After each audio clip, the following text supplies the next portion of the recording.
Chapter 49, 013-5. It was finally time.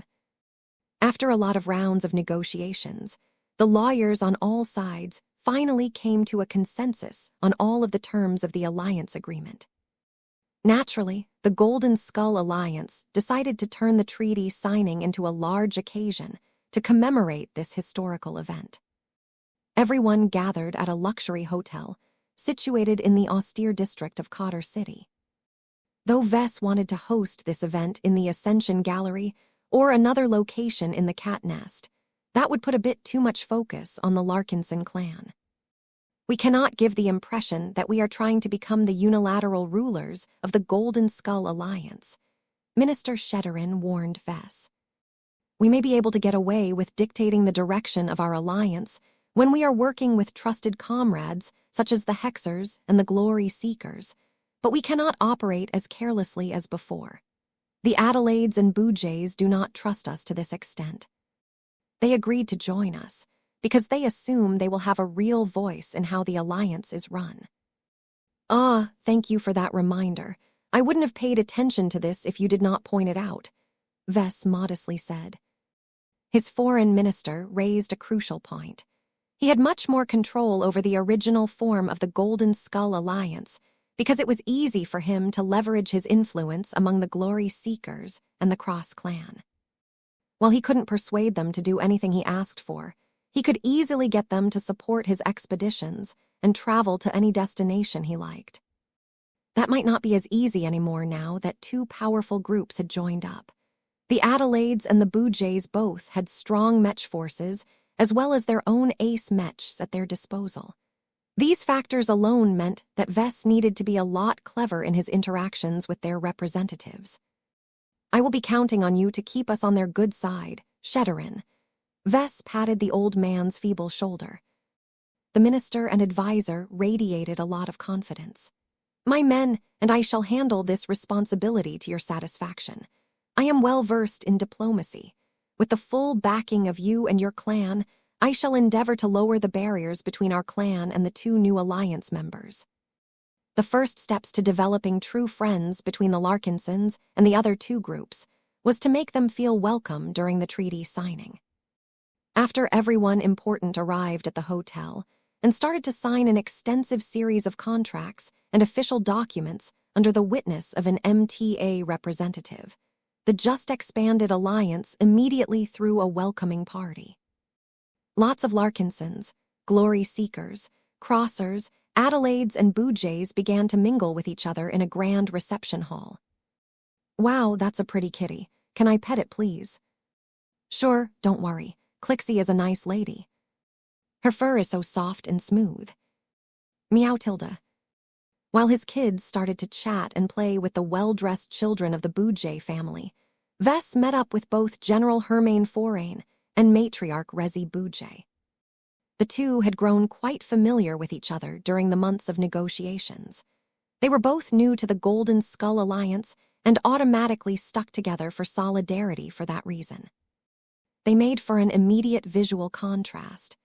General Forain looked every part of a mercenary leader, complete with a slightly irregular green and beige uniform that was designed to impress clients. Matriarch Rezi Boujay, on the other hand, wore a ceremonial ensemble that was part of the distinct culture of her family. It consisted of several layers of purple and orange garments that made it seem as if she was wearing several thin robes. Rezi also seemed keen on wearing a lot of jewelry. The abundance of rings, necklaces, and other ornaments made her look wealthier and added a lot of gravitas to her stature. I have a question for you, Vess. Ask away, Herman. Why are we called the Golden Skull Alliance? I mean, I have asked the same question to the other members of your alliance, but they all gave me different answers. I have the impression that hardly anyone understands the meaning of the name and the reason why you have settled on it. I was told to go to you in order to obtain a satisfactory answer. I understand why you use the word golden as it is strongly associated with the symbolism of your clan, but where does the skull come from? Why did you settle on such a macabre word, and what meaning does it convey? Vess needed a few seconds to think on how he should respond to this question. He couldn't very well answer that it was a subtle reference to the Skull Architect. We needed to develop a unique and distinctive identity that conveyed the right message to outsiders, he began. We could have called ourselves the Jolly Peace Organization, but that would have presented our friends and allies with a completely different impression. We needed to convey strength and the determination to bite back if enemies mess with us, so calling ourselves the Golden Skull Alliance helps with that. Just the image it conveys is enough to make people think twice. Is that all? It's been a long time, all right. Matriarch Rezi frowned in disapproval. Names have power for both good and ill. Skulls do not have a positive association. It will not be difficult for enemies to slander us in the public sphere. It will also be harder for us to befriend and form business relationships with more timid or benevolent parties. I did not choose to raise this matter before we joined your alliance, but now that our new treaty has come into effect, I would like to propose a formal name change. That caught Vess and General Forain off guard. Neither of them expected for the Boojays to care so much about the name that they did not wait until a single day had passed before they already wanted to exercise their power. We shall not change our name, a different voice interjected. We have already built up the brand of the Golden Skull Alliance over the course of several years and many notable battlefield victories. We will generate a large amount of confusion and lose much of the name recognition and the formidable reputation that comes with it if we relabel ourselves. The female leader turned and greeted the well-dressed man with a welcoming smile. Ah, Master Benedict Cortez, I am honored to meet with you again. Every alliance partner had at least one unique advantage that set them apart from their peers. The Cross Clan was the only group that had a master Mech designer. While the Adelaide Third Fleet and the Boojay family both had multiple channels available to them that could give them access to the services of friendly master Mech designers, the latter did not directly work for the former. This caused both Rezi and Herman to grow envious at the Cross Clan. Master Benedict not only worked for the Crossers on a full-time basis, but also channeled much of his earnings into the coffers of the Cross Clan. I did not expect the name to mean that much to you, Master. Rezi spoke with a bit of puzzlement in her tone. Skulls and master Mech designers did not seem to go together, but appearances could be deceiving. I may tell you the story behind the name one day.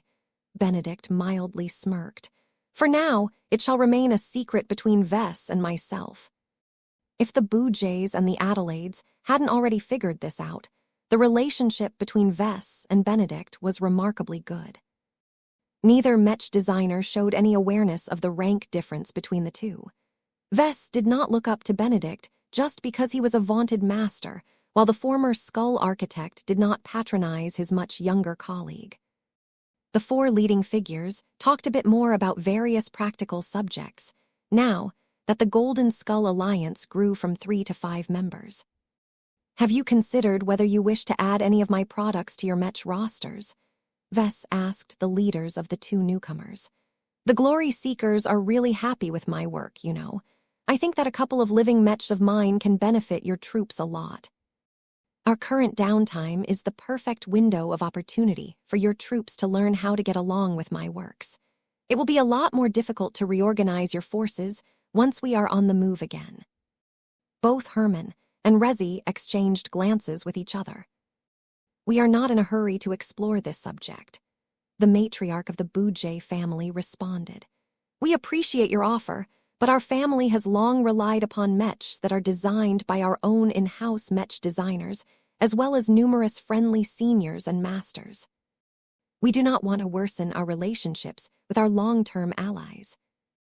Vess turned to the leader of the Adelaide Third Fleet. What about you, Herman? We are in a similar position, the mercenary general responded. Our parent company employs its own Mech designers. Our company policy also compels us to rely on in-house Mech models as much as possible. Our Third Fleet is not prohibited from purchasing more local Mechs. but we have to justify the added expenses and changes in our operations. Ah, I see. Well, if you are ever ready to adopt my Mech models, give me a call, okay? Our production capabilities are quite strong. Once our clan regains the spirit of Bentheim, we will even gain the ability to supply you with Mechs in the field. Of course, it would be helpful if you can place your orders in advance. We don't bring an endless amount of raw materials in our expeditions. We are better off leaving the cargo space empty so that we can ship more loot back to safety. Everyone grinned at the mention of loot. Traveling to the deep frontier and plundering alien treasures had become the primary motivation to join the Golden Skull Alliance. Speaking about loot, have any decisions been made about the future direction of the Trailblazer expedition? Rezi Bujay inquired. Not yet. Vess shook his head. We have only made a broad decision to leave the Krakatoa Middle Zone and explore the Torald Middle Zone. My subordinates are in the process of scouting the neighboring zone and collecting as many clues as possible. I will have more substantial information available to you all once we are closer to our departure date. You are welcome to perform your own investigations. You may even propose alternative goals for us as long as you think there are better opportunities for us. That is your right as a member of our alliance. We pretty much treat each other as family. That is good to hear. The expansion of the Golden Skull Alliance meant that the Larkinson clan had much less right to speak than before. Nonetheless, Vess thought it was worth it because the Adelaide Third Fleet and the Bujay family strengthened the expeditionary fleet to a massive degree. Though Vess hadn't checked the numbers yet, he expected that his expeditionary fleet would probably swell to the point where it possessed the equivalent combat power of 3 Mech divisions. This was more than enough combat power to raise small to medium-sized colonies. If all of them decided to take part in the upcoming war between Davut and Karlach, this singularly powerful fleet could easily act as an unstoppable raiding force. The idea tempted Vess for a second before he immediately pushed it out of his mind. Attacking human colonies was a waste of time. The true prosperity of a colonial state like Karlach was mainly concentrated in its port system and other highly defended star systems.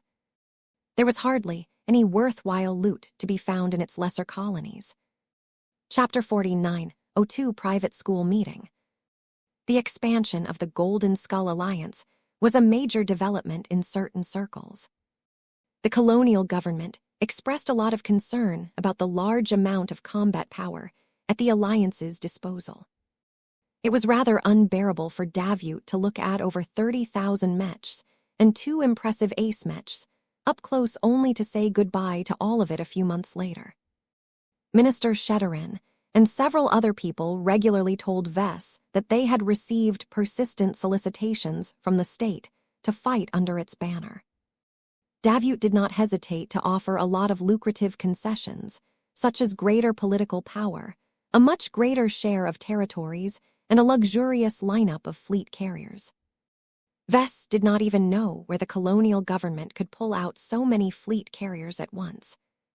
Even after all of this time, starships still functioned as a form of hard currency in the new frontier. With all of the shipyards working at full capacity, it was impossible for the Davitans to quickly increase the production of starships, and especially capital ships, any further. Davut is willing to pay a high price to import capital ships from other states. His assistant Gavin clarified to Vess. The government is already paying at least 5 times above market price to get its hands on more second-hand fleet carriers, and the price of these strategic assets are already inflated as it is. What is even worse is that Davut can't buy fleet carriers with money alone. It also needs to make other concessions, such as favorable trade terms, technology transfer, and exchange of rare materials. The Davitans were getting a lot more serious about preparing for the war. There was no point in accumulating cash and hoarding lots of goods. All of the wealth that the colonial state had earned in the past few years had to be converted into useful combat assets as soon as possible. Vess snorted at the thought of fighting for Davut. President Yename's Clive can try, but I will never fight someone else's war again. Are you sure about that? The offer from the colonial administration is becoming increasingly more attractive.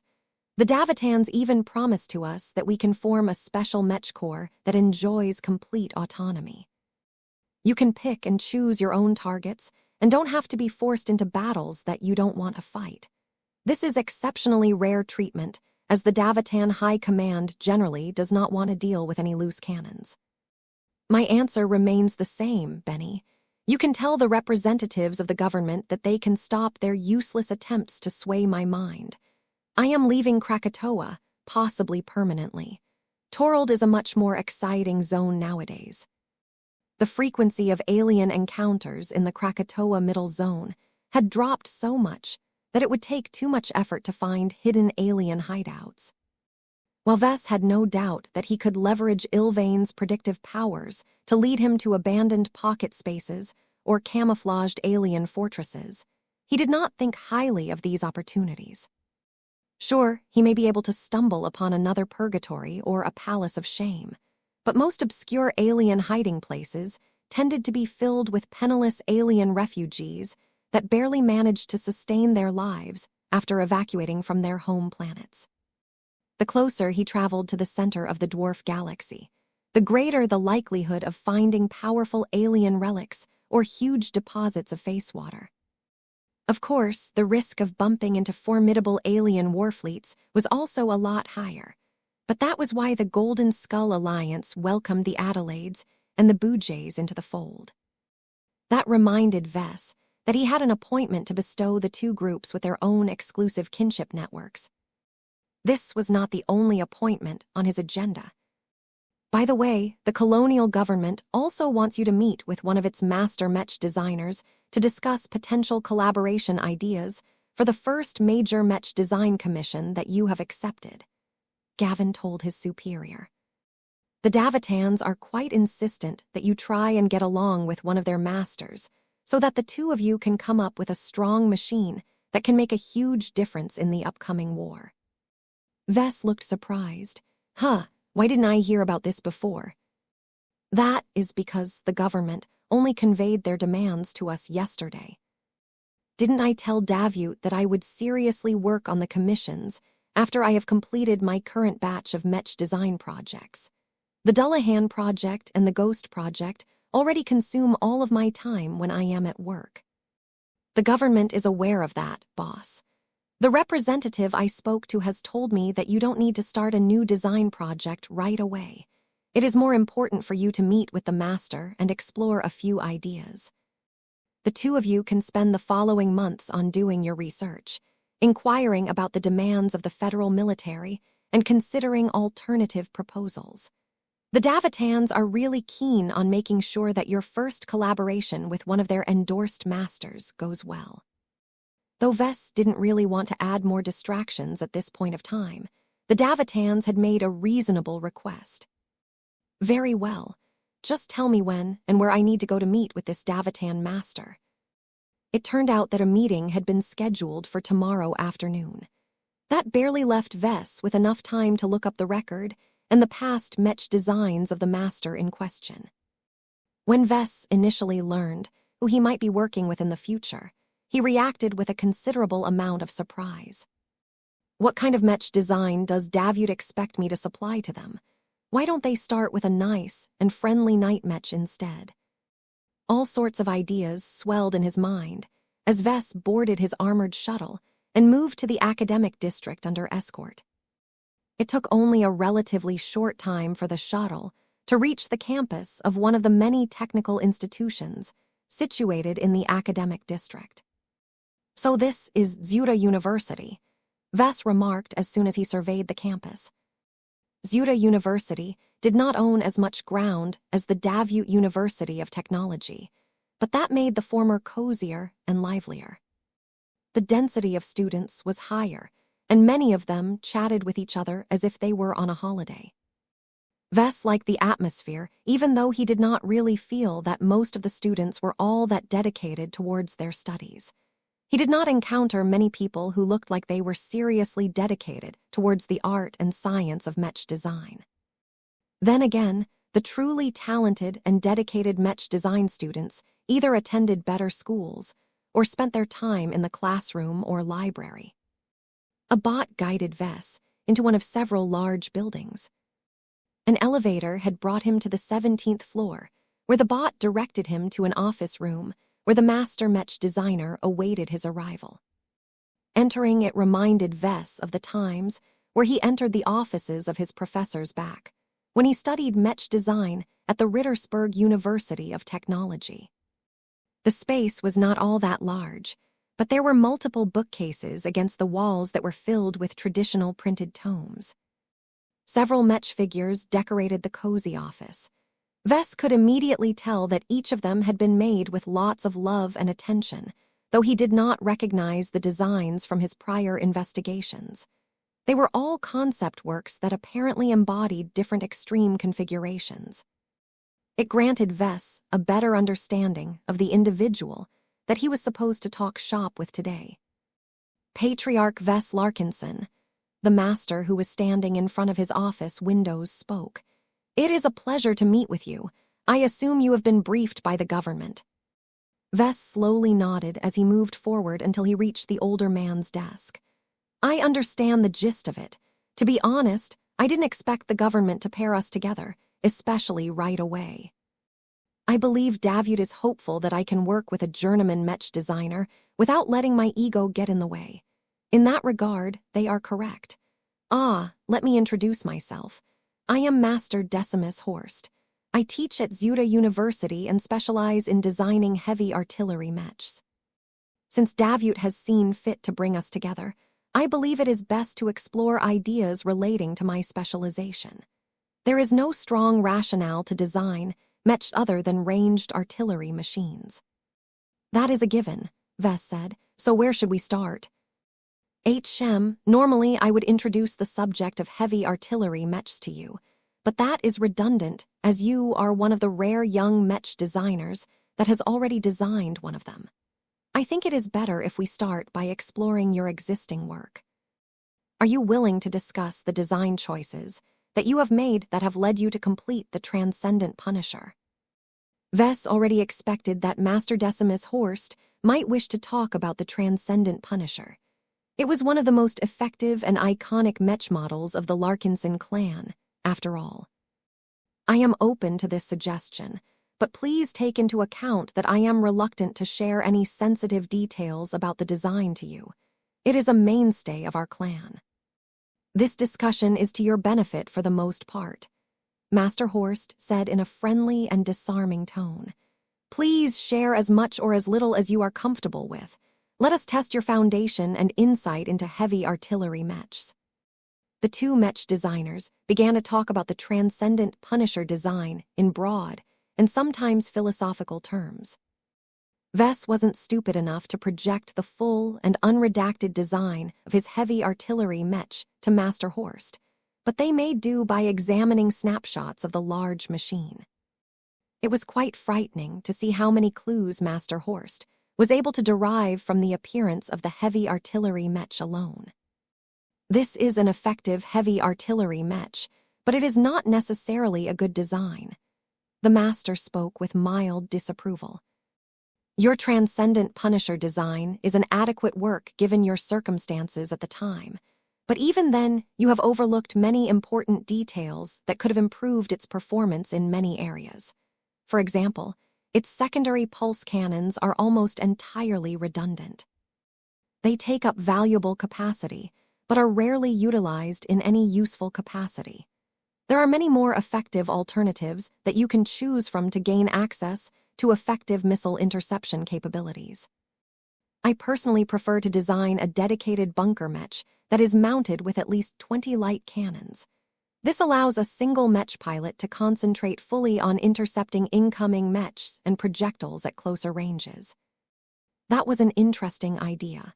It put Vess to thought and made him seriously consider the merits of designing such a mech. Master Horst also pointed out another shortcoming of the Transcendent Punisher. "You have grown lazy over the course of designing this heavy artillery mech of yours. You put so much stock on its admittedly effective metaphysical target acquisition feature. Without this useful feature, your Transcendent Punisher is nothing. It does not have the firepower, defenses, mobility, sensors, heat capacity, ammunition capacity, energy reserves, and other properties to outperform other heavy artillery mechs in the same tier. Vess looked helpless when he heard this accurate assessment. My wife and I were doing the best we could by ourselves. Our clan wasn't as big back then, and we did not have anyone else to turn to in order to increase one or more of those properties that you have mentioned. It is good that you understand this truth. Master Horst smiled at the younger Mech designer. If we are to work together, then you must forget about your transcendent punisher. Do not start with a proposal that has any relation to this crude heavy artillery Mech of yours. We must start with a blank slate and work from there. Do you understand? I understand. Though Vess felt as if he had gone back to school for whatever reason, he did not necessarily dislike it. He had long wanted to learn more about designing heavy artillery mechs. Chapter 40, 903 Outschooled. The more Vess talked with Master Decimus Horst, the more he learned how little he knew about heavy artillery mechs. Though Vess already held an expectation that a master mech designer who dedicated his entire life to designing mechs of this archetype could teach him a lot on this subject, the disparity between the two was massive. Vess felt both humbled and inadequate in the face of all of the deep insights and profound truths that the older man possessed. Many times, Vess looked down on over-specialized mech designers who gave up any attempt at designing other machines in favor of working on their favorite types of mechs and nothing else.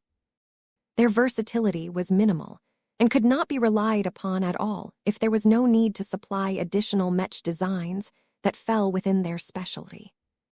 Vess was an archetypical horizontal mech designer who was brimming with ideas and easily got bored if he worked on a single design or mech archetype for too long. The thought of spending years, decades, or even centuries on designing a small subset of mechs sounded like pure torture to his ears. He would rather gouge out his eyes than limit his work in any way. His creativity and his desire to explore every interesting facet of mechs must never be repressed. This strong characteristic of his prevented Vess from ever understanding mech designers such as Cadiz and Master Horst. Whether it was swordsman mechs or heavy artillery mechs, these odd professionals clung to their class VI design philosophies as if there was nothing else in their worlds. He had always heard that they were incredibly good at designing mechs that they were passionate about, but no one ever helped him quantify this crucial difference. Though Vess did not possess the capacity to assess Master Horst's understanding of heavy artillery mechs, the latter came across as an endless pit of knowledge and understanding in the form of a normal human man. It was only through Master Horst's words and his incredibly strong and concentrated spirituality that Vess had a glimpse of the incredible possibilities hiding underneath. What would it be like to design a mech with such a mech designer? A master already had the qualifications to design fantastic mechs without the input of Vess. Of course, that did not mean that Vess completely lost his confidence in front of this seemingly gentle university professor. Vess approached mech design from a completely new and original direction. He pioneered an entirely new field that centered around highly metaphysical innovations such as living mechs and design spirits. The combination of these unique and unconventional design applications had not only given him the capital to keep his head high in front of people such as Master Horst, but also turned him into an object worth courting. President Yenames Clive himself had not only visited him once, but twice. That alone indicated how much Davut valued the benefits he could bring to the mechs of the Colonial Federation. This realization kept Vess from feeling too inept and inadequate. As a professional mech designer, he was extremely well aware that there were many large gaps between himself and Master Horst, but that did not mean that he should feel resentful about this difference. In any case, Master Horst was over 140 years old. The man enjoyed a century's worth of head start. If Vess managed to reach the same age, he knew for a certainty that he should easily be able to blow this master mech designer out of the water. Nonetheless, as Vess and Master Horst continued to explore the subject of heavy artillery mechs, it soon became clear that they could not make as much progress in their talks as they thought. "It is unwise for us to proceed any further," Master Horst said after he shook his head yet again. "I have inquired enough to understand your grasp of mech design and heavy artillery mechs in particular." "Where do I stand, Master?" Vess earnestly asked as if he was a humble student. "Your general competences are adequate and actually rather impressive for your age and rank. However, I am not pleased with how little you truly comprehend about artillery mechs. You possess a decent technical understanding of this mech type. The time you have spent in designing your Transcendent Punisher has not gone to waste, yet it has also left you with a massive blind spot. I have already told you that centering your work around its mysterious target guidance feature has made you overlook too many other points of concern of heavy artillery mechs. It is a crutch that prevents you from reaching your greater potential when it comes to designing mechs of this archetype. Tell me, young man, what does mech design encompass?"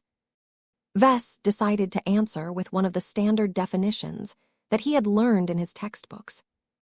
"It is an engineering discipline that centers around the art and science of designing mechs." As a teacher, Master Decimus Horst was more familiar with this definition. He nodded at this mention. "Art, science, the two are intertwined for a reason. Art without science is impractical. Science without art is lacking in creativity. Where do you think your Transcendent Punisher leans towards?" The question that Master Horst posed to Vess sounded like an incredibly basic issue, but it was one that pointed straight at the heart of the Transcendent Punisher's deficiency. "I see what you mean," Vess said as he rubbed his hairless chin. "Back when I designed the Transcendent Punisher in collaboration with my wife, I did not pay attention to every detail, trusting Gloriana to take care of the more technical side of the design. I don't regret this decision, but I should have known that my wife doesn't have much depth in heavy artillery mechs either. In fact, both of us don't actually know what we are doing, as neither of us have received any systematic lessons or guidance with regards to this mech type. We pretty much derived most of our work from studying other heavy artillery mech designs, reading through textbooks, and making up the rest as we brought our design project to completion. Your approach sounds typical to mech designers around your level. The two of you are only journeymen. There is no expectation for you to design your mechs to a higher standard." Master Horst reassured the younger man. "Your circumstances at the time were much different from today." "I need to do better. Is that what you are trying to say?" Master Horst nodded. "That is the main realization that I want you to make. What was adequate for a small clan in the past is completely insufficient for a professional military branch of a large colonial state. While our standards may be somewhat looser and less demanding than those of an established state in the old galaxy, we must still ensure that our works are competitive to the mechs fielded by Karlach. In fact, the driving reason why the colonial government is willing to entertain you at all is because there are many people who believe you have the capacity to design a mech that can qualitatively outperform whatever Karlach can develop. Are you certain that you are up to the task?" "Yes," Vess immediately replied. "I can just point at the mechs that I have designed for the Hexer people to back up my statement. I have always been vaguely aware that my designs still have a lot of room for improvement, so I will not insist on dictating everything when it comes to designing my first commissioned mech for Davut. Since you know so much more about heavy artillery mechs, I am fine with taking a step back and letting you take the lead.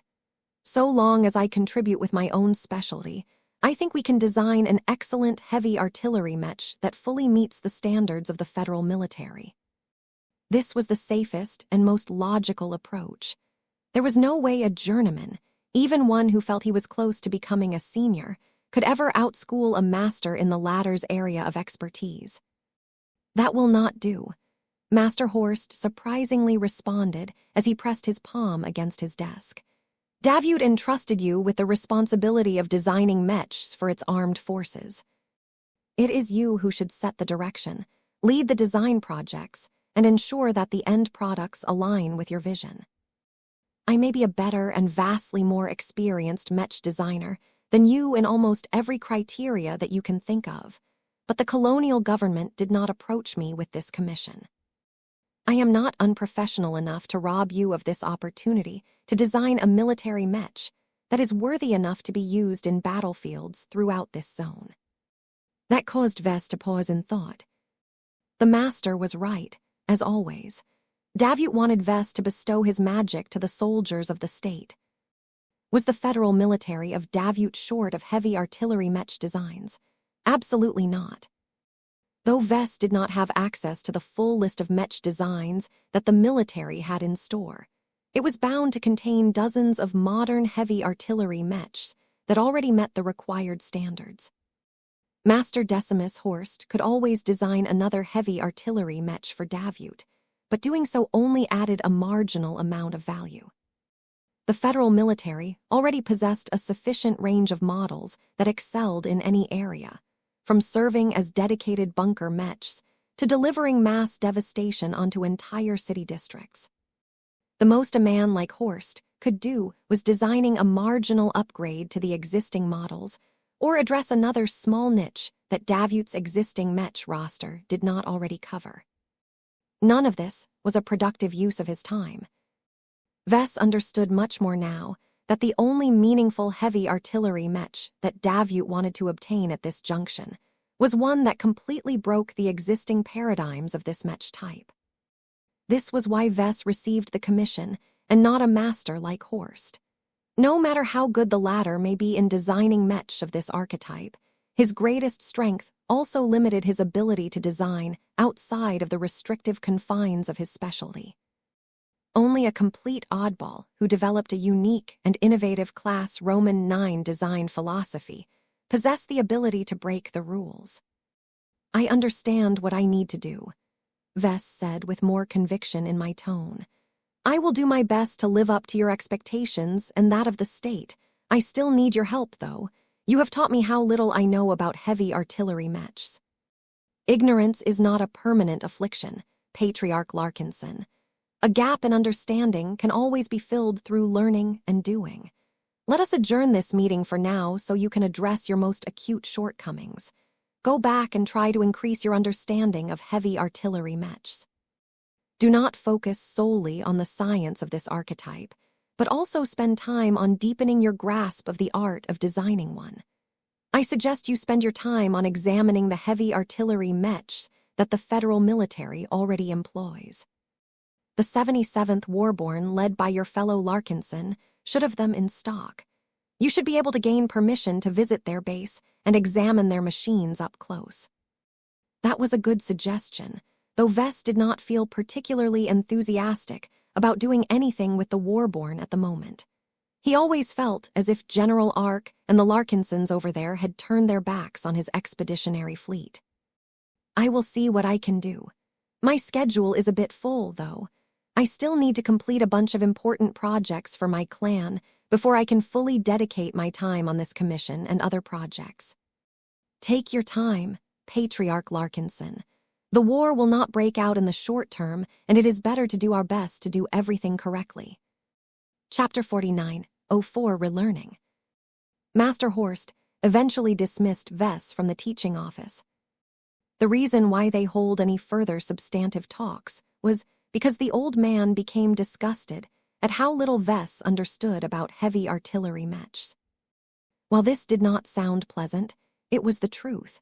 Master Horst did not begrudge a young journeyman with a special life experience for possessing too little depth in a highly specialized military mech type. He just refused to work any further with a kid who did not have a clear idea on what he was talking about.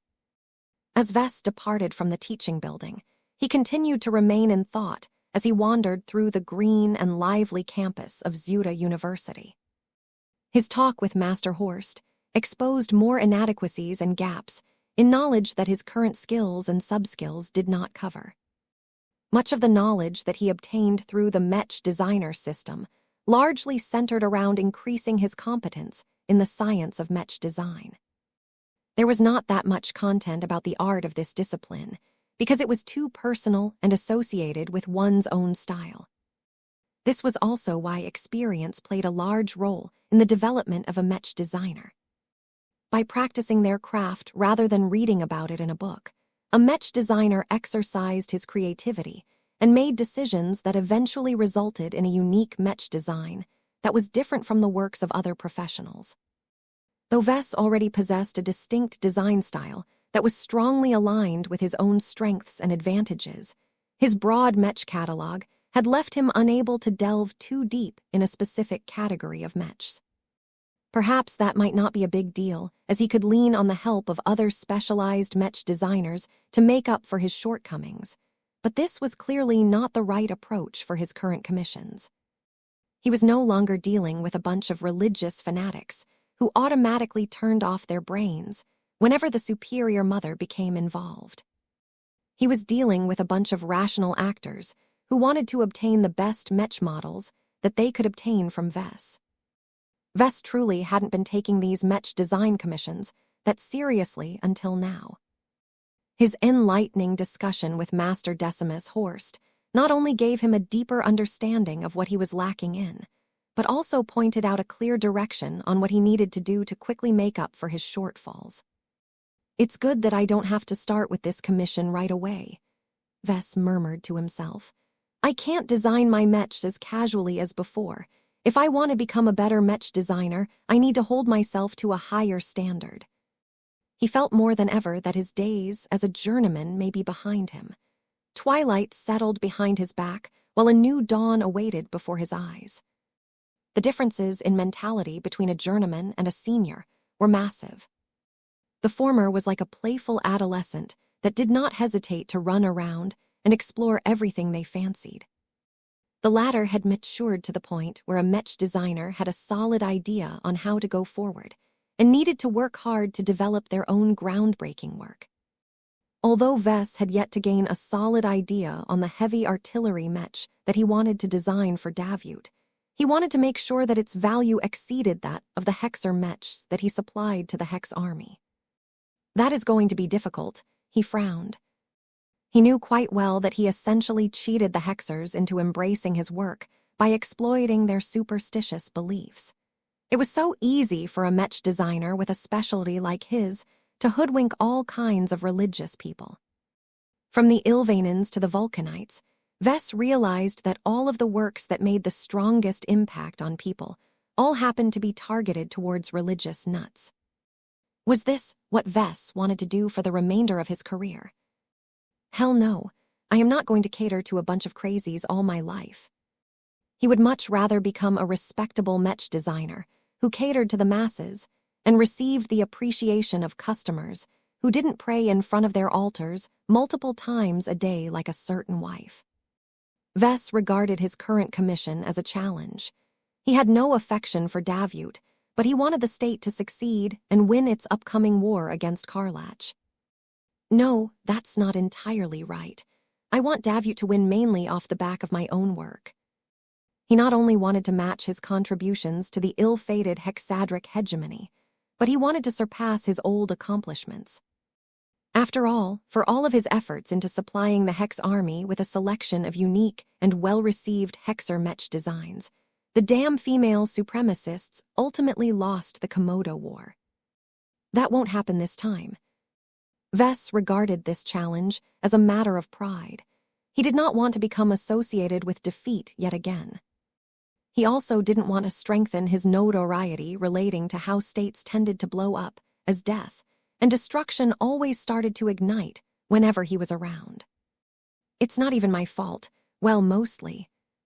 He frowned a bit as he raised his fingers one by one in order to count the states that had become adversely affected while he paid them a visit. The Bright Republic, the Vija Kingdom, the Ilvane Protectorate, the Friday Coalition, the Sentinel Kingdom, the Life Research Association, the Vulcan Empire, the Colonial Federation of Davut. Does the Nixian Gap count? That was quite a list of states, but Vess did not take it too seriously. Master Mech designers who sold billions of Mech must have affected a lot more people across many more states over their lifetimes. Even so, Vess still stood out as a journeyman in this regard. If he wanted to shed his reputation for bringing calamity and slaughter to many of the states he visited, then he needed to work even harder and ensure that Davut conclusively benefited from his presence. Of course, the more he helped Davut, the more he harmed Karlach, but he didn't really care about that. He never visited the latter and did not get foisted with any expectation of helping the rival state. He even had a personal grudge against Karlach. The surprise attack during the founding ceremony had put Vess and his clansmen at risk. There was no way he retained any sympathy for the people of this rival colonial state. After spending enough time on enjoying the scenery, Vess left the campus of Zuda University and shuttled back to the cat nest. Once he returned to familiar ground, he resumed his routine. Whenever he was on a work shift, he spent all of his time on bringing the Dullahan project and the Ghost project closer to completion. Outside of that, he spent time with his family and made sure that his children still had an active father in their lives. It was during these more idle moments that Vess could allocate his spare attention on preparing for his first commission with Davut. Vess obtained a list of recommended reading from Master Horst. This prompted him to purchase a bunch of virtual textbooks and transfer them to his cranial implant so that a part of his mind could read through them one by one even as he played with his kids. The textbooks were all thick and packed with content. Even if the level of knowledge was rather low, it helped Vess with breaking down his flawed and mistaken assumptions about heavy artillery mechs and put a proper foundation into place. It was as if he was replacing a lot of self-taught nonsense with more systematic learning. Master Horst chose well.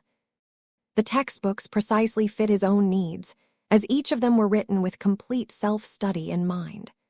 Vess did not feel the need to call Master Horst and ask questions a single time. Of course, he would disgrace himself as a journeyman if he ever had to ask for clarification from a master mech designer on a subject that even apprentices should be able to understand. Once Vess read through all of the virtual textbooks in a remarkable amount of time, he did not set out to absorb any new knowledge. He needed to take a moment to stop and internalize everything he had learned to the best of his ability. His understanding of heavy artillery mechs had undergone a major shift. He no longer regarded them as the big brothers of rifleman mechs, but fully recognized that they served a unique role that could not be approximated by any other mech type. Heavy artillery served a separate purpose and needed to be treated that way. There was no other mech archetype that embodied the concept of maximum firepower more than heavy artillery mechs. Long range, high volume of fire, area damage, indirect fire, abundant capacity. These are the traits that define many heavy artillery mechs. Whether it was shattering starships or breaking down strongholds on land, heavy artillery mechs excelled in several methods of destruction that only they knew how to do well. As Vess gained a better theoretical understanding of heavy artillery mechs, he also began to rethink the art of designing this special mech type. Whenever Vess looked at the design of the Transcendent Punisher, he winced several times as he spotted numerous glaring mistakes that he would have never made if he actually possessed a proper understanding of heavy artillery mechs. That was not to say that his Transcendent Punisher model was awful or completely inadequate. It was the opposite. Its combination of traits still made it stronger and more effective than a more generic heavy artillery mech model. What Vess lamented instead was how he made a number of awful design choices that ultimately buried the potential of the first heavy artillery mech that he designed for his clan. If he had designed his Transcendent Punisher a lot better, it would have easily performed 10% more effectively on the battlefield than normal. This was enough of a difference to swing many battles in the favor of the Larkinson clan a lot sooner. Hundreds, if not thousands, of valuable lives could have been saved if the Transcendent Punisher could have killed enemy mechs or breached the defenses of enemy starships a bit sooner. "I can't make the same mistakes again," Vess grumbled. He wasn't entirely sure what sort of heavy artillery mech he wanted to design now that he refreshed his understanding of this mech type, but he already formed a couple of new ideas. This is not enough, Ves shook his head. He didn't feel confident yet about his recent gains to return to Zuda University and talk seriously about their upcoming collaboration. Master Horst recommended him to visit the Warborn to study the Davitan heavy artillery mechs in use. Ves should also interview the mech pilots on their individual views and experiences so that he could understand the demands and difficulties of the likely users of his future product. Ves briefly thought about making another shuttle trip before he shook his head. I don't have the time to go on another tour. I have a faster way to get what I need. He waited until he was done for the day. Once he returned to his royal mansion during the evening, he moved the bathroom in order to get away from his wife and sat down on the toilet seat bowl before he activated a mental command. His luxurious high-tech bathroom environment instantly made way for a bright and mist-filled mountaintop environment. Ves grinned as he became mentally refreshed after entering the system's space for the first time in weeks. He had a single goal in mind today. Let's see what it is truly like to pilot a heavy artillery mech. Chapter 40, 905 Portal of Time. The last time that Ves visited the system space was when he was trapped inside the ancient alien prison. Back then, he took advantage of the mech designer system's various rules to smuggle in an alien control crystal so that he could re-engineer it with the help of the workshop of creation. His exploitative behavior also caused the system to unlock a new feature of the Vault of Eternity that allowed him to rent a lot of convenient storage space in exchange for ascension points. Ves winced at the thought of giving up 20 AP in order to rent 2 cubic meters of storage volume. It took a lot of effort to earn so many ascension points under normal circumstances. It's still worth it, though. The Vault of Creation still stashed a lot of diluted face water that he had stolen from the bottom floors of the ancient alien prison. Once Ves took it all out and processed all of the liquids, he could obtain up to 182 kilograms of pure face water for his efforts.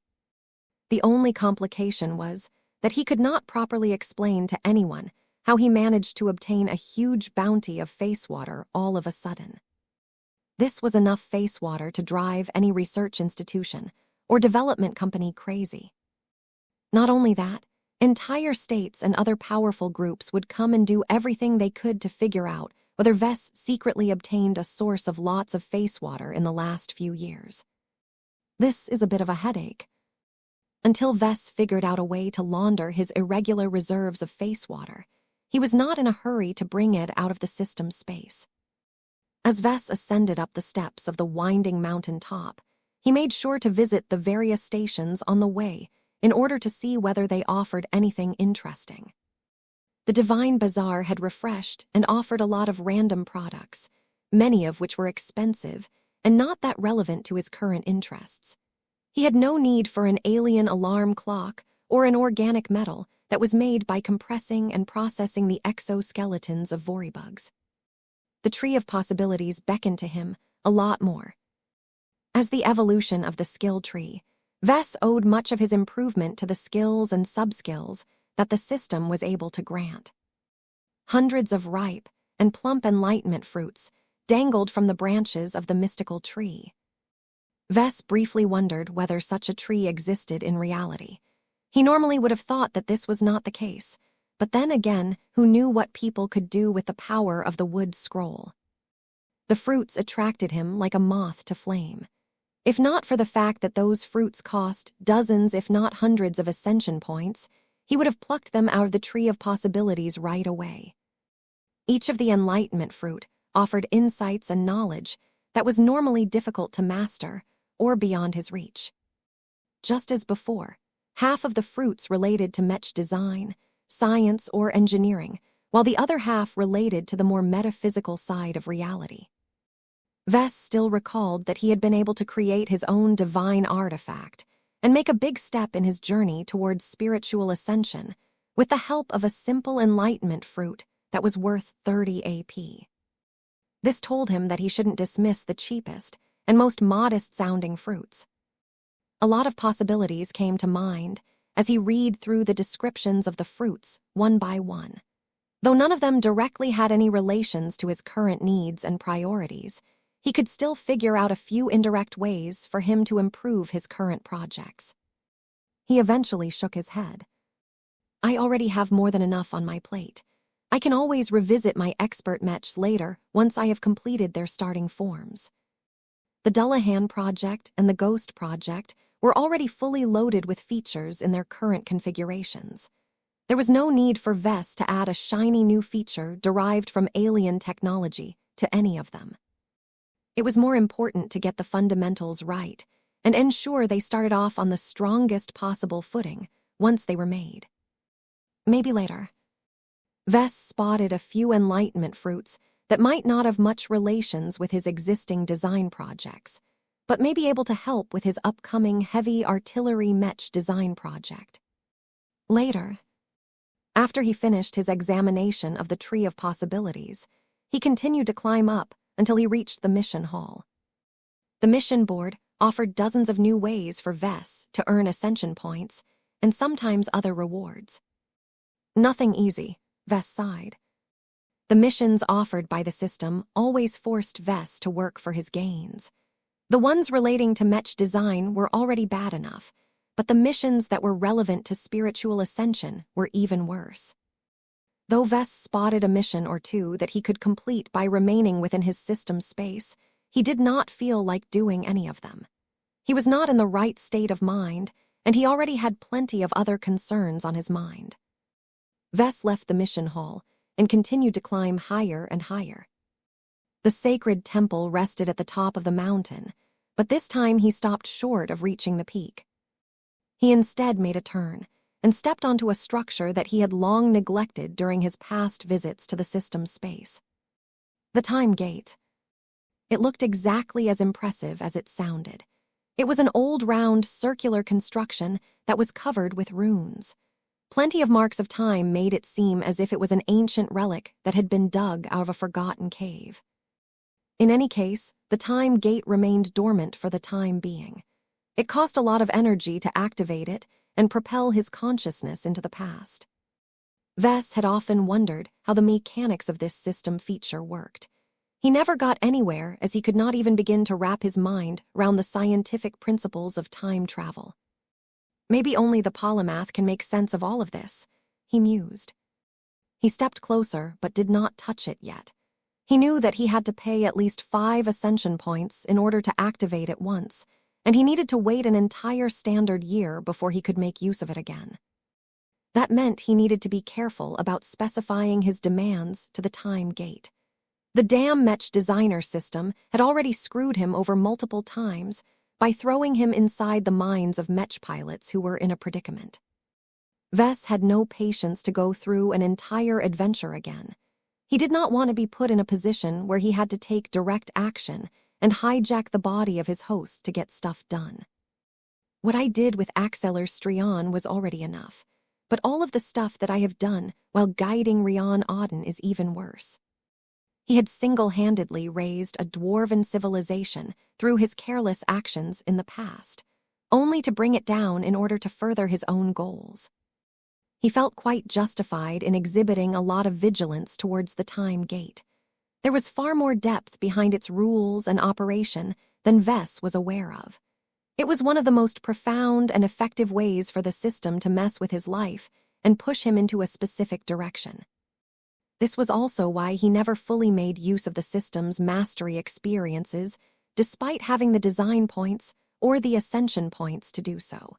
He just didn't want to get screwed over or have his entire life upended because he entered the mind of the wrong mech pilot at the wrong time. I can't run away from this forever, though. His past master experiences truly helped him in many ways. It offered him a true first-hand perspective of mech pilots as they fought in battle in real time.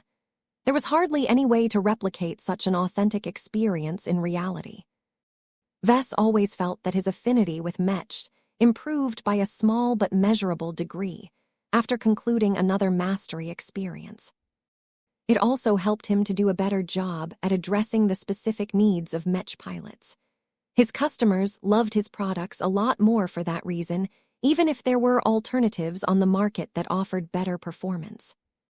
With that in mind, he had many reasons to use the time gate to acquire a mastery in heavy artillery mechs.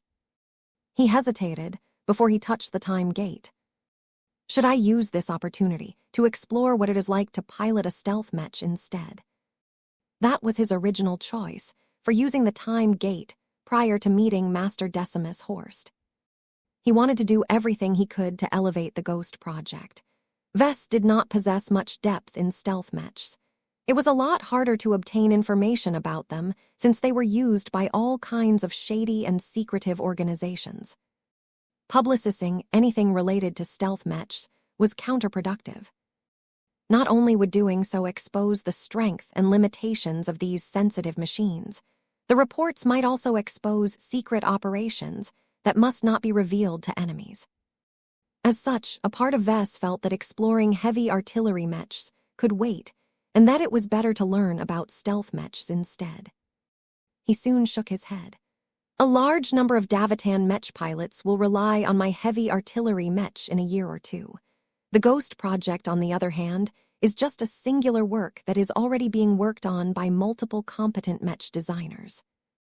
Gloriana had learned a lot more about the specific requirements of different mech types over the years. She was not as shallow and inexperienced as before. Aside from that, Master Benedict Cortez was also involved in the design process. Though he mostly acted as an outside consultant, he still brought a lot of interest points during their regular group meetings. The Ghost Project will be okay. It's not even a normal stealth mech anyway. It is a one-of-a-kind expert mech of great power. Better yet, its starting form is only temporary. It was much less troublesome to upgrade the design of an existing expert mech than to implement a large-scale update to a widely used standard mech model. I can use the time gate to explore stealth mechs next year.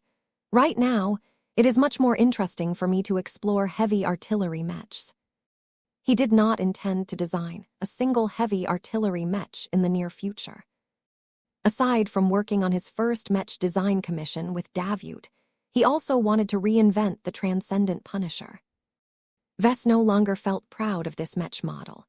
Even though many Larkinsons included it in the top 3 mech models of the Larkinson army, to him it was a flawed and misshapen work that needed to be fixed sooner or later. Vess already had lots in store for this crucial heavy artillery mech.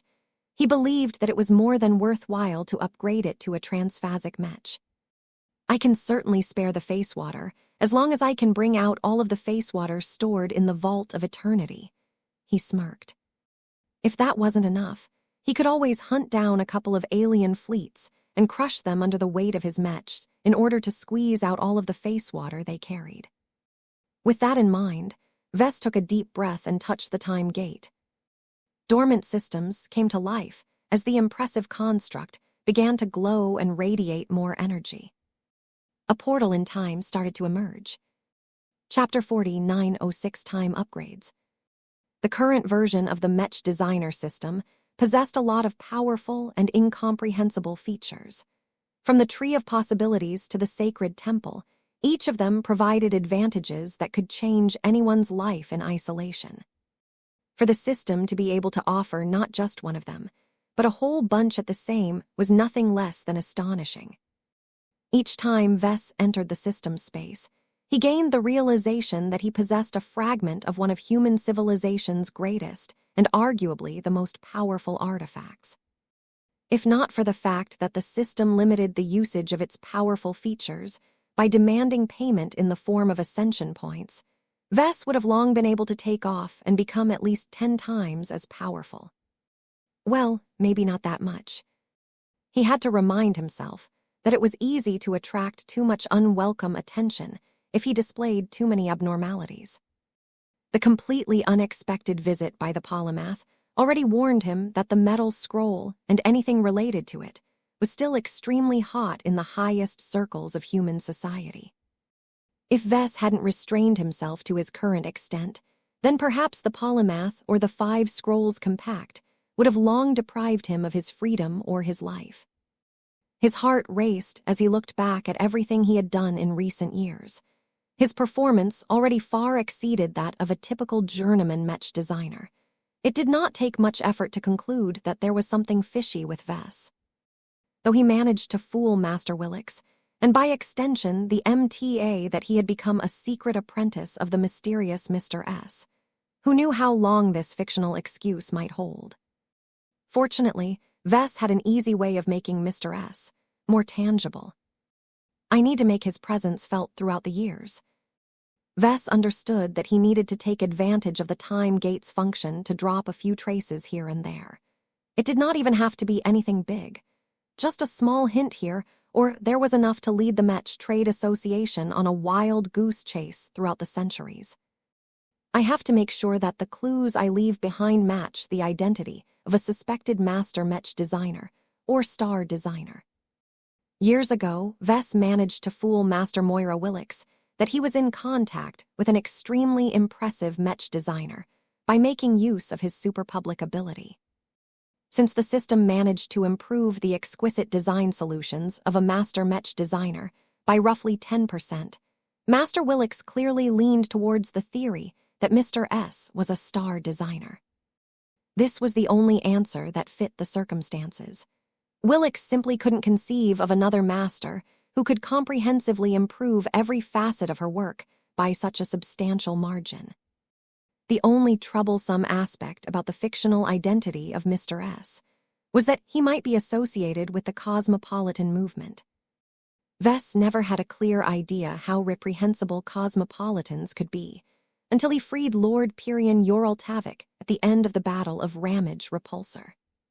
Finding out that the cosmopolitans not only made contact with the indigenous aliens of the Red Ocean, but actively provided them with human technology and secrets, had completely sunk his opinion of this group of alien sycophants. It even caused him to question whether it was wise for him to reinforce the impression that Mr. S was a cosmopolitan. There was no other way to explain why a suspected star designer did not enter the MTA in an open manner and immediately obtain an immense amount of power and influence by virtue of his ability alone. Maybe I don't need to be so rigid about it, Vess decided. It's much better to remain as ambiguous as possible. There are more secretive groups out there that are not integrated into mainstream human society. He even wanted to make a game out of it. The thought of teasing the most brilliant investigators of the association caused him to develop a number of crooked ideas. Of course, if Vess wanted to do a good job at convincing the MTA that Mr. S had been around, he needed to scatter a few powerful or mind-blowing clues. Since the Ouroboros that I had designed back then has impressed the Mechers so much, I can rely on other living products to fool my audience. The principal advantage of living products was that they grew over time. It might take decades or centuries for his creations to ramp up, but at a certain point their strength and capabilities exceeded every existing boundary. I hope I can travel a bit further back in time. Now that Vess had a more solid idea of what he wanted to do for this time jaunt, he directed his attention to the activated time gate. This time, the mystical relic undeniably waited for him to issue his demands. The system had already told him what he could do. Vess could exert much more control over his upcoming mastery experience as long as he was willing to pay enough ascension points to lock in different variables. I still have well over 1,200 ascension points, so I can spare a bit more this time. He concentrated his mind and thought deeply on what he wanted out of the time gate. Put me in the head of a Mech pilot of a second-class heavy artillery Mech. This pilot should be part of a unit that is actively fighting in a contested war zone. He wanted to add a few more specifications, but refrained to mention anything else in order to save up on ascension points. He could already feel that the time gate deducted 15 AP from his account in order to meet his request. It cost 5 AP to activate the time gate. If he did not issue any other request, Then it would throw him into a completely random situation. It cost 5 more AP to narrow the selection to a Mech pilot that was paired with a second-class heavy artillery Mech. Curiously enough, this specific parameter encompassed both the Mech type along with its class, which saved Vess the trouble of paying more AP to narrow his selection further. It finally cost him an extra 5 AP to narrow the time gate selection to a Mech pilot that was incredibly good at his job. He hesitated whether he should issue this request at all. Vess had previously entered the minds of good Mech pilots such as Alois Pelican, but he also suffered a lot when he mixed up with awful dummies such as Axeler Strion and Rion Auden. In order to eliminate the possibility of repeating this torture again, he felt it was best to deprive the system of an opening to screw him over yet again. Of course, Mech pilots who were typically assigned to heavy artillery Mechs tended to be well-trained and carefully chosen. Only responsible people who knew what they were doing could be trusted to control Mechs with this much firepower at their disposal. It would be too easy for heavy artillery Mechs to produce excessive collateral damage or go as far as harming friendlies if handled by improper Mech pilots. Vess did not think this last specification was a waste of AP, though. He would be able to make many more gains from this mastery experience if he hung back and observed the operation of a prodigy pilot. Tiacharararuam. The time gate became more volatile now that Vess had locked in his specifications. It became increasingly more activated until a bright flash blinded his vision. An unknown amount of time passed by. Vess had almost no awareness of what was happening to him. The only reason why he was vaguely able to sense that he was in transition, for a lack of a better word, was because his spirituality had grown a lot stronger. If he attuned his extraordinary senses, he could even pick up hints of stuff. He couldn't describe what he was picking up. It went beyond anything normal and felt extremely abstract to him. It was as if he had inadvertently trespassed a domain that was completely incompatible to humans. After an unknown period of subjective time had passed, Vess immediately felt he had reached his destination. Before he did anything else, Vess made sure to retract his presence and hide himself to the best of his abilities. It had been a while since he last went on these special trips, but he still remembered what it was like for his consciousness to get dumped in another person's mind. Much had changed since then. Whether it was because of his own astonishing growth or because of the additional functions introduced by the time gate, Vess immediately perceived that much more of himself had made it through the passage of time and space.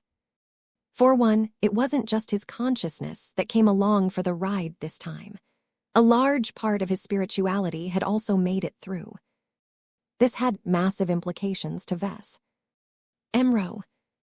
With the addition of his spirituality, the companion spirit that was attached to it had also managed to hitch a ride. "How come you're here as well, Blinky?" Vess mentally asked his other personality. The purple star cat looked completely confused.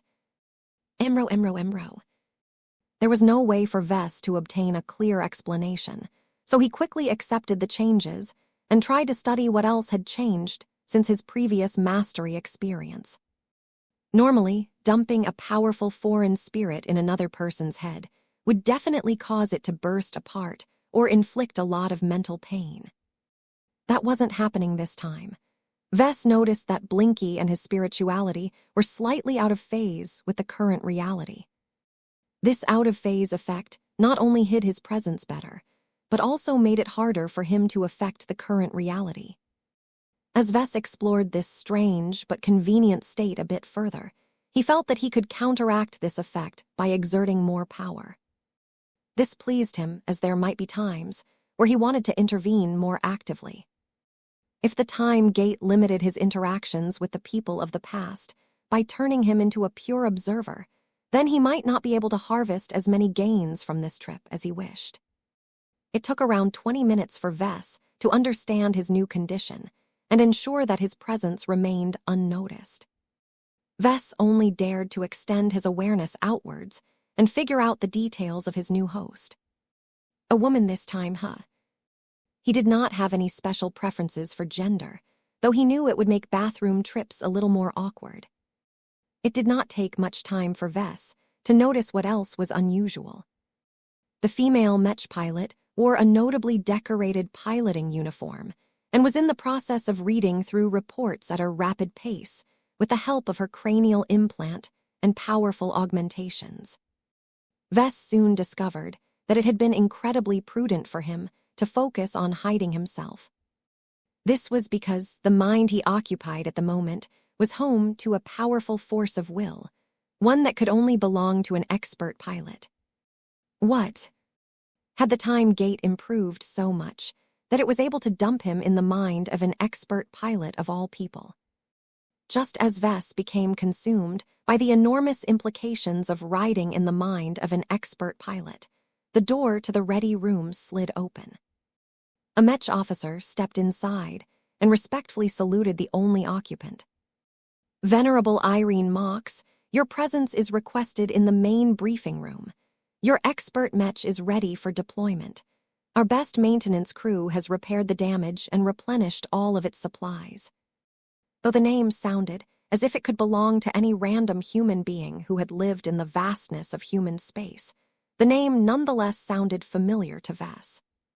Though he had lost access to his cranial implant and all of the data that he had dumped inside, there were certain sets of names that Vess had memorized before he became an expert pilot. It can't be, can it? This is impossible, right? However, once Vess cautiously explored the mind of his current host and managed to pick up a few more pieces of information, his alarm instantly skyrocketed. This can't be. It's impossible. How could I have ended up in the mind of divine Irene Mox, the destroyer of worlds? In his present time, Vess only knew of one woman who went by this legendary name. He knew her as divine Irene Mox, the destroyer of worlds. She's a god pilot. The system had managed to screw him over yet again. Chapter 4907, just an average expert pilot. The destroyer of worlds. Anyone who went by this title was bound to hold a special identity. If anyone dared to go by such a grand and domineering moniker, then he or she better have the strength and reputation to avoid ridicule. No one dared to make fun of a god pilot in human society. It was only fitting for such a powerful god in human form to assume the title of Destroyer of Worlds. Though Vess did not have a clear idea of what god pilots were capable of, the rumors and sources that he had come in touch with were all over the place. The more extreme ones claimed that god pilots held so much power that it was not out of the realm of possibility for them to be able to break entire planets. Vess personally believed that these claims were exaggerations. Perhaps it may be possible for most god mechs to wipe out entire cities or land regions at once. He could scarcely imagine how much energy it took to negatively affect a whole planet. However, it was not that difficult to imagine that certain mechs and mech types could unleash more firepower than others. Of all of the god mechs that were known to exist during his presence of time, pretty much no one doubted which one possessed the record of possessing the greatest capacity for destruction. The Ragnarok. Few details about the Ragnarok were known to the public. From what Vess recalled of the biography that he had read when he was just a student, the Destroyer of Worlds only acquired this firepower-heavy machine late in her career. It may very well be the exceptional Ace Mech that helped Irene Mox complete the Mech-body merger process. The Ragnarok was the main reason why divine Irene Mox managed to become known as the Destroyer of Worlds. As one of the top guardians of human civilization, she was regularly assigned to guard the most contentious borders between human space and the surviving alien empires of the Milky Way galaxy. When an alien race tried to test humanity's defenses and commit raids across the border, humanity issued an immediate response. Divine Irene Mox intruded into alien space and visited 7 strategic star systems in succession. Each time her Ragnarok deployed into action, its incredible formidable artillery cannons unleashed incredibly destructive rounds that cracked entire landmasses and progressively destabilized the tectonic activity of an entire globe. 7 planets turned from densely populated strongholds into ruinous volcanic planets, where nothing on its surface was left intact. Ever since she inflicted so much retribution that the neighboring aliens completely cowered from the might displayed by one of humanity's strongest champions, Irene Mox became known as the Destroyer of Worlds from that day onwards. In fact, it happened to be an evolution of her previous title. Her previous moniker was Destroyer of Cities, but it sounded a little too inadequate ever since she exposed her capacity to scour every life on a planet. No god pilot was a normal individual. Their strength and capacity for killing was unmatched by anything. This included the CFA's largest battleships. There was no way that Vess could remain calm at the possibility that he had become so lucky that he actually landed in the mind of a future god pilot. Nothing good would come if he was ever discovered by such a powerful warrior. Even if it looked as if he had gone far enough back in time that Irene Mox was only an expert pilot at this point, Vess did not want to take any chances.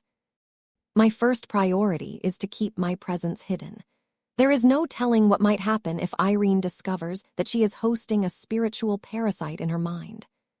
So far, it did not seem as if the expert pilot had a clue what had happened. She attended a mission briefing while remaining quiet and thoughtful. Her attention was completely focused on the current predicament of the Mech army that she was attached to. Her unit apparently landed on a hostile planet and encountered heavy resistance from the local garrison. Seeing that Irene Mox was more preoccupied with thinking on how she could best leverage her firepower to support advancing friendly troops, Vess slightly relaxed and assumed that he had yet to disturb the powerful expert pilot. His next priority was to figure out if he had visited the mind of the Irene Mox. Vess mentally frowned. Irene is a common name for females. Mox is not as common, but since it only consists of 3 letters, there should still be a lot of people who go by this name. The best way to confirm this dreadful suspicion was to see whether the details he recalled from the Destroyer of Worlds biography matched the current circumstances. He needed to jog his memories, as it had been around 2 decades since he last read the biographies of every god pilot and star designer known to exist. That easily amounted to 200 books in total. There was no way that Vess could read so many biographies in his youth with an earnest learning attitude. It was fairly common for people to buy the most popular versions of the life stories of these legendary figures.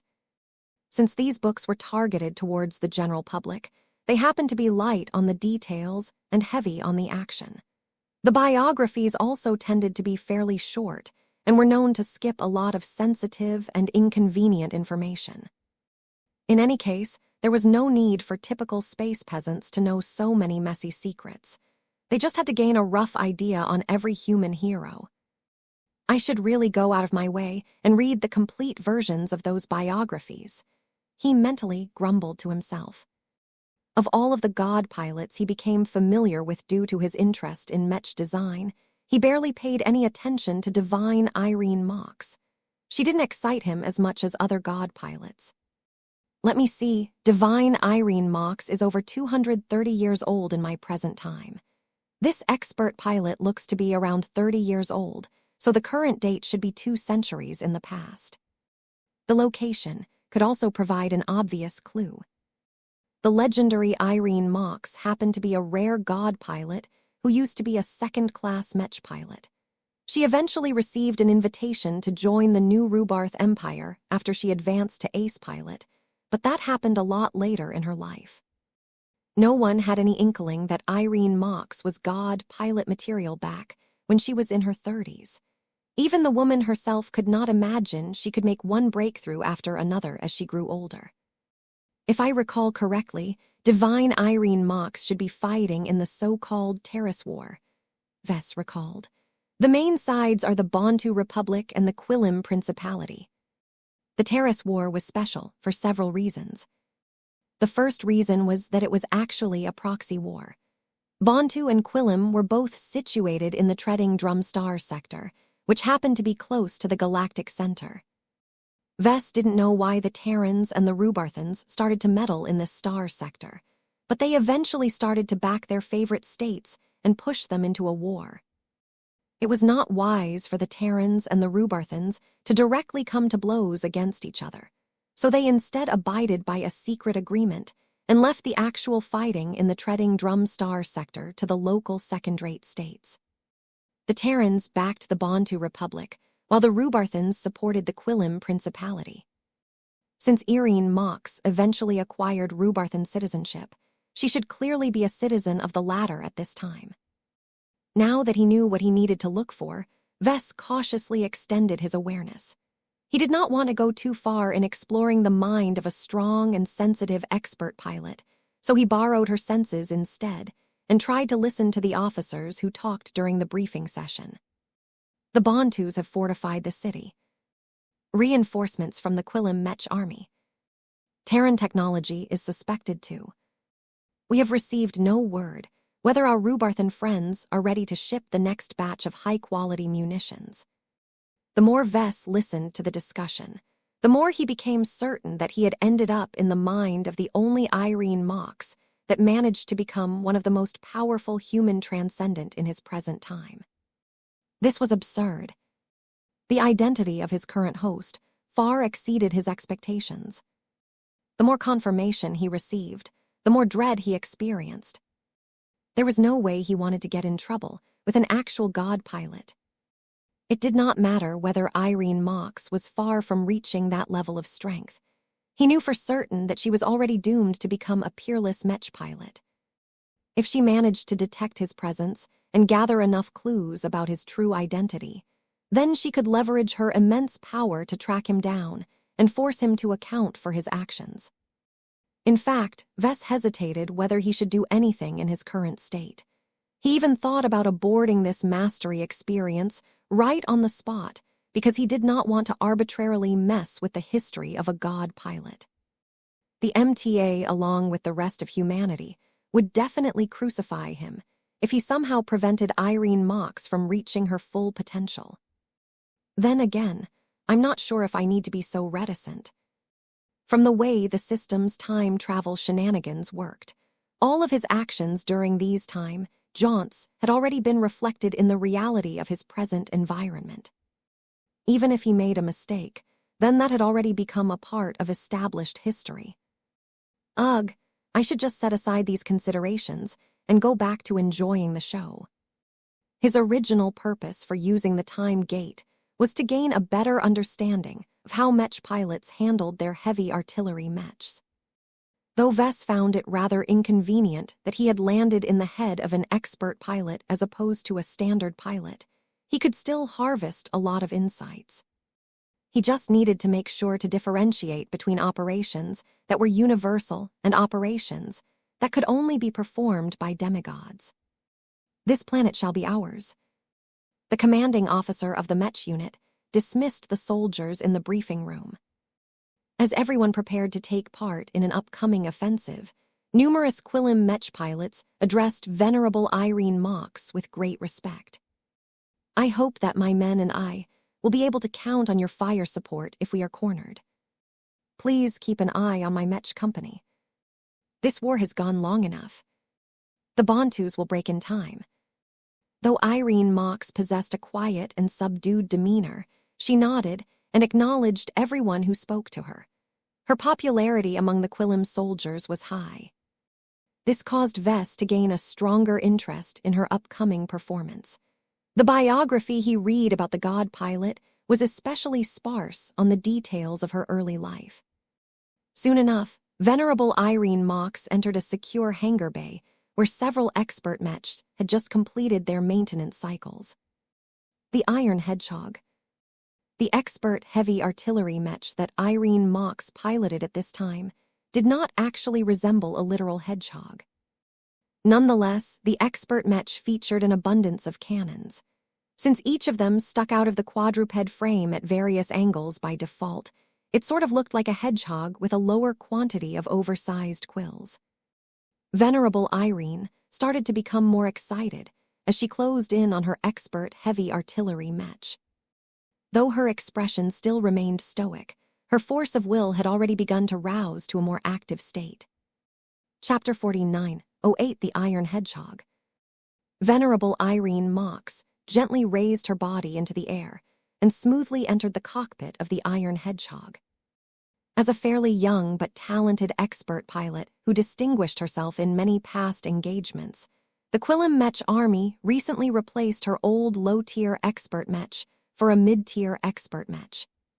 That machine was the Iron Hedgehog, an expert heavy artillery Mech that had been designed with her proclivities in mind. To Vess, it was a well-designed expert Mech that was a product of its time. The current date is 197 AOM, Vess reminded himself. He learned the exact date during the mission briefing earlier. At this stage, the age of Mechs has entered full swing.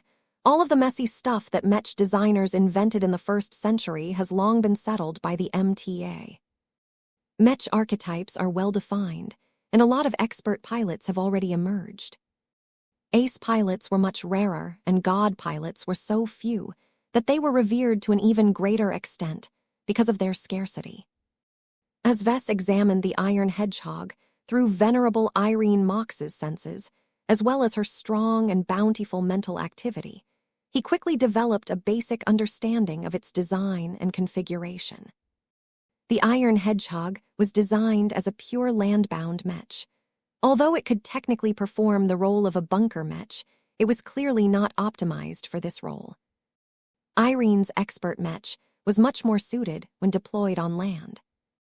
Vess had learned from Master Decimus Horst that if he wanted to figure out any heavy artillery Mech, he first had to study its armament.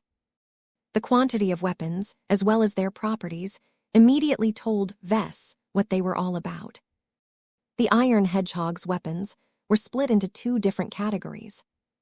The armaments placed on the outside edge of its oval top consisted of 8 heavy Gauss cannons. Their calibers were not considerably large, but perhaps they did not need to be. Vess could tell that the Gauss cannons were designed to maximize their muzzle velocity and precision. What Vess found interesting about the placement of Gauss cannons was that they could cover any angle when aiming straight ahead. However, this was only meant for emergencies. The Iron Hedgehog did not have any other way to repel enemies that managed to get past friendly guardians and come close enough to threaten it at close range. Normally, the 8 Gauss cannons should be pointed at an angle. This allowed for Iron Hedgehog to fire solid rounds that followed a parabolic trajectory and land on distant targets with good speed and precision. They were not the main sources of damage, though. The 8 howitzers that were clustered at the center portion of the Iron Hedgehog's top were remarkably simple in nature. They were ballistic cannons that were designed to propel high-explosive shells at high angles. What mattered the most for these howitzers was their ability to inflict lots of damage onto distant locations surrounded by complex terrain. Many times, resilient structures and thick mountains blocked the firing angles of ranged Mechs. By employing howitzers whose rounds could be fired with steep angles of descent, a heavy artillery Mech could provide valuable support from the rear, whereas a typical rifleman Mech remained helpless. While there were missiles that could circumvent all kinds of obstacles before they struck their targets, it was possible to blind their sensors, interfere with their guidance, or simply shoot them down before they reached their targets. Simple but solid explosive shells were cheaper, faster, less prone to faults, and could easily be replenished. These were vitally important traits for a heavy artillery Mech that was expected to launch hundreds, if not thousands, of explosive shells over the course of a long day. From what Vess could surmise of the Iron Hedgehog's design, its ammunition capacity was remarkably disappointing. Why does it have so many guns, yet so little space for rounds and shells? The answer eventually became clear once Venerable Irene Mox interfaced with her expert Mech and directed it to exit the underground hangar bay. The Iron Hedgehog slowly utilized its 4 thick legs to step into a ruined city. It was clear that the Bantus and the Quillams had fought hard over this city. Heavy shelling and collateral damage made it so that there were vastly more damaged structures than untouched ones in this urban environment. More and more Mechs bearing the emblem of the Quillam Mech army strode out of the tunnel exits. Vess had the illusion that he was watching a period drama due to all of the outdated tech on display. The treading Drumstar sector was located close to the Galactic Center, where all of the best tech emerged first. The Mechs that showed up were all fairly advanced during this time period. It was a pity that to a modern Mech designer like Vess, the Mechs in view were awfully primitive in many aspects. It's 200 years, after all. The overall Mech paradigms may have been set, but the tech that empowers these machines is constantly progressing.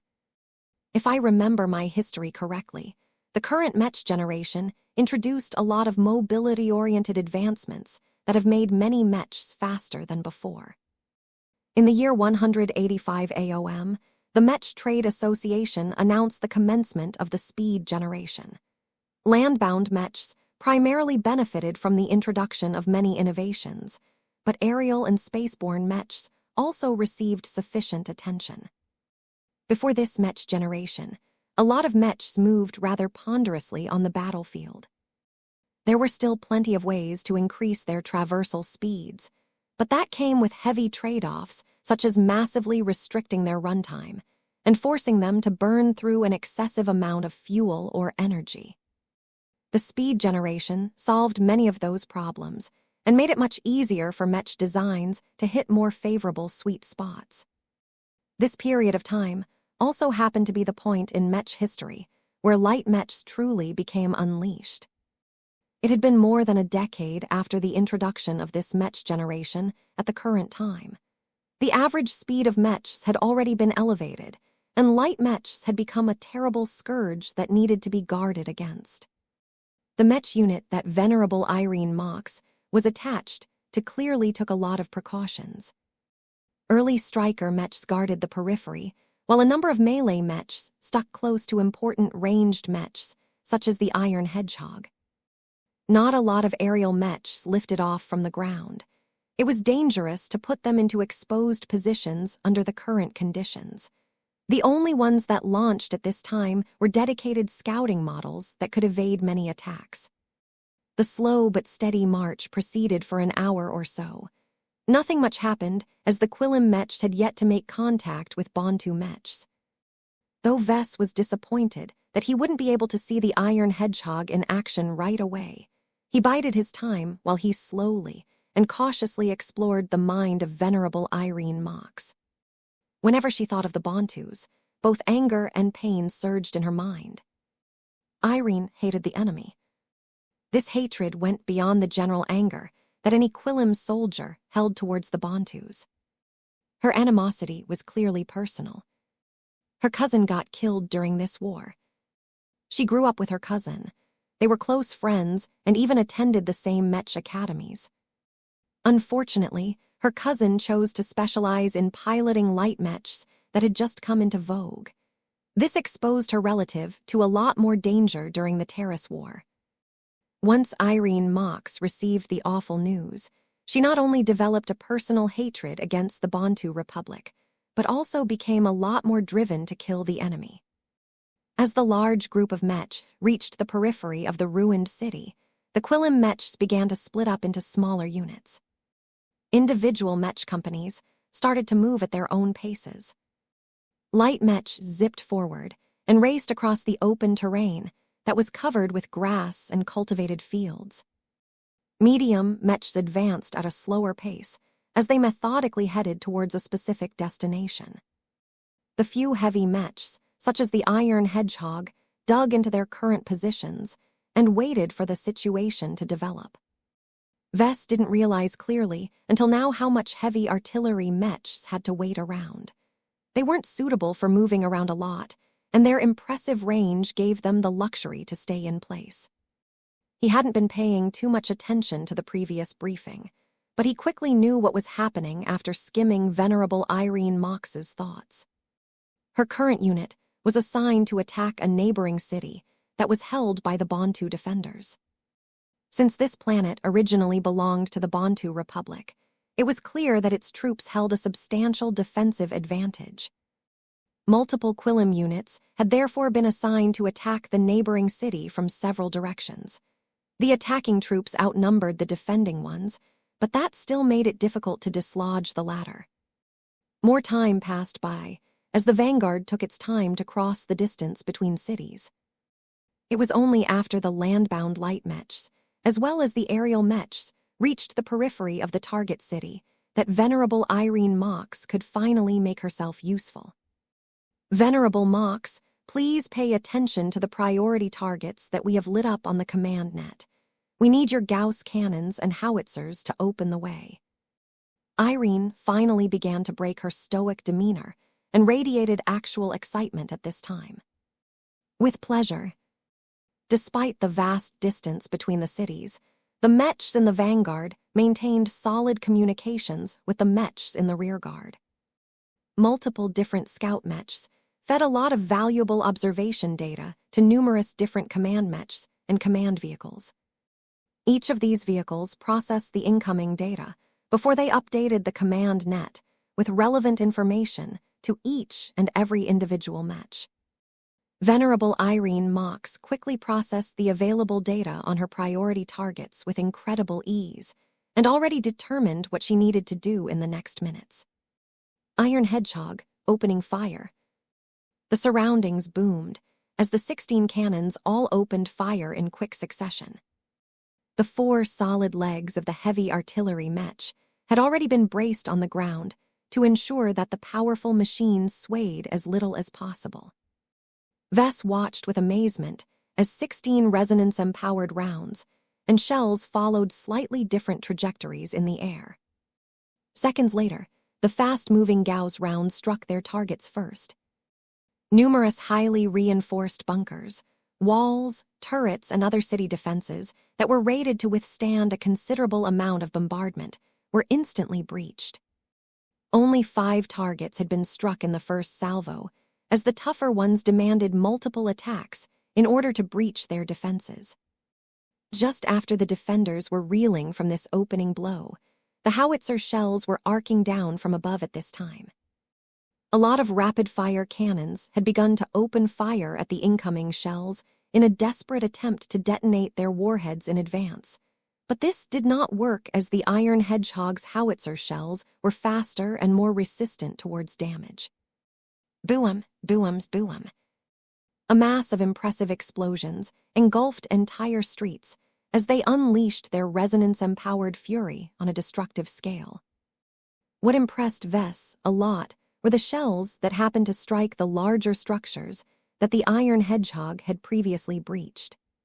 Somehow, Venerable Irene Mox was able to aim her howitzer cannons in such a fashion that their shells accurately flew through the newly made holes before blowing up the interior of these damaged fortifications. This was just the start.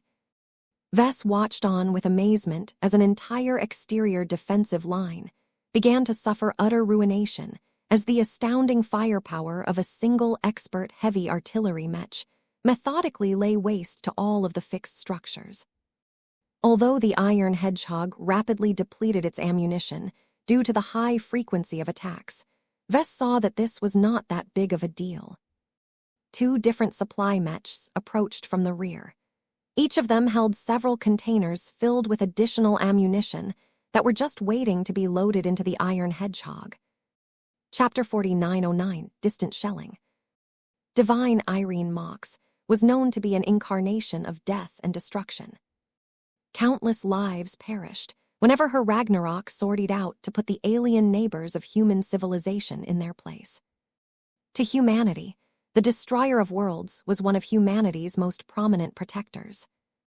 This was because any uppity alien empire or race instantly lost all bravado at the mere mention of a punitive expedition that included the Ragnarok.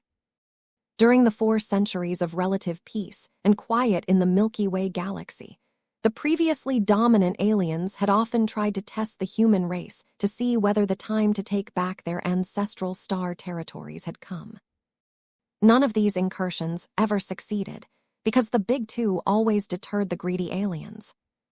There were many god mechs that undertook the vital duty of guarding humanity's sovereignty over half of the old galaxy. Although the CFA assumed primary responsibility over patrolling the borders of human space and handling affairs relating to aliens, the MTA did not want to be left out of the party. After all, even god pilots needed a bit of exercise every now and then. It was unconscionable for these powerful transcendents to direct their titanic might against other human groups. Therefore, these god pilots not only undertook their protection duties with great enthusiasm, but also looked forward to any excuse that allowed them to make deep incursions into alien territory and put the inhuman populations in their place. There were still so many alien races left in the galaxy that there were always delusional and irrational warlords among them that sought to undermine the human race in one way or another. Vess had never traveled to the busiest and most contentious borders of the Milky Way, so he did not really have a clear impression of what went on in those regions. He did hear stories of how certain god pilots, such as the Destroyer of Worlds, had become an absolute terror to many of the aliens. She was the great human Boogaman, whose attacks could never be stopped, and had the capacity to destroy entire planets. The only reason that gave the aliens a bit of comfort was that the Ragnarok was only a single god mech. It did not have the power to destroy the billions of star systems that were occupied by different alien populations in a short amount of time. That didn't mean that the Destroyer of Worlds was harmless or useless in the greater scheme of things. If the Big Two ever decided to put an end to the centuries-long cessation of large-scale hostilities in the old galaxy, god mech such as the Ragnarok would most definitely play a key role in quickly ending the sieges of the most strategic and fortified alien star systems. The galactic net was filled with the expectations of many hopeful humans who literally prayed for the Destroyer of Worlds to finish the job that humanity started in the Age of Conquest. By that time, the true twilight of the gods would commence. Powerful war machines such as the Ragnarok would sound the clarion call and lead the effort to annihilate the old alien overlords who previously reigned over the Milky Way galaxy. This was Vess' impression of god pilots such as Divine Irene Mox. Although he learned later on that she not only became a guardian of the new Rubarth Empire, but also represented its interests in the Mech Trade Association by propping up its Rubarthan faction, that did not change the public's tendency to look up to her as one of their greatest protectors. As Vess spent a few days riding inside Venerable Irene Mox's mind, he felt as if he was witnessing the operations of a bad copy of the god pilot that he originally envisioned. He found it hard to reconcile his image of the planet-destroying god pilot with the younger and much weaker expert pilot. There were similarities between the two. Both pilots carried the same name. Both excelled in long-ranged bombardment. Both sought to destroy the opposition in order to protect their comrades. However, there were also many differences that confused Vess to the point of wondering whether he was misremembering history. Venerable Irene Mox was good at her job, but Vess had seen better expert pilots in his own clan. Her conviction was not strong enough, and her primary motivation to fight at this time merely centered around taking revenge for the death of her favorite cousin. Venerable Irene Mox was certainly talented and motivated. However, she did not show the brilliance or the special qualities that increased her likelihood of overcoming the nearly impossible bottleneck that blocked her path to becoming an ace pilot. Venerable Irene Mox piloted a fairly good, but otherwise boring expert Mech. Even when Vess accounted for the differences in technological advancement, the Iron Hedgehog was nowhere near as good as the likes of the Evert Shanger or the Minerva. It could not even come close to reaching the level of the Ragnarok. As Vess continued to observe Venerable Irene Mox perform her duties in conjunction with the Mech battalion that she was attached to, he found that this future god pilot was decidedly average at this point of her life. Though Vess questioned many times whether the system stuffed him in the head of the wrong Irene Mox, far too many details matched up to allow for any other explanations. He just had to accept that so much had changed over the following 200 years that this seemingly average expert pilot eventually won several jackpots in a row. In a way, Vess partially felt grateful to the system for stuffing him in the mind of such a unique Mech pilot at such an early stage of her life. It told him that every expert pilot had the potential to become a god pilot in the future. Venerable Irene Mox did not possess any intrinsic qualities such as A-grade genetic aptitude or unique genetic treatments that instantly granted her unlimited potential. Boom, boom, boom. As the iron hedgehog sortied out yet again, all 16 of its cannons continued to bombard a city that was so far away that it lay far beyond the horizon. Vess learned a lot of lessons about war, about the operation of heavy artillery mechs and the operation of expert mechs. After gathering a lot of different clues, he figured out that the Terrace War was a long-running conflict between two different puppets of the first-rate superstates. The Bantu Republic and the Quillim Principality had already been fighting over the possession of many different star systems. The two sides had fought for several years already and developed a lot of tacit rules in order to keep the conflict at a controllable level. One of the more important ones was to avoid indiscriminate bombardment. The current planet, where the two sides were fighting, overheld a population of 14 billion citizens at its peak. No matter how the battle for the planet played out, neither side wanted to be left with total ruins that would take many years and an excessive amount of funding and resources to rebuild. They did not want to be left with the burden of keeping over a dozen billion people fed and docile. Many of the citizens that lived and worked in the cities under contention had already been evacuated.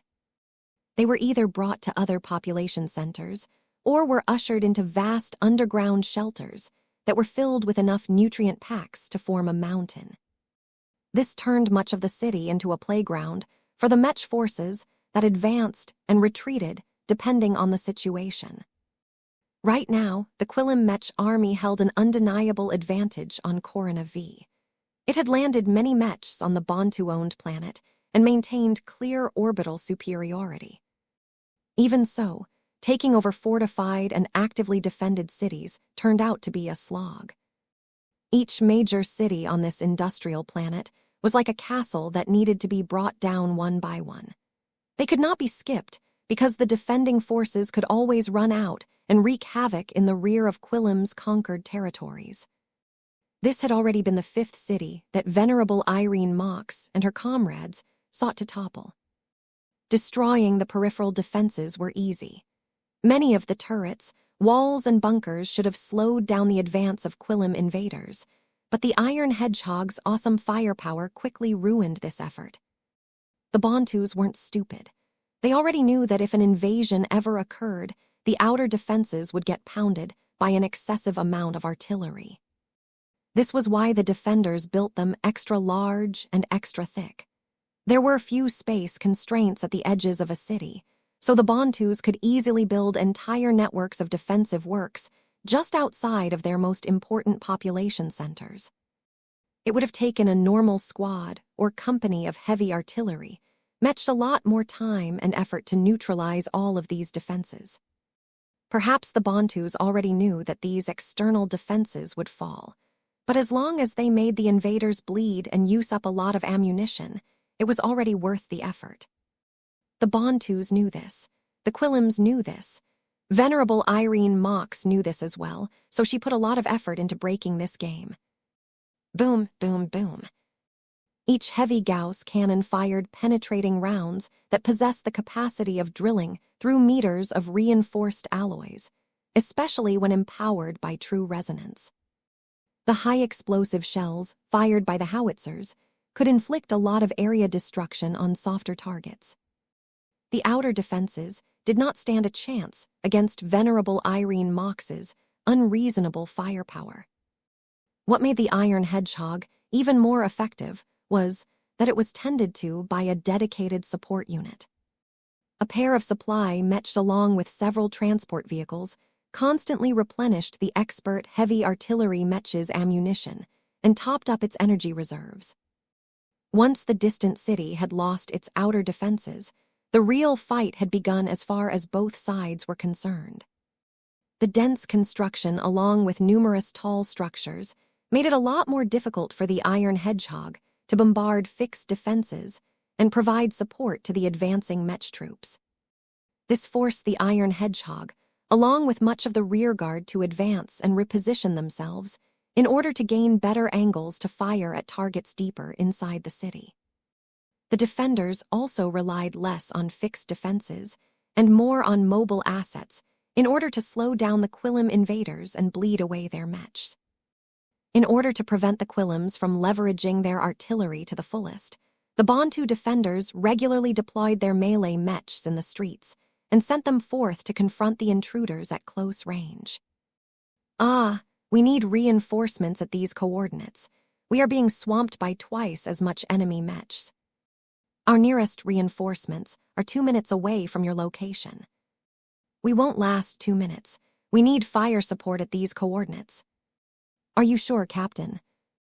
I trust in Venerable Mox. When requests like these emerged, Vess mentally became more attentive as Venerable Irene Mox brought the Iron Hedgehog's firepower to bear against the distant enemy Mechs fighting in the streets. The expert pilot's mind practically turned into a supercomputer as she and her expert Mech processed a lot of data sent through the command net. Once Irene Mox locked in her target, she waited for the right moments before she pulled the trigger at specific timings. Numerous high-explosive shells flew high into the skies and flew over many structures before descending at steep angles in the rear of the counter, attacking Bantu Mech units. Boom, boom, boom. Though none of the shells struck the enemy machines directly, the explosions that thundered in their rear were so destructive that they inflicted moderate damage to many of the defending machines. What was impressive about this round of bombardment was that not a single friendly Mech was significantly affected by the explosions. In fact, the Quillim Mechs had been biding their time. They instantly surged with greater momentum and quickly overwhelmed the Bantu Mechs that had lost their rhythm due to the earlier bombardment. Amazing, Vess mentally sighed in admiration. It took a lot of trust and skill to pull off this operation. This wasn't the only time that Venerable Mox supported her comrades in this fashion.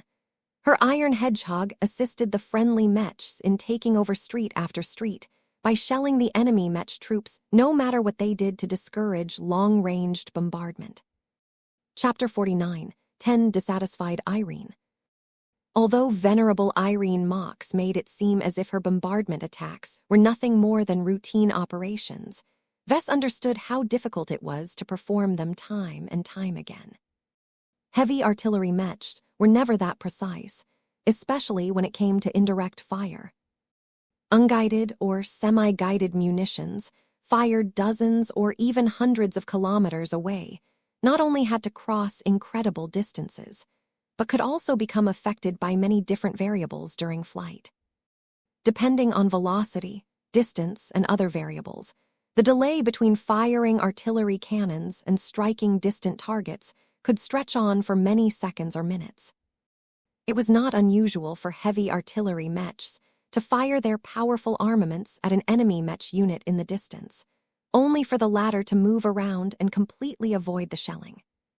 Heavy artillery Mechs would only waste a lot of ammunition if they tried to bombard any enemy Mech detected by the scouts. This was an important consideration in any campaign, as the amount of supplies that an invading Mech army could ship from the rear was limited. It was much easier and less wasteful for the heavy artillery Mechs to bombard enemy Mech units when they were pinned down. However, it was anything but simple to bombard enemy Mechs, even if they were engaged with other machines. So much could change, while the Mechs moved, that a bombardment could easily damage friendly Mechs instead. This was why most heavy artillery Mech refrained from firing their guns in these situations. Only a highly skilled expert pilot, such as Venerable Irene Mox, dared to open fire with her howitzers under these circumstances. Vess could see that this was a brilliant feat of cooperation that not many Mech units could replicate. The Quillen Mech pilots that fight in this war zone were all aware of what Venerable Mox was capable of. They developed a common set of tactics and routines that essentially centered around providing opportunities for the Iron Hedgehog to open fire. The friendly Quillen Mechs did not deviate from their positions too much and tried to pin down the opposing forces as much as possible. The Quillens even gave up obvious opportunities to land their crippling blows in favor of maintaining their safe positions. The trust they put into the only expert heavy artillery Mech on their side was rewarded. Venerable Irene Mox put all of her effort into providing the best possible support from a distance. She constantly reminded herself that her expert Mech was able to leisurely remain in the rear because her comrades kept the enemy Mechs busy. The expert pilot performed many different operations with her powerful mind and will. She predicted the movements of the enemy, Mechs up to a minute in advance. She calculated the firing angles, trajectories, time of flight of her next attack salvo. She took the obstacles between her expert Mech and her targets into account and calculated whether she needed to destroy or drill a hole through them first. She selected a specific high-tech shell type to be loaded into the howitzers before setting their individual parameters to fine-tune their trajectories, their time of flight, and their explosion radii. Venerable Irene Mox had very little time to perform all of these calculations, but she was able to do all of this with the help of her expert Mech in less than a second. The shorter the delay, the higher her hit rate. She had trained long and hard to minimize these necessary steps as much as possible. Once she developed her firing solution, she only took a brief moment of time to listen to her intuition. This was the final test she applied to herself. If her instincts told her that pulling the trigger would lead to adverse outcomes, she would resolutely hold her fire and find a different way to support her comrades. Vess had only seen her abort her attacks once over the last few days. It is incredibly astonishing to see her process so much data and get everything right on such a consistent basis. He learned through his perusal of the textbooks recommended by Master Decimus Horst that most Mech pilots simply couldn't reach this level. Although Venerable Irene Mox may be able to pull it off consistently by virtue of being an expert pilot, Vess knew by studying her precisely controlled actions inside her head that she had trained several advanced skills in order to perfect this routine. The results of all of her practice was evident. The Iron Hedgehog turned into the greatest long-ranged supporter for the Quillen Mech battalion advancing into the city. Bantu Mechs that could normally get away with hindering or even defeating the invading Mechs up close all became engulfed in one resonance-empowered explosion after another. It didn't matter if the Iron Hedgehog's shelling rarely felled the enemy Mechs. Venerable Irene Mox had become extremely proficient at estimating how much damage it took to cripple them just enough to turn them into easy prey for other machines. Although Irene certainly did not mind if she could fell enemy Mechs by herself, the Bantus weren't stupid enough to expose their machines to the fury of an expert heavy artillery Mech. In fact, the Bantu defenders had lost so many Mechs through the same bombardment tactics that they eventually had to change their strategy. The Iron Hedgehog was too unbearable. No Bantu Mech pilot wanted to enter the fray, only for an explosive shell to erupt in the rear and easily crumple the relatively fragile rear side of his machine. The Quillen Mech units that advanced into the city picked up their pace as the defenders gave up a lot of ground without putting as much of a fight as before. It was only when the attacking Mechs reached the downtown area that their progress began to stall. This was because the more central and valuable city districts were much more heavily defended. The tall office buildings were partially built like fortresses. It took a lot of damage in order to stop them from acting as giant walls. The downtown city districts were also covered by Titan shields. These shields are not bad, Vess concluded. Titan's shield technology in this time period was already fairly mature. They were originally derived from shield technology developed for battleships and could withstand a huge amount of punishment. There was no way for Mechs to penetrate the powerful shield barriers quickly. Not even the most penetrating attacks launched by the Iron Hedgehog could punch through these energy shields. The Quillim attackers could only get past this troublesome obstacle by overloading it with an abundance of ranged attacks. The other heavy artillery mechs finally made themselves useful and constantly bombarded the Titan shields in the distance. In the meantime, the Iron Hedgehog provided fire support in other areas, but otherwise remained silent in order to conserve its resources. Venerable Irene Mox used this time to pull herself back from the moment and evaluate her past actions. She meticulously went through every decision she made and ruthlessly criticized her perceived faults, even though they weren't that big of a deal to Vess. She never spent any thoughts on admiring her own skills or basking in the gratitude of the comrades she helped. There was only inadequacy and dissatisfaction in her mind. No matter how well she performed her duties, there were always better and more optimal ways for her to solve her problems.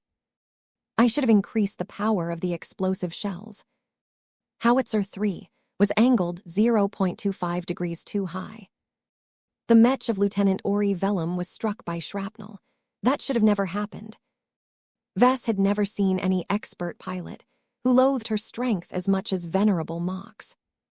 Was this one of the key qualities that a Mech pilot needed to have in order to push themselves all the way to God pilot? He already developed a theory that the growth of a Mech pilot was heavily related to how much they yearned for greater strength in order to attain their goals. Though Irene did not provide him with definite proof to back up this theory, she still provided a lot of helpful clues. Of course, Vess did not think this was enough to allow her to overcome the barriers that blocked her way towards God pilot. There are still a couple of missing ingredients. The time it took to fell the Titan shields was fairly long. It was not enough to destroy a single one. The Quillims wanted to knock out all of them so that the defenders did not have an impenetrable fortress to fall back upon. While the Bantus occasionally sent out mechs to launch sudden attacks at the Quillim mechs that were waiting for the Titan shields to fall, Venerable Irene Mox patiently waited for the most crucial stage of this urban assault to commence. As long as the Bantus were driven out of the most heavily defended downtown districts, the city would finally fall into Quillim hands. The remaining defensive works in the city would no longer be able to block the subsequent assaults. It would be much better for the Bantus to evacuate all of the combat assets that they could transfer and resist the planetary invasion at another city. The shields are about to fall in 10 minutes. Get ready, Venerable Mox. You are authorized to destroy up to 50% of the infrastructure in the downtown districts. The command net has already marked the structures that should remain intact whenever possible. Received. Irene responded as she studied the new data made available on the command net. Good data collection and planning was essential to optimizing the performance of heavy artillery mechs. The more time that heavy artillery mech pilots were able to familiarize themselves with the circumstances, the more effective they became when the actual fighting started. Venerable Irene Mox was incredibly obsessive in this regard. She had already spent much of her downtime on studying the blueprints of the Central City District and even went as far as calling up the data on individual buildings. Irene set a new goal for herself as the time to attack came closer. I must end the fight within 18 minutes. That was a harsh goal. Vess did not think that it was possible for the Quillims to overrun several heavily defended city districts in so little time. Vess figured that it would take several hours to dislodge all of the defenders and drive their surviving assets away. Yet as the Titan shields finally fell in succession, Irene turned into a beast again. Fire! Though Venerable Irene Mox did not make any unnecessary sounds or movements, her force of will surged with anger and purpose, helping her perform all of the complex calculations and judgment calls in record time. Boom, boom, boom, boom, boom.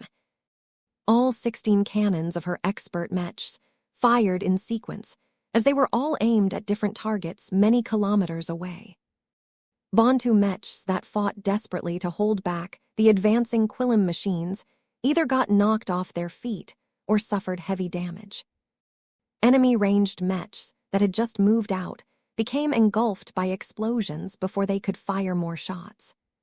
Strong fixed defenses were struck by multiple Gauss rounds and received just enough damage to make them inoperable.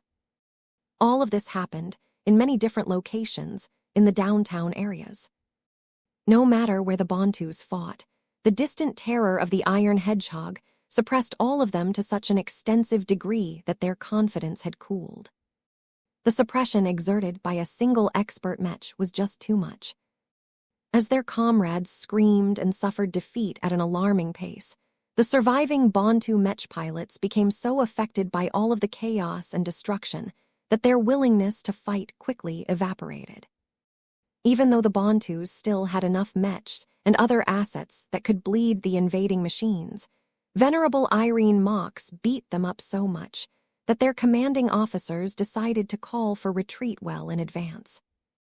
Less than 14 minutes passed since the main offensive began. Vess was mentally gobsmacked by how much the Iron Hedgehog had accomplished during this engagement. This is the true power of heavy artillery. Chapter 49, 11 City Strike. Vess finally realized what a proper heavy artillery mech was like. Although he already formed his own answers through all of the theory he learned recently, all of the textbook's answers he came across could not equal a live demonstration. It did not matter whether there was a 200-year gap between the current time and his own present time. The way that mechs fought hadn't really changed all of that much in the intervening years. It also did not matter that the Iron Hedgehog was an expert mech rather than a standard mech. Many rules in combat remained universal regardless of the properties of the individual combat machines. Vess was able to distinguish all of these factors and model a combat scenario involving a group of standard heavy artillery mechs. When Vess imagined how his transcendent punishers would fare in similar scenarios, he quickly concluded that the battles would never be able to progress so well. They don't have a strong capacity to attack with indirect fire. The transcendent punishers were first and foremost designed to function as bunker mechs. Indirect fire was pretty much non-existent in a spaceborne environment, as gravity did not alter the trajectories of projectiles with mass. When put on land, the transcendent punishers became much more limited. The luminar crystal cannons that Vess had always been proud of were only capable of direct fire, which meant they could not fire over structures and always had to come close enough to expose them to direct counterattacks. Although the transcendent punishers could still rely on its pair of heavy Gauss cannons to reluctantly strike targets from a distance, Vess knew that they were not designed to be operated in this fashion. 2 cannons aren't as good as 8 cannons, let alone 16 cannons. They were designed to operate in space over longer distances, where muzzle velocity was one of the most important parameters of combat effectiveness. It was difficult to reduce the power settings of these Gauss cannons to a large extent, but this was often necessary in order to allow them to arc over hills and buildings and strike at targets with a reasonable amount of effectiveness. Though Vess was unsure whether he should design a dedicated land-bound heavy artillery mech in the future for his clan, he preferred to solve his transcendent punishers' deficiencies in this aspect. Maybe there is a way to get the best of both worlds, he muttered. He came up with the idea of making his transcendent punisher more modular. Why settle for one configuration or another when the Eye of Ilvain could change the weapon loadout of its heavy artillery mechs before a deployment? This is actually a great idea. It adequately solved the dilemma between optimizing a mech for spaceborne and land-bound combat. The mech pilots might grumble at the need to train 2 substantially different skill sets, but his mech pilots should be able to handle the additional challenges. As for his first mech commission with Davut, Vess was more inclined to design a dedicated land-bound heavy artillery Mech.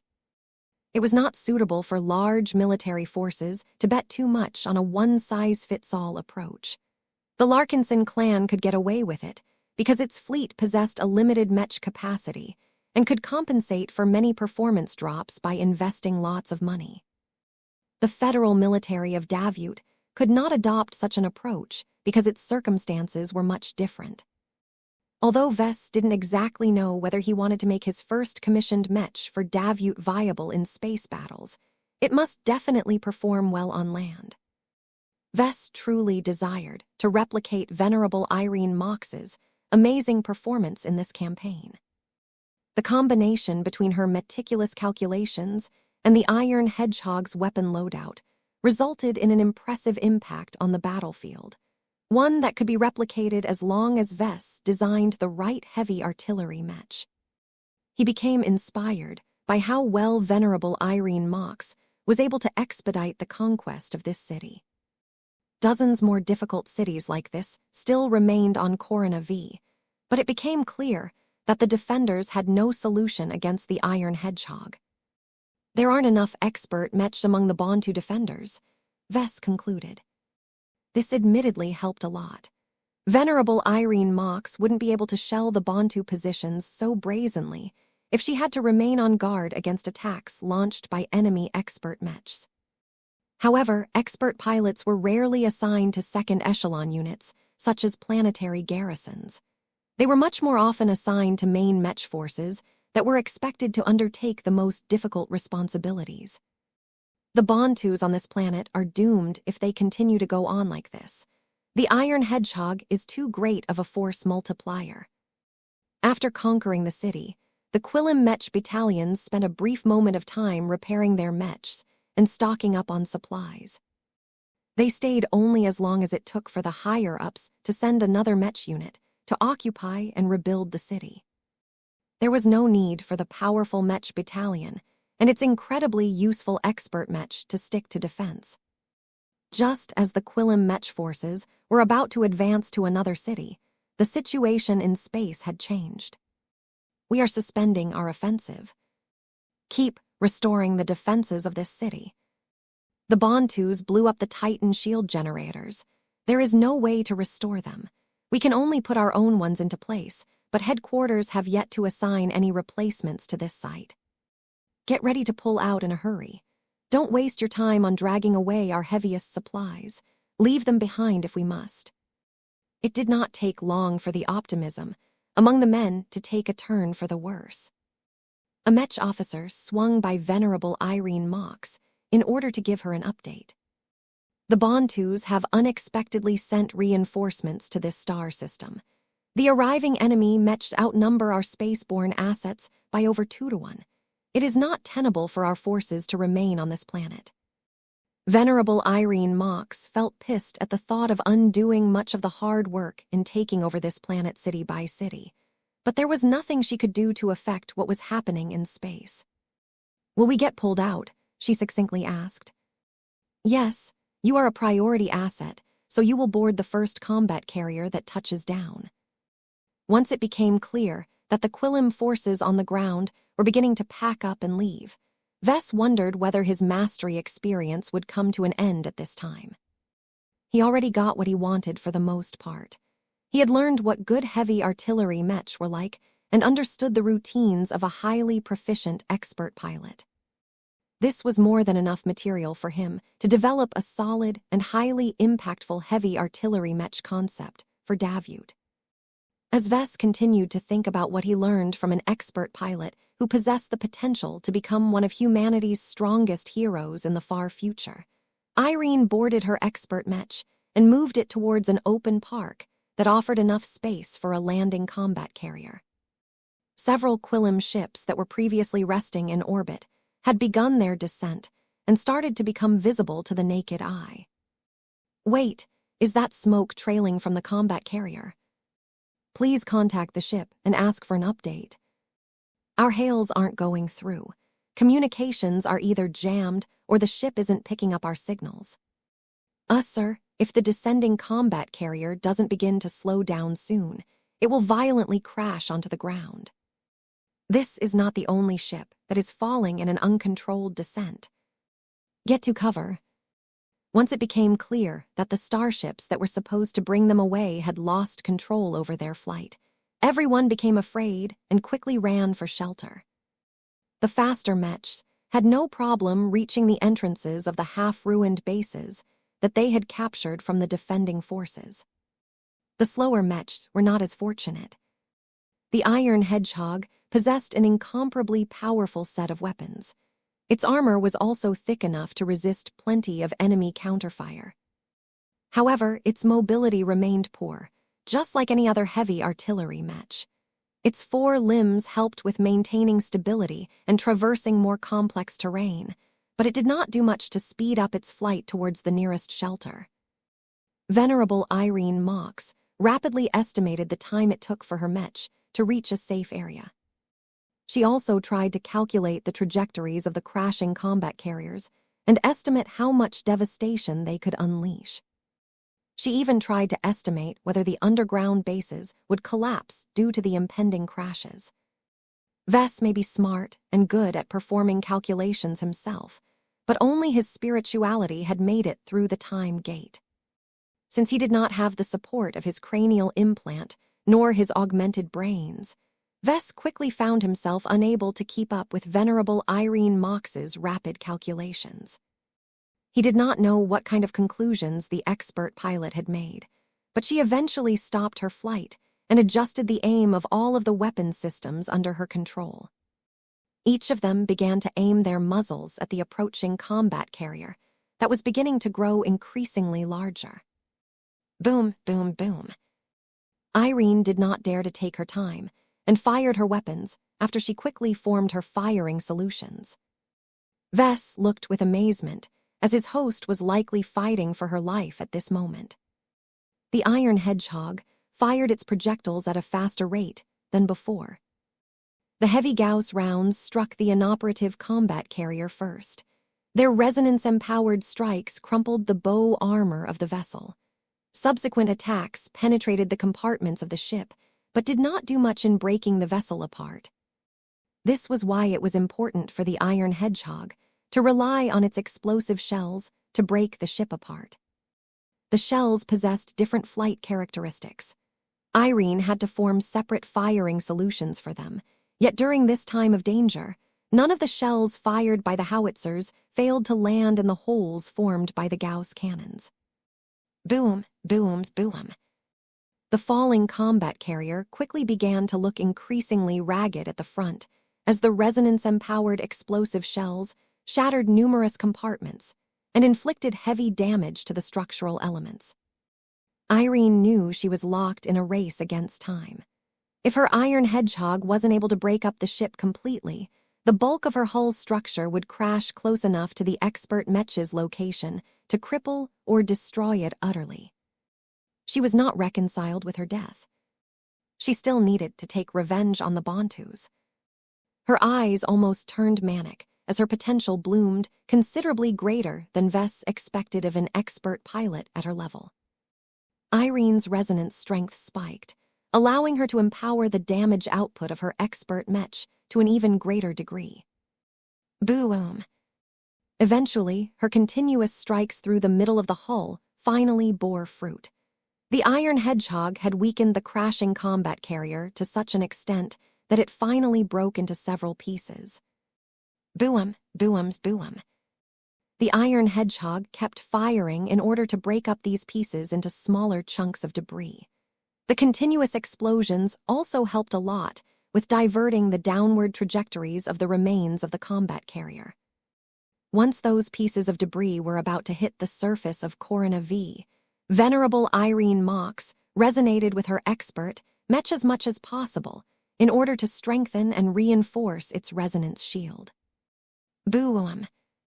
The entire ground around the park rumbled and went into upheaval as thousands of tons of starship debris crashed into the city and cratered the landscape. The powerful crashes not only ruined an entire city district, but also heavily impacted the Iron Hedgehog.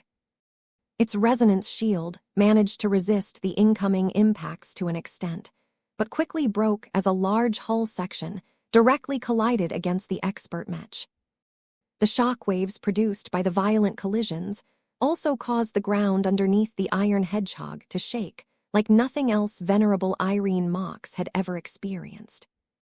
Chapter 49, 12 Ruination. The city had become devastated. This was the result of having a combat carrier crash into it from above. Large impact craters and toppled office buildings had made the landscape unrecognizable. Dust particles and strange gases filled the air and obscured everyone's vision. Deep rents had been dug into the ground as the hardiest pieces of metal somehow remained intact enough to be recognizable.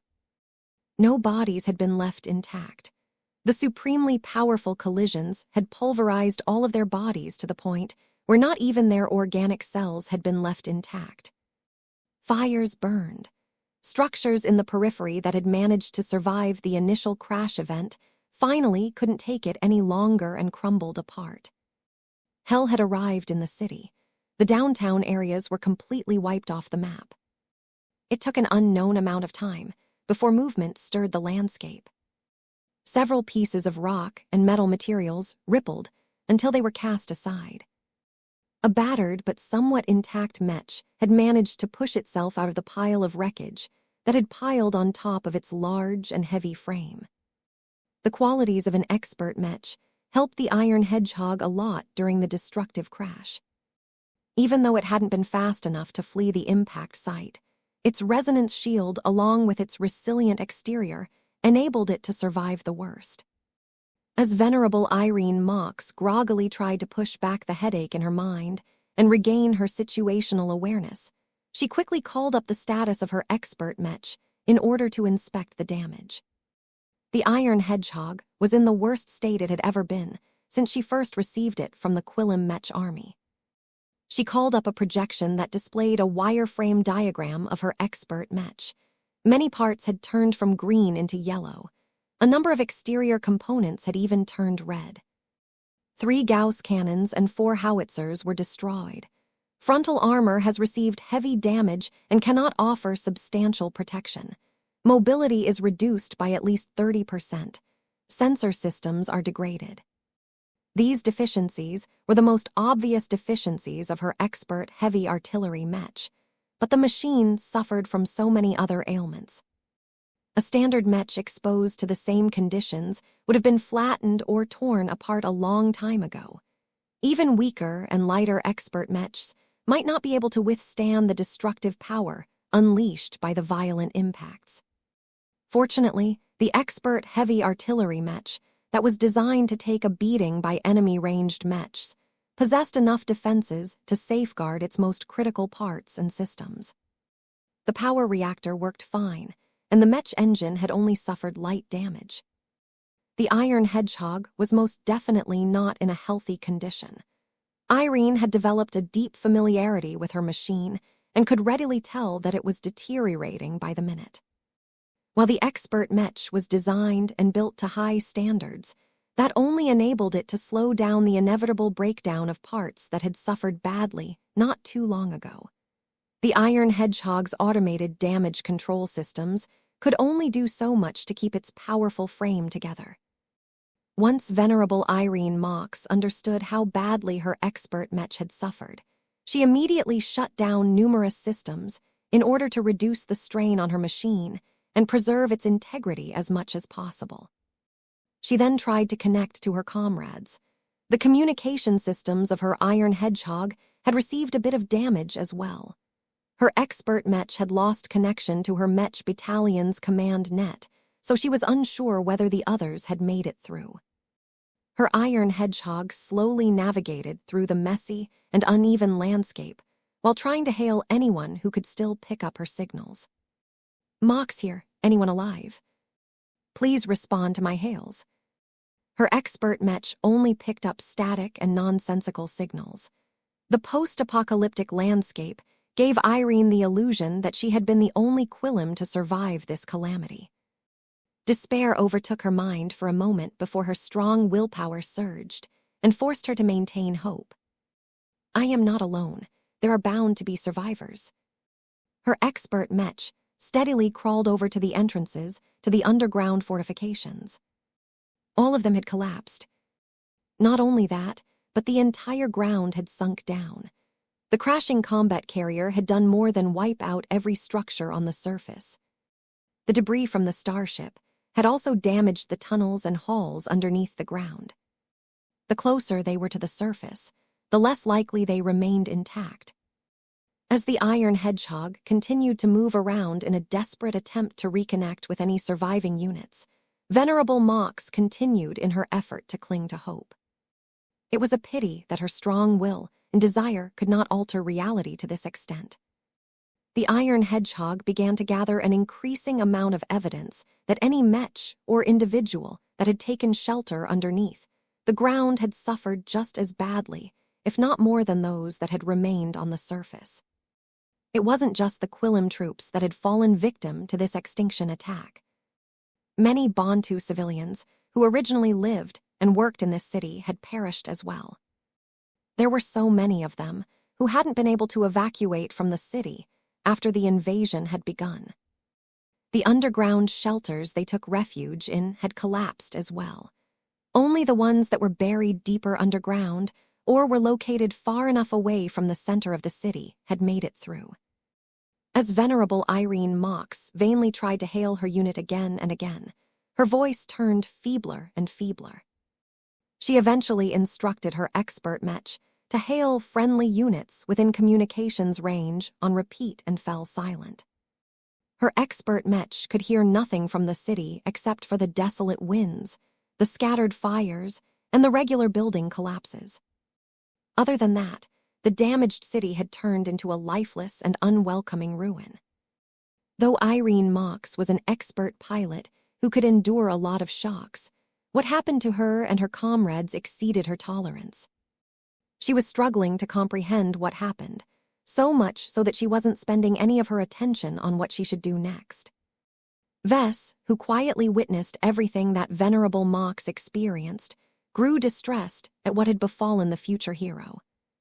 He had no idea why the combat carriers descending from orbit had lost control and crashed. It became clear that the Bantus had somehow messed up the attempt of the Quillams to evacuate their assets from the surface of Corona V. If this was the case, then this was just the beginning. There is a lot of bad blood between the Bantus and the Quillams.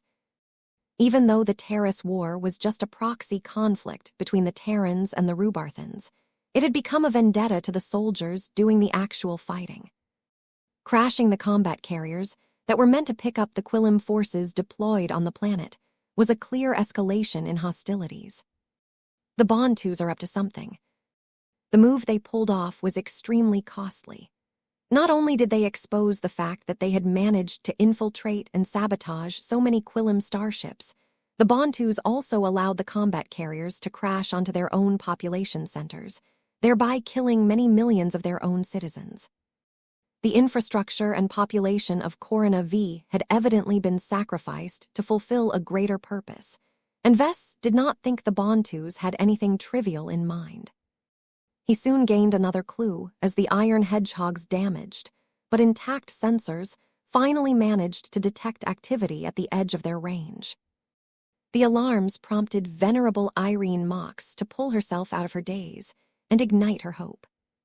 Had her expert Mech managed to regain contact with surviving Quillam units? It wasn't until her expert Mech informed her that the incoming Mechs not only lacked the familiar ifs, but also did not match the signatures of known Quillam Mechs. Instead, the emission profiles and silhouettes of the Mechs approaching from afar resembled the Bantu Mechs that she and her comrades had driven out of the city a few days prior. The defenders had returned to confirm the elimination of the invaders and finish off any stragglers that had been lucky enough to survive the calamity. Since the Iron Hedgehog actively sought out to communicate with those distant Mechs, it had stupidly revealed itself to the approaching Bantu forces. Just the thought of her enemies caused her anger to resurface. She could think about regaining contact with her comrades later. She first needed to wipe out the Bantu vultures that sought to finish the job. The expert pilot summoned up her professionalism and focused completely on her current priorities. She may have lost contact with the officers of her Mech battalion, but she was still capable of taking the initiative if necessary. A quick survey of the surrounding terrain showed that the area had become messy and uneven, and that it was difficult to obtain a clear line of sight of any opposing mechs. Her damaged expert mech moved to higher ground. At the same time, the 4 intact howitzers began to adjust their firing angles until they became fairly steep. Once Venerable Irene Mox became certain about her estimates, she pulled the trigger and caused the howitzers to launch their shells.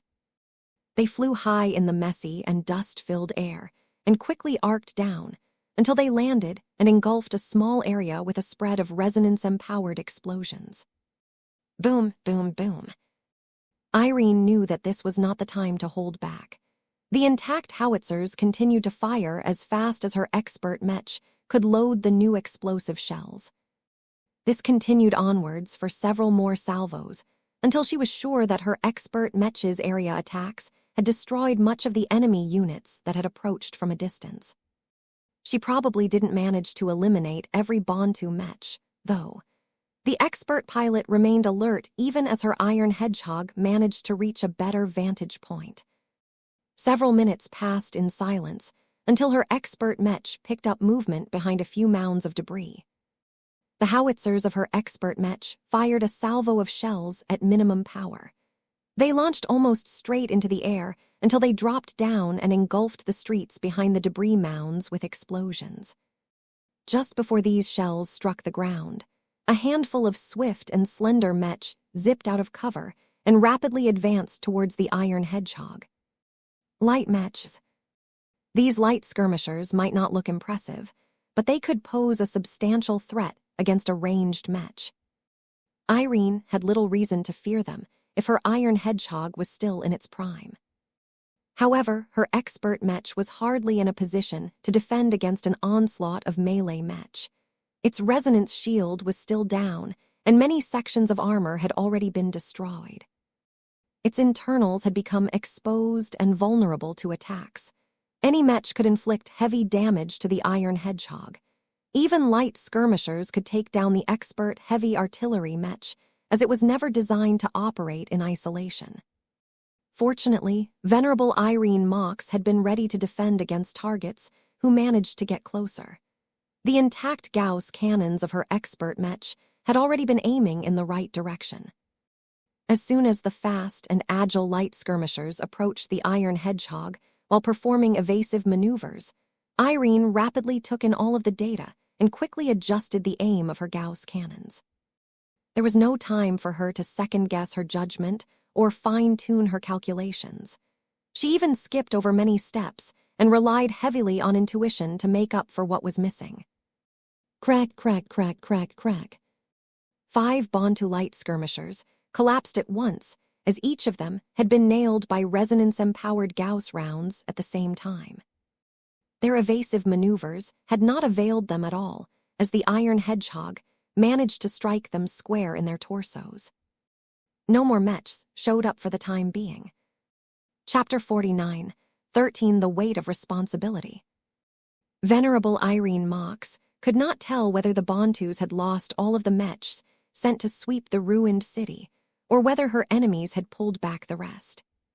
The expert pilot had become isolated again. Only her expert mech kept her company, but it was a pity that the machine was not alive. Its mechanical operating system provided no warmth and companionship to the woman. Without the stimuli of her familiar comrades, Irene's thoughts took a darker turn again. Vess mentally frowned when the expert pilot mechanically tried to search for any surviving Quillim soldiers, even when it had become clear that none of them should have been able to survive the calamitous crash. Even if Vess had lost contact with his own cranial implant due to his special state, he was still able to perform enough calculations by himself to estimate that the mechs and support personnel that took shelter in the captured underground base were almost certainly gone. They would have been able to survive if the former Bantu stronghold was fully intact. However, when the defenders initially decided to give up on holding the city, they had sabotaged many of the installations before they pulled out. Though the base still remained intact enough to use as a temporary staging point, Vess guessed that the Bantus had actually turned it into a trap. This is a premeditated counterattack. If this was the case, then Venerable Mox needed to get out of this city and rendezvous with any Quillim units that managed to survive this wave of attacks. It was unfortunate that the dazed and traumatized expert pilot did not do anything of the sort. Instead, she spent half an hour of her time in vain trying to contact her familiar compatriots. Her expert Mech utilized its 4 legs to dig through the rubble, as if that would help it pick up any signals transmitted from the collapsed tunnels. Ugh, can't you do anything useful? Vess became frustrated by her increasingly more senseless actions. Ever since her expert Mech eliminated the Bantu Mech that had apparently been waiting in the outskirts of the city all of this time, Irene did not spare any thought about the danger she was in and what she needed to do next. Corona V had clearly turned into a deathly trap.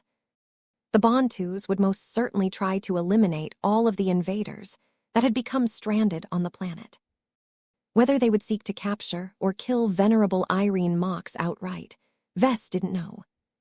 He didn't recall reading anything like this in Divine Irene Mox's biography. Perhaps the popular book deliberately skipped over this event because it was not acceptable to read about humans deliberately crashing starships onto their own planets. The lack of awareness of what took place in this period of Irene's life caused Vess to grow increasingly more concerned.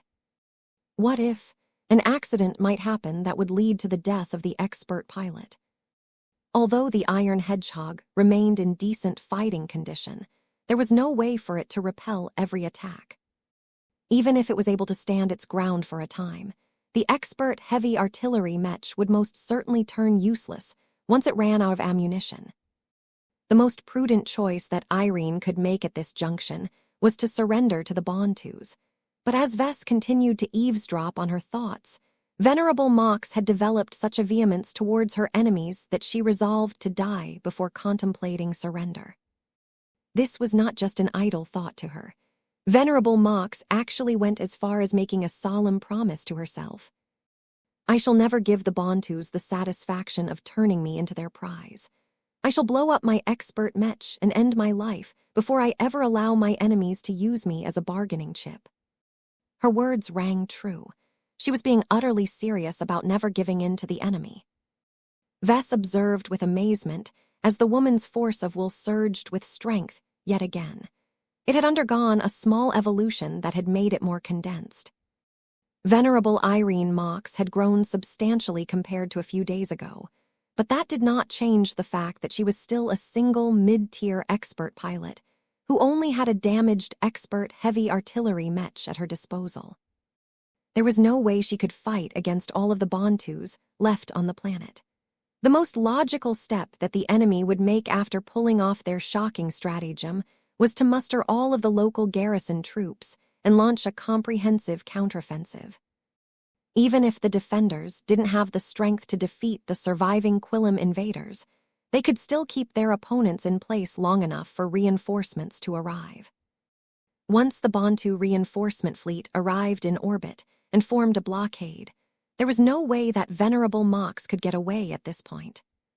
Get out of this city, goddamnit.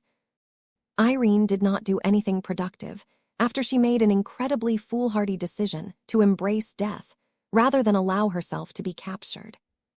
When 10 more minutes passed without any obvious changes, Vess grew incredibly alarmed. Making a stand in this ruined city was the last thing that Irene should do. If she did not seek a way out soon, her awfully slow expert Mech wouldn't be able to avoid the next wave of Bantu Mechs that were most certainly on their way to this ruined city. This realization put Vess in an awful bind. If the stupid expert pilot could not wake herself up from her self-destructive thoughts, then human history might irrevocably change. No, that wasn't right. Divine Irene Mox had definitely survived this disastrous campaign. Had a transport arrived from afar to pick up one of the Quillim Mech army's most important assets. Vess didn't know. He couldn't afford to bet on the possibility that the Quillums were free enough to retrieve venerable Irene Mox. What if the Quillums had suffered so much damage that they couldn't take care of anything else? He knew from reading Venerable Mox's thoughts that the Quillums had established their headquarters in Dershan, a medium-sized city that the landing forces had taken over first. The Quillum troops that had landed in Dershan had put a lot of effort into fortifying it with defenses and stocking it up with an abundant amount of supplies. There was no other suitable location on this planet where the Quillums could regroup and find a way out for themselves. Why wasn't Irene thinking about heading to Dershan? She didn't even think about the possibility that the Quillums might retrieve her and her expert Mech. After all, the city had suffered so much damage that it didn't seem that any of the Quillum Mech forces had managed to survive this disastrous event. In a situation where every single vehicle had become incomparably precious, it was not worthwhile for the Quillums to explore every city, especially when the Bantus could shoot them all down. Vess struggled to make up his mind whether he should intervene and do his best to save her life. If Venerable Irene Mox was just a random expert pilot who never really accomplished anything important enough in her life, then Vess had no compulsions about leaving her to die. These mastery experiences were primarily for his benefit. It was easy for him to sympathize with his hosts, but that did not mean he had to lift a finger in order to save their lives. He had become especially wary of accidentally changing the course of history by making careless moves. However, Irene Mox was not a forgettable individual from the past. She was the Mech pilot who would steadily climb her way up the ranks until she finally became the destroyer of worlds that countless humans revered. Her future was so bright and brilliant that every human had an obligation to do whatever they could to protect them against the threats that they could not defend against for whatever reason. Vess never imagined that he would be put into this difficult and unenviable situation. He began to wonder whether Venerable Irene Mox managed to survive this campaign and went on to ascend to godhood expressly because he actively chose to intervene in her life. This was the problem with time travel. All of the information he possessed so far indicated that he had already chosen to intervene in this situation. A part of himself felt resentful at this notion. He impulsively wanted to resist this outcome and see what would happen, but his more responsible side felt it was too disastrous to rely on the Quillums or Irene herself to save her life. Vess knew that exposing himself to a future god pilot would produce a lot of uncertainty to his life, but when he thought about his responsibility to humanity, he felt that he was being overly selfish for refusing to do what was necessary to preserve the life of Irene Mox. He had always clung to the identity of a human. It was an important source of strength and sanity to him. No matter how much his body deviated from the baseline human norm, he could always take comfort in his place among his fellow humans.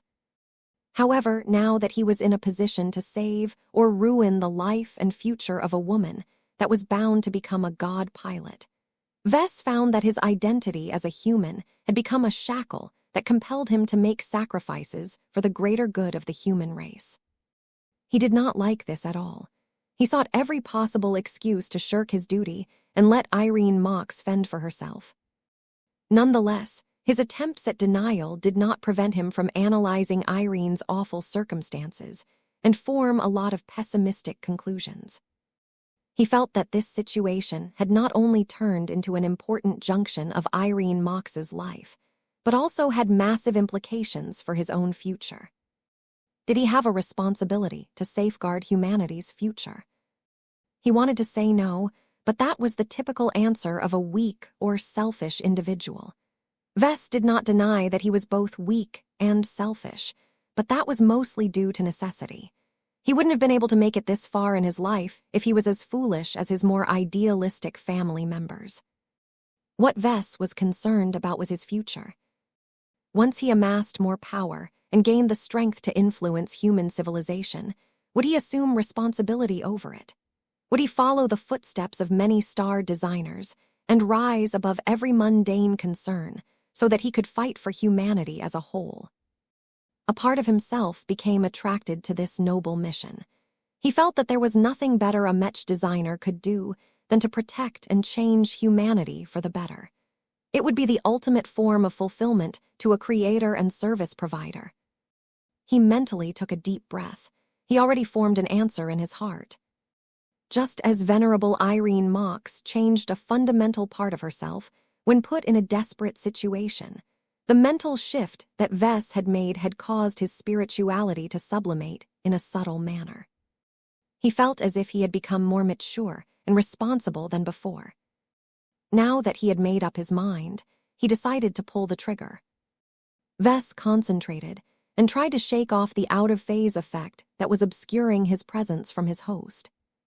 Thinking that Irene might lash out against him if he revealed himself and spoke directly in the sanctity of her mind, he decided to change his plan and leverage his companion's spirit.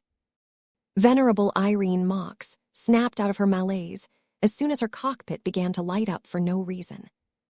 Her thoughts completely froze as a shimmering form began to emerge in midair.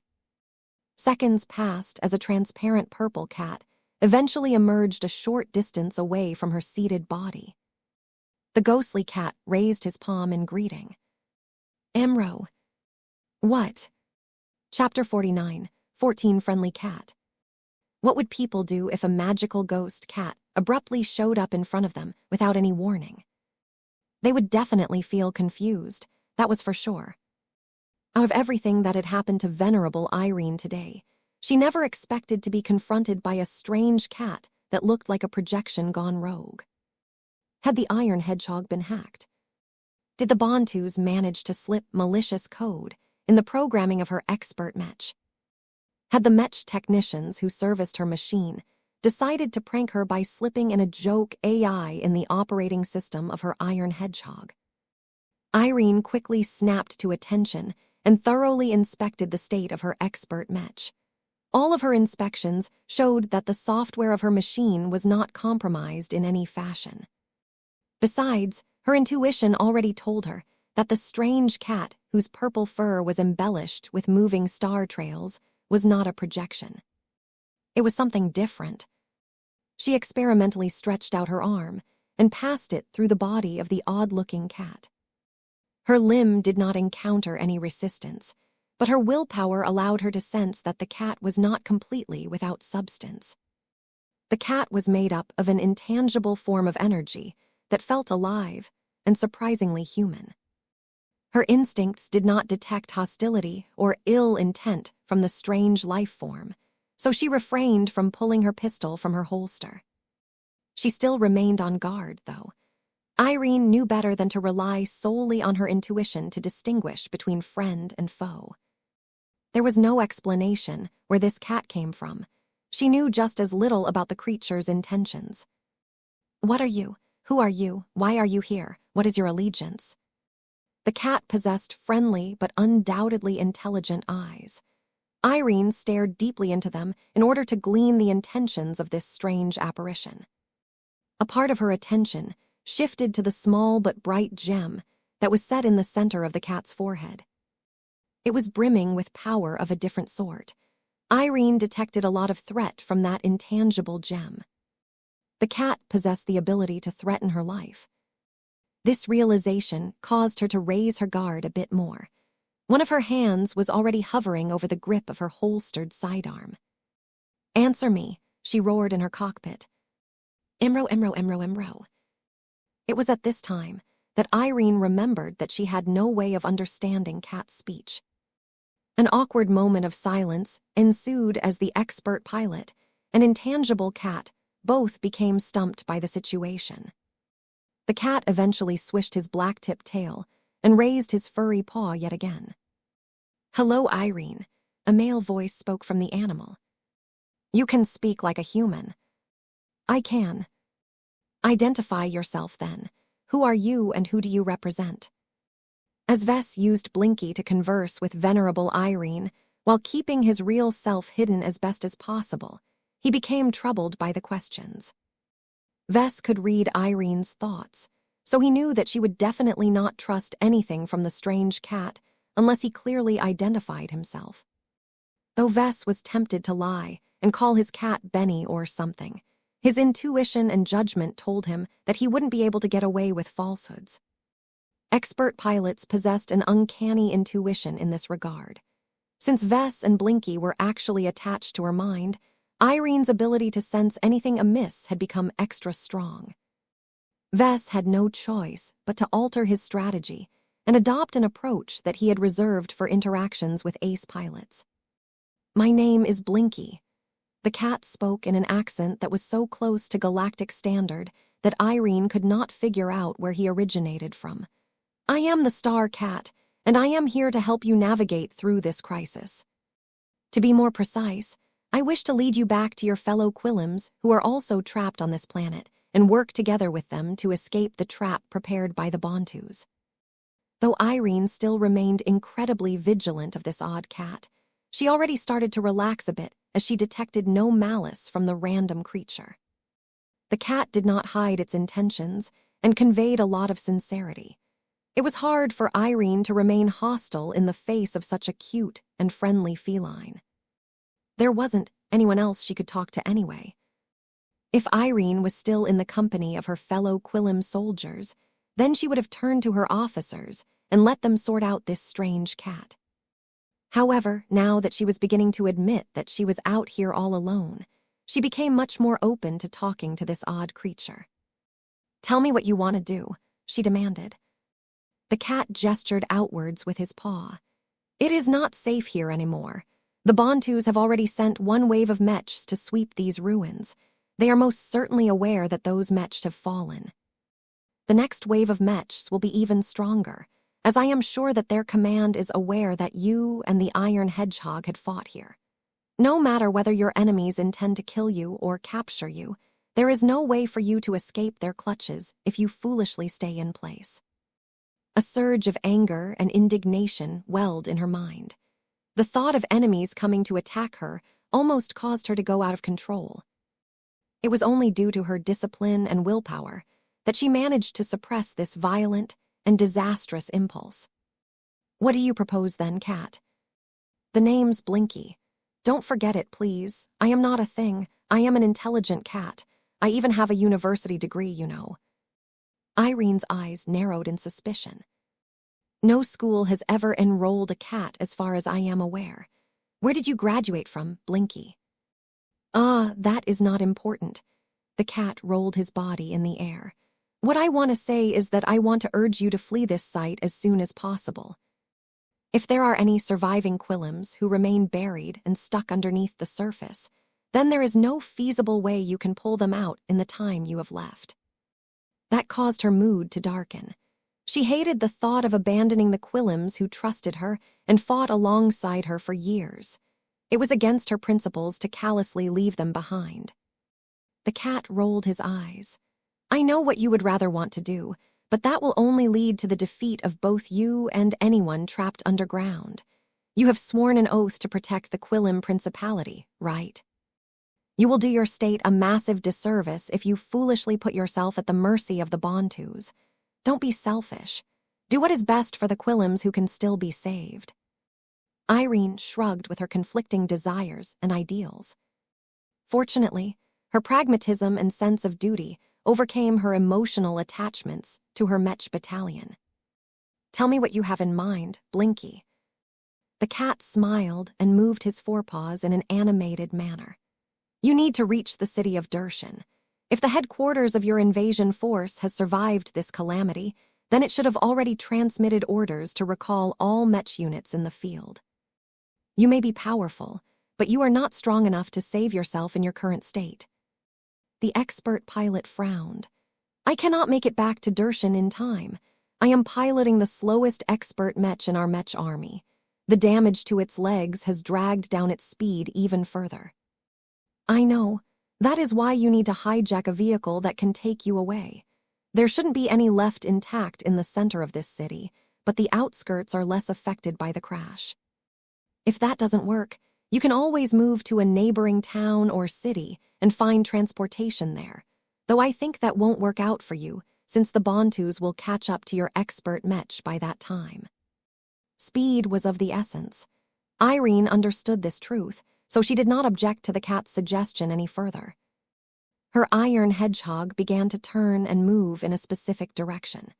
She had already called up a map of the original city and identified an industrial district located in the periphery of the city that was most likely to offer suitable transportation. Irene remained silent for a time as she continued to study the data that was still stored in her expert Mech. The fall of the command net had caused her to lose access to a lot of useful information, but she could still form her own conclusions. "Why are you helping me?" she opened her mouth and asked. "You never gave me a clear answer to these questions. I still don't exactly know who you are. You are clearly not a Quillim, and I seriously doubt you have been dispatched by the Rubarthans. This is not their style." The purple cat smirked and arrogantly lifted his feline head. "Oh, you would be surprised. I would have you know that I am descended from pure Rubarthan stock. Anyway, it is inconvenient for me to expose my true identity and allegiance to you. Some pieces of information can be extremely dangerous. It would do you more harm than good to know who I am. Instead of guessing who I am, it is better to focus on saving your own life. The only way you will be able to fight the Bontus another day is if you escape from Corona V." The woman understood that, but that did not mean she was satisfied with knowing nothing substantial about the cat who had offered his services out of the blue. "Is there nothing you can tell me at all, Blinky?" The cat looked thoughtful and started to rub his furry chin in a very human-like gesture. "If you truly must insist, then I suppose I can reveal who sent me to you. You may not know of him at this time, but I can guarantee you that you will be well acquainted with this name in the future. You can thank Mr. S. for allowing me to guide you through this crisis." "You will find out later," Blinky said. "He is older than you think. He is powerful beyond your imagination. He is a font of endless knowledge. He can decipher every Mech. He is a tool of humanity. He is hunted by society. I am not exaggerating to you when I state that Mr. S. unfathomable." Irene formed all kinds of guesses based on Blinky's vague descriptions. "Is he a Mech designer, a master Mech designer, a star designer?" The star cat teasingly squinted his eyes at Irene. He never responded with a direct answer, but his attitude already said enough. "We are nearing the industrial district," he told her. "Focus the sensors of your Mech on the lots that still look intact. At least a third of the complexes still remain standing. That is good. I suggest you first make your way over to that logistical center at the end of the street. There is bound to be a depot there that might have the transportation that we seek." She did as instructed. Once her slow-moving Mech finally intruded into the logistical center, her machine quickly approached a large depot for transport vessels and found a single damaged aerial vessel. The iron hedgehog stopped in front of the small industrial transport and scanned it carefully. Irene frowned again. The good news is that it is probably flight-worthy. The bad news is that it is completely locked down. I won't be able to unlock and fly this Bontu transport. "That is not a problem. I can take care of that. I will have the transport flying within 15 minutes. You can hack a transport vessel. I am a cat of many talents. Emro Tilda." Chapter 49, 15 Calculating against Irene.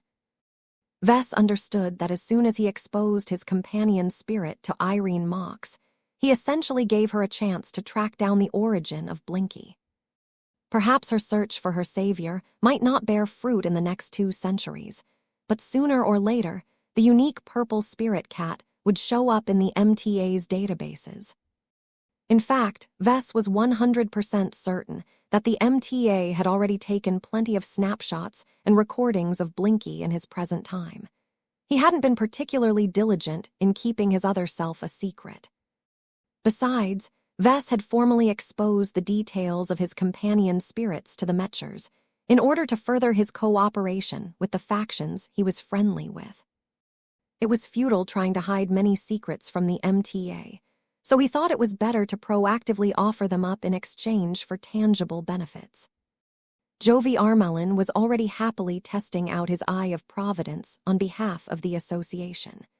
As long as the Mechers confirmed that companion spirits were highly beneficial to their recipients, the Mechers would probably embrace them on a wider scale. This meant that from the moment Vess exposed Blinky to Irene Mox of the past, the god pilot known as the Destroyer of Worlds would definitely be able to track him down and figure out the connection between himself and what happened to her on Corona V. This was a dangerous move. Vess could land himself in a huge amount of trouble by showing off Blinky in two completely different locations and time periods. Combined with the fact that the MTA likely found out that Blinky was Vess' companion spirit, an individual who had access to all of these clues may form all kinds of strange and unusual conclusions. God pilots were known to merge with their god mechs, so their intelligence had definitely skyrocketed. There was no way that such a powerful human deity would be ignorant enough to miss all of these details. Even so, Vess boldly proceeded to expose a select amount of information to a woman who would eventually evolve into one of the strongest human heroes alive. Since he had already made the decision to break his earlier policy of non-interference and actively meddle with the events of the past, he might as well go all the way and maximize his gains. Using venerable Irene Mox as a medium to obtain another powerful backer, his present time sounded like an incredibly dangerous, but also incredibly rewarding way to get ahead. Of course, he was well aware that his gamble could backfire enormously. He was playing with the life of a future god pilot. The power and status of the Destroyer of Worlds was comparable to that of the polymath. Vess already had to watch his back in case he inadvertently attracted the latter's greed. No sane person would go this far and hope for the best. Vess was different. He knew exactly what he was doing. His mentality towards this admittedly crazy and reckless strategy may be anything but normal, but this approach fell completely in line with his personality. The reason why he was willing to bet on divine Irene Mox's goodwill was because of two reasons. First, what happened in the past already radiated in the present. Since Vess had never heard anything from the Destroyer of Worlds up to the point where he chose to enter the system's space and pass through the time gate, then that meant it was unlikely that the female god pilot would have him captured. In fact, the opposite may be the case. She may work behind the scenes and do her part to ensure that the Mech Trade Association did not treat him in an unreasonable manner. The reason why he felt that this may be the likely outcome was because he already experienced the care of the MTA in various ways. Sure, his dealings with Master Willix, and subsequently the survivalist faction and the transhumanist faction, could explain how he managed to get away with a lot of shenanigans, but that might not be enough when an inscrutable existence such as Mr. S became involved. Vess became increasingly more confident that if he had any secret backers within the MTA, then the Destroyer of Worlds must definitely be on his side. It may be strange for him to fear the polymath's entanglement while simultaneously welcoming a deeper relationship with the Destroyer of Worlds. This was because they were two completely different individuals. The polymath was a star designer and a suspected holy daughter who secretly possessed a fragment of the metal scroll. Vess, and the most prodigal star designer in existence, possessed a clear conflict of interest. Even if he had messed with her life in another time jaunt, he did not dare to bet on her goodwill if it became known that he possessed a secret relic that could massively strengthen her own design capabilities. As for divine Irene Mox, her moniker might sound scary, but she still had an excellent and upright reputation in human society. Vess had dealt with plenty of expert pilots and numerous ace pilots in the past.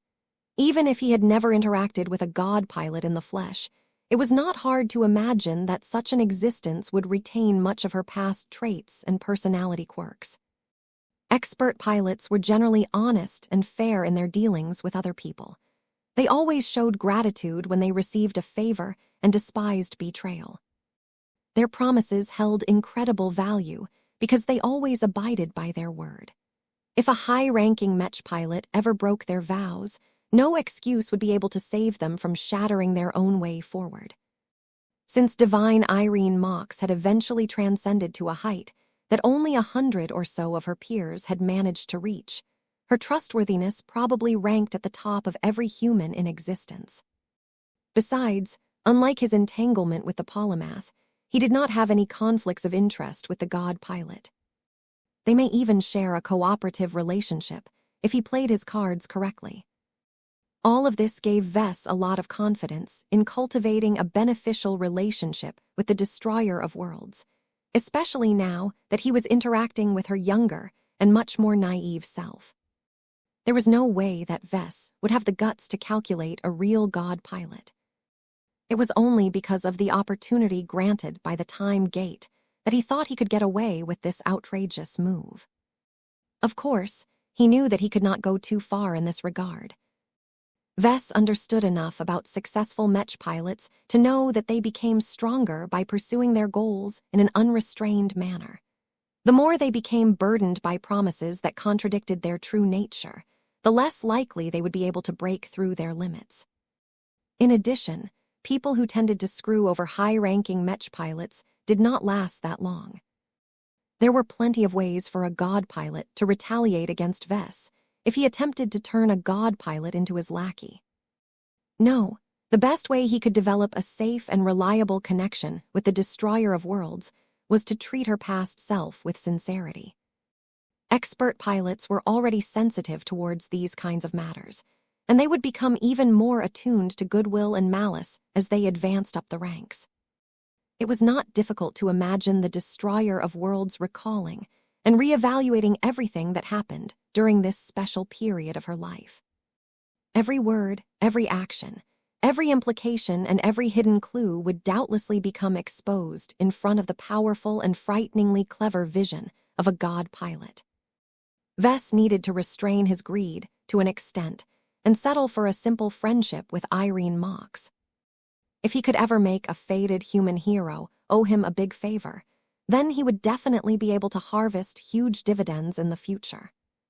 It would be hard for him to hide his true intentions to the Destroyer of Worlds, so he did not work too hard to obscure his motivations. She would eventually learn to understand that he wanted to gain her favor, but so what? The fact that he helped her in her time of need was undeniable. Of course, saving her was anything but easy. Vess still needed to put in the work to prevent her from ruining her incredibly illustrious future. Emro. Venerable Irene Mox watched with incomprehension as the strange purple cat appeared outside of the cockpit of her expert Mech and inspected the damaged cargo transport from various angles.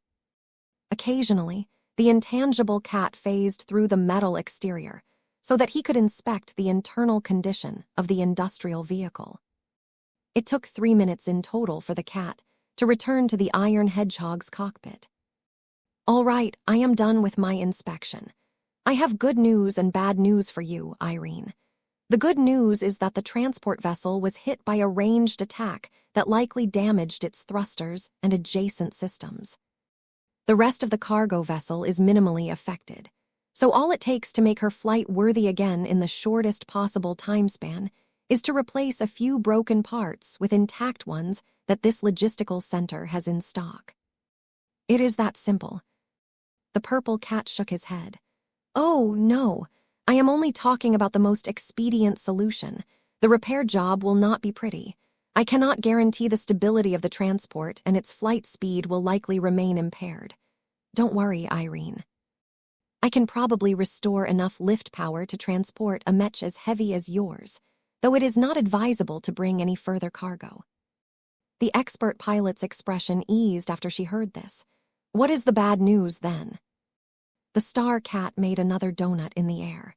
"As you can see, I am not only a cat, but also unable to hold and manipulate any tools. I will need your assistance to jury-rig a solution. I am not a technician, nor an engineer. I am afraid I will not be able to offer you the assistance that you need." Blinky grinned like a Cheshire cat. "Oh, I do not intend to rely on ordinary means to fix up this transport. I need you to open yourself up to me and welcome my presence. This will be a highly uncomfortable experience for you. I need you to suppress your instincts and extend your trust to me. I shall do the same, and it is only through this method that I can control your body and perform the necessary repairs. This immediately caused Irene to fall silent. A lot of thoughts flashed through her mind as she struggled to decide how she should proceed after hearing this requirement. Vess was able to observe her private deliberations with no hindrance, but he did not speak any further because it all came down to trust rather than logic. Was Irene willing to lower her vigilance towards Blinky and entrust her body, and possibly more to this strange and inexplicable existence? There was no way that the expert pilot would randomly believe in a feline ghost that showed up for no apparent reason under normal circumstances, but this was different. With the Bantus clearly looking to entrap and eliminate every Quillim invader on Corona V, Irene was not stupid enough to reject any form of help, even if it came in the form of the strangest package that she could imagine. Vess even became amused at the theories she came up with during her moment of thought. She briefly wondered whether there was a secret society of intelligent cats that secretly controlled and ruled over human civilization. Was Blinky one of many animal agents who covertly pulled on humanity's strings in order to maintain the supremacy of the feline species? There was no way for her to know the truth, so Irene quickly set those matters aside and eventually made her choice by following her gut. As her powerful eyes stared at the ghostly purple cat that had only ever helped her since he showed up, she started to lower her guard with difficulty. I agree. Please help in any way you can. I cannot let myself get caught by the Bantus. You have made the right decision, Emro Tilda. Now, relax and try to harmonize with my presence. It will be difficult, but you can do it as long as you do not reject me in any way. Chapter 49, 16 Shaky Flight. It took less trouble for Venerable Irene to merge with Blinky than expected. Part of it was because Vess had already passed through her defenses in the first place. The time gate enabled him to observe Irene's perspective from one of her most deepest and intimate parts of herself. There was hardly any better way for him to get any closer to her core. Aside from that, Venerable Irene was not a particularly distrustful or paranoid individual by nature. She may be an incredibly smart and experienced god pilot in the far future, but at this moment of time, she was only a simple second-class expert pilot in her 30s. She also spent most of her time in the Quillim Mech army. Blinky had been quite open and friendly so far. Vess was confident in his charm, and he believed he had conveyed enough sincerity to earn Irene's trust. He also wasn't asking for much. He just wanted to take over just enough of her body to perform repairs. Besides, an expert pilot was never truly defenseless. Her force of will could always take action and repel anything that felt wrong with just a moment of her thought. Do it before I change my mind, Venerable Irene spoke. There was no way that Vess could take control over an expert pilot by force at his current level of strength. It was already difficult for him to maneuver Blinky into the right place. The nature of an expert pilot's willpower was highly exclusionary. Only deep and special family relations, such as the ones cultivated by the Ingvar siblings, and the Gemini family could overcome this instinctual rejection phenomenon. In the end, Blinky barely managed to assume control over Irene's body. The expert pilot clearly had to strain herself into preventing her willpower from restoring the sanctity of her body. Get on with it, Cat, she gritted her teeth. Vess did not fool around. As soon as he was able to pilot her body, he jerkily induced her to leave the cockpit and move over to a control station where he could access the workshop facilities of the logistical center. There was no way for this facility to grant access to a random stranger, but that was not a hindrance to a Mech designer who came from 200 years in the future. He borrowed Irene's cranial implant and the processing power of the iron hedgehog to exploit a vulnerability in the ancient programming of the facility's operating system. The hack might not be elegant, but Vess was happy as long as it worked. Once he got in, the workshop partially came to life. Numerous bots and mechanical arms started to get into action. They meticulously pulled apart a few broken and ruined parts and started to slot in replacement parts pulled out of a secure inventory that he also had to crack. Vess could not rely on these automated devices to perform all of the necessary repairs. They were good, but their programming only encompassed standard operations. It would take days for the automated routine to come to an end.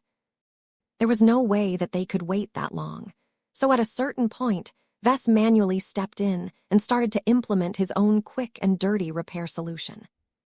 There were times where he had to command Irene's body to pick up a number of handheld tools and approach the sections being worked upon. It looked extremely strange for an expert pilot in a high-quality piloting suit to work on a piece of machinery like a common Mech technician. Irene remained fully conscious and aware, as Blinky proficiently handled all of the tools like an experienced professional. In fact, through her close connection with the purple cat that was possessing her body, she could gain a glimpse of the vast depth of knowledge held by this unexplainable existence. When Venerable Irene compared the workmanship demonstrated by Blinky to the handling of many different Mech technicians, she immediately concluded that there was an enormous gap between the two. The cat truly worked as if he had graduated from an advanced technical university. "All right, I am almost done, Emro," Vess communicated to Irene in the guise of Blinky. "This is a rather simple cargo transport vehicle that is built for long-term daily use. Its design is quite robust and incorporates many redundancies and fail-safes. My improvised repairs takes advantage of these design traits." "You speak like a Mech designer," Irene stated. "Who says that cats can't design Mechs?" he retorted. "As long as a feline is smart enough, he can master any human science. It's not as if we need opposable thumbs to learn a lot of theory." Irene's body eventually retreated from the dubious-looking thrusters that looked as if they had only barely been put back together. After entering the cockpit of the transport, the expert pilot's body fiddled around with the control system until it finally managed to take over the cargo vessel. The main hatch finally started to slide open. "All right, we are done," Blinky said as the cat quickly withdrew from the expert pilot's body and floated back outside. "I have programmed the autopilot to lift off and fly to Dershin in a winding path that circumvents many of the cities on the way. We cannot guarantee that the Bantus have regained control over them. You do not need to leave the cockpit while the vessel is in flight. I have given your expert Mech direct access to the transport systems, so you can always adjust its route or command it to land whenever you wish." "That is convenient," Irene admitted. "Thank you for doing that. Does that mean that I can remain in the cockpit of my expert Mech?" "That is correct, Emro. The Bantus have already begun to launch their counterattacks. The airspace has become a lot more dangerous.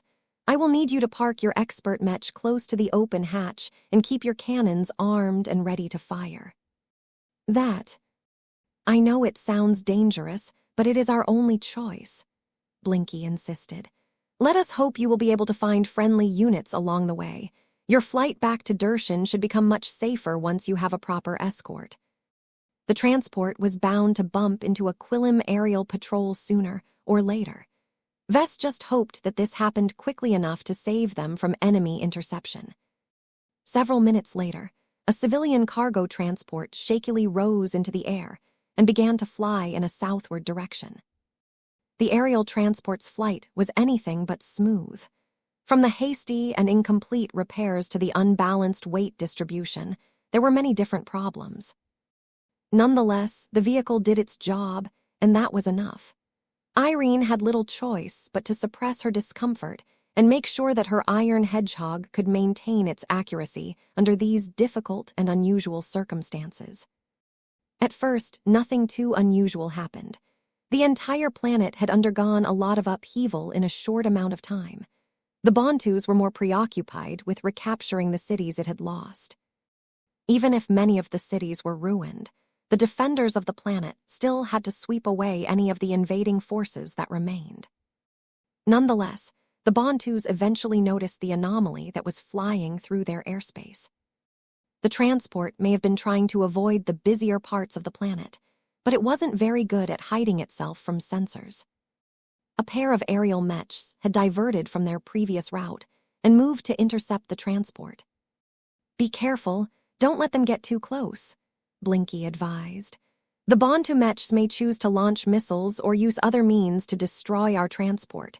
You need to intercept them as soon as possible. Now would be a good time."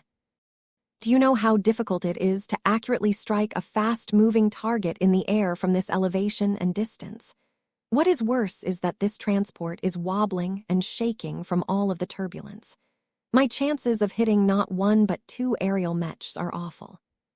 If I cannot succeed right away, then the difficulty of hitting the Bantu mechs will drop massively, as they will fully adopt an evasive flight pattern. Blinky flew close and pretended to rub his face against her head. "You can do it, Irene. I believe in you. Expert pilots such as yourself are capable of doing the impossible as long as you put your heart and soul into it. Don't think about your chances. Think about what you must do to survive, and see your goals come into fruition."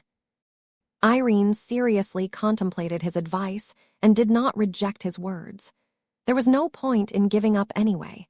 She needed to shoot down those distant mechs before it was too late. The cat urged the expert pilot to make her move. "Hurry up. The Bantu mech pilots are probably in doubt because you are riding in a registered native vehicle, but once they discover that there is an enemy expert mech on board, they will open fire without hesitation." "Please do not distract me, Blinky. I am trying my best to calculate my firing solutions." Venerable Irene entered into familiar territory again. She had done this countless times, but never in such arduous conditions. She leveraged all of the intact weapons of her expert mechs. 5 Gauss cannons and 4 howitzers granted her 9 opportunities to strike down 2 fast aerial mechs. This might sound like a lot, but it was impossible for a normal mech or mech pilot to land a hit under these circumstances. It would have been a different story if the Iron Hedgehog was equipped with a missile system, but it had gone all out on cannons as its only weapon systems. With the pressure mounting on her shoulders, Irene became more focused than ever. All of the extra variables that massively complicated her effort to find a good firing solution no longer bothered her that much. Even if she was unable to compensate for them, she tried her best to put her faith in her own abilities. After studying the motions of the aerial mechs on approach, her willpower surged as she instinctively deviated from her firing solutions. Boom, boom, boom. Soon enough, her expert mech opened fire. The incredible recoil caused the transport to jerk and groan as it struggled to maintain control over its flight. 9 different projectiles moving at 2 distinct speeds rapidly traveled in the air and quickly reached their target destinations. One aerial mech instantly exploded as one of several Gauss projectiles struck its left side with incredible force. The resonance-empowered Gauss round not only obliterated this entire side, but also disabled the other half that looked as if it was just about to collapse. Its mech pilot had already died in an instant. Irene had less luck in shooting down the second aerial mech, as it had been a little more diligent in maintaining an uneven flight pattern. Several heavy Gauss projectiles whizzed by the machine, which completely spooked its pilot. The Bantu soldier performed the right move under these alarming circumstances and abruptly commanded his mech to deviate from its previous flight direction. This allowed the aerial mech to miss and evade the explosive shells that arced over shortly afterwards. However, these shells didn't need to impact anything in order to pose a threat. Once they reached their programmed coordinates, they exploded with resonance-empowered fury. Venerable Irene had deliberately loaded the most bombastic shells in the howitzers of her expert mech, so the explosions in the air engulfed so much volume that the second enemy aerial mech could not completely avoid all of the damage. "The surviving mech is impaired," Blinky enthusiastically spoke. "Good job." Although the second aerial mech still remained in one piece more or less, it had suffered so much damage that its flight had been heavily affected. The iron hedgehog easily finished it off after firing a second salvo. Venerable Irene not only managed to save herself, but also felt incredibly accomplished by pulling off this improbable feat. Thank you, Blinky. Chapter 49, 17 Dark Improvement. Damn, you should have chosen a safer route. Hey, there is no way to avoid enemy attention once we shot down 2 of their patrol mechs. We should be lucky that they haven't figured out that there is an expert mech aboard this transport. Transport had not made it too far before another group of Bantu mechs moved to intercept the rogue vehicle. 6 of them were on approach this time. They not only approached from 2 different directions, but were also likely to open fire as soon as they entered into effective weapons range. What is the likelihood that the Bantu mechs carry missiles? Not high, at least when it comes to the mechs assigned to the planetary garrison. Venerable Irene quickly replied. Missiles are costly and not too effective under normal circumstances. That said, I cannot rule out the chance that one of those patrol mechs is equipped with missile launchers. It did not take long for the iron hedgehog to generate an alert. Incoming missiles. The orientation of the cargo transport slowly changed in order to give the iron hedgehog a viable firing angle. The flying vehicle turned awfully slowly due to its damaged state, but once it was done, the expert heavy artillery mech finally opened fire. Boom, boom, boom. The missiles were faster, but also followed much more straight and predictable trajectories. The only difficult part about intercepting them with explosive shells was to time their detonations correctly. Venerable Irene would have normally struggled to succeed in an action like this, but her mentality and willpower had improved so much that she no longer found it difficult to nail difficult shots. It was surprising to see how much she improved after going through a tough time and listening to the advice of a talking cat. Eventually, the formidable cannons of the iron hedgehog started to open fire at the aerial mechs that foolishly tried to close the distance. Boom, boom, boom. Gauss rounds managed to slam into the relatively thin and light frames of the enemy aerial mechs. No matter whether the projectiles struck them head-on or only managed to inflict glancing blows, the machines were utterly ruined. The other aerial mechs that managed to avoid getting obliterated at once were later struck down after getting engulfed by resonance-empowered explosions. Venerable Irene was improving rapidly. She no longer needed to attack a target twice once she had attacked it with her expert mech. Even Irene understood that her speed of progression was unnaturally high. Her suspicions turned increasingly more to Blinky. She attributed much of her gains to the strange cat's intervention. Vess had a different opinion, but he was not in a hurry to correct the expert pilot's misunderstanding. The more she thought that Blinky helped her out, the more gratitude that the destroyer of worlds held towards himself. To be honest, Vess was likely witnessing one of the strengths of a future god pilot. Venerable Irene Mox's ability to improve her skills was abnormally high, especially after she received strong stimulation. The calamity that practically wiped out her mech battalion and all of the comrades she fought alongside with for multiple years was the strongest shock that she had ever suffered to her system.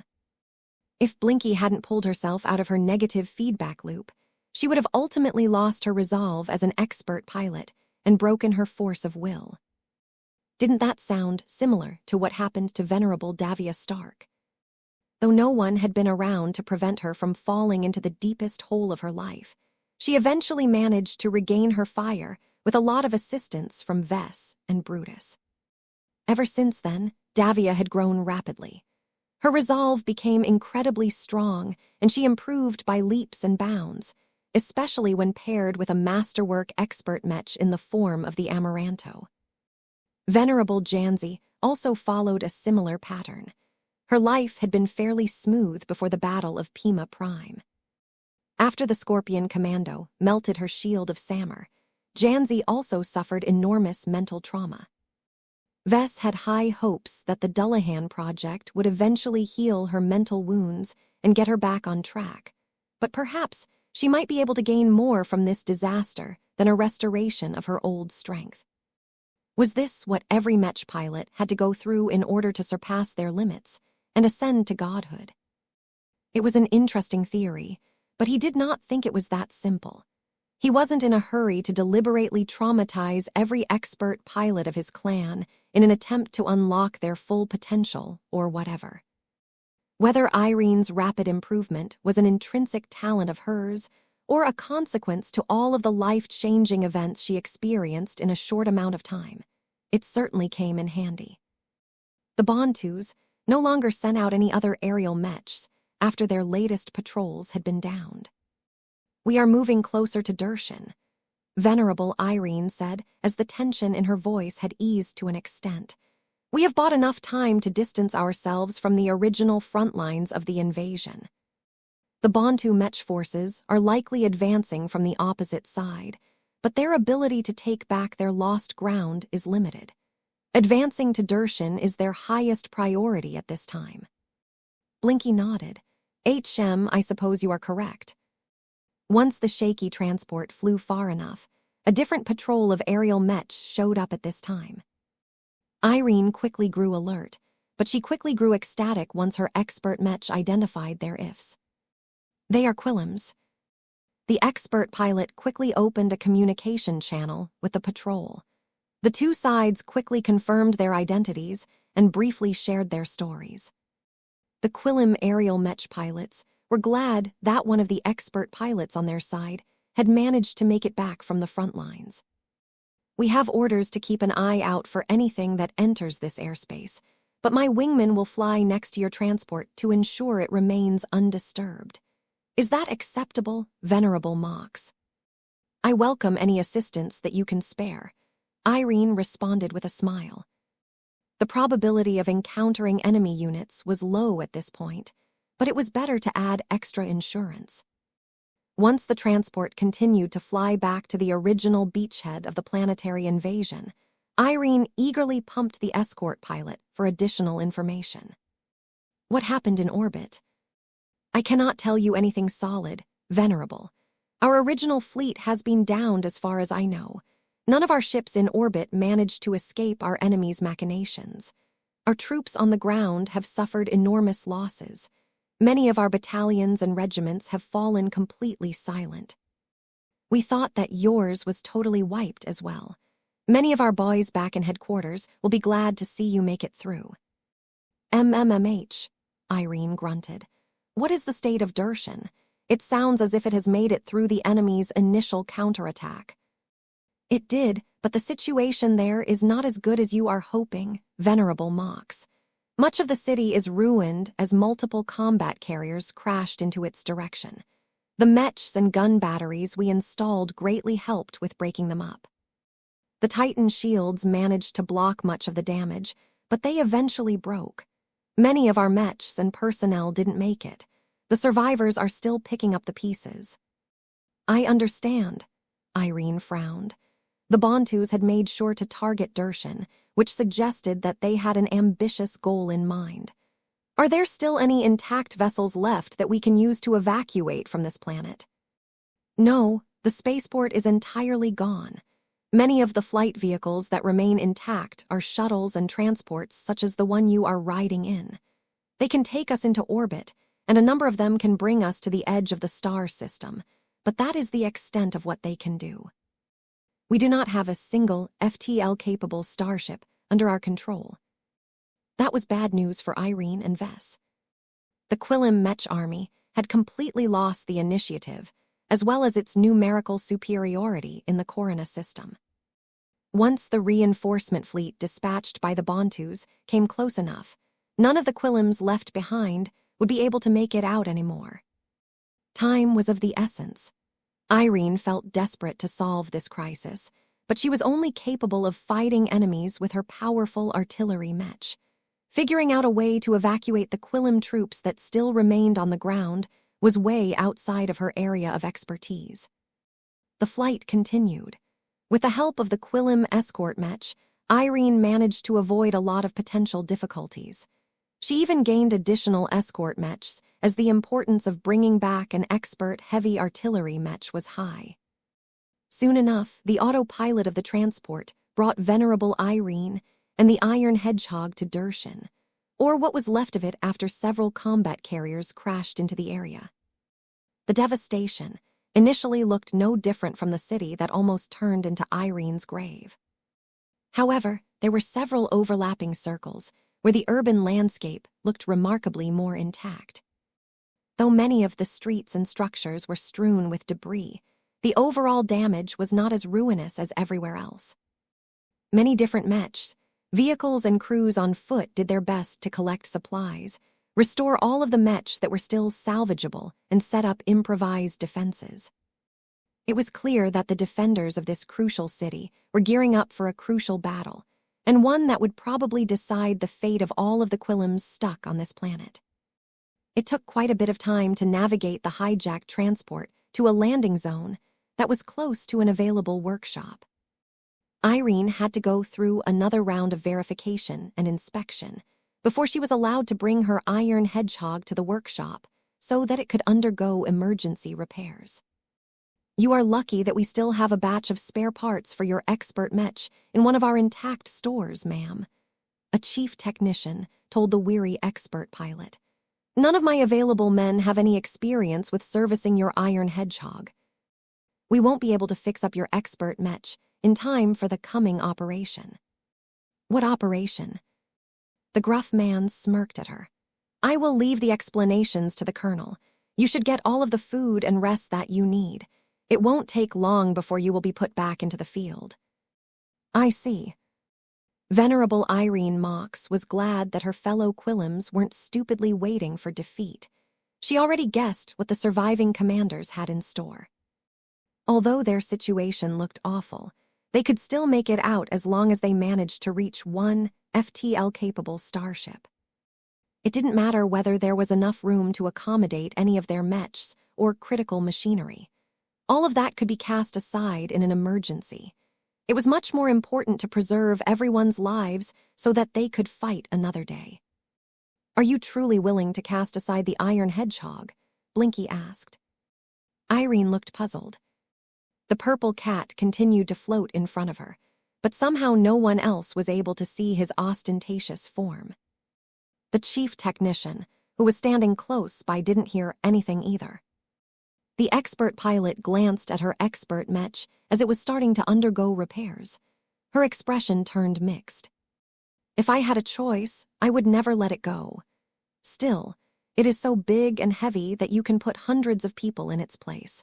I won't insist on bringing the Iron Hedgehog away if we have to leave so many of our compatriots behind. I will wait until the mech designers supply me with another expert mech if I have to make a sacrifice."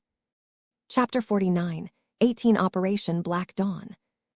After several hours of hasty repairs and preparation, the Iron Hedgehog boarded yet another transport. Venerable Irene Mox was glad that she and her expert mech weren't forced to ride a dinky civilian cargo transport this time. The Quillums in control of Dershin still retained a sufficient number of military transport vehicles that could quickly relocate slow and heavy mechs, such as an expert heavy artillery mech. In fact, the large heavy-duty transport also carried 3 other heavy artillery mechs. Their imposing weight certainly induced a lot of strain on the large vehicle's engines. Many more transports flew in the air at a fairly low altitude. Each of them carried mechs, supplies, and other goods necessary to put up a good fight. Hundreds of Quillum aerial mechs patrolled the entire perimeter and ensured that the Bantus would not be able to intercept the transport train. There was no way to hide such a major movement from their Bantu adversaries. They originally reigned over the Corona system in the first place, and every city and location on the planet still had ways of tracking movements and covertly transmitting the data to other locations. It was good that the Quillums did not intend to hide their movements in the first place. The plan formulated by Colonel Harvey Dost and his staff counted on this. The entire mech force needed to serve as bait in order to occupy the attention of the Bantus. Irene still recalled her shock when the colonel pulled her to a shielded chamber and personally briefed her on the full details of Operation Black Dawn. The purpose of deploying our forces to New Creon is not just to block the Bantu vanguard troops that are trying to make their way to Dershan. The elderly man spoke to the expert pilot. That caused the woman to frown. You mean we aren't making a serious attempt to advance on one of the cities held by the Bantus in an attempt to hijack one of their FTL-capable starships? It will never work, Colonel Dost admitted. The Bantus have a million different ways to sabotage their own starships. At worst, they will blow up all of the combat carriers that remain grounded and cannot be taken away. While it may look as if we have become so desperate for an escape route that we are willing to disregard the truth, our actual operation is much more viable than this half-baked plan. The commanding officer activated a projection that displayed Corona V as a globe. Soon enough, lots of tiny points of light started to appear around the planet. One of those points of light was marked in red. When the Bantus sabotaged all of our starships by hacking their navigation systems and deliberately inducing them to crash onto the cities that we have captured, not all of the vessels fell out of orbit. Many of our vessels remained in high orbit, so the Bantus sabotaged them in different ways. From destroying their FTL drives to deliberately inducing them to collide against each other, the fleet in orbit have all turned into broken wrecks. Irene frowned. It is hard to believe that our old enemies managed to infiltrate and sabotage our fleet to this extent. It can't be done without the help of traitors who are deeply embedded in our Mech army. We are already in the process of rooting out the turncoats embedded in our ranks. Now that we know what to look for, they should not be able to destroy our layout. What is this layout, sir? The colonel gestured at the red point of light. The projection zoomed in to display one of the most prominent starships of the original Quillam fleet in orbit. The Peyton Phoenix, Irene gasped. The flagship of the fleet was once a proud and modern 3.2-kilometer-long fleet carrier. She was capable of carrying lots of mechs and supplies and possessed enough hull plating to enter into contested areas. Now, the Peyton Phoenix looked as if she had been snapped in half. Her entire front half had been sheared off due to a combination of internal explosions and external collisions. The rear half looked ragged as her entire hull suffered a lot of internal explosions as well. Her thrusters looked wrecked, and her engineering bay was exposed to open space. This is our ticket out of the Corona system, Colonel Dost declared. Are you certain about this, sir? Venerable Irene quietly asked. She wondered whether the colonel had completely lost his sanity after suffering a huge setback. The Peyton Phoenix is dead. She can't fly anymore. It may look that way to you and the Bantus, but the damage does not look as bad as you think. My best engineers and technical staff believe she can still be restored to working condition, Dost claimed. Capital ships of her class are designed and built with many backups and redundancies in mind. We have survivors who have confirmed the location of at least one spare FTL drive and power reactor that can quickly be hooked up and restore basic functionality to the capital ship. Colonel, like a phoenix rising from the ashes, this vessel shall fly among the stars once again, if only to take us back to the nearest base occupied by our fellow Quillams. That sounded like a crazy plan. It wasn't just Irene who looked shocked. Even Vess was astonished by the measures the Quillams planned to take in order to escape the trap set by the Bantus. Irene continued to frown. She couldn't believe that this broken fleet carrier could be repaired quickly enough. Aren't there better choices up in orbit? It should be much simpler to restore a combat carrier. Combat carriers are also easier to break, Colonel Dost responded. The Bantu sabotage has wrecked all of them to the point where the Bantus will have already completed their blockade on the planet before we can restore even one of those vessels. It is the Peyton Phoenix that gives us the best hope. The Bantus had to put much more effort into disabling our flagship, and even then she has managed to retain enough of her systems to bring her back to life. Though Irene still couldn't wrap her mind around this bold and crazy venture, Vess eventually came around to support this initiative. Blinky appeared into Irene's view and floated around Colonel Dost's head. Strangely enough, the other man completely did not notice anything amiss.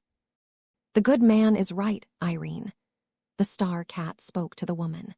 "Fleet carriers can hardly be vessels.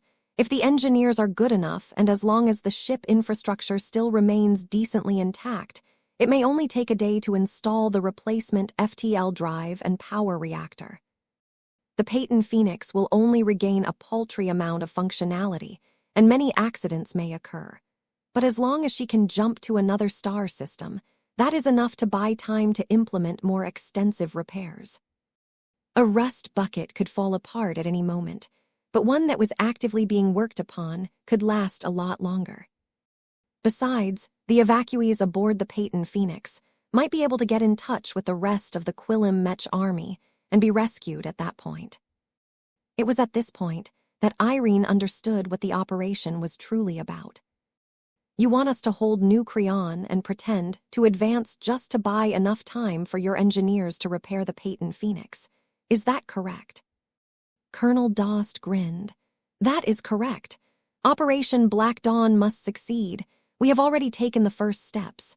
Our stealth shuttle has secretly been ferrying our engineers, work crews, and essential equipment to the derelict fleet carrier. It is paramount for us to hide what we are doing.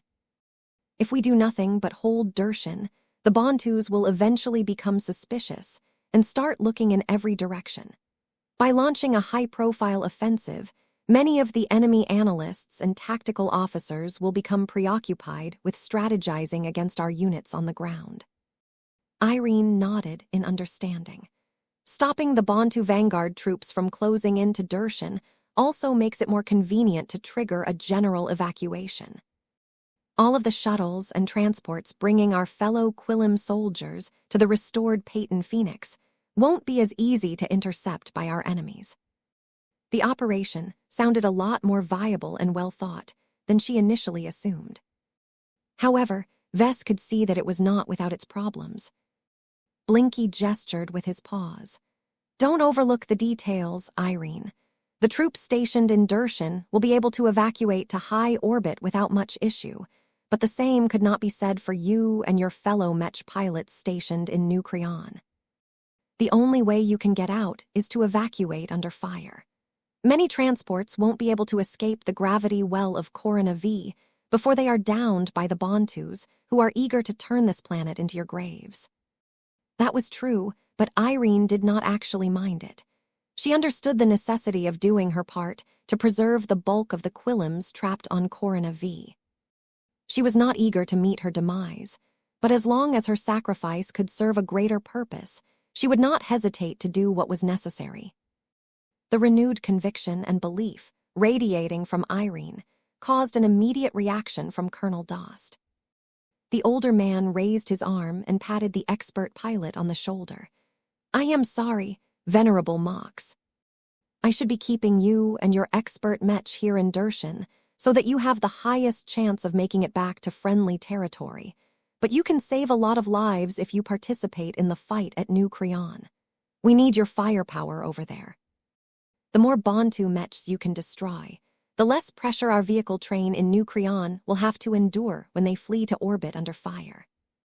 I will do my best to ensure that as many of our soldiers make it out of this star system alive as possible, sir," Irene reassured the colonel.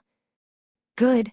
Your Iron Hedgehog will not be the only expert Mech to hold the line at New Creon, but our opponents have been able to gather large quantities of Mechs from different locations. We also suspect that the Bontu defenders may be able to deploy an expert Mech or two in this coming battle." This was the final and most important battle of this campaign. If the Quillims could not hold New Creon, then the general evacuation would come under serious risk. Ever since then, Irene constantly pored over all of the data she could get her hands on. As the heavy-duty transport brought her Iron Hedgehog to the upcoming battlefield, she meticulously studied the map of New Creon and even examined the surrounding terrain. She already tried to envision the routes that the Bontu Mechs would take in order to close in on the city. Vess had remained fairly quiet at this time, as he did not want to distract Irene. That didn't mean that he had been sitting still all of this time. He had access to the same data as Irene. As he skimmed the intelligence reports on the advancing Bantu Mech troops, he became more and more concerned at how badly the Bantus might possibly outnumber their Quillim adversaries. The previous calamity had eliminated a huge amount of Quillim Mechs originally deployed onto the planet. The Bantus had suffered a lot of losses during most of the campaign, but they still retained or held back thousands of perfectly intact machines just so that they could launch a furious counterattack. Though Venerable Irene and her iron hedgehog were good against massed enemy units, Vess began to feel increasingly more concerned that their might was not enough to turn the tide. Maybe he should give the future god pilot a little boost in advance. Chapter 49, 19 Blinky the Operator. Did Vess have a way of empowering Venerable Irene Mox? He certainly did. He was both a Mech designer and a spiritual engineer. Even if his clan didn't exist, and even if none of his design spirits had assumed their roles in this time period, he still had several ways to even the odds and give the Quillims a fighting chance to win the crucial battle. He just needed to think carefully on what he was willing to expose. The debacle centered around the Vulcan Empire had taught him a painful lesson on how even the smallest and more careless actions might produce massive repercussions in the far future. Vess quickly went over his possible options. There is not much point in upgrading the Iron Hedgehog's design and turning it into a living Mech. The people here won't let an expert pilot mess around, and there isn't much time for me to implement too many changes anyway. Irene needed an immediate boost in battle power. Changing her Iron Hedgehog would do the opposite, as she needed at least a few days to understand its altered parameters and work them into her fixed routines. The Quillims couldn't afford to wait that long. This was why Vess turned to human transformation. He happened to know a thing or two about that, but he had never augmented a pilot as strong as Venerable Irene Mox. Any operation he performed on Irene would have massive and irreversible consequences to the woman who would eventually become known as the Destroyer of Worlds. His efforts could easily cause her head to burst like a balloon if he made a mistake. However, Vess quickly set all of these fears aside. He would normally never contemplate such a foolish and reckless act. Yet because divine Irene Mox was doing well 2 centuries from now, Vess was 100% sure that whatever crazy experiments he pulled off during this mastery experience, the outcomes turned into a smashing success in the end. Vess briefly became excited at the reminder his future knowledge functioned as a cheat answer. His concerns about hurting or impairing Irene to the extent that she was no longer able to fight as effectively in this battle became moot. This was because if his measures failed, Irene was unlikely to survive this battle and live long enough to acquire the title of the Destroyer of Worlds. Now, all he needed to do was convince Venerable Irene Mox that it was in her best interest to accept a drastic, life-altering augmentation from talking purple ghost cat. Maybe he needed to put a bit more effort in his attempt. Blinky quietly showed up again. The cat's appearance inside the cockpit pulled Irene out of her intense study session. "I appreciate all you have done, Cat, but you are interrupting my work. If you cannot contribute anything useful, then please stay out of my way. Don't be so quick to dismiss what I have to offer, Emro. You should at least hear me out before you reject what I wish to propose. I cannot guarantee it will have a great effect at the start, but I can assure you that it will strengthen you in ways you can never imagine, especially later on, when you have time to grow into your power." The closeness between Vess and Irene caused the latter to take his words seriously, at least for the time being. "Explain." Blinky smiled while swishing his tail. "I am able to perform a secret method that can bestow new powers to individuals. Have you ever wanted to learn where I came from, Irene? Well, here is your answer. I am a product of this method." That caused Irene to raise her eyebrows. "You originally came from another human. That explains much. No wonder you are so good with technology. You were sourced from a Mech designer. Imro, what a clever girl. You deserve a prize. Would you like to acquire a helpful cat like myself? How does getting a cat help me fight the Bantus? I cannot tell you that, Blinky seriously responded. Every cat is different, and each of them have different ways of empowering their progenitors. I cannot foresee the outcome, but I believe it will undoubtedly provide you with a lot of help in the coming battle, but only if you are able to endure the pain and other side effects. He was making a lot of demands, but he conveyed so much confidence and sincerity that Irene felt attracted by the strange cat's promises. Blinky had been nothing but helpful since he appeared.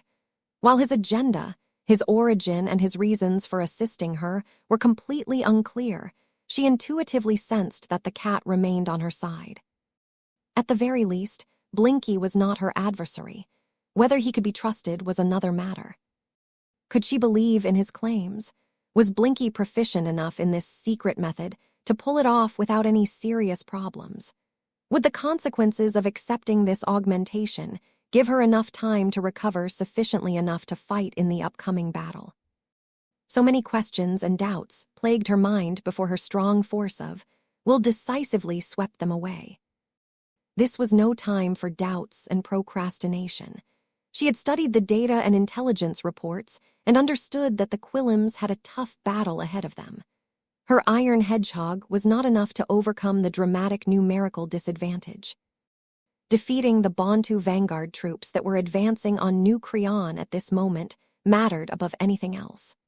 Only by stopping these enemies would she be able to give her comrades on the ground a realistic chance of evacuating from this doomed star system. Very well, Irene said as she forcibly pressed down her discomfort. Do what you must. I shall do whatever I can to cooperate. Blinky smiled with satisfaction. You won't regret it, though probably not at first. What I am about to do next will hurt you a lot. This is because to create a cat comparable to myself, I need to cut a piece of your soul and breathe life into it so that I can shape it into a cat. Don't worry. While the cat will gain intelligence, your new companion will still be tied to you. It will be like having a second personality. Irene had so many questions that she didn't know where to begin. This companion is supposed to make me stronger. Yes, but as I have told you before, I cannot completely say how. I will have to operate on you before I have a better idea. I can promise you that I will do my best to empower you in the short term. Your willpower shall be the medium in which you can enhance the might of your cat. Countless enemies shall tremble in the terror of your companion's power. Though he exaggerated his boasts, Irene nonetheless felt attracted by the visions evoked by his words. What she needed the most was power. Without enough strength, she had no way of fulfilling all of her goals. Do it, she said. I suppose I need to relax and let you rummage inside my head again. Yup, this is going to hurt a lot, and every part of you will want to push me back and protect your inner self. Don't give in to your instincts. The process is damaging, but it is an essential step to your transformation. Endure the pain. Stick to your resolve. A brand new future awaits you so long as you are able to pass this test. Irene had overcome numerous challenges in her life. She did not want to suffer defeat at this junction.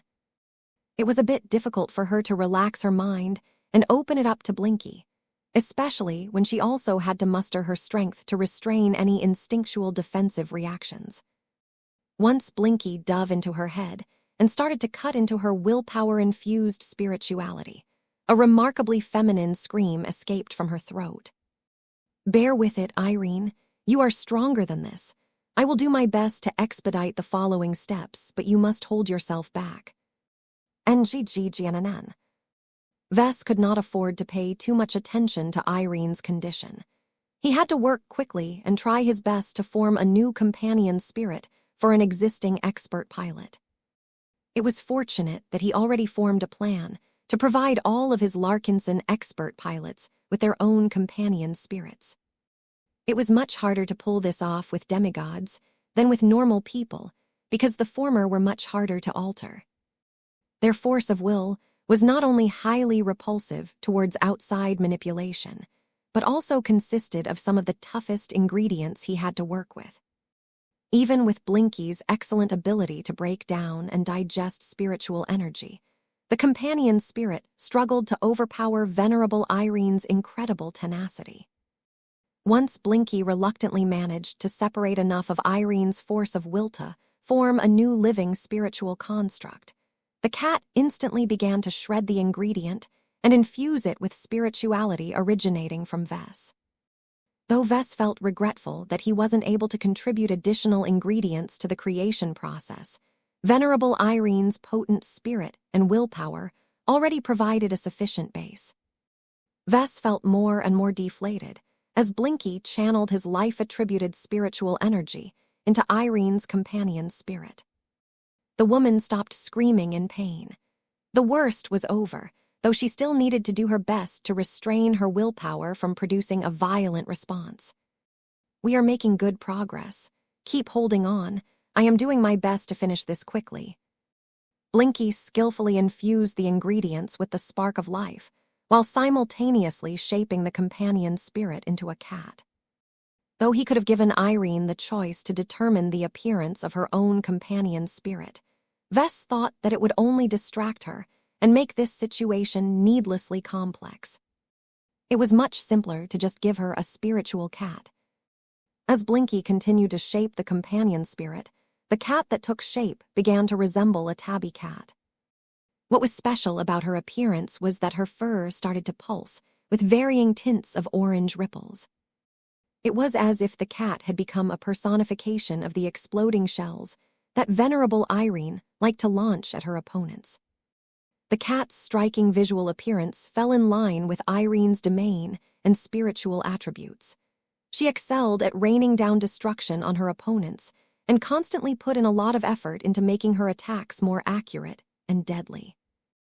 Once Blinky quickly created a rather sloppy but functional companion spirit, the new creation soon settled into Irene's damaged force of will.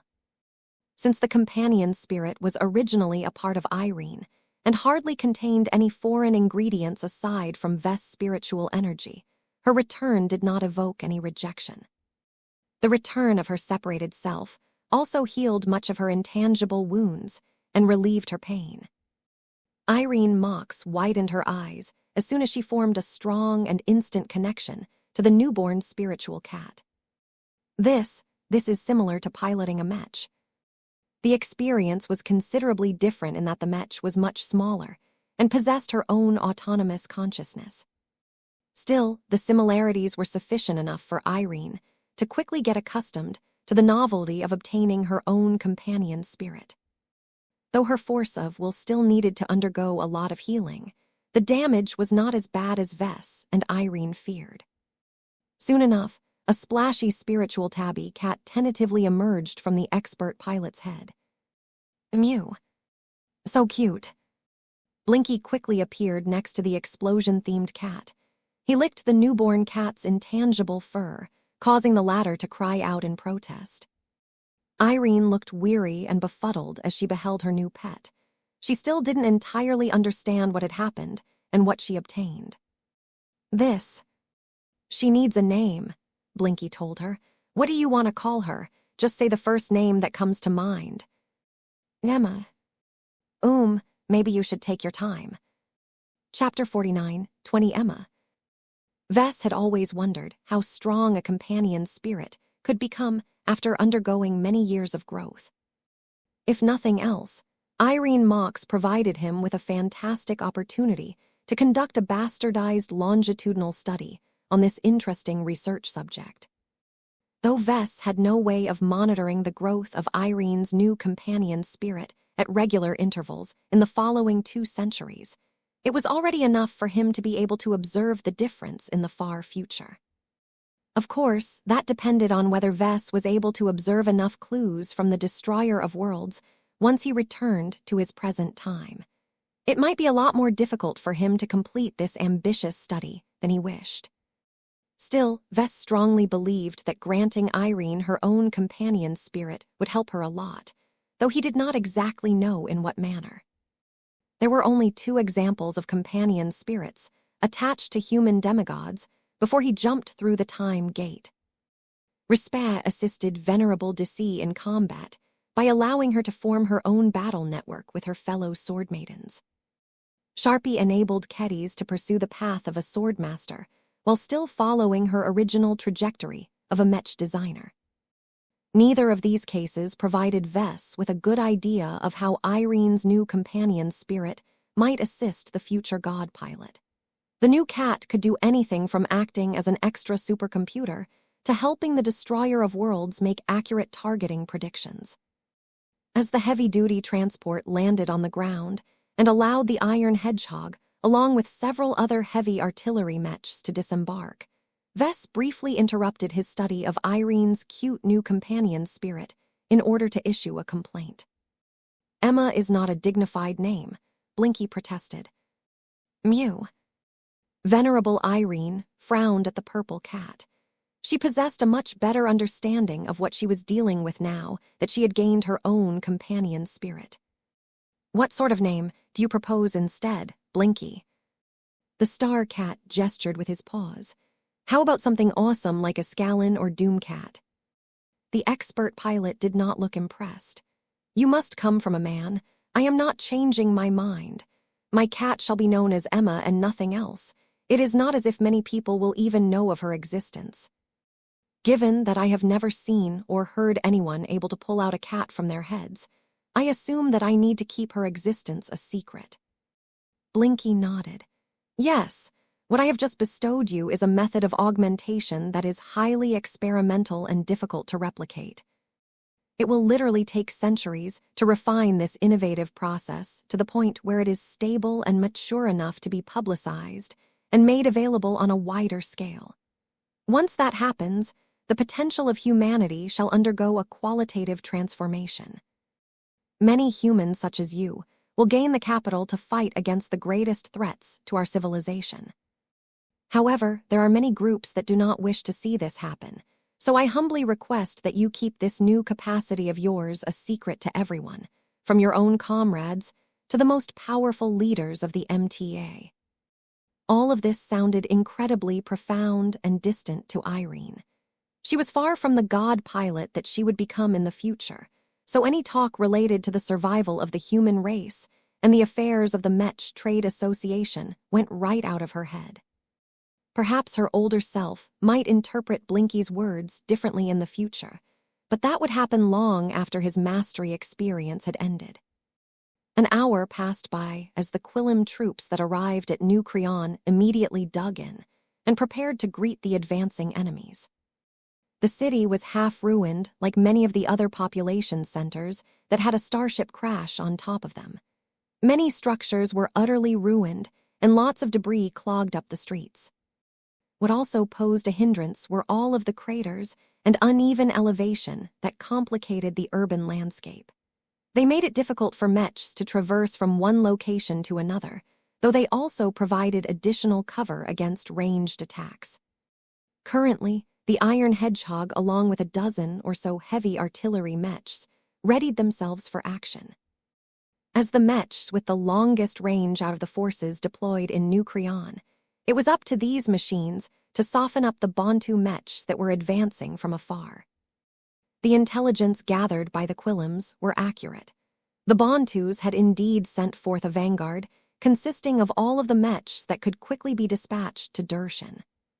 The Bantu vanguard was not meant to defeat the Quillim invaders outright, but to entangle and pin down their foes to allow for a follow-up force to catch up and deliver the coup de grace. As such, it was vital to prevent the enemy vanguard troops from taking over New Creon and use it as a springboard to siege Dershan. "Venerable Mox, are you able to deplete the numbers of the advancing enemy Mechs from this range?" Irene evaluated the request as she studied the data fed through the command net. The scout Mechs tried their best to fend off the harassment of their Bantu counterparts. The real-time observation data was extremely precious and could theoretically enable her to make a lot of enemy lives miserable. Still, she did not think that opening fire at this point was practical. "How much ammunition do I have at my disposal?" she asked first. It took a moment to call up the most up-to-date answer. Much of the special ammunition reserves for your Iron Hedgehog became lost after the destruction of your prior Mech battalion. Our headquarters managed to scrounge up enough Gauss rounds and explosive shells to give your expert Mech 2 full reloads. That was way too little. Heavy artillery Mechs chewed through ammunition like nothing else. They relied on their volume of fire to rain down as much death onto the enemy positions as possible. Irene Mox had always been accustomed to bringing a sufficient amount of spare ammunition to every battlefield. This allowed her to cast aside all concerns about restraining her firepower. This was clearly not a good idea if she needed to count her projectiles. "Then let us wait until the enemy troops come closer," she replied over the communication channel. "The probability of damaging a Mech at a range of over 100 kilometers is too low. This is especially the case when the Bantu Mechs are dispersed and ready to perform evasive maneuvers. I will only be able to strike a target once every 30 or 40 shells under these conditions." "Understood. Inform us once you are confident enough to make your shells count." She felt bad for allowing these distant enemies to come close without pressuring them with an over-the-horizon bombardment. Irene understood quite well that even if she wasn't able to attain a high hit rate, the suppression effect could do wonders in sapping the confidence of her adversaries. This was why she was always in favor of shelling her enemies early. "Be patient, Irene," Blinky said as he hovered inside the cockpit. "You may as well bring out Emma and play with your new cat." The mention of her new companion caused Irene to recall all of the questions that she wanted to ask. Her intuition told her that Blinky might not hang around for much longer, so she needed to cherish this opportunity to gain the clarification she needed. "What is Emma exactly?" she asked. "On one hand, I feel as if she is myself. On the other hand, she has a mind of her own. Will she ever grow strong enough to go her own separate way?" "No, that won't happen. It is difficult to describe who she represents, but you can treat her like a second personality of yourself. Emma is still you, but she happens to come in the form of a cat. It is highly unlikely for you to rebel against yourself, unless you suffer from severe personality disorders." Seeing that Blinky was being helpful, Irene asked a few other questions, each of which had to do with Emma. Vess rarely provided any clear answers, but he made sure to give Irene enough answers to prevent her from doing anything stupid in the future. "Emma will slowly grow and adapt to your personal struggles and experiences," Blinky told the expert pilot. "Starting from this battle, your actions and your desires will shape her powers. She will gain abilities that will grant you unique new abilities that no one else can replicate. The greater you desire power, the more Emma will augment your combat effectiveness. This is a completely automatic and natural process, so you don't need to do anything weird to upgrade her strength." "Understood. That is convenient to know." Blinky peered deeply at Emma. "Your companion cat should already come with at least one ability that is based on your strength as an expert pilot. Try and feel her out. You should instinctively understand what she can do. Your cat should have a power that is applicable to combat." "I think I have a slight idea of what that might be," Irene said as she tried to explore Emma in her own ways. "I need to test it out in order to learn more." She grew so curious that she couldn't resist the impulse to take action. Blinky promised so much, and she had suffered so much pain that it was unacceptable for Emma to end up as a cute feline mascot. Irene contacted the commander in charge of the Quillim forces in New Creon and made a request to open fire. "You informed us, not too long ago, that it is too early to start your shelling. I may have a method to inflict effective harm onto the Bantu Mechs at this range." "You may do as you wish. We trust in your skill." The Iron Hedgehog began to brace itself onto the ground and armed all of its howitzers. The muzzle velocities of the expert Mech's heavy Gauss cannons was much higher, but the only way to take down a moving Mech was to hit the target directly. This was obviously impractical under the circumstances, so Irene did not bother to arm them at this point. Instead, it was the howitzers that she counted on this time. She typically opened fire with all 8 of them, but this time she prepared to fire only one of them. The expert pilot took her time to calculate a firing solution on a Bantu swordsman Mech. This particular model was known to be quite fast and deadly at close range, but its armor was rather insufficient. Fire! A single howitzer boomed, launching a shell that flew high in the sky and quickly disappeared in the horizon. Irene and many other Quillams who paid attention to this shot waited patiently for the shell to travel further while constantly being affected by gravity and air resistance. Once the shell came close enough for the Bantus to detect its approach, all of the Mechs of the vanguard began to move faster and more erratically in order to reduce their chances of getting struck. Boom! The distant resonance-empowered explosion only barely managed to scratch the swordsman Mech's side armor. Many people reacted with disappointment with this ineffective attack. Now that the Bantus knew that the Quillams were ready to begin shelling, it would be significantly more difficult to land an attack that hurt. Irene remained unaffected, however. This attack merely served as a baseline as far as she was concerned. She prepared to fire another howitzer. She used the available data to formulate a second ultra-long-range firing solution, but this time she added an extra step. Mew. Emma seemed to know what she should do. The cat began to glow with power as Irene resonated with her new companion's spirit. Once the fiery cat exuded a desire to annihilate the opposition, she flew upwards and phased through the ceiling of the cockpit. The intangible cat continued to move through the thick and heavy structure of the expert heavy artillery Mech until it had reached the howitzer that was preparing to fire. Emma quickly found the explosive shell in the chamber and dove inside the warhead. Irene had already resonated with the special warhead, but once Emma had fused to it, the shell radiated a lot more danger than before. What? Vess became shocked at the implications of what he just witnessed.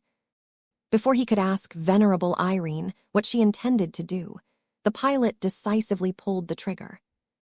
The resonance-empowered shell launched out of the howitzer and quickly flew many kilometers away. While this was not anything new to Vess, what did surprise him was that venerable Irene's companion spirit was able to break the range restrictions that normally prevented her kind from moving too far away from their principals. Time seemed to stretch on as the seconds ticked by. Eventually, the single shell came close enough to threaten the earlier Bantu swordsman Mech yet again. Boo-oo-oo-um.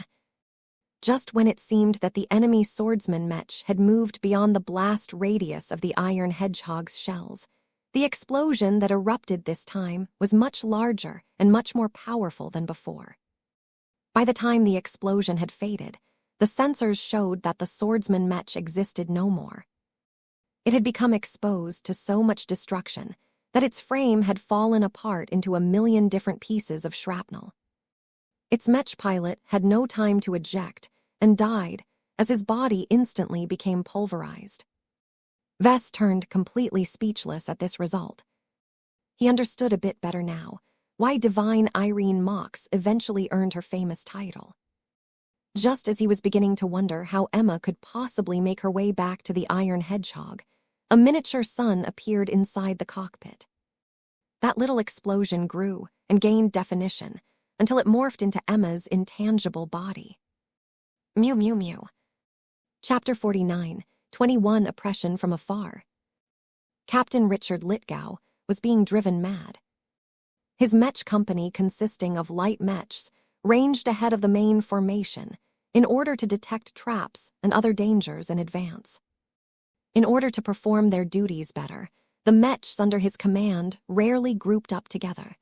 They often split up into different teams or pairs in order to cover more ground. While it was always dangerous to separate from the main body of a larger Mech force, the light Mech models assigned to his units relied on a combination of superior speed, agility, and efficiency to make themselves as elusive as possible. Even if these models weren't the best of what the Bantu armed forces could offer, Captain Lithgow's Mech pilots trained with them for years. Of course, as his Mech company was part of a planetary garrison unit, the models weren't particularly costly. Their armor was rudimentary at best, and the light rifles they were armed with could only scare away aerial mechs and opposing scout mechs at best. Ever since the Bantu Republic's forces in the Corona system launched their counterattack, Captain Litgau's Mech company enjoyed a smooth ride at first. Though it pained him to see so many cities of his planet get devastated to the point where they killed many millions of local citizens, there was no point in protesting the decisions of the higher-ups. He could only lay the blame of the atrocities at the feet of the invaders that disrupted the peace of the planet. As the Bantu vanguard units advanced in the direction of Dershan with haste, Captain Litgau expected to encounter little resistance. The Quillim invaders had obviously been caught flat-footed and could barely keep themselves together without their precious starships. The remnant survivors found in the ruined cities quickly collapsed after suffering a single blow. To go from mopping up scattered and disorganized mechs to approaching a fortified enemy location under fire was like going from heaven to hell. Boom! An enormous orange blast engulfed a surprisingly large area at the rear of the vanguard formation in pure destruction. An offensive night mech that possessed just enough mobility to keep up with the rapid mech force had been caught at the edge of the blast radius. Normally, an artillery strike shouldn't be able to do more than inflict moderate damage onto an expert mech, but it was clear that the long-ranged attacks weren't normal in the slightest. Once the smoke and fury cleared, the night mech had lost half of its frame. Many different pieces had been torn from the mech and flung tens, if not hundreds of meters away. Yet another Bantu mech had been lost. Damn it, no one told us that the iron hedgehog had become this strong. What sort of shells have the Quillims dug up from their storerooms? Have the Quillims gone mad? These expensive supershells are normally reserved for sieging fortresses or suppressing expert mechs. Which enemy commander allowed venerable Mox to waste these deluxe shells on normal mechs such as ours? The Bantu troopers possessed a general awareness of the enemy expert pilots and their respective expert mechs. They had no idea that a newborn spiritual cat was secretly amplifying the attacks launched by the Iron Hedgehog. Their lack of information caused them to assume that the Iron Hedgehog was throwing lots of money away by foolishly depleting her extremely expensive warheads in advance.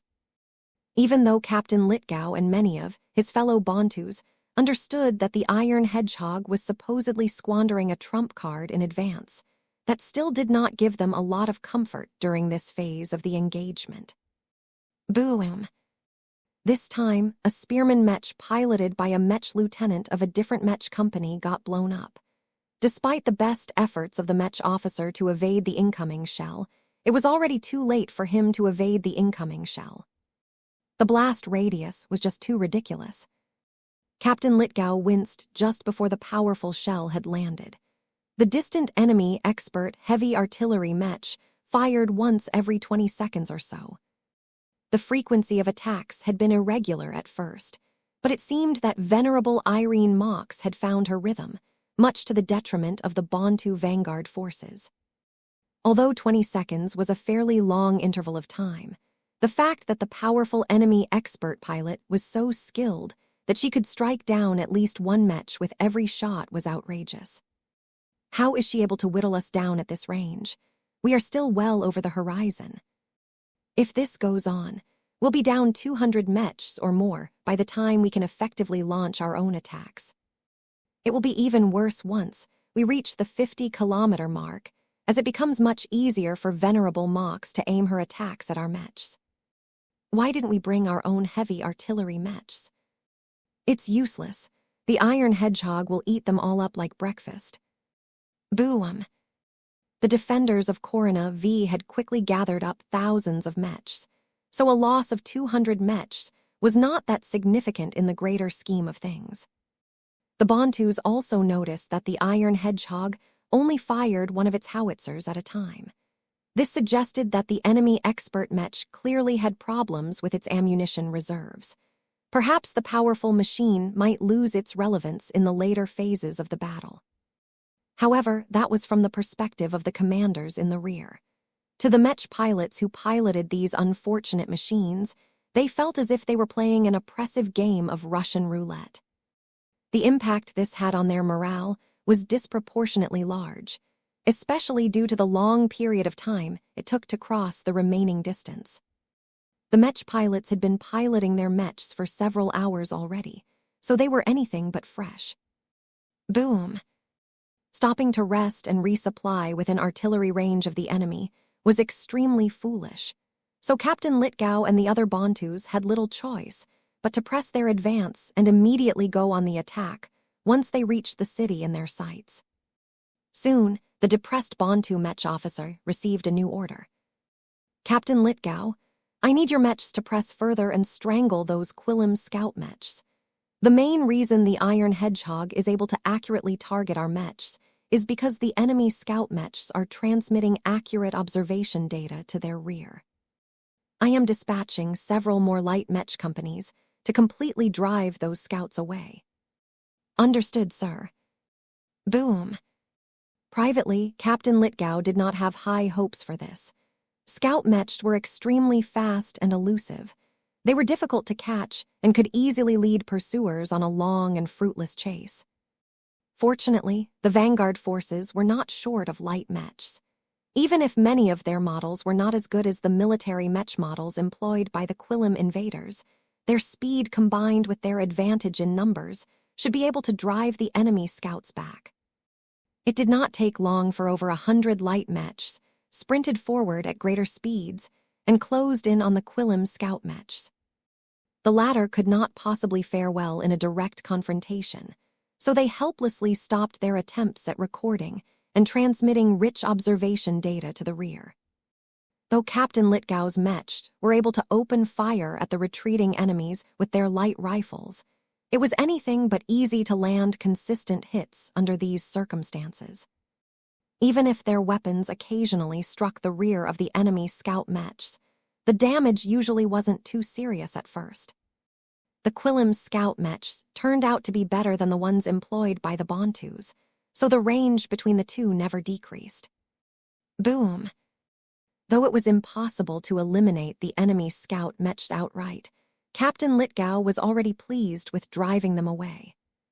Combined with the fact that the Bantu aerial Mechs had flown forward in order to push back the Quillam's own aerial assets, there was no way the Iron Hedgehog should be able to bombard the vanguard formation as easily as before. Everyone waited for venerable Irene Mox to miss her first artillery strike. The Bantu Mech pilots already regarded her as a devil, so they looked forward to pulling her off the throne they constructed in their minds. Over 30 seconds had passed since the Iron Hedgehog's last howitzer attack had landed in their midst. This should have been a reassuring sign, but Venerable Mox had pulled off so many amazing shots already that Richard Lithgow and the others started to grow nervous. Soon enough, the friendly aerial Mech in the air detected a supershell approaching from the distance.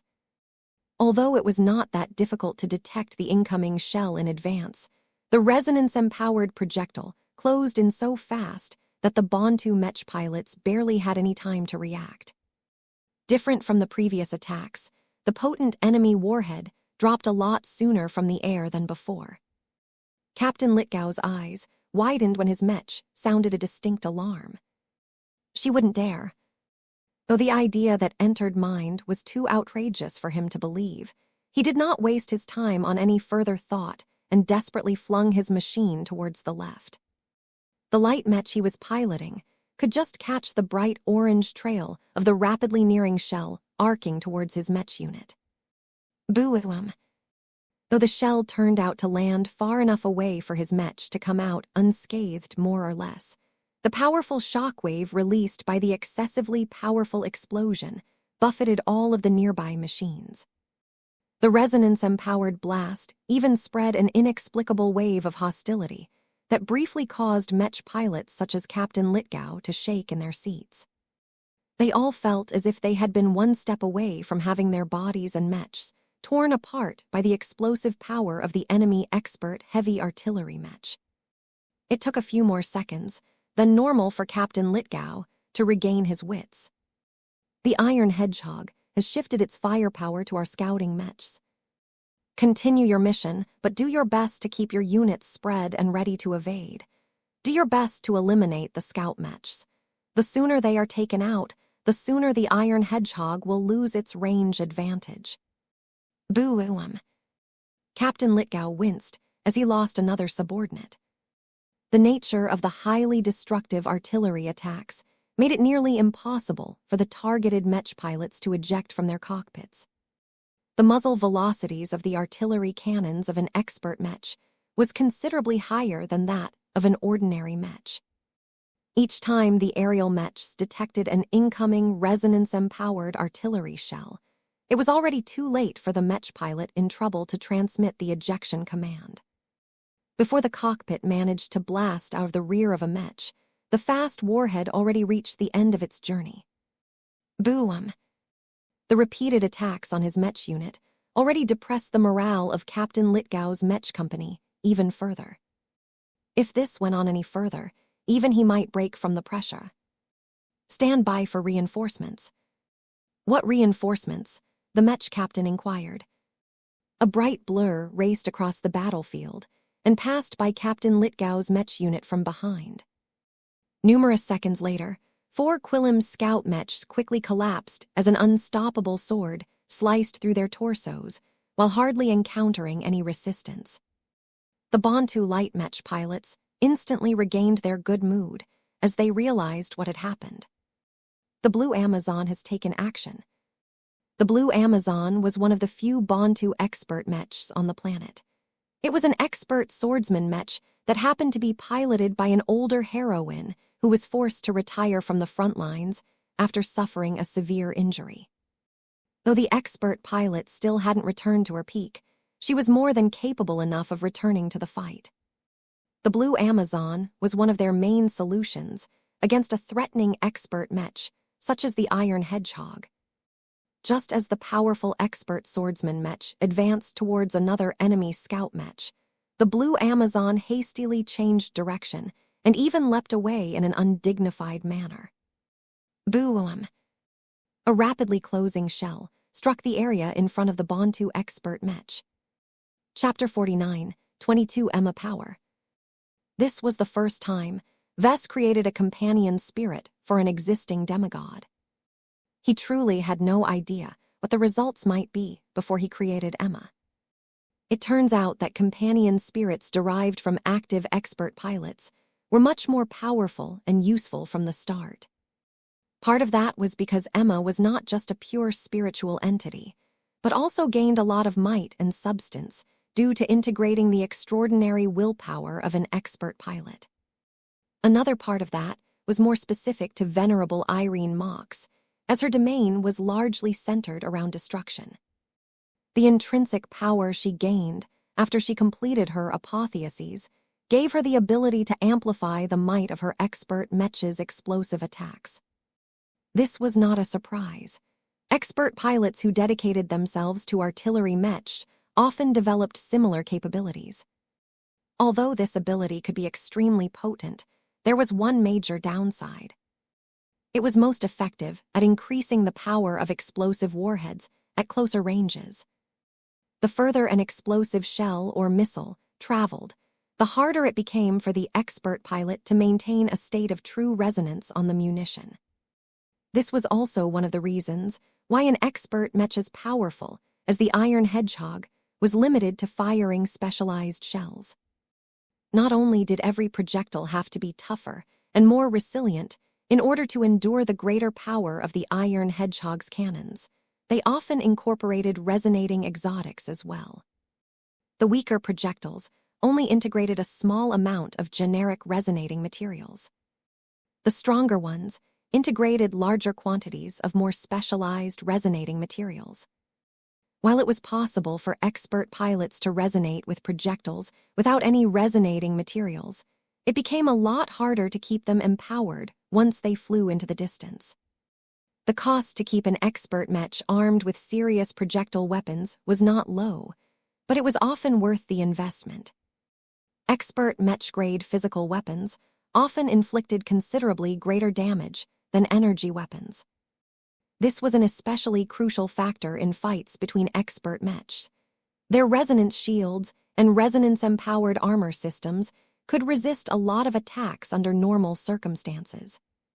By empowering attacks with greater resonance, it became easier to cancel out the defensive resonance effects of the enemy.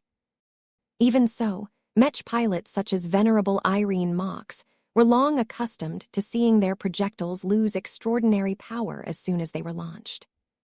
This was why Emma had become so special. Venerable Mox quickly realized that embedding her new companion to a shell could essentially circumvent this restriction. Vess watched with awe from Irene's mind as she controlled Emma with greater and greater enthusiasm. Each time the orange cat merged with a shell, she fully maintained her awareness and continued to radiate Irene's willpower right until the moment the warhead finally detonated. "This is truly amazing," Irene said as a living explosion once again reformed inside the cockpit of her expert mech. "I have never imagined that it would be so easy to channel my full power onto a warhead that is launched over 100 kilometers away. I have heard that even ace pilots struggle to make this happen." Mew. As Emma continually launched out of the barrel of a howitzer, the newborn spiritual cat did not look weak or exhausted in the slightest. Vess grew more and more interested in the strengths and weaknesses of a companion spirit, directly formed out of the force of will of a strong expert pilot. Blinky flew in front of Irene again. "Does it hurt whenever Emma blows up along with the explosive ordnance she is attached to? Does it take effort to reform your cat next to you? How many times can you keep this up in your estimation?" It took a few seconds for Irene to address these questions. She had become incredibly engrossed in exploring the new options that Emma introduced. If not for her growing gratitude towards the purple cat, she would have remained silent. "I feel that Emma is born for this. It is in her nature to explode and release her power, so it doesn't seem to hurt her at all," Irene steadily replied, even as she formulated her next targeting solution. "It doesn't take much effort to remake her body either. This is all new to me, so don't ask me how this works. Doing all of this is slightly draining to me. I do not know how often I can launch these kinds of attacks, but I feel I can easily do this over 100 times." That was fairly amazing. Emma not only complimented Venerable Irene perfectly, but also provided a significant boost in combat effectiveness. This shouldn't be surprising in hindsight. Vess recalled that he heavily needed to limit the strength of the companion spirits he bestowed to his children when they were still growing in Gloriana's belly. They were far too young and weak to support anything stronger, and their intrinsic spiritualities also made for weak ingredients. In contrast, a solid mid-tier expert pilot, such as Venerable Irene Mox, could start off with a much more powerful companion spirit from the start. Her force of will also made for an excellent main ingredient because it was not only extremely powerful, but also exhibited a perfect fit with its source.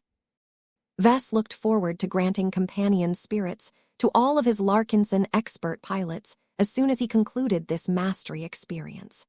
He needed no more testing and verification to know that this spiritual augmentation would permanently transform the combat power of his own champions. As Venerable Irene continued to make use of Emma, she and Vess soon figured out the limitations of her ability to amplify the explosive power of warheads. "Is there a way for you to split Emma up so that you can empower multiple warheads at the same time?" Blinky asked. "No," Irene shook her head. "I have tried my best, but I only have a single cat." "That's a shame. Your iron hedgehog has 8 howitzers, so you won't be able to maximize their firepower in this way. I think that once all of this is over, you should issue a request to your superiors to commission a brand new expert mech that takes advantage of your new capability. I do not think your higher-ups should refuse, because this is an extremely powerful talent that can change the outcome of entire battles." Vess already guessed that this was likely the household ability of the future destroyer of worlds. He felt infinitely proud for playing a decisive role in facilitating the eventual emergence of a strong god pilot. His contributions to human civilization were so enormous that the MTA should award him with 1,000,000,000,000 MTA merits. Of course, there was no way that Vess dared to claim any credit for this accomplishment. If divine Irene Mox made an earnest effort to keep Emma confidential throughout her later career, then no one should ever be able to find out that he had somehow managed to travel back in time. In any case, even if the current Irene was way too far away from reaching her godlike level, she had already become a greater existence on the battlefield. The observation data transmitted from the front showed that the Bantu Vanguard mechs already started to show signs of deflation. The terror of getting instantly killed by a supremely powerful explosion gripped the hearts of every enemy mech pilot. Irene was able to do a better job at suppressing the enemy with a single super howitzer attack than with 8 regular artillery discharges. Maybe you are right, the expert pilot spoke as she continued her efforts to take down one enemy mech after another. My iron hedgehog isn't as good for me anymore. I would gladly trade away 6 of my howitzers in order to get a supersized artillery cannon that can fire shells that are twice as large and powerful. Vess already came up with a lot of interesting ideas for an expert mech that complemented its expert pilot in several different ways, but it was a pity that he wouldn't be able to stick around long enough to contribute to its design. Are you able to empower the physical rounds of your Gauss cannons in a similar way? Will they explode or hit harder or something? Blinky asked next. The enemy mechs hadn't come close enough to make it worthwhile to fire the Gauss cannons, but Venerable Irene Mox already formed a guess based on the available information. I can probably harden one Gauss round at a time so that they will hit even harder, but that is all. This will be helpful when I need to attack tougher enemies. The shells empowered by my cat may look drastic, but much of their destructive forces are dispersed over an area. Vess agreed with Irene. This was simple physics. Soon enough, a new development took place.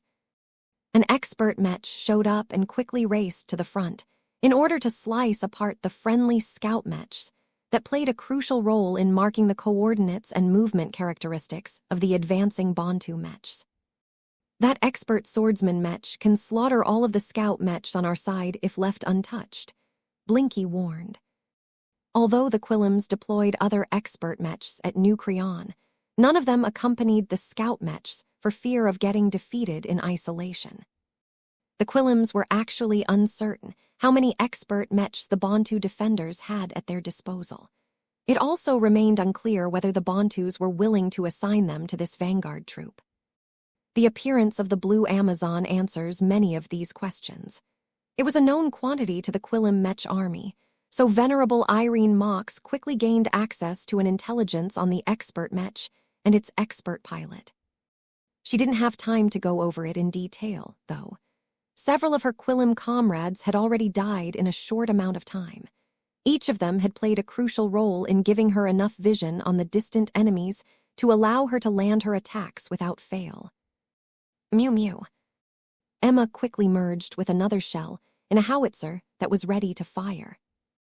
Once Irene formulated a quick targeting solution based on the movement patterns of the Blue Amazon, the artillery cannon fired once again. Boom! Irene and Emma put a bit of extra effort into this attack, so the resulting blast just managed to reach the enemy expert swordsman mech. Once the powerful explosion faded, the Blue Amazon looked pristine, but that did not mean it remained comfortable. Its resonance shield has taken a slight hit, Blinky said. It will take dozens of more glancing blows to push it to its limits, but you can strip the resonance shield much faster if you can land your shells closer to the Blue Amazon's position. This was already a fairly good result. Irene nodded. I know, stay quiet and let me concentrate. My new target is much harder to pin down. A howitzer fired again. The Emma-embedded shell managed to strike fractionally closer to the Blue Amazon, despite the latter's best efforts to evade the attack. Even so, its resonance shield still looked as if it could withstand a lot of abuse. The following attacks produced mixed results. One strike even missed as the enemy expert pilot successfully read Venerable Irene's attack. Even so, Irene did not break her concentration. She grew more and more intense as she started to get a better feel of her distant adversary's movement and evasion characteristics. It's time. One of the howitzers of her expert Mech started to load a different explosive shell than the ones that came before.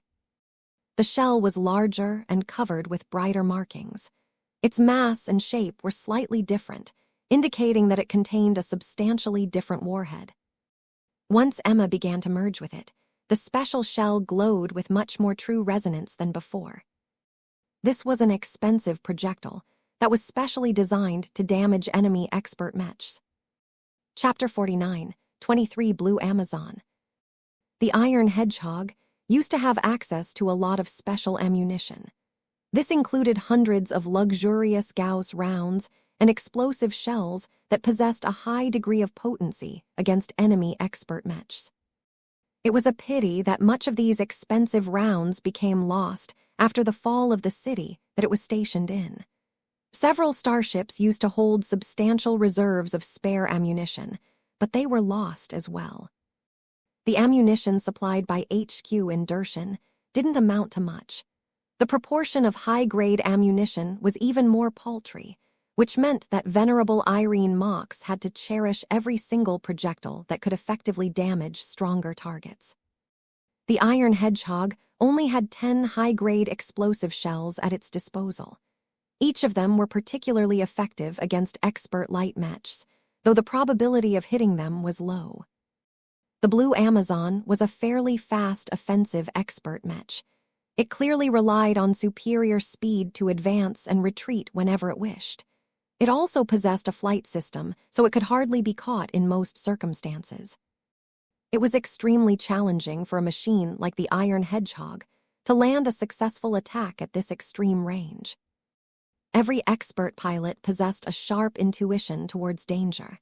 They already received a warning even before an opponent pulled the trigger. Against this unreasonable ability to avoid serious threats, venerable Irene Mox had to leverage all of her skill, experience, and judgment to predict the enemy expert pilot's reaction and adjust her firing solution in accordance. Of course, the Blue Amazon's expert pilot also understood that Irene would try to predict her evasive maneuvers. The Bantu pilot would do her best to break her pattern and move in an unexpected direction. This could go on and on to the point where both pilots no longer thought consciously about their actions anymore. Relying on pure logic and calculation would only cause them to be read by their opponents, especially when they were on the same level. After Irene had tested out her current adversary by launching relatively ordinary explosive shells, she already understood that the Blue Amazon was a tricky machine. It was not only fast, but was also controlled by a skilled and experienced expert pilot. She could sense that the pilot of the expert swordsman Mech was much older than herself. It was not wise for Irene to spend one of her precious high-grade shells on attacking the Blue Amazon at this extreme range. It would become much easier for Irene to pressure the Bantu expert Mech when it advanced far enough to come into visual range. Irene decided not to adhere to common sense this time. The joy she experienced after obtaining a massive upgrade to her combat power had given her an inexplicable confidence in this confrontation. She believed that even if the odds were stacked against her, the amplification granted by Emma would enable her to accomplish the impossible. Just because other expert pilots could not take out an enemy expert Mech at such an extreme distance did not mean that she was beholden to the same restrictions. Irene considered the Blue Amazon to be a test. If she wasn't able to take down the expert Mech before it could come close enough to inflict a lot of damage to the Quillim defensive line, then she would not be worthy to obtain Emma's power. Vess fell silent as he sensed Irene's growing resolve. It was only during times like these that she showed the willpower and mentality of a Mech pilot that was repeatedly capable of surpassing her limits. Though Vess now theorized that obtaining a companion spirit massively increased Irene's chances of completing the infamous Mech-body merger process, Irene would never have been able to make it this far if her mentality was not good enough. Once Irene grasped the right timing, she instantly pulled the trigger. One of the howitzers, mounted on top of the iron hedgehog, instantly fired with greater power. The shell that exploded from its muzzle glowed brighter and exuded considerably greater danger than the ones the expert Mech had previously fired. It also gained considerably greater speed as well, allowing it to reach its target significantly faster as well. The swift and rapid passage of the high-grade shell left a long and bright trail of light during its passage. The sight impressed the Quillim Mech pilots, while simultaneously inducing greater fear among the Bantus on the other side of the field. The veteran expert Mech pilot at the receiving end already perceived the deadly threat. She did not hesitate to command the Blue Amazon to jump forward while simultaneously activating its flight system at full power. Though the Blue Amazon's frame came under enormous strain by performing these demanding emergency maneuvers, the Bantu expert pilot could not care about that at the moment. Even as the Blue Amazon leapt into the air, the blazingly bright comet quickly approached its position, though at a slight different angle. However, just before the shell struck the ground, it exploded at roughly the same altitude as the expert swordsman Mech. Boo-oo-oo-um. A blast radius that was roughly 1.5 times larger than the previous ones completely engulfed the area. Not even the Blue Amazon was able to make it out in time. Not only that, but the intensity of the orange explosion was much stronger as well. The high-grade shell was primarily designed to damage expert Mechs, so the potency of its destructive power needed to be much greater in order to make them succeed. Before the explosion faded, the distinctive blue shape of an expert swordsman Mech dove out of the fiery globe. Its resonance shield no longer looked as stable as before. Though it still possessed plenty of strength, its wobbling appearance showed that the Bantu expert pilot expended a considerable amount of effort into defending against the earlier attack. "It's effective," Blinky finally spoke out. "Did it take more effort to amplify this expensive warhead?" Venerable Irene curtly nodded. "Emma and I can channel much more of our strength through it than before. I won't be able to keep this up as long as I keep launching these premium shells, but it will be worth it if I can take out the Blue Amazon in advance." The next phase of the battle turned into a tense duel between two expert Mechs that were too far away to observe each other directly. The Iron Hedgehog apparently gave up on bombarding the enemy standard Mechs in favor of wearing down the Blue Amazon's defenses. Each time the Blue Amazon received substantial damage meant that its buffer became more and more feeble. It didn't matter too much if Irene failed to destroy it entirely. So long as it reached New Creon in a ragged condition, it would no longer be able to contribute as much to the battle anymore. This was why the commander of the Quillim Mech forces acquiesced to Venerable Irene's targeting priorities. At the same time, the Blue Amazon could forget about wiping out the Quillim's scout Mechs. Forcefully pursuing the scouts would only cause the expert Mech to become too predictable. There was nowhere for the Blue Amazon to go in order to escape the Iron Hedgehog's lock. It had long entered the effective range of the expert heavy artillery Mech. Even running back the other way would not save it from getting surrounded by explosions. There was no effective cover in sight that could grant relief to the poor expert swordsman Mech. The surrounding landscape was not entirely flat, but it was not filled with large and awe-inspiring mountains either. No hill, forest, river, or structure could hinder the emium-powered shells of the Iron Hedgehog from closing in on the Blue Amazon's position. The expert swordsman Mech initially took flight and tried to use its superior flight speed to increase its ability to escape the center of the empowered explosions. Boo-oo-um. However, this did not work out for Bantu expert pilot. Her expert Mech's linear speed may have increased by a considerable degree, but its ability to shift in direction and redirect its momentum was significantly worse. To normal Mech pilots, the turning speed of an offensive expert Mech was blazingly fast, but to an expert pilot like Irene Mox, the Blue Amazon's aerial maneuvers were awfully sluggish. Of course, that still didn't mean that the iron hedgehog was capable of shooting down the blue Amazon from the air. But the combination between a high-grade shell and an explosive companion spirit completely changed the game. Boo-oom. Boo-oom.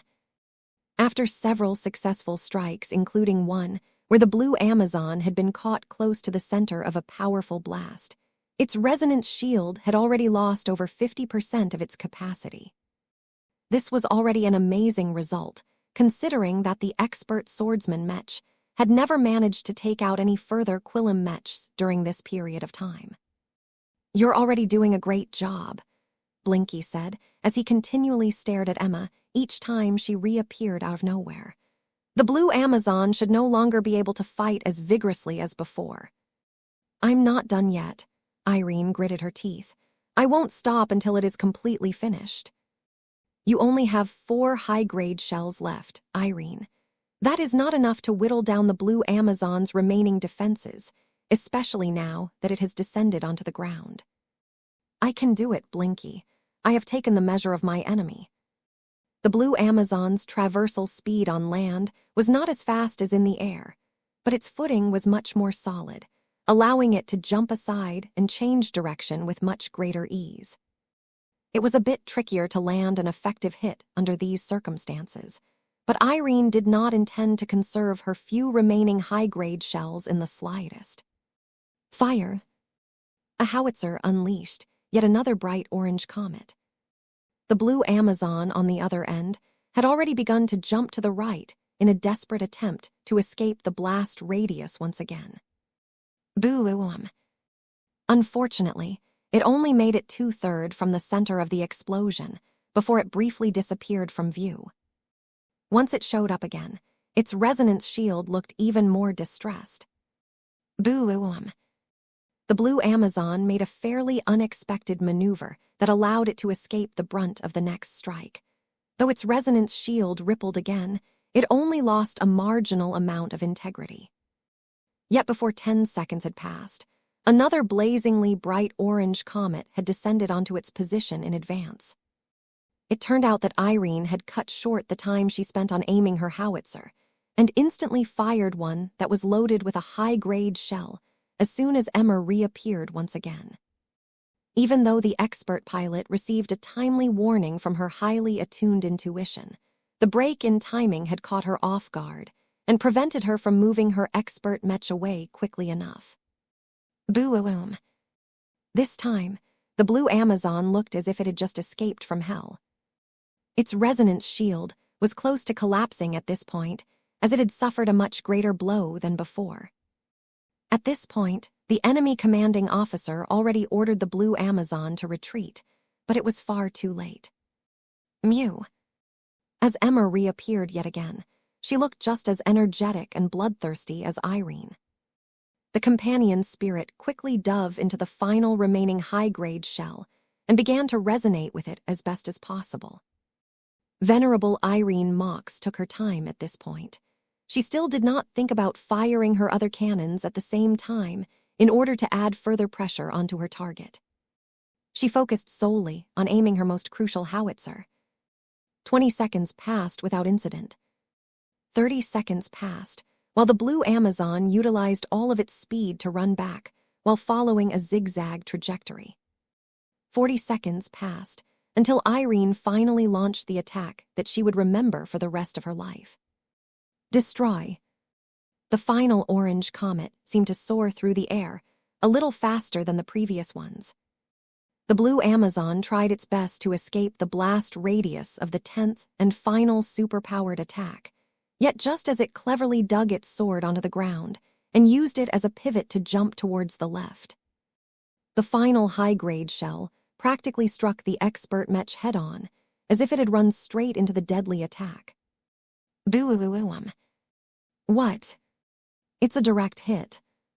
By the time the furious blast faded from view, the blue Amazon still remained standing, but only barely. Its resonance shield had completely disappeared. Not only that, but its left arm along with its head were torn apart. Its sword had been flung over 150 meters away, while its entire surface looked scorched, as if it had dug its way out of an oven. Just when it looked as if the expert Mech barely managed to stay online, it slowly started to tip over until it fell flat on its face. The Blue Amazon has fallen. Its systems has lost power. Its reactor has been knocked offline. Look, the Bantu Mechs have stopped their advance. They're turning around. Wait, are they retreating? The Bantus have aborted their offense. They no longer possess the will to fight. Chapter 49:24 The Power of Deterrence. The significance of taking out an expert Mech was too great. This was especially when it took place at an enormous range. It was not unusual to take out expert Mechs over 100 kilometers away in space, battles that took place in the Great Void. It was especially easier to strike distant targets with most energy weapons. The circumstances this time were completely different. For one expert Mech to be able to destroy a distant expert Mech in a planetary environment completely frightened the Bantu soldiers advancing towards New Creon. They had already endured a lot of suppression beforehand when the Iron Hedgehog took out one Mech after another with every single attack. When the Mech pilots under fire thought they needed to endure this threat hanging over their heads, their enthusiasm for this battle sapped with each step taken by their Mechs. Once the Blue Amazon came under fire, these pilots became even more discouraged. Artillery Mechs weren't supposed to be able to threaten expert Mechs over the horizon. The delay between firing a projectile and impact was so great that the Blue Amazon should have ample means to avoid getting harmed. What happened today completely broke the rules. Not only did venerable Irene Mox manage to do an excellent job at predicting the movements of the Bantu expert pilot, the Iron Hedgehog's explosive shells also exploded with much greater power than before. The Bantus all thought that the Quillim invaders had reserved a secret stash of super deluxe premium shells in case of emergencies. Even if the Bantus suspected that the Quillims did not have a large supply of these premium shells, the wind had already been taken out of their sails. Since the planetary invasion had already taken place for some time, the Bantu defenders already possessed a good understanding of the expert Mechs at the enemy's disposal. Several of them, including the Iron Hedgehog, were certainly awaiting the Bantu Mechs at New Creon. The Blue Amazon played an important role in constraining these powerful machines. So far, the Iron Hedgehog managed to depress an entire Mech force, as well as take out its strongest combat asset. Now that it had been taken out of the fight, the only other way to overcome a disparity in the number of high-level Mechs was to sacrifice a lot of Mechs to overwhelm the powerful enemy murder machines. The battle was bound to be tragic. Not only would many Mechs get destroyed, their Mech pilots were unlikely to survive as well due to the excessively high attack power of expert Mechs. In addition, it was one thing to gang up on an expert melee Mech that could only effectively slaughter its opponents at close range. A typical expert swordsman Mech's group killing efficiency was not particularly high. The Iron Hedgehog was completely different in this regard. It gave up any pretense of being able to duel against other expert Mechs up close, but what it got in return was an unparalleled capacity to destroy entire areas.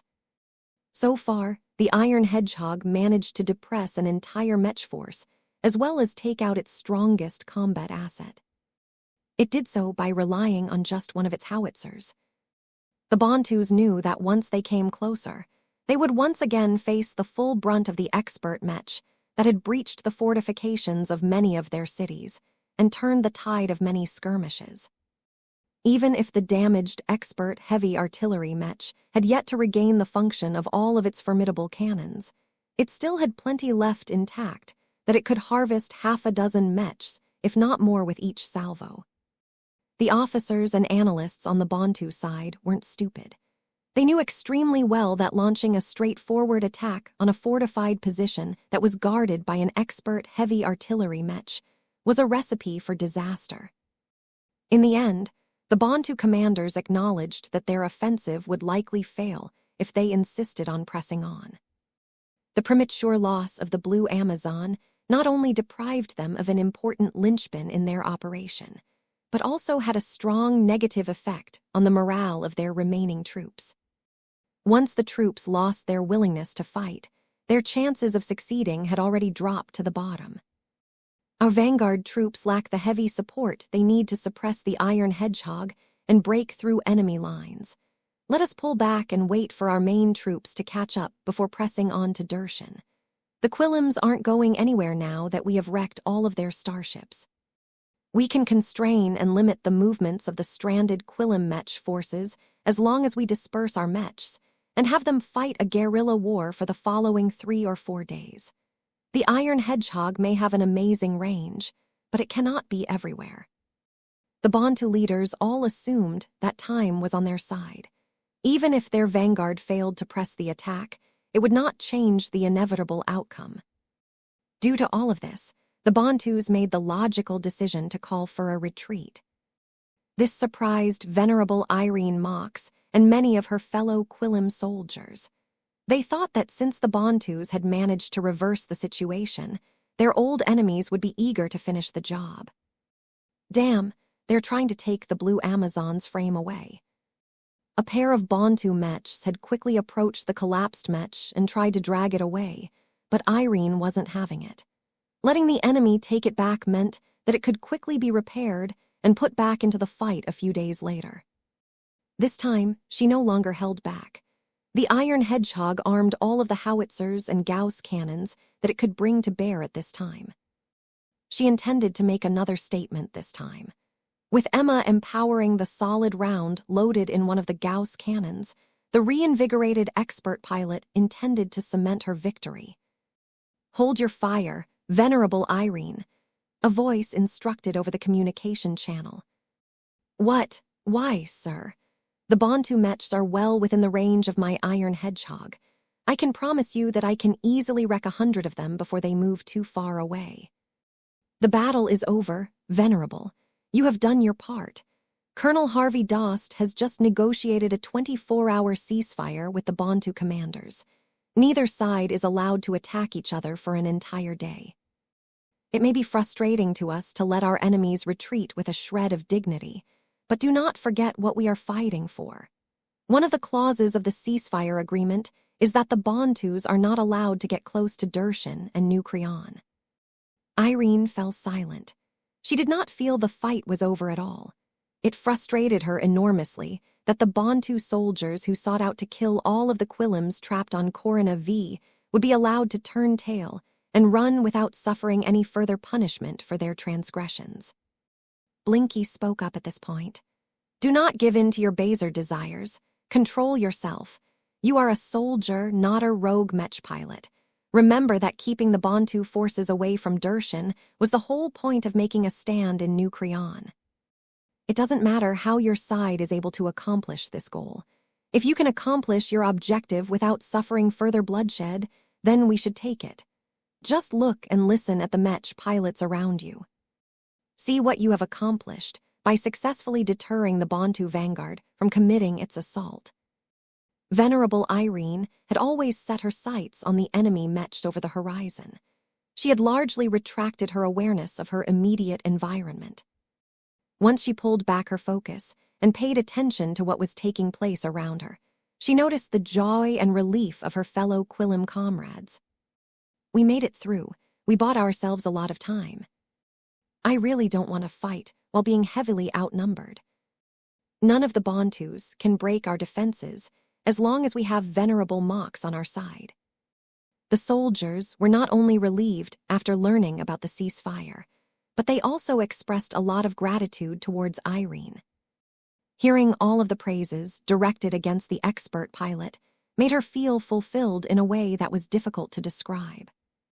She had often received a lot of appreciation from her fellow troops, but with so many lives at stake this time, the easy victory that she delivered to the Quillims tasted especially sweet this time. This was what she was fighting for. This was why she pursued greater strength. Mew. Even Emma grew excited. Her tail lifted upwards as she basked in the positive emotions that surged around the Iron Hedgehog. The companion spirit might be a force of destruction, but she was also a cat. The Battle of New Creon eventually ended abruptly before it could properly start.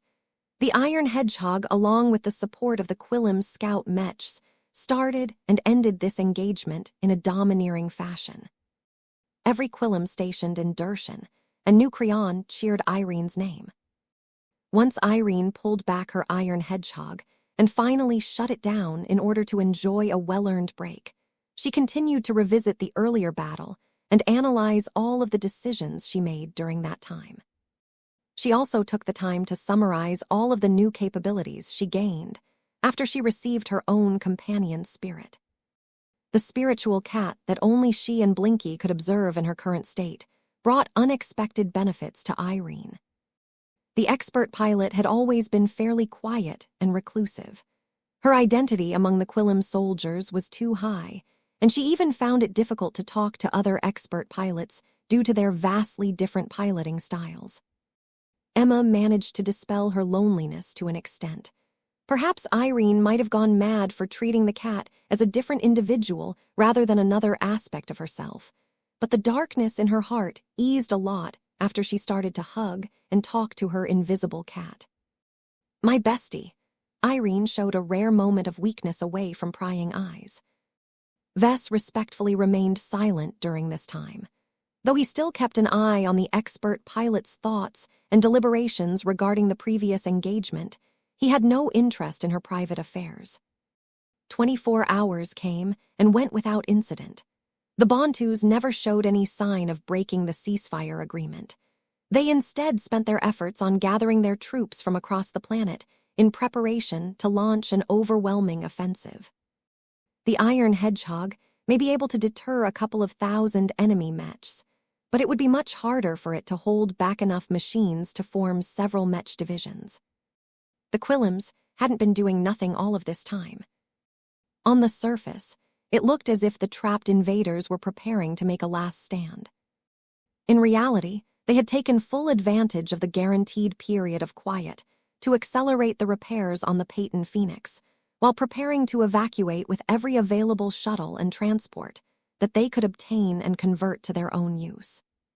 Once the reinforced Bantu Mech troops had just begun to launch their general offensive, the Quillems finally pulled off their retreat. Hundreds of shuttles and transports brought all of the surviving personnel trapped on the ground. Not only that, but they also had enough transport capacity left over to bring away crucial Mechs, such as the Iron Hedgehog. Though the Bantus had a few ranged and aerial assets that could shoot down numerous vulnerable vehicles, the lack of preparation and the lack of proximity hindered this effort. Most of the vehicles managed to reach the barely repaired Quillem fleet carrier without issue. Although the engineers and technicians who secretly snuck aboard the Peyton Phoenix warned that the chances of pulling off a successful FTL transition was not high, the Quillems were more than willing to make the attempt. The shuttles and transports that just delivered their important payloads to the Peyton Phoenix did not become useless all of a sudden. Many of them started to extend chains that attached to different points of the damaged rear half of the fleet carrier. They soon began to fly in a unified direction. Combined with the minor thrust power that the Quillem engineers had just restored, the battered hull slowly managed to move to the nearest Lagrange point. With the Iron Hedgehog and plenty of ranged Mechs and flight-capable Mechs on guard, none of the enemy's attempts to interfere with the evacuation had any chance of success. Soon, the Peyton Phoenix reached the Lagrange point. Though her systems groaned a lot, her recently installed FTL drive finally did its job and propelled the shortened hull out of the Corona system. The crisis had truly passed at this point. Many Quillem survivors felt relieved and no longer remained on guard. As the most important hero of the campaign, Venerable Irene Mox received a lot of thanks and appreciation. She had no time to bask in her accomplishments. She withdrew to a spare room in order to hold one final talk with Blinky. The expert pilot had a strong feeling that this may be the last time they could communicate with each other. Chapter 49, 25 Amiable Farewell. Vess had been using much of the time after the short engagement of New Creon to reflect on the role and the value of heavy artillery mechs. For many years, his design work largely centered around spaceborne mechs. This was where the Larkinson clan fought most of its battles. Since it was important for Vess and his design department to meet the needs of his own clan first, it was natural for them to work on a lot of spaceborne mechs and multi-environmental mechs. Vess thought it was fully worth it to dedicate himself towards spaceborne mech combat. All of the mechs that he and his fellow Larkinson mech designers pumped out in the last few years performed so well in space that they were highly competitive against other second-class spaceborne mechs. However, this also deprived him from a lot of opportunities to familiarize himself with planetary mech combat. Space and land were two completely separate environments that had few intersections with each other. This was why he felt grateful for his decision to go on another mastery experience. He felt as if he reconnected himself to the more basic battles fought on land. He not only gained a lot of valuable reminders and insights on how a war was fought in a planetary environment, but also enjoyed a powerful first-hand perspective of how battles on land were fought from the perspective of an artillery mech. Vess harvested more than enough observations to help him understand the essence of heavy artillery mechs. He was brimming with a lot of potential ideas on how he should work together with Master Decimus Horst and design his first proper heavy artillery mech that was built for war. It was vital for this powerful machine to incorporate a hefty complement of physical ranged weapons. Although Vess had a clear preference for luminar crystal weapons in all of his mechs, more traditional artillery cannons brought a whole host of possibilities that he had never properly explored in the past. He developed the desire to go out and hire a kinetic or explosive weapon specialist as soon as he returned to his present time. Energy weapons were better at inflicting sustained damage, but Vess fully fell in love with the greater punch and much stronger deterrence power of physical weapons.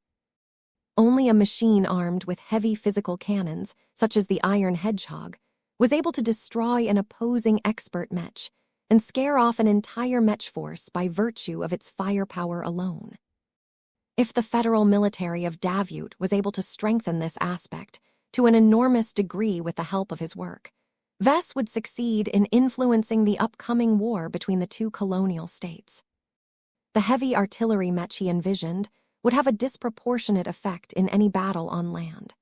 The grueling campaigns on the surface of many planets would proceed a lot smoother if he could realize the mech that took shape in his imagination.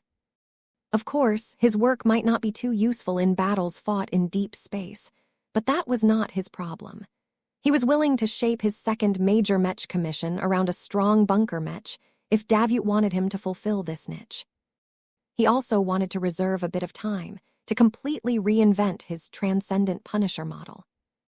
Vess was fully willing to accept all of the additional expenses and compromises to turn the Mark Roman III edition into a semi-modular heavy artillery mech that could dynamically swap its weapon loadout depending on the environment.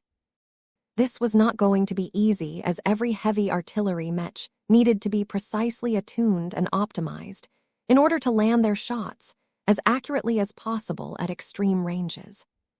Part of the reason why machines such as the Iron Hedgehog produced such amazing effects was because they were effective at longer ranges.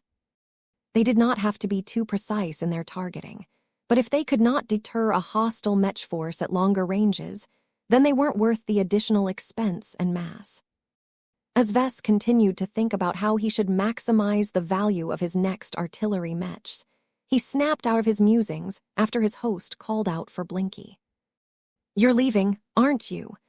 Venerable Irene Mox quietly spoke as she sat down on her bed aboard the Peyton Phoenix. Blinky appeared into view yet again, though Vess had made sure that it was only visible to him and his host.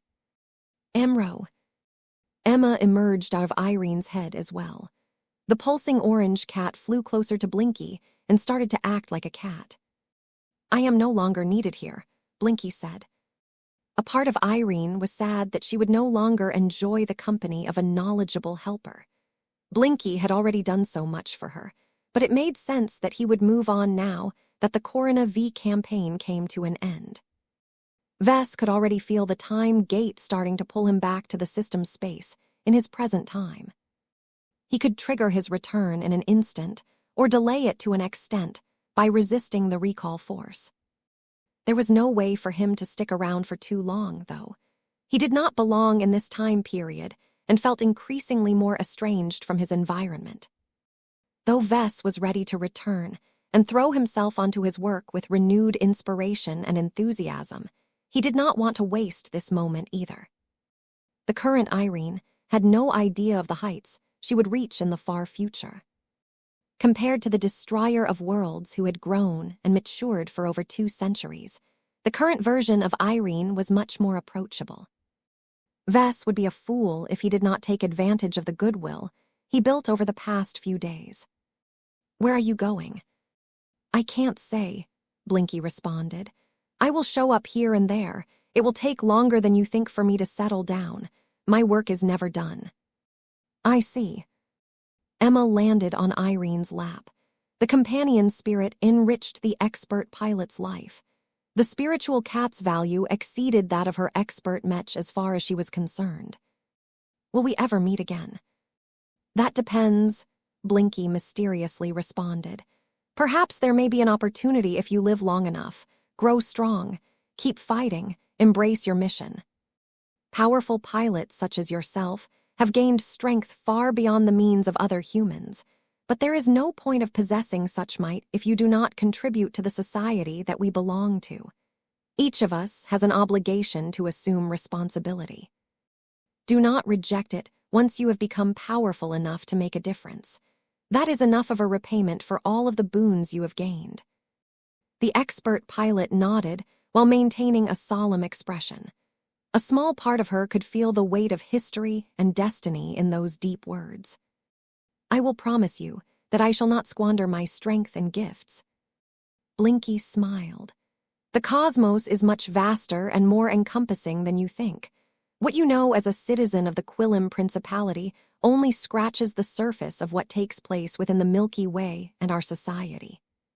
The end of the Age of Conquest has given the human race a chance to restore the damage of the past, but that does not mean that all threats have disappeared. There are both internal and external contradictions that will slowly build up until they explode. If you are able to make effective use of your talents and grow stronger as a result, I hope you will not stand by and let everything come to ruin." "I shall do so if that ever happens," Irene seriously spoke. Much of what the purple cat spoke was too distant and high-minded to her limited cognition. She only assumed that she would have the power to protect her second-rate state from future turmoil. "How cute." Though Blinky wanted to mention more hints about the future, he was afraid that would draw too much suspicion towards him. He also did not want to distort her legendary growth process. Any god pilot grew to this height by learning how to overcome one impossible challenge after another, by tempering their willpower and solving problems by themselves. Nothing good would come if they grew too dependent on others. Just as divine Irene Mox assumed a huge amount of responsibility in the future, Vess also took the responsibility to strengthen humanity's ability to resist external enemies through whatever means possible. Vess already started to treat the destroyer of worlds as his work. The god pilot might not be as malleable as his Mech designs, but he felt fully justified in taking credit for enabling her astonishing rise. The pull of the time gate grew stronger. This reminded Vess that he needed to finish this little session. Blinky stared speculatively at Irene. The cat then turned his gaze towards Emma. "Starship, I'm not afraid of paying back my debt to you, Blinky. Don't be in such a hurry to agree. You see, what I truly want from you is a piece of Emma." "Mew." "I have a small request, Irene. It is a little sensitive. You may choose not to fulfill it, but it would be incredibly helpful to me if you are willing to make a sacrifice." "You have given me so much help already," Irene said in a friendly tone. "I am not an ungrateful pilot. I have yet to decipher your motives or your origins, but that does not stop me from acknowledging that your intervention has likely saved my life and that of all of the Quillums that have made it to this starship. I am not afraid of paying back my debt to you, Blinky. Don't be in such a hurry to agree. You see, what I truly want from you is a piece of Emma. The expert pilot blinked. Pardon. I have many interesting uses for the energies that make up the bodies of strange life forms such as your new companion, Blinky frankly explained. You cannot imagine the value that Emma possesses. Many people with mysterious backgrounds would do anything to get their hands on your cat, or at least a piece of her. This is why I have warned you to never expose her to anyone. Even I cannot resist the urge to bite her form and harvest a piece of her energy. Though his explanation sounded distressing, Irene did not exhibit any fear or wariness towards Blinky. The pilot raised her arm. Emma flew up and presented herself before the other cat. Take what you need from Emma, Venerable Irene decisively said. You have brought her to life within my very own head. It is only right for you to take what you are due. Blinky smiled. This was easier than he thought. Thank you, Irene. This is going to hurt a bit, but I hope you can keep as still as possible. I don't need much from your new companion. It will be like drawing blood from a body. Emma will become a bit deflated after I am done, but she should be able to get back up with sufficient time and rest.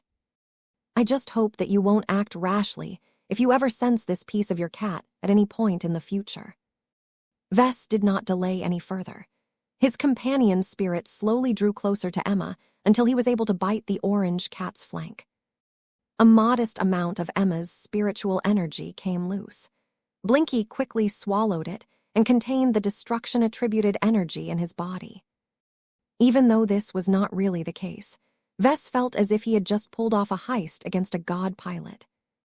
Just the thought of this ridiculous act made him feel euphoric. He would have laughed if he wasn't afraid of inadvertently exposing his real self. That hurt Emma a lot more than I thought.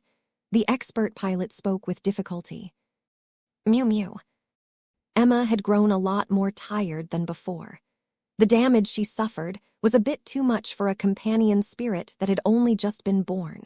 Even if her starting point was much higher than normal, she had not yet fully grown into her power.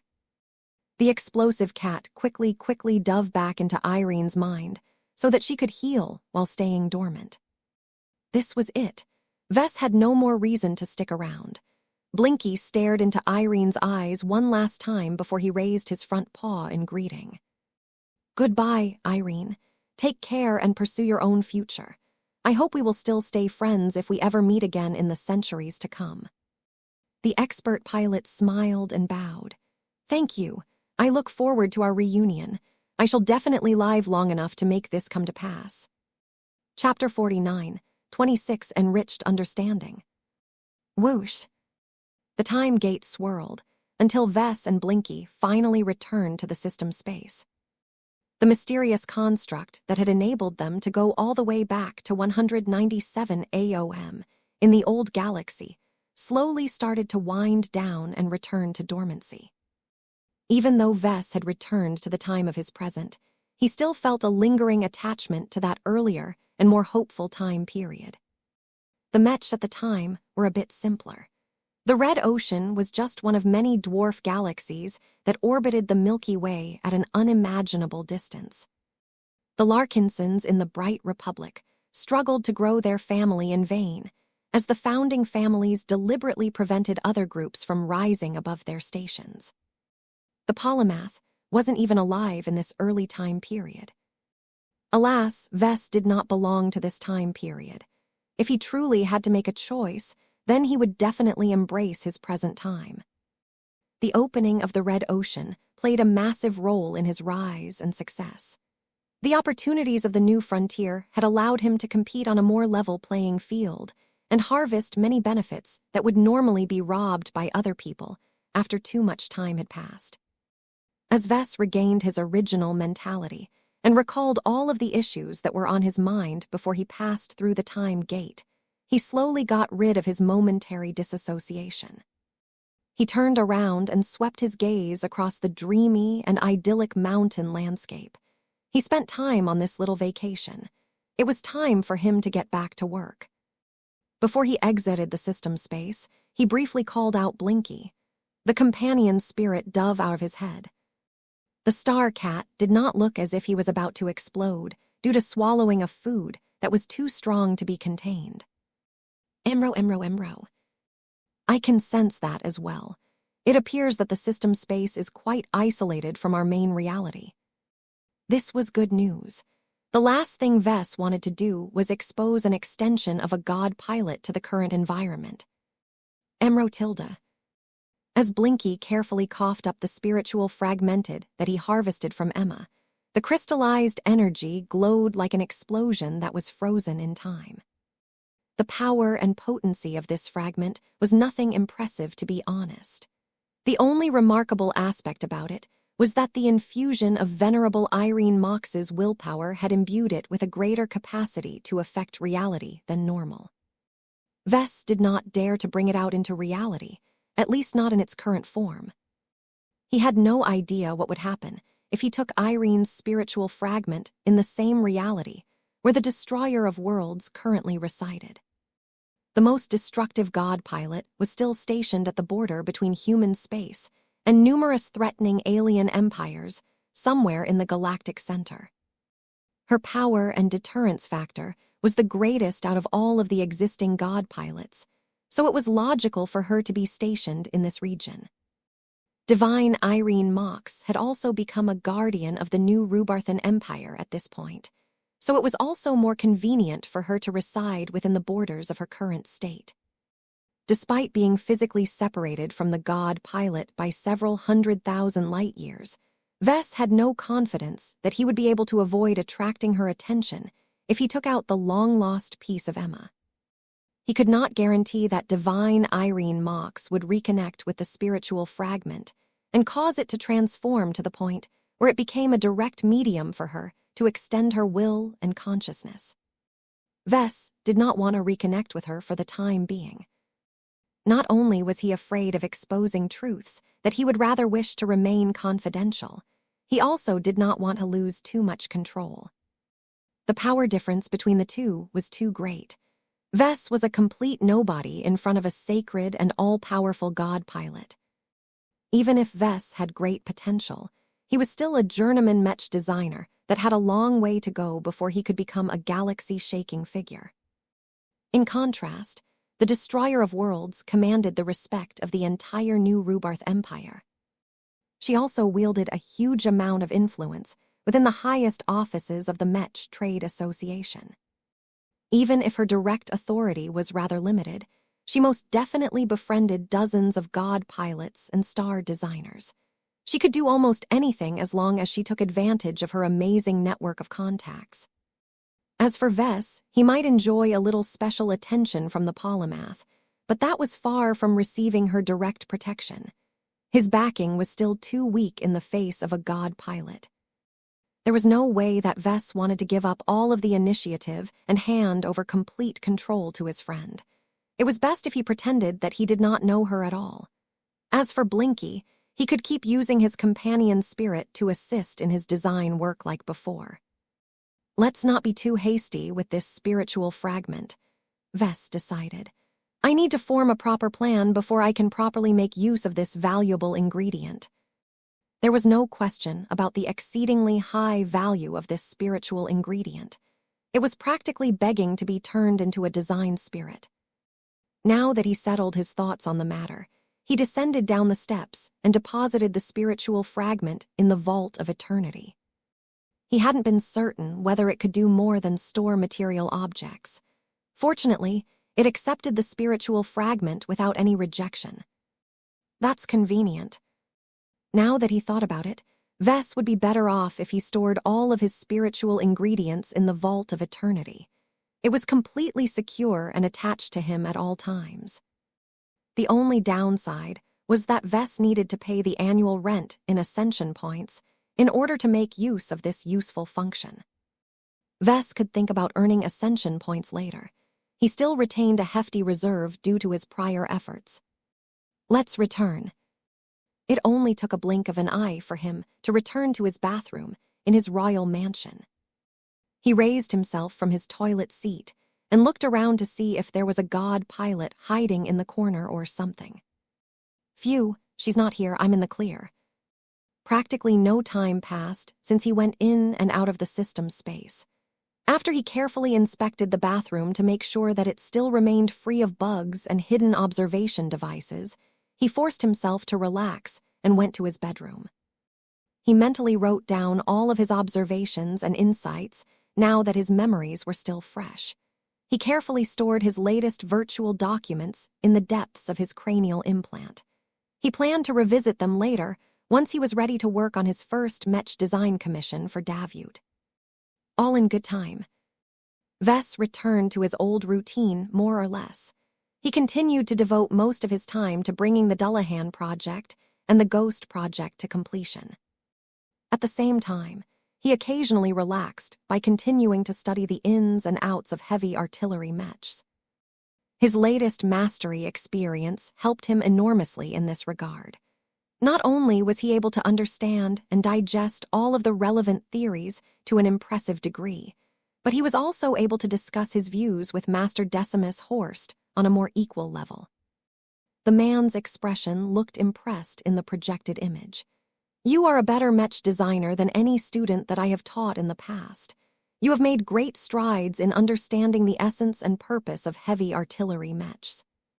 You only need to improve your artistic vision of this Mech type before you are ready to start our collaborative design project." That was high praise from a master who previously treated Vess like a kid. His latest mastery experience not only helped him set up his next Mech design commission, but also provided him with ideas on how to tweak and improve the designs of his next two expert mechs. Even if Venerable Irene Mox piloted a completely different machine from the Dullahan project and the Ghost project, there were still many common elements to piloting any expert mech. The first-hand experiences he gained from his latest time jaunt had directly increased his overall understanding of expert mechs and their interactions with their powerful pilots. In the past, Vess always found it difficult to fully envision what it would be like to pilot the expert mechs he contributed to. He had to rely a lot on dubious assumptions to fill up the gaps of the Amaranto and the Evert Shanger while he was working on their designs. That was no longer the case. Vess possessed a much higher understanding of what pilots such as Venerable Janzi and Venerable Zimro went through once they interfaced with their respective expert mechs. The suggestions and improvements he made over the course of the following weeks were so much better that his wife immediately noticed the difference. "How come you understand expert mechs so much better all of a sudden?" she expressed her confusion. "I spent years studying expert mechs. I patiently endured the eccentric personalities of many different expert pilots so that I could thoroughly interview and analyze them over a long period of time. It is ridiculous for you to catch up to me to this extent in a matter of days. You even obtained insights that I have yet to touch." What could Vess say to this? He could only shrug and reply with a perfunctory answer. "I just had an epiphany, that's all. Don't feel jealous of me, honey. These epiphanies are helpful, but they are no substitute to systematic learning. You will always be better in that regard." Gloriana quickly lost her irritation. She smiled with satisfaction after her husband stroked her ego. "It is good that you acknowledge my superiority in this area. You could help me become even better if you help me pay for a first-class cranial implant." "Didn't we already talk about this? Let's wait until we complete our current batch of projects." Several months went by as the much-anticipated expert mechs came closer and closer to completion. Though numerous mech designers such as Gloriana and Master Benedict tried their best to elevate these two critical designs by implementing fresh improvements, no one worked as hard on them as Vess. His passion, enthusiasm, and innovative vision caused him to become the most productive participant of the two expert mech design projects. The Dullahan project and the Ghost project undeniably carried his stamp as a mech designer. Once the design department completed the first iterations of the expert mechs, Vess and the others knew that they had essentially completed the bulk of the work. It was always difficult to optimize the designs of expert mechs. The material costs were so insanely high that it was impractical to perform live tests with the help of physical prototypes. In order to guarantee that the two upcoming Larkinson expert mechs started off on the best possible footing, Vess began to think of a way to leverage the mech simulation training system to test the crucial designs in a much better simulation environment. Since it is possible to realistically reproduce the performance of existing mech and expert mech within the MSDS, why should that hinder it from reproducing the performance of virtual mechs? Though the idea sounded great, the results were anything but satisfactory. It turned out that it was impossible for him to realistically simulate the expert mechs in the absence of concrete data. All he had was estimations, projections, guesswork, and feelings. That was far from enough for him to be able to use the MSDS as a substitute simulation program for his design work. Since this little idea didn't work out, he had no choice but to fall back to more traditional testing methods. Chapter 49, 27 Closer to Completion.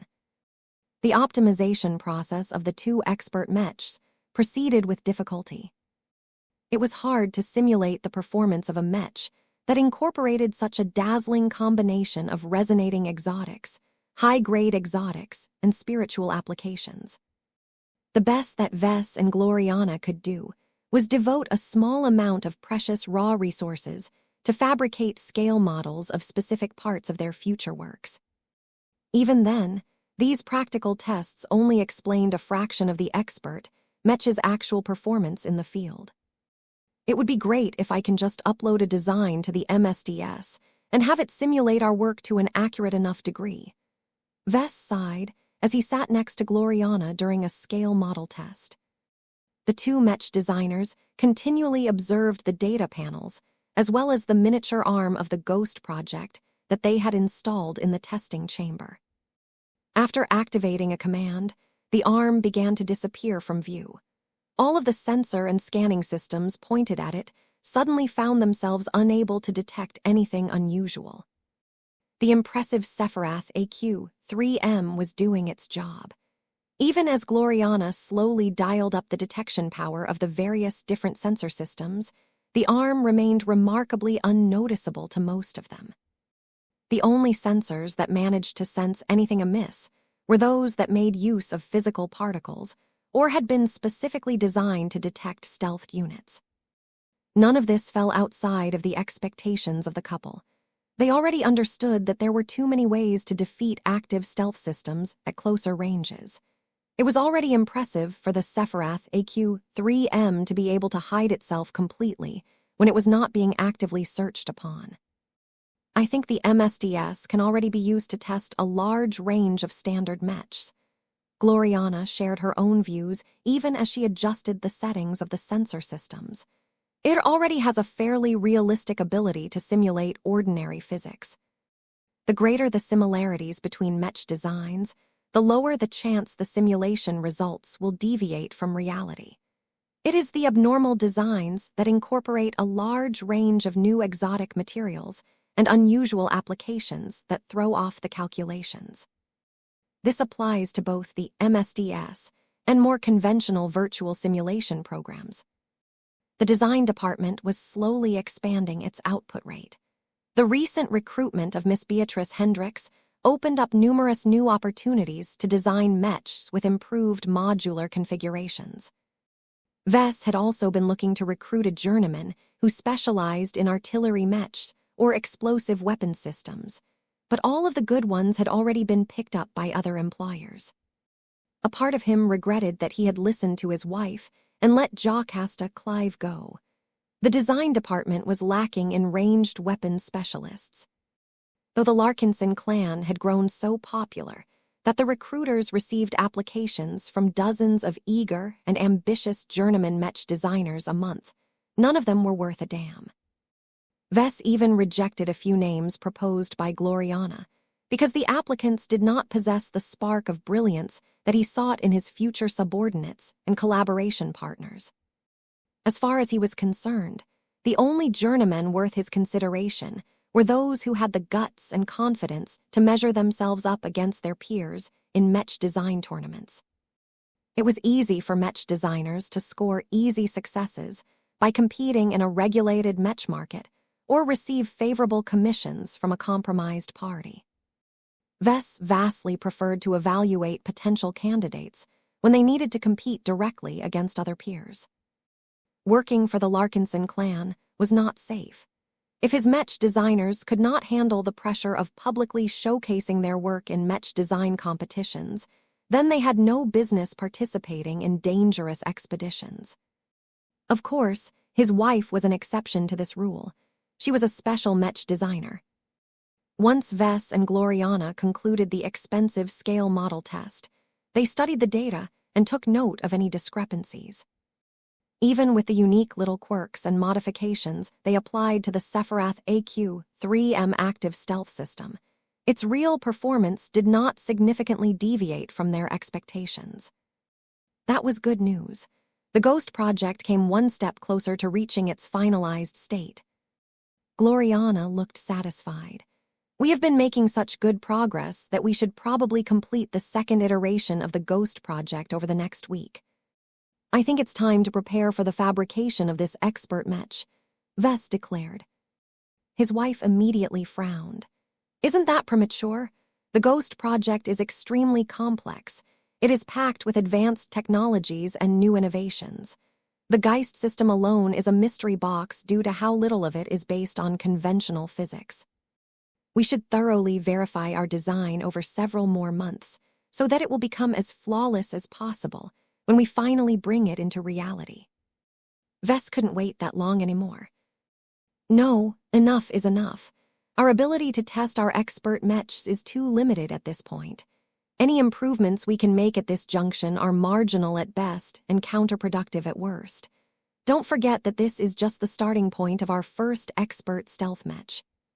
We can always fix any shortcomings that become obvious after we have fabricated our work. His wife did not look pleased after hearing this. She clearly wanted to maximize the probability of gaining another masterwork certificate. Although Vess wanted this as well, he did not want to delay too much over this obsession. The Golden Skull Alliance had spent enough time in Davut. It was time to restart the Trailblazer expedition and continue to chase after greater riches. The completed Ghost project played a large role in his future plans. A fully functional expert stealth Mech was one of the most effective scouts that an expeditionary fleet could ask for. There were so many ways they could tilt a situation in the clan's favor. Expert stealth specialists were exceedingly rare in the Mech community. The Larkinson clan was blessed to have one in their ranks. The Larkinsons would be stupid to ignore such a precious asset. Though Vess and his wife disagreed on many matters, the Ghost project truly needed to be made sooner rather than later. We are not going to waste additional time on iterating the Ghost project any further, he insisted. The more we play with theoretical data, the further it becomes removed from reality. What we need at this junction is a real Mech that can produce solid data for us. Besides, Venerable Zimro Belson has been doing little actual piloting during all of these months. He has been awfully patient towards us, but it won't do us any good to deprive him of a machine when he still hasn't completely solidified his new state. Zimro only broke through a relatively short time ago. When expert pilots initially came into existence, their force of wills were still in flux and could easily be grown through practice. Every week was precious, while Venerable Zimro remained in this temporary state. Once they missed a precious window of opportunity, the expert pilot would have to put 4 to 10 times as much effort to grow at this astonishing rate. As much as Gloriana wanted to deliver perfection right out of the gate, she could not ignore the greater needs of the Larkinson clan. If it turns out that we missed out on fabricating a masterwork Mech, it will take years if not decades for my god body to produce a qualitative transformation. His wife grumbled. The MTA likely won't issue masterwork certificates to us, as the methods used to attain this result do not comply with the rules. Vess rolled his eyes. They already had more than half a dozen masterwork certificates on their belt while they were still at the journeyman stage. One more virtual document did not make much of a difference. Besides, Ves had a different perspective on what it took to turn a Mech into a masterwork. Whenever he looked at the designs of his next 2 expert Mechs, he became so excited that he felt his head would explode with ideas. This was a good sign in his experience. The more enthused he felt about translating an innovative design into reality, the greater the chance that he would get caught up in a fever of inspiration. Still, even if he missed out this time, it was no big deal. I also plan on completing the Dullahan project soon as well, Ves notified his wife. It will take a little more time on completing the iteration of this larger and more massive expert Mech, but I see no reason to bother with a 3rd iteration for the same reasons as I have mentioned before. His announcement did not do anything to lift Gloriana's mood. Are you sure you want to do that for Venerable Janzi? She questioned him. Your cousin has been waiting to regain a version of the Shield of Samur. The consequences are dire if you fail to meet her expectations. She has placed so many hopes on the outcome of the Dullahan project. I am sure. You know how much work and effort I put into this design. Ves reminded her of his vastly improved productivity. There is no need for me to work over its design for an additional 6 months because I already did double or triple as much work as before. That may be true, but that only applies to work. What about me, Ves? We both know that you are more effective at the early stages of a Mech design project. Now that we have reached the later stages, my expertise is much more relevant. If I had access to the same augmentations as yours, I would have been able to complete the 3rd iterations of the Dullahan project and the Ghost project in another month. Ves let out a tired breath. You don't need to remind me about that fancy implant that you want to obtain. I promised you that you will get what you want once we complete our current batch of expert Mech design projects. We need you in your current peak condition in order to complete them in a timely manner. By the way, how far have the Bloodripper project and Greenaxe project progressed? Both of them are proceeding at a slower pace than before. It is hard for me to spend too much time on them when you have put such a high priority on the Dullahan project and the Ghost project. I estimate that we will be able to complete them within 2 months if we do not spend as much time on optimizing them as we should. Understood. It will be a little inconvenient to transfer them back to Davut once they are complete. Both Venerable Pedro Rodrigo Venerable Kalek Glendale have stuck to their decisions to join the 77th Warborn Division, right? Gloriana nodded. General Ark Larkinson has already taken the 2 new expert pilots under his wing. He had been training and tutoring them so that they will get off on a good start once they receive our completed works. Ves could only shrug at that. He didn't really care about 2 new Larkinson expert pilots, as his expeditionary fleet already had plenty at its disposal.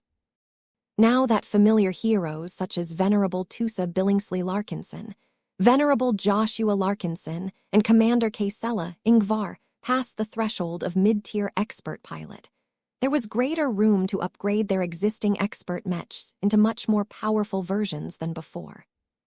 Ves truly looked forward to upgrading the likes of the Evert Shanger and the Minerva into domineering quasi-first-class expert Mechs. However, before he could embark on these ambitious upgrade projects, he still needed to verify his experimental innovations and improved design applications. That could only be done by fabricating his much-anticipated expert Night Mech and expert Stealth Mech. Soon.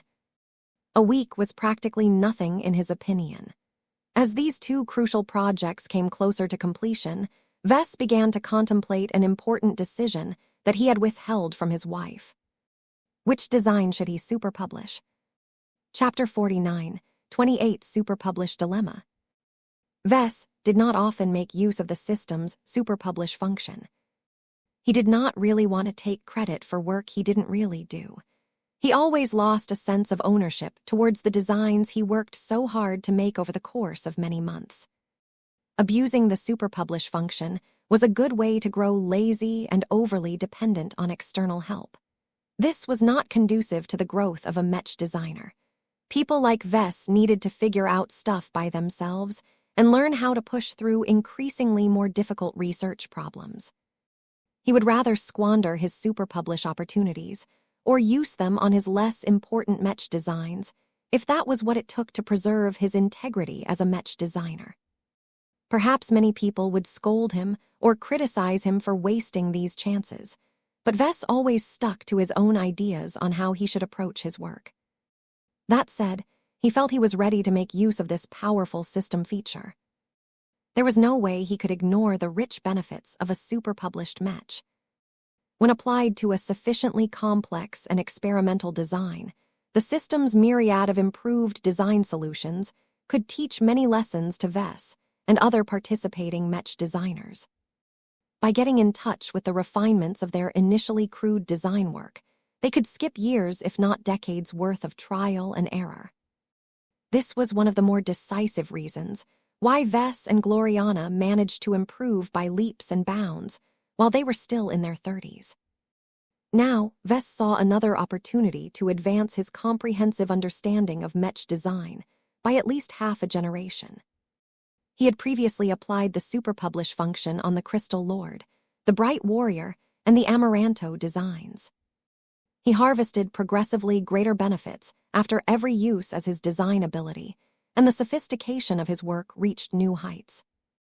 This was because the value of superpublishing a Mech design grew at a geometric rate. The more Vess progressed his design philosophy, the more time and effort it took to make any subsequent improvements to his work. There were many master Mech designers, such as Moira Willix, that completely set aside many priorities in order to chase after meaningful evolutions of their already impressive works. They did not hesitate to dedicate many decades of their lives to invent revolutionary new design applications. Of course, the superpublish function was not capable of conjuring original new innovations from nowhere. What it actually did was turn existing design solutions into better versions of themselves. Instead of settling for a version 1.0 of my latest invention, I can immediately skip to version 2.0 or version 3.0. Who didn't want to receive a later update of the same work? Both the Dullahan project and the Ghost project contained several major innovations that he painstakingly worked on in the past several months. The Dullahan project currently contained two notable innovations. The less important one was the Rainbow Shield. Based on leveraging the spiritual energies of a dozen or so different design spirits through prime leverage, Janzi gained the ability to generate multiple different attributed energy shields. This could become a potent defensive option once Janzi's resonance strength grew stronger. She had already started to master increasingly more tricks after spending months practicing with Object 431. Improving the Rainbow Shield was helpful in many ways, but what Vess truly cared about was the Blood Pact. The empowered blood-sharing system that he devised after ingesting the blood cult Scarlet Oak Tree Growth Manual Enlightenment fruit. He became so inspired by the endless power and possibilities of blood that he combined what he learned with his existing expertise to come up with the novel concept of a blood pact. He originally planned to design the Blood Knight project first in order to test all of his theories and assumptions related to the blood pact in reality. His plan couldn't keep up with the changes. By rushing the Dullahan project and the Ghost project above everything else, he had no time to fool around with the Blood Knight project anymore. This left him in a rather precarious situation. The concept of blurring the line between Mech and Mech pilot even further by making them circulate the same blood throughout their bodies sounded absolutely insane. In fact, his other design partners, such as his wife, forced him to design the Dullahan project in a manner where he could easily remove the parts related to the empowered blood-sharing system. Vess had a lot of faith in this hybrid tech, though. He believed in his theoretical framework and strongly believed that the invention of the Blood Pact was a boon to highly dedicated Mech pilots such as Venerable Janzi. So far, Vess had only been able to test the safety of the EBs by conducting small-scale tests, where he hooked up the bodies of different test animals to fake Mechs. His initial experiments admittedly produced a lot of fatalities, but Vess already expected that this would happen. It took weeks for him to refine the application of his EBs in his spare time. The more he iterated on his work, the greater the chance his test animals survived the risky process. He eventually managed to work out many of the kinks. The latest version of the EBs was still rough, but he believed that it would not kill a strong and healthy Mech pilot such as venerable Janzi, even if it did not live up to its promises. However, this did not change the fact that he was essentially subjecting one of his strongest combat assets to a dubious and highly unethical human experiment. If I use this chance on the Dullahan project, I can remove much of the risk of producing a crippling or fatal outcome. He felt rather mixed about that. It felt like a cop-out. Innovations were supposed to be associated with risks and dangers. How could he retain his full enthusiasm if the stakes weren't so high anymore? Of course, Vess did not forget that he had an obligation to do right by the Mech pilots he served. It was already highly irresponsible for him to include an untested biotech system, such as the EBs in the Dullahan project, in the first place. The least he could do was to use any means at his disposal to minimize the risks to her life and career. Vess frowned deeper. That said, the Ghost Project also makes a good case. As far as value went, the Ghost Project provided much more immediate benefits than the Dullahan Project. An expert night Mech was only useful in pitched battles against challenging opponents. Aside from that, the Larkinson clan could easily solve other problems by relying on its other assets. An expert stealth Mech was always useful no matter the situation. Vess did not need to reiterate its incredible ability to strike a crippling blow against the enemy in combat, but it was its uses outside of an active battle that he truly valued. There were two crucial aspects that the Ghost Project relied upon to excel in its intended roles. First was the Sephiroth AQ, 3M transphasic active stealth system. Despite frequently cooperating with the developers working for Optar Integrated Solutions, Vess could not ensure that he applied the Sephiroth AQ, 3M correctly to his expert stealth Mech design. He never extended that much trust towards Professor Raylon Kavanaugh and his fellow Rubarthan engineers. They were all frighteningly smart, but that increased his determination to withhold confidential material related to the essence of the Ghost Project. He even went as far as altering the design and operation of the Sephiroth AQ, 3M by himself. He never shared any of this secret work to Professor Kavanaugh. He did this to prevent the faint possibility that Optar would expose a method that could expose the Larkinson clan's expert stealth Mech with trivial ease. It went without saying that it was extremely difficult to match or surpass the work of specialized scientists and engineers in their field of expertise. Vess was sure he botched a few elements here and there. The actual performance of the Sephiroth AQ, 3M, was probably a bit worse due to his fumblings. His paranoia forced him to accept this unpalatable trade-off. He would rather work with a slightly more flawed active stealth system than to leave potential backdoors into one of his most strategic expert Mechs. Besides, there is still a decent chance that my alterations are effective. He always felt dissatisfied that the Sephiroth AQ, 3M, only utilized face water in a defensive capacity. Why did it not make use of this rare and expensive substance to enhance its stealth performance? The changes Vess applied to the Sephiroth AQ, 3M, were meant to correct this shortcoming. He took advantage of its transphasic materials to work out a mechanism where the expert Mech could dump a portion of its emissions into a higher dimension. Vess was only able to get started on this complicated and sophisticated experimental work because of his vastly improved affinity and comprehension of face water. He regularly borrowed the expertise of the Phase King in order to figure out a few difficult solutions. So far, the small-scale tests showed that his alterations did not make the active stealth system worse, but that did not guarantee success.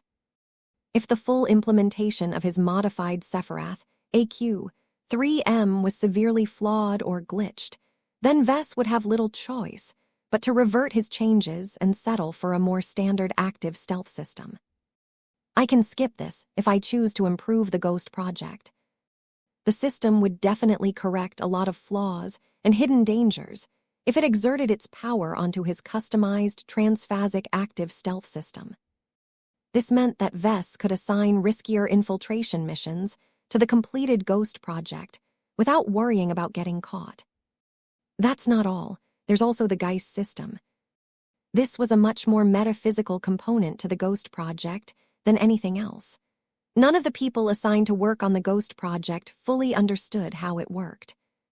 Not even Vess understood all of the mechanics behind empowering spiritual fiends so that they could bypass every obstacle, but nevertheless inflict real damage when it mattered.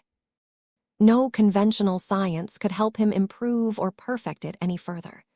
Vess needed to expand his understanding of spiritual engineering to a massive degree in order to increase the performance of the Geist system. This was fairly troublesome, as Vess had no idea how good the Geist system would be if he fabricated the expert Mech. The fiends it would be able to dispatch from its frame might be strong enough to destroy critical components of an actively running starship. At the same time, they might also turn out to be so weak that they could not even lift a tiny data chip.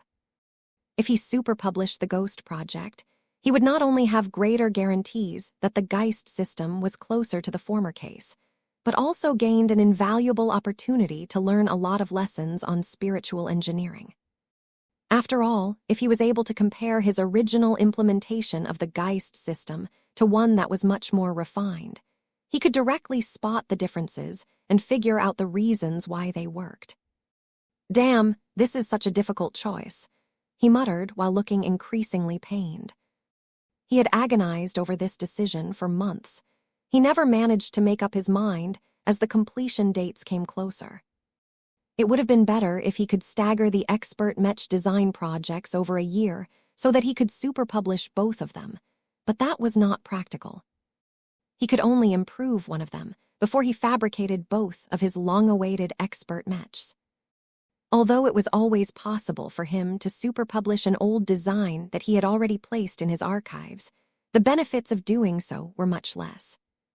He couldn't procrastinate over this life-changing decision any further.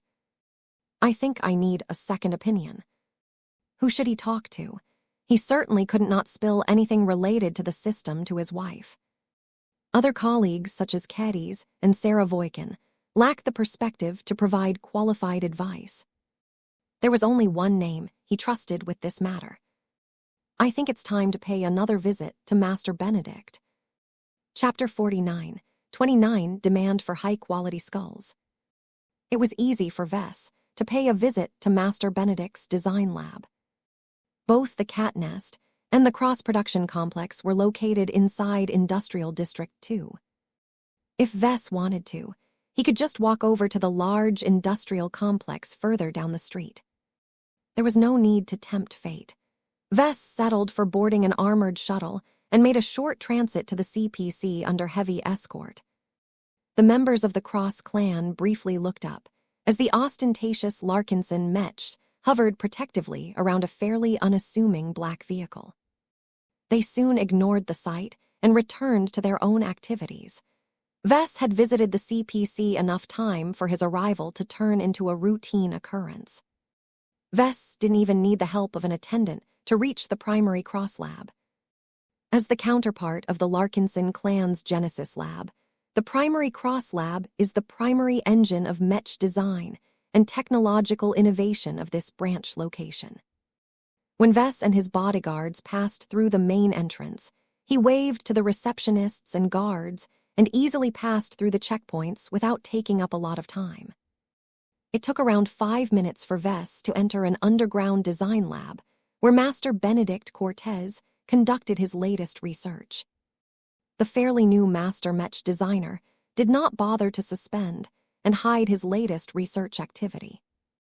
Benedict somehow managed to get his hands on a collection of Nuncer skulls. The alien skulls were carefully stored in transparent containers that were stacked against a wall. "Good afternoon, Vess," the preoccupied master called out as he continued to tinker with a device connected to one of his Nuncer skulls. "You look troubled today. I assumed you would be in a good mood considering that you are close to completing your new epochal works." Even the head designer of the Cross clan recognized the transformational meaning of the Dullahan project and the Ghost project.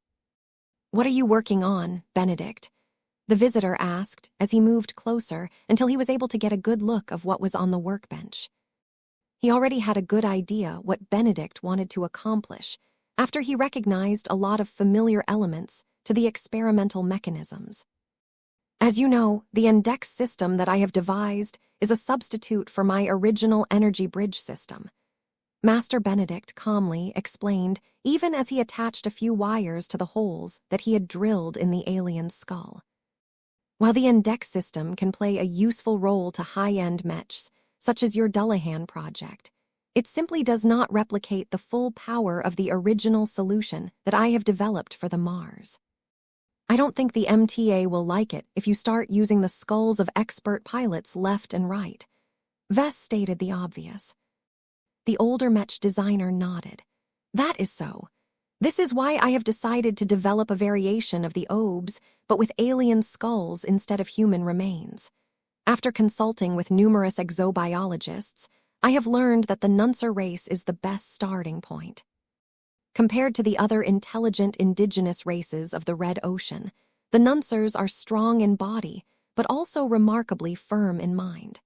They possess tough and tenacious attitudes and are known to fare well under adversity. They are the closest alien substitute to high-ranking mech pilots that I can readily obtain." Eccentric mech designers certainly had a habit of starting unusual research projects. Only a nutcase would think that experimenting with alien skulls was a legitimate research direction. Vess remained skeptical, though. Expert pilots are demigods whose bodies are mildly transformed by their extraordinary willpower. As far as I know, ordinary Nuncers do not possess these traits. They should be completely normal. "I do not completely believe that is the case," Master Benedict replied. "At the very least, the upper echelon of Nuncers are all obsessed with incorporating face water in their bodies. They engage in a variety of different methods that are meant to strengthen them beyond a norm. Don't underestimate my new collection. The skulls that I bought are taken from high-quality stock. I believe that there should be at least one skull among my current collection that has developed qualities that are somewhat similar to that of a human expert pilot, or at least an expert candidate." That actually sounded reasonable. Vess actually became a little more optimistic about Master Benedict's chances of making a small breakthrough. That was far from enough to make his latest idea practical and viable.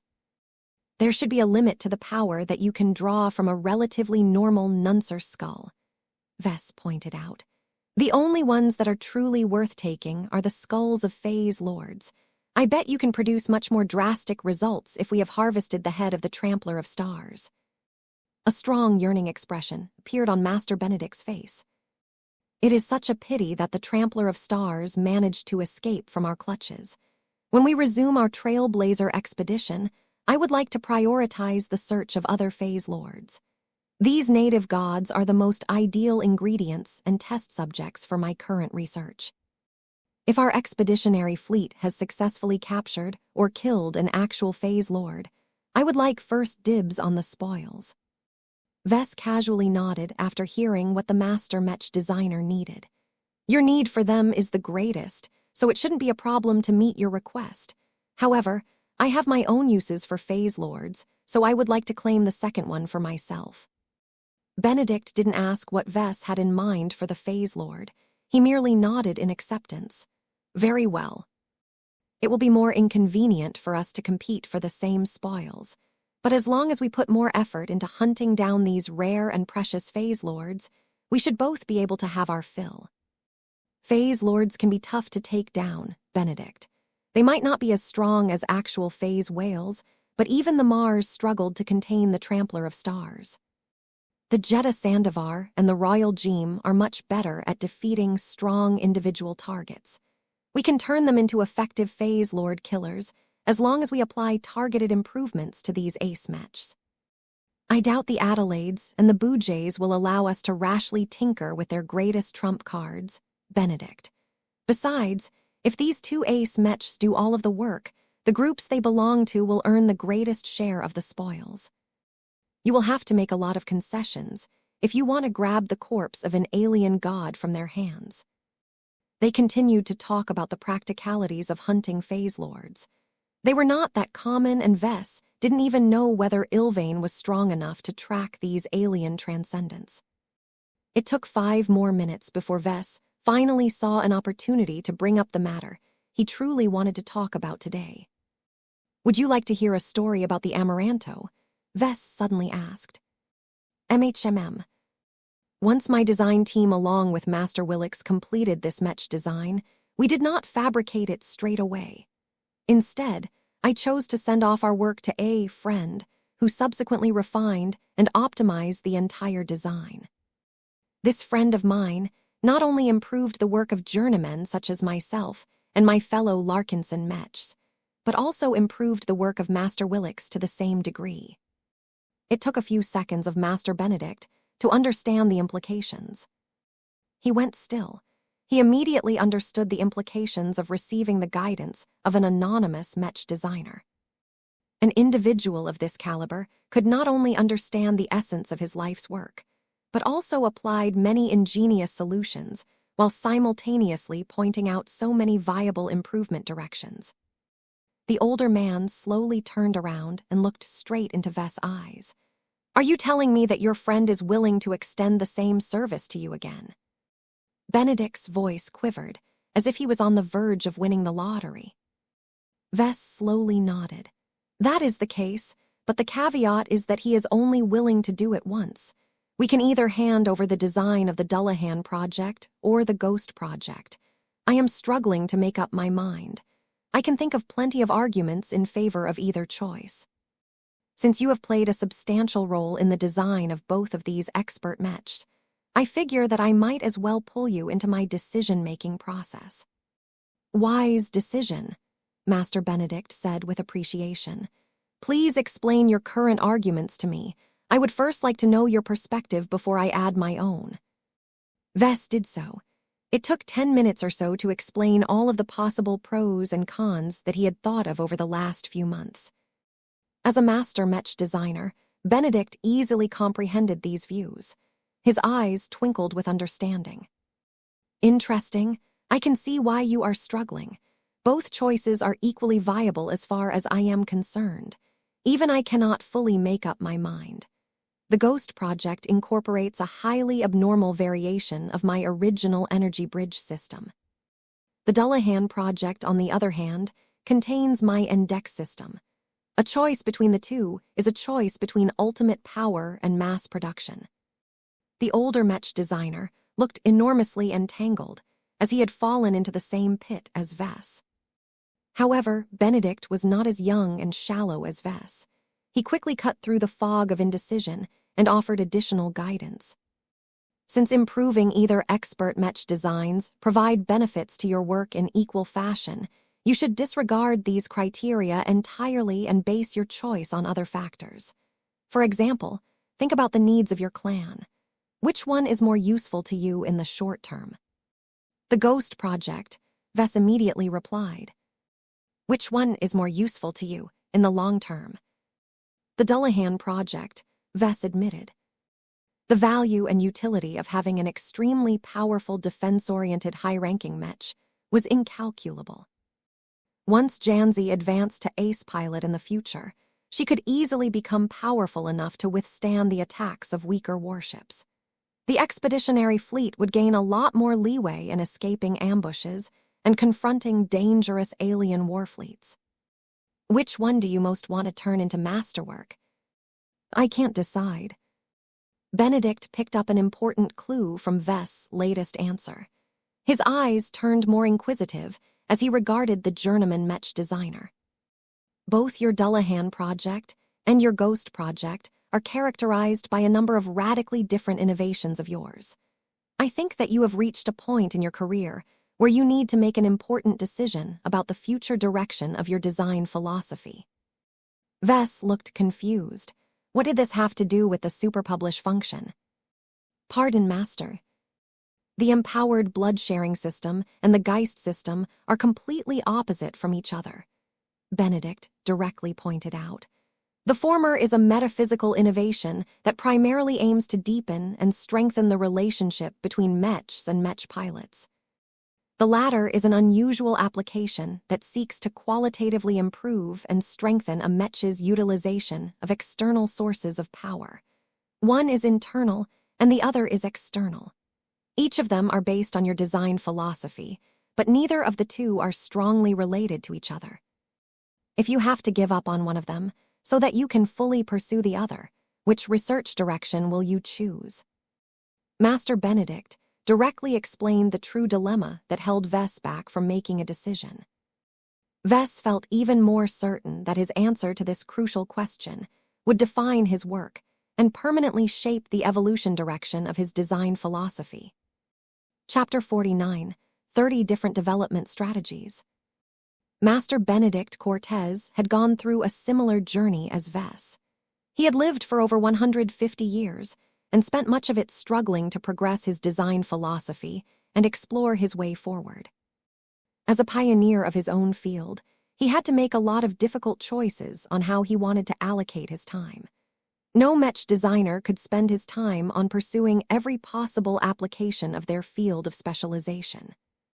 Aside from monstrous outliers such as the polymath, every other Mech designer eventually had to give up on pursuing other ideas to the limit in order to make sure they retained the capital to break through. Vess understood that the choice between superpublishing the Dullahan project or the Ghost project indirectly affected his subsequent career. You are at the point in your life where you have started to move beyond the limitations of a journeyman Mech designer, Master Benedict accurately pointed out. What are journeymen in your opinion?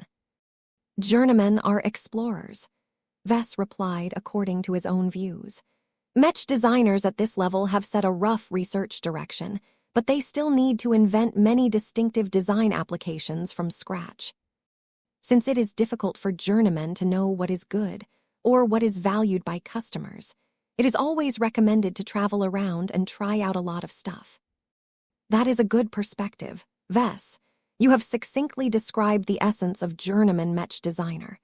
The key here is developing an initial recipe of successful design formulas that you believe in. It doesn't matter how you accomplish this initial goal. Journeymen such as your colleague Caddies knew exactly what she wanted to design as soon as she advanced to this rank. She has spent all of her time on furthering her ability to design swordsman Mechs.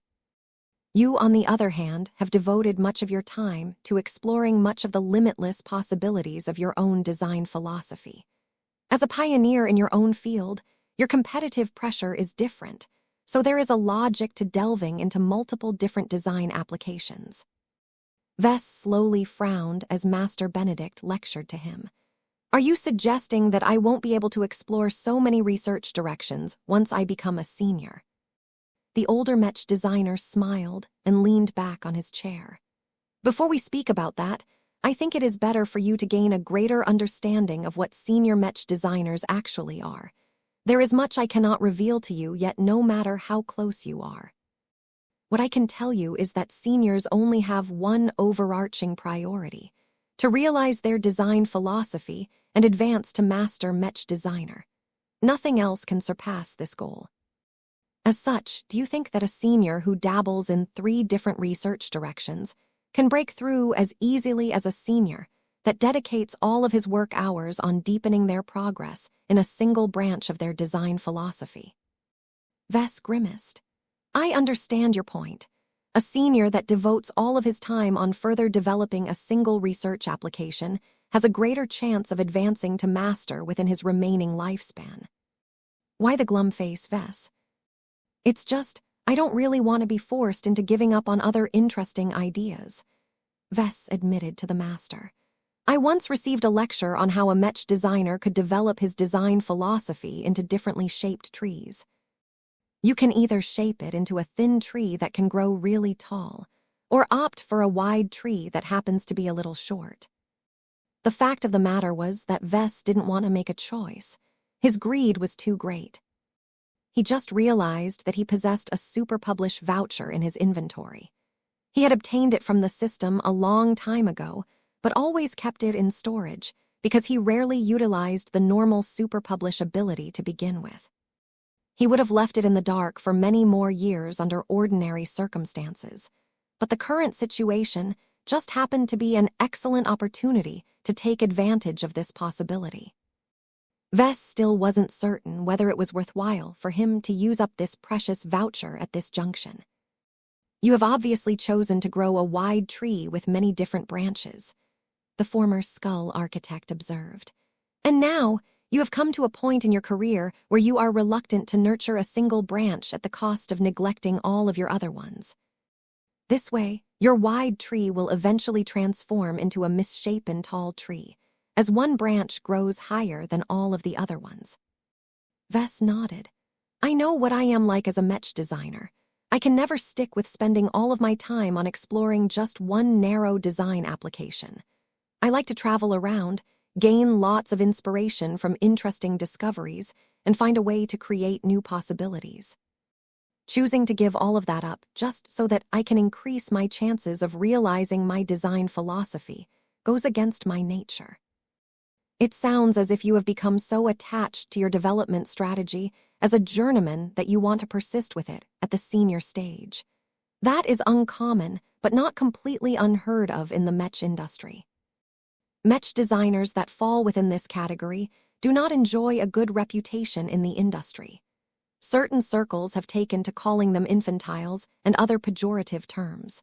The meaning is that while a Mech designer has grown to become a senior, his mentality has not grown in accordance. Like children, they still get distracted by whatever catches their fancy. Their inability to follow priorities and focus on a single research direction means that their chances of advancing to master is minuscule. Benedict studied Vess closely. Are you feeling unreconciled? I do, master. It's just, my brain is telling me one thing while my heart is telling me another thing. I don't want to narrow my options. No one can do everything by themselves, Vess, the master Mech designer sagely said. This is also one of the reasons why senior Mech designers start to mentor their own students. The former can continue to devote their full efforts on developing a single topic of research to their limits, while the latter can take over responsibility over all of the neglected branches. Vess still didn't look satisfied. I already intend to teach more students when I am ready to do so, but that still doesn't sit well to me. No matter whether it is the EBS or the Geist system, both are equally worthy of further development. I also have other ideas that I want to flesh out as well. I don't necessarily want to hand all of this over to my students and apprentices. I want to do it all myself. Master Benedict chuckled and shook his head. You may have heard many stories about this already, but the difficulty of realizing your design philosophy exceeds your imagination. There are good reasons why there are so many seniors who grow old and die without leaving any permanent legacies behind. They have worked just as hard as myself or more, but they ultimately lacked sufficient discipline and decisiveness to embrace a strategy that was within their means. Do you think that you are good enough as a Mech designer to successfully realize your design philosophy while sticking to your current scatterbrained approach? Though Vess had a lot of capital that he could count upon, he did not blindly say yes. Underestimating the challenges ahead of him was a good way to grow stagnant as a Mech designer. He did not want to end up as Professor Velton and die, while constantly holding regrets about the decisions made in the past. Vess lowered his head for a moment. Before I answer that question, can you tell me what it takes for Mech designers to advance to master with a broad research strategy? While you mentioned that the chances of breaking through under those circumstances are minimal, you did not say it is impossible. This implies that there are Mech designers who succeeded. What are they like? What do they have in common? What allowed them to succeed where so many others have failed? The master raised his palm in a calming motion. Whoa there, Vess. Slow down. I cannot answer all of those questions for you, but let me put it this way. The most extreme and defining example of a senior who dabbled in everything yet managed to advance to master based on the quantity of successful research results alone is the polymath. I am sure you have read her biography already. Though it is painfully short on details, her intelligence, learning ability, and imagination are off the charts. You may be the most brilliant journeyman Mech designer that I have ever met, but you do not come close to her level. It was taboo for any Mech designer to equate himself to a legendary star designer. Anyone who made these thoughtless claims deserved to be treated as a pariah. I am not that delusional, Benedict, Vess responded. Besides, my research interests aren't nearly as broad as hers. What about other Mech designers who succeeded with this approach? Shem. Benedict paused for a moment. I know of master Mech designers who match your description, but their starting points are unquestionably higher. They are first-raters without fail. Many of them are born in prominent families or grew up in families that are highly immersed in technology. They possess cranial implants and other augmentations that boost their intelligence and design abilities to a frightening height, allowing them to design mechs and conduct research at 10 times the efficiency of their more normal peers. Even then, each of them had to fight a constant uphill battle in order to break through and realize their difficult and overly ambitious design philosophies. Vess' eyes lit up as he heard these descriptions. Though his circumstances were completely different from these blessed sons and daughters, his gains over the years were not necessarily inferior. He was utterly convinced that even if he was a little worse at the moment, he possessed the means to match or exceed these brilliant Mech designers. There was no way that Vess could hide these thoughts from a highly observant master Mech designer. To his credit, Benedict did not rule out the possibility that Vess might succeed. I know what you are thinking, Vess, but you should not be in a hurry to make a rash decision. A more reasonable development strategy that you can take is to choose a single design application as your major. This will be your main contribution to the Mech community and the basis of realizing your design philosophy. You can subsequently relegate all of your other possible research directions as your minors. You should organize your schedule so that you can budget a portion of your time on continuing your explorations of your secondary research projects. That sounded like an acceptable and more realistic work approach for a senior. Vess seriously contemplated whether he should take a step back and choose this approach instead. If your minors share complementary and mutually reinforcing relationships with your major, then you can leverage this synergy to realize your design philosophy in advance and start off as a master with a much stronger footing than usual. Master Benedict explained. This way, you will not waste the eclectic gains you have made as a journeyman and senior. You instead converted them into the foundation that has helped you propel your main research direction to significantly greater heights. That was a compelling image. As Vess thought about all of the work he had done to this date, he felt that it might be more appropriate for him to narrow his research activities to an extent. If he could develop many synergies between his major and all of his minors, he could develop a grand framework that could turn into an entire new system in the field of Mech design. His eyes burned with passion. The more he thought about this approach, the more he felt that he could make it far while still staying true to his heart. Have you found your answer, Vess? Master Benedict asked. The younger Mech designer firmly nodded. I did. Thank you for your guidance, my friend. I think I know how I want to develop my design philosophy in the future. Chapter 49, 31 Stubborn Choice. Master Benedict Cortez clearly noticed the difference. Vess entered the room with confusion and uncertainty on his face. His demeanor was subdued, and his mood was struggling under the burden of his own choices.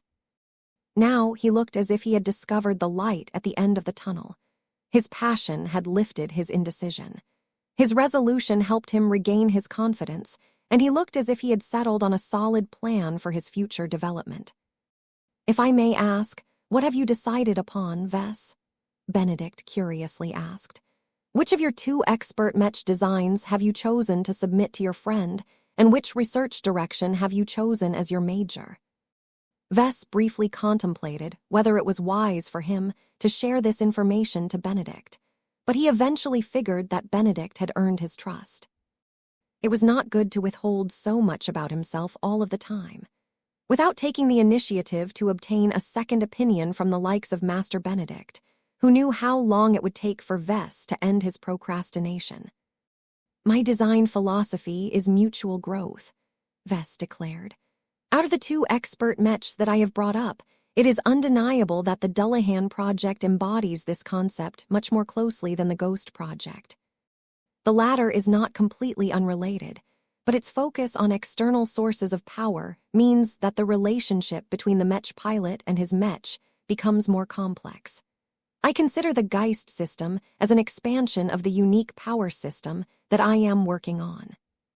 It is nice if I can develop it further, but it doesn't seem appropriate for me to use it as the centerpiece of my future research initiatives." That concurs with my opinion. Can you think of reasons why you would want to choose this as your major instead? Don't get me wrong, Vess. I am not suggesting that you have made the wrong choice, but I want you to be certain that you have properly considered all of the alternatives. Vess frowned and fell in thought. Good question. If I want to use the Ghost project as a representation of my future research direction, then I would only want to do so if I want to radically redefine what it means to pilot a Mech. No longer will Mech pilots interface with their lifeless machines in order to leverage the power of material technology alone.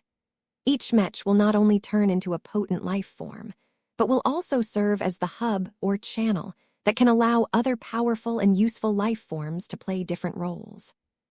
That sounds as if you want to turn your Mech into existences akin to insect hives, Benedict observed. Good analogy. I guess the Ghost project already falls within this category. That is exactly right. The power of a single Mech cannot match that of a living Mech that is augmented by a design spirit as well as numerous subordinate spirits.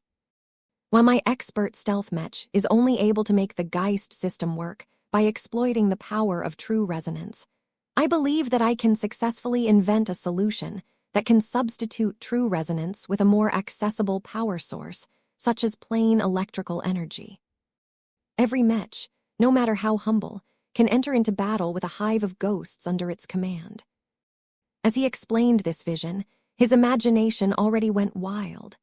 He conjured up grand battles where Mechs from both sides not only clashed together, but also brought forth swarms of intangible ghosts or fiends that tore into each other. The benefits of being able to throw an army of ghosts at an enemy were much greater if human forces fought against aliens. There was no way the indigenous alien races could withstand the tide of ghosts with their insufficient tech base. Master Benedict did not entirely approve of this unusual idea, however. What you have proposed is radical, that is for certain. I do not believe that many of our colleagues in the industry are willing to welcome your ideas. There is a limit to how much change Mech pilots and Mech designers are able to accept. It doesn't matter, Vess sneered. Competition always prevails. As long as my design solutions result in Mechs that become a lot stronger without raising the costs too much, then my work will sweep the market. Consumers aren't stupid. If one of my products can outfight 2 Mechs designed by my competitors, they will choose the more cost-effective solution all of the time. Benedict shook his head. Let's leave this hypothetical aside. You have already indicated a preference for a different major, so let us talk about that instead. What does the Dullahan project represent? The Dullahan project is an evolution of my efforts to enable mutual growth, Vess straightforwardly replied. At this point, I have invested a lot of effort into leveraging the man-machine connection produced by neural interfaces to increase the relationship between Mech and Mech pilot. While I have also worked on making Mechs alive and more powerful in a metaphysical manner, The goal of doing this has always been to further the growth of the Mech pilot.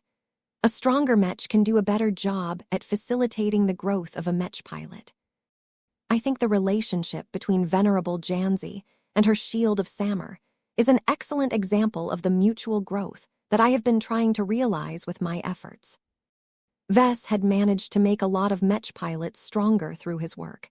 Even without the benefits brought by design spirits, his living Mechs already provided a huge amount of benefits to their pilots. You have already done a good job at utilizing the man-machine connection. Ves, I do not think that you have reached the limit of what you can do with the existing means at your disposal. What I find strange is that instead of sticking to what has already worked to an extent, you spontaneously took a detour and developed a strange new obsession for blood and bio-Mech systems. Only a Mech designer as creative as you can devise a design solution where you forcibly turn a classical Mech into a cyborg Mech for the sole purpose of introducing a seemingly redundant blood circulation system inside the frame. You have yet to test whether this blood pact of yours even exists. Are you certain you want to use it as the basis of your major when you have never tested it once in reality? Master Benedict Cortez was not wrong for expressing his doubts and skepticism. Ves hadn't strictly followed the scientific method when he devised the empowered blood sharing system. He combined the theories of several different disciplines in order to come up with a radical new design application that rested on a lot of untested assumptions. Was it safe? Was it viable? Was it cost-effective? Was it acceptable to his customers? Was it acceptable to the MTA? He was plagued by all of these questions and more. If there was anything wrong, then his ability to base his future success on the EBS or a derivative of this idea came under doubt. Still, Ves was not the sort of Mech designer who let common science and conventional wisdom stop him from pursuing his dreams. Ves smirked at the older Mech designer.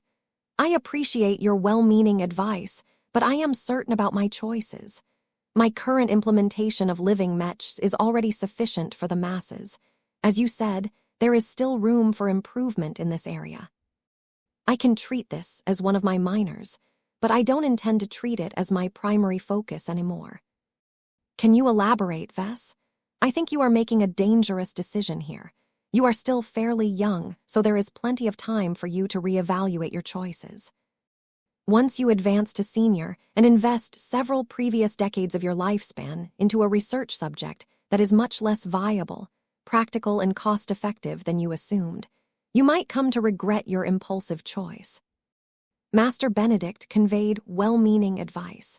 He truly did not want Ves to ruin his future by betting on a design application that was much more restrictive and less applicable than his other innovations.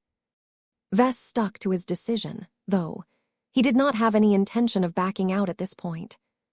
I don't care what other people think about the viability and desirability of the blood pact concept I came up with, he said. I just know it will work. I also know that its potential is much greater than what I have been doing before. It doesn't really matter if the vast majority of Mech pilots doesn't want to bind their life to a single Mech for the rest of their lives. I believe I can provide massive benefits to the few extreme Mech pilots that truly treat their chosen Mechs as their lifelong battle partners. I think I have a good chance of helping Mech pilots and their living Mechs attain unsurpassed might. Everything had a price. It became more difficult for Ves to engender any further mutual growth. The power of blood held much promise, so much so that he was willing to use it as a powerful new medium to stimulate additional growth in both the Mech pilot and Mech. All of the baggage that came with this, such as binding a Mech pilot to a single Mech and forcing them to merge their blood circulation, were acceptable trade-offs in his opinion. In any case, as long as he continued to develop the empowered blood-sharing system, he might be able to mitigate its downsides. His initial iterations of this radical new biotechnological system would definitely be rough and marked by glitches, but that would not be the case for his subsequent works. Besides, this was where the superpublish could play a massive role at this point. By leaping ahead of the development cycle, Vess could get off on a much better start than normal. This would not only prevent a lot of accidents, but also help with persuading other Mech pilots to try out this powerful new growth system. Vess and Master Benedict continued to discuss the merits and difficulties of this profound choice. Though the master Mech designer strongly disagreed with choosing the EBS as the basis of a major, he did not seek to stop Vess from pursuing his dreams. Whether you succeed or fail, I hope you won't regret this decision, Vess. You have made a huge bet today. I do not know whether your work can live up to the promises that you have made, but I will be rooting for you. You have already made a lot of contributions in fostering the mutual growth between Mechs and Mech pilots. I hope you will not falter before you are able to realize your design philosophy. The Mech industry needs your contributions. Thank you for your kind words. I do not intend to fail either. Vess smiled at the older man. When will your friend make a pass at the Dullahan project? It shouldn't take much longer. We still need a week or two to complete our current rounds of optimizations. After that, it will take a few days for my friend to improve it with the help of his own expertise. That is fast, Benedict commented. Don't worry, you will not be disappointed by the results. Just wait. Vess ultimately left the cross-production complex with renewed purpose. He had already considered a lot of different arguments, but he believed that the Dullahan project was a much better representation of what he set out to do as a Mech designer. Blood is my future. If anyone just heard what he said, they might have mistaken him as a vampire or a mass-murdering lunatic. Though Vess believed in his heart that his intentions were pure, others might not hold the same opinion. It remained to be seen whether he could ever popularize his radical new design application. Chapter 49, 32 Viability Test. Time passed quickly after Vess had made up his mind. While Vess and his fellow Mech designers worked hard to finalize the Dullahan project and the Ghost project, the rest of the Larkinsons did not stay idle either. The time to resume the Trailblazer expedition had drawn closer. The clan had already prepared extensively for this important moment.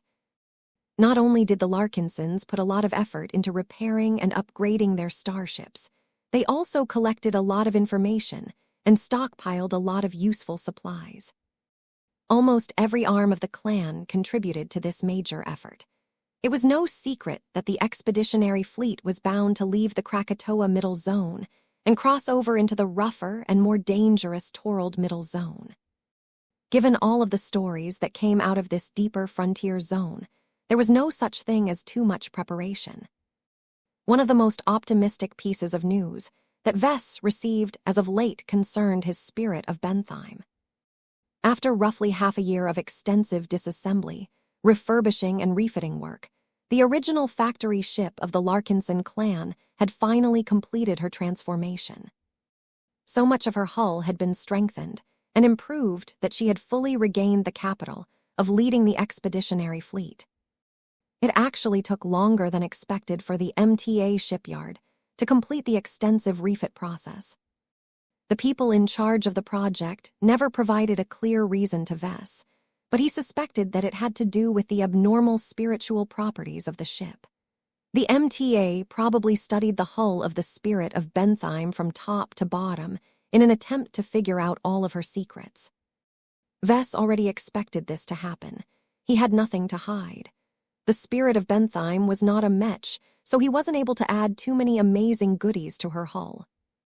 The Mechers had already notified the Larkinson clan that they just had to conduct thorough inspections and conduct short trials to verify that the upgraded factory ship performed up to expectation. The MTA cared a lot about quality.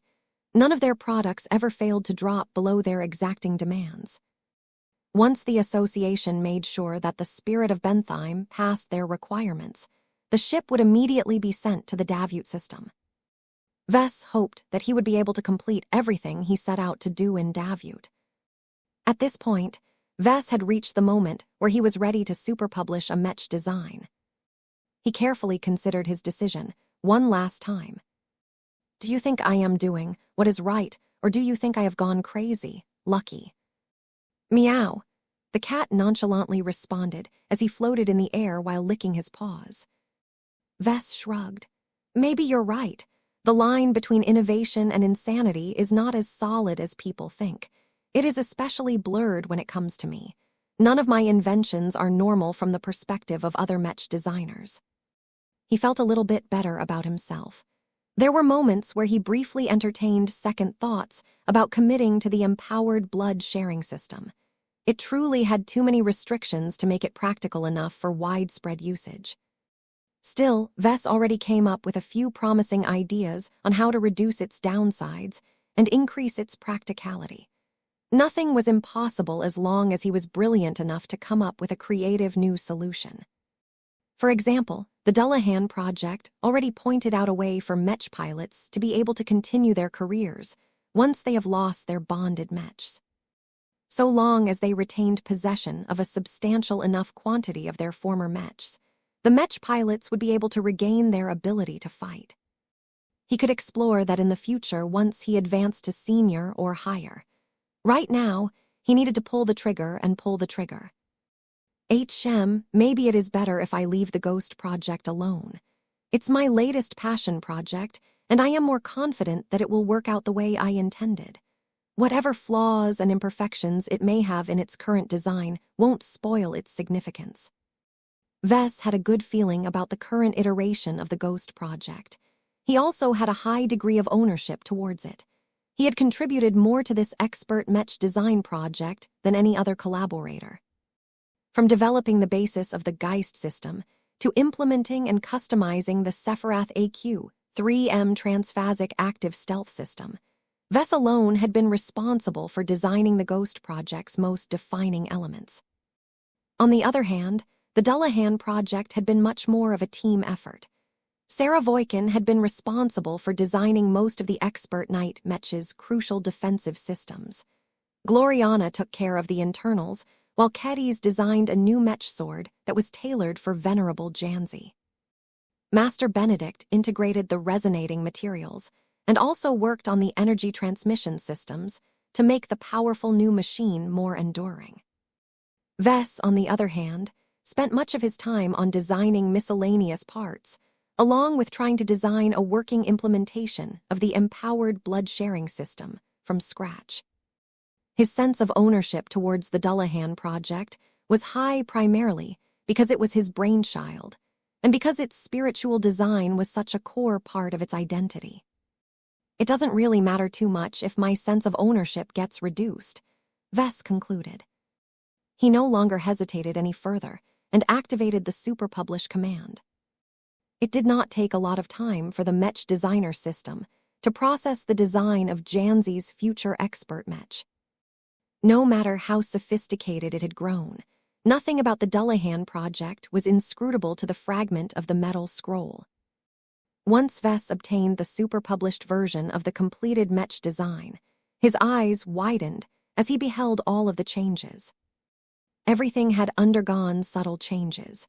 The most obvious elements such as the battle skirt system, the rainbow shield, the transphasic armor system, and the transphasic flight system all received substantial upgrades and optimizations. Some of the design solutions that caught his eyes were so brilliant and inventive that they could even shock the developers of cutting-edge technology.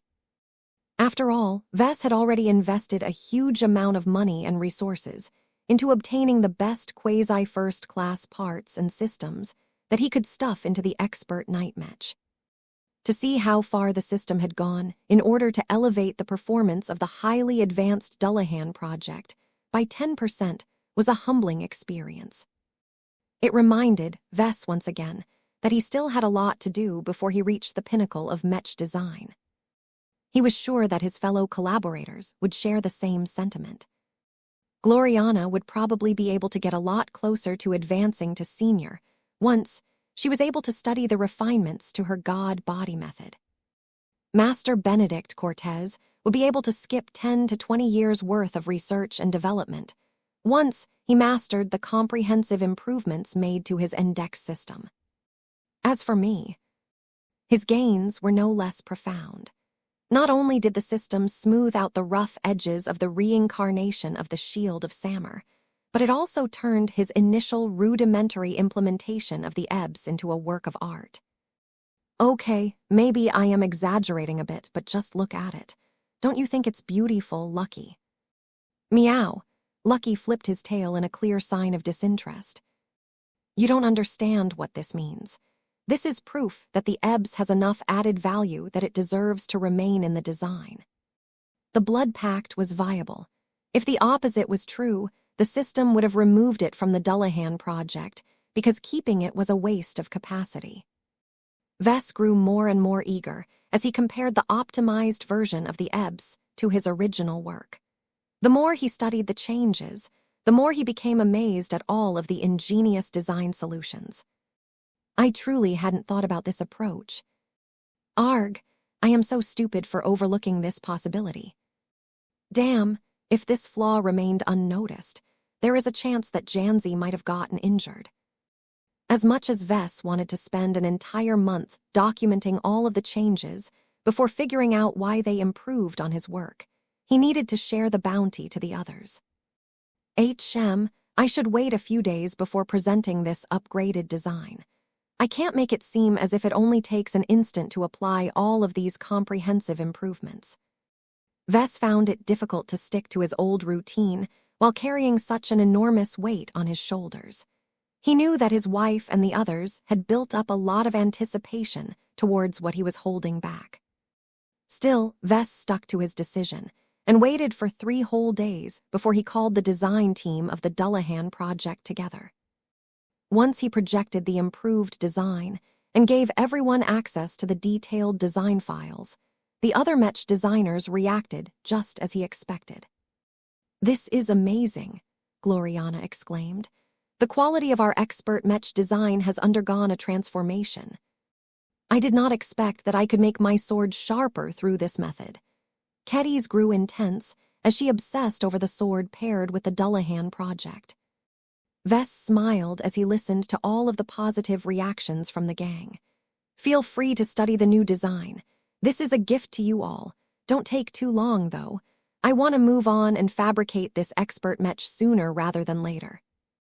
I think that 3 or 4 days should be enough for you to understand the improved design, to the point where you can fabricate it without issue." None of the gathered Mech designers were mediocre. They were all brilliant and capable as long as they worked within their areas of expertise. "It would help if you give us more time before we start, Vess," Gloriana responded with a frown. "You can obsess over the alterations later, Gloriana. We have all waited long enough to fabricate a new expert Mech for Janzi. It is time. No more delays." Master Benedict looked up from the detailed schematic of the upgraded index system that he had originally incorporated in the Dullahan project. "I agree. There is nothing we can add to the Dullahan project at this point, as it has already exceeded our capacity to improve. In comparison, the Ghost project has already become outdated due to this development. I have observed a few new solutions in the index system that I can use to improve my implementation of the original energy bridge system in our expert stealth Mech design. I believe that you should have a reason to revisit the Ghost project, Gloriana." "You are correct." Gloriana's eyes lit up yet again. "The God body method in the Dullahan project is much more refined than what I have implemented in the design of the Ghost project.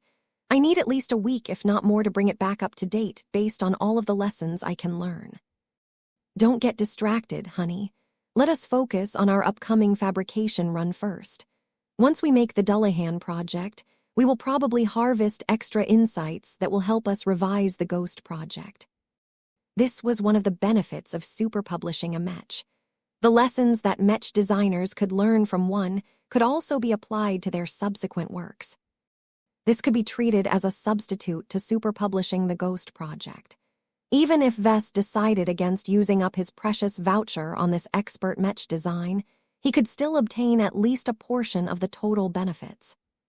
Everyone quickly agreed on a new plan and timetable before they eagerly split up. They needed to decipher all of the improvements as quickly as possible. Chapter 49, 33 Julius and Noah. Happy birthday, Marvane. You're one step closer to growing into a big boy. Naye Zatilda. Mew mew. Meow meow meow. Here is your present. During the days where Vess and his fellow Mech designers frantically analyzed the super-published design of the Dullahan project, a single event briefly caused them to pause their efforts. Marvane celebrated his 4th birthday. The lucky boy was surrounded by both Larkinsons and cats. A nearby dinner table struggled to hold an entire pile of presents. Gloriana had taken charge of the birthday party from beginning to end. Much of the ground floor of the royal mansion, as well as its extensive back garden, had been transformed into a festive playground themed around dragons. All of the children had changed into different dragon-themed outfits. The birthday boy himself wore a cute little outfit that made him look as if he turned into a humanoid golden dragon. With the help of his companion spirit Denny and the golden cat, Marvane literally turned into the golden boy of the Larkinson clan on this special day. Of course, the other brats also enjoyed the custom party. "Emra, I am a dragon. Hear me roar," Andrast shouted as she hopped around with her red dragon-themed outfit. Aurelia initially thought she was too old and mature to play around like this, but she quickly succumbed once her father forced her to wear a metallic silvery dragon costume. With Mana helping to activate a special effect, Aurelia managed to turn herself into a dragon queen of sorts. The firstborn daughter of Vess and Gloriana did not need to do anything else to gather a following of admiring young dragons. The children laughed and giggled as they took part in several organized activities. From using a toy prop that allowed them to pretend they were breathing dragon fire to letting loose an army of plushy bots for them to defeat, the kids completely let go of all of the pressure and expectations set by their parents and their school teachers. Many prominent members of the Larkinson clan and its allies had been invited to the royal mansion as well. Marvane's birthday party was not only an excellent opportunity for their own brats to get closer to the heirs of the Larkinson clan, but also served as a convenient gathering to socialize with each other on a more direct basis. Venerable Brutus Larkinson smiled as he stood next to his younger sister. Both of them stared lovingly at their children as they played with each other without concern. His own 2 children were among the swarm of pretend dragons. Both of them possessed noticeably different demeanors. Ever since he married Commander Sendra Larkinson, he and his wife initially agreed to raise their son Wexel as a Larkinson and their daughter Terina as a Hexer. In practice, the differences weren't so clear-cut. The 2 children spent most of their time among the Larkinsons in practice. It was just that Terina paid more visits to the Glory Seekers than usual in order to make sure she retained a connection to her other heritage. It didn't matter too much to Brutus. He had left the Hexadric hegemony for many years just like Gloriana. The Glory Seekers had already started to diverge from their old Hexer ways due to their continued separation from their motherland. If it wasn't for the fact that the Wadden dynasty still supported and controlled the Glory Seekers in various ways, it would not have been unthinkable for them to merge into the Larkinson clan by this time. "They grow up so fast," Gloriana gently sighed. "Thank you again for convincing your husband to bestow my children and I with companion spirits. Shem, it is only right for Vess to share his bounty. He has been sitting on this invention for such a long time that it is criminal for him to withhold it from family such as you and your children. I am sure that he had his reasons." Gloriana rolled her eyes. It had been a few months since Vess quietly gathered a bunch of prominent friends and family members from the Larkinson clan and the Glory Seekers. The Larkinson patriarch took time off his schedule in order to grant each of them their own individual companion spirits. Right now, many expert pilots, military officers, and children receive their own companion spirits. Of course, Vess did not put too much effort into customizing and strengthening these companion spirits. Their initial capabilities were heavily correlated to the strength of their origins. To expert pilots such as Brutus and venerable Joshua, their companion spirits started off on a much stronger footing than any other spirits of their kind. Brutus, for example, gained a black-and-white tuxedo cat that he decided to call Julius. The extraordinary willpower infused in Julius allowed the cat to pick up simple objects, such as pens or buttons. This was just the start. The companion spirit had almost certainly grown stronger since then. Julius also gained greater mastery of the intrinsic ability that he derived from his origin, though Brutus still struggled to effectively make use of it when piloting his expert Mech. In any case, many other expert pilots received similar boosts that directly affected their growth pattern and combat power. This caused them all to look forward to the impending expedition once more. They could only truly test out their gains in a serious battle against real opponents. They did not dare to go all out in practice sessions. Mo. Julius briefly appeared from Brutus' head. Alexandria subsequently appeared from Gloriana's head and started to nuzzle her older brother. Sights like these became increasingly more common as companion spirits rapidly proliferated among the Larkinson clan and the Glory Seekers. Vess initially thought about ordering the recipients of companion spirits to keep them out of sight entirely, but figured that there was little point in hiding them. The existence of companion spirits was no secret to the MTA. Since there was nothing shameful or overly taboo about companion spirits, Vess simply allowed everyone to air their companion spirits whenever they wanted. He only cautioned them to be careful about presenting them in front of strangers, as the general public might not be able to accept their existence so easily. Since you're about to finish your current batch of expert Mech designs, when will you be able to upgrade my Star Dancer Mark Roman II? Brutus asked his sister. I appreciate the minor upgrades that you have applied to it over the years, but from what you have told me about the power of quasi-first-class expert Mechs that you are working on these days, I feel awfully underpowered. Julius alone cannot close the performance gap. Once our fleet enters the Torald Middle Zone and engages in battle against all manner of alien opponents, the Star Dancer Mark Roman II won't be able to keep up anymore. Gloriana briefly furrowed her brows. Your Star Dancer Mark Roman II isn't the only expert Mech that needs an upgrade. Vess has already told me that he wants to work on modernizing the Larkinson clan's older expert Mechs. That will all take a lot of time and effort, though once my husband helps me pay for my replacement cranial implant, I should be able to fulfill your wish much sooner than before. We won't be short on materials. I am sure about that. You will be in for a treat as my husband, and I have recently made a lot of gains. Once we complete our current batch of Mech designs, I am sure that we will be in a better position to upgrade your machine. Don't forget about the needs of our other Glory Seeker expert pilots, Brutus reminded her. Our handmaidens of death are good at offense. Their ability to lead battle formations make them especially useful in battles against large alien fleets.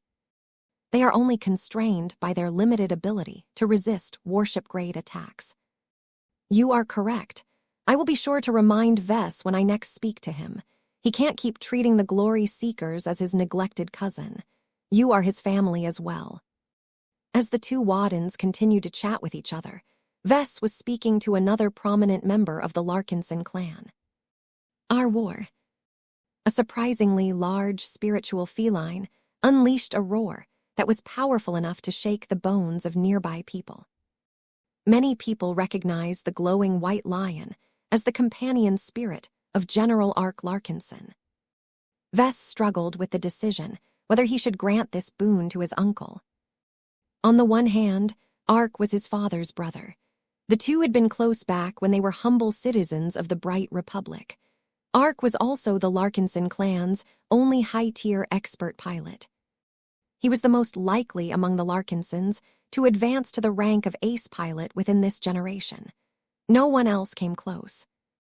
On the other hand, General Ark clearly did not support the expeditions and the policy of maintaining a certain degree of separation from states. He was too much of an old-school Larkinson to let go of the traditional goals of climbing up the military ladder and earning enough merits in war to earn the right to rule over entire planets. Ark had become a thorny existence to Vess. The man's effective takeover of the Davut branch had caused it to follow a completely different development strategy than before. Vess would be lying if he claimed that he still trusted Ark. Yet, the Larkinson clan needed the gifted command-oriented expert pilot in the end. The Cross clan had Patriarch Reginald Cross. The Adelaide Third Fleet had St. Marissa Lewandowski. The Boujay family had St. Calisandra Boujay. The Larkinson clan still did not have an ace pilot as its protector. This made it increasingly more awkward for the Larkinsons to maintain their bargaining power and expand their power base in the coming years. The clan needed its own ace pilot sooner rather than later, and there was no one else Vess could turn to except for his dearest uncle. It did not matter too much if Ark continued to be stubborn about committing to Davut. Just the fact that the Larkinson clan gained its own ace pilot was enough to deter a lot of troublemakers from messing with the Larkinsons regardless of where they traveled. After all, few people wanted to provoke an angry ace pilot into descending onto their positions and wiping everything from existence in retaliation. Once Vess made the decision, he went all out to the point of adding a few extra spiritual ingredients to augment his uncle's capabilities a bit further. Of all of the companion spirits that Vess had bestowed onto people in the past few months, none of them gained as much as his Uncle Ark. It made sense. Ark Larkinson was a high-tier expert pilot that had reached the standard of an ace pilot candidate for a number of years. His resonance strength was much higher than that of venerable Irene Mox when she received Emma. The additional ingredients that Vess blended into Ark's companion spirit only played a supplementary role at best. The ferocious white lion had already become good at leveraging Ark's intrinsic advantages. Noah has grown a lot faster than I thought, Vess remarked as he evaluated the spiritual lion's roar. How far can his roar reach when you pilot your expert Mech? Not far enough. General Ark shook his head in disappointment. I would like his empowered roar to encompass an entire battlefield in space, if possible.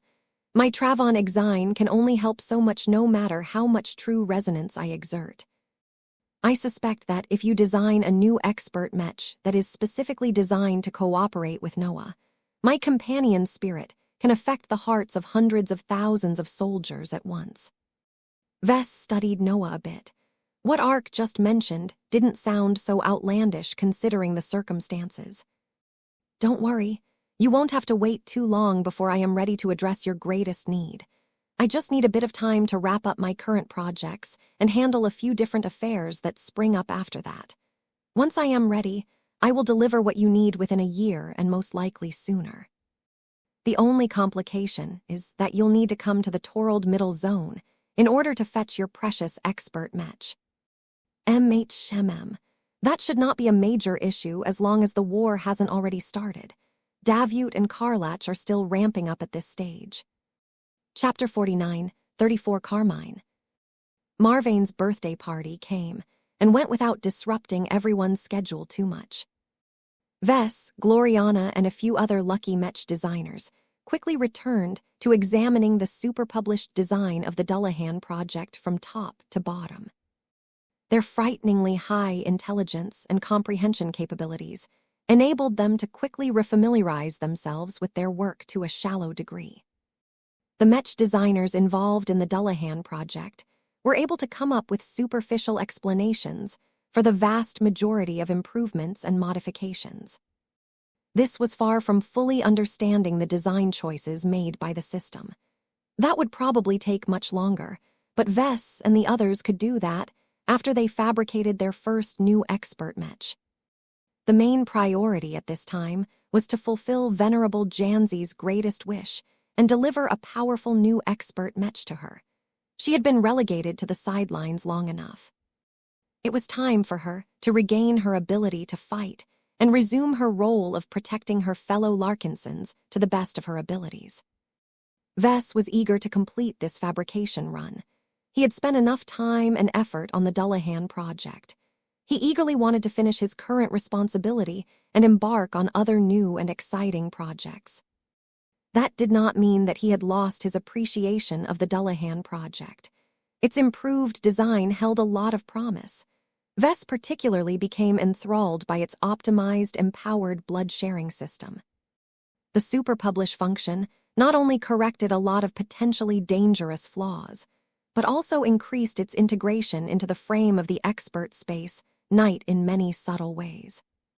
Though the Dullahan project retained all of the traits of a classical Mech, the introduction of blood circulation to its internal systems technically turned it into a cyborg Mech. Vess did not know to what extent the Dullahan project would exhibit the properties of a cyborg Mech. He already held an expectation that it would become more alive to a degree. It might even be possible for the Dullahan project to evolve its life state and evolve into the fourth-order living Mech that only existed in theory up to this point. Vess shook his head. I shouldn't get my hopes up. Fourth-order living Mechs are equivalent to ace pilots in terms of spirituality. The gap is too great. Though Vess held high expectations towards the super-published Dullahan project, the actual combat power of the defensive expert Mech was not that mind-blowing. Sure, its defenses received an enormous upgrade, but it was still a melee expert Mech that could only make its presence felt within a limited range. Vess was fine with that. A defensive expert Mech could still be a lifesaver in the situations that mattered. Once Venerable Janzi grew stronger, her ability to affect the battlefield would become even more exaggerated. He would have to wait until she advanced to ace pilot before that happened, and that would take a while to say the least. One of his most important concerns for the fabrication run was whether they could produce another masterwork Mech. Gloriana cared the most about this, but that did not mean that Vess was totally indifferent to the state of her expert Mech. The last major iteration of the Shield of Samur managed to become a masterwork. That provided Venerable Janzi with a lot of benefits. Her resonance strength grew the fastest among her peers in the Larkinson clan, with only Venerable Davia Stark rivaling her in growth speed. Though the design of the Dullahan project called for recycling much of the parts and materials that comprised the relatively intact head of the Shield of Samur, this was not an upgrade project in the strictest sense of the word. Vess truly approached this expert Mech design project as a spiritual successor more than anything else. The Dullahan project did not start as a blank slate, but it did not inherit much of the properties of its predecessor either. From the vast reduction of unending alloy comprising its frame to the notable increase in mobility, the Dullahan project performed like a substantially different expert Mech in many of the ways that mattered. It's almost time. He and his wife had set up everything a long time ago. The APVEX superfab had been fully recalibrated, and all of the raw materials required to fabricate the Mech were waiting to be used. Different from the fabrication runs of the past, Vess had to make more extensive preparations than usual. One of the more annoying aspects about biomechs was that it took a lot of time to grow their organic parts. This downside partially extended to cyborg Mech as their organic parts could only be grown, not produced. While it was possible for the most advanced and specialized materializers to essentially print a complete organic Mech from start to finish, this was far beyond the means of the Larkinson clan. The custom version of the empowered blood-sharing system that Vess had designed for the Dullahan project stood out in various ways. Compared to a more generic version of this cybernetic system, the organic tissue of the EBS integrated in the Dullahan project was based on Janzi's DNA. In other words, the Dullahan project would essentially carry a part of Janzi's cloned flesh. While it sounded creepy, Vess knew that this would help a lot with making Janzi meld with her new expert Mech. The shared DNA and root would minimize the probability of triggering a biological or spiritual rejection response. Of course, in order to grow enough organic tissue to form the EBS during the fabrication, Vess had to start with cultivating the flesh and certain key organs a few months prior.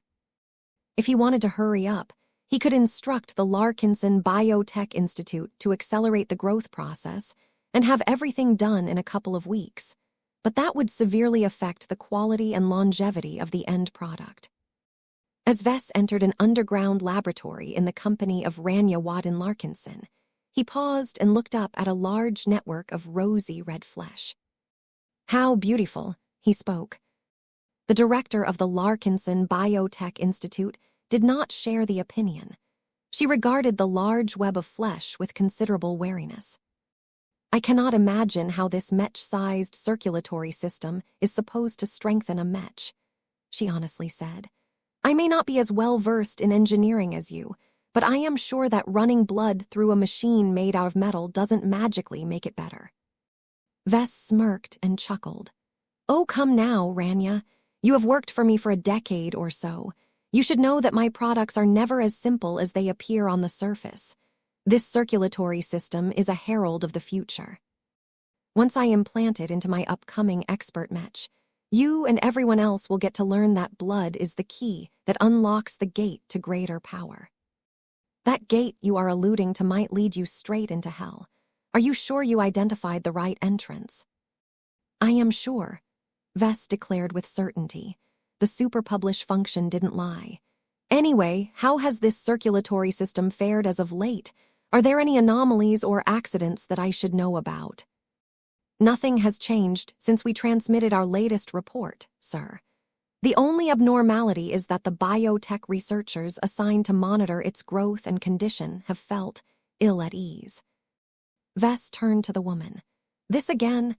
I already explained to you that it is a component of an upcoming living Mech.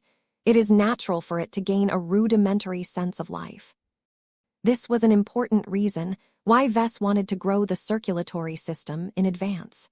He did not just want it to become organically sound, but he also wanted to imbue it with greater spirituality.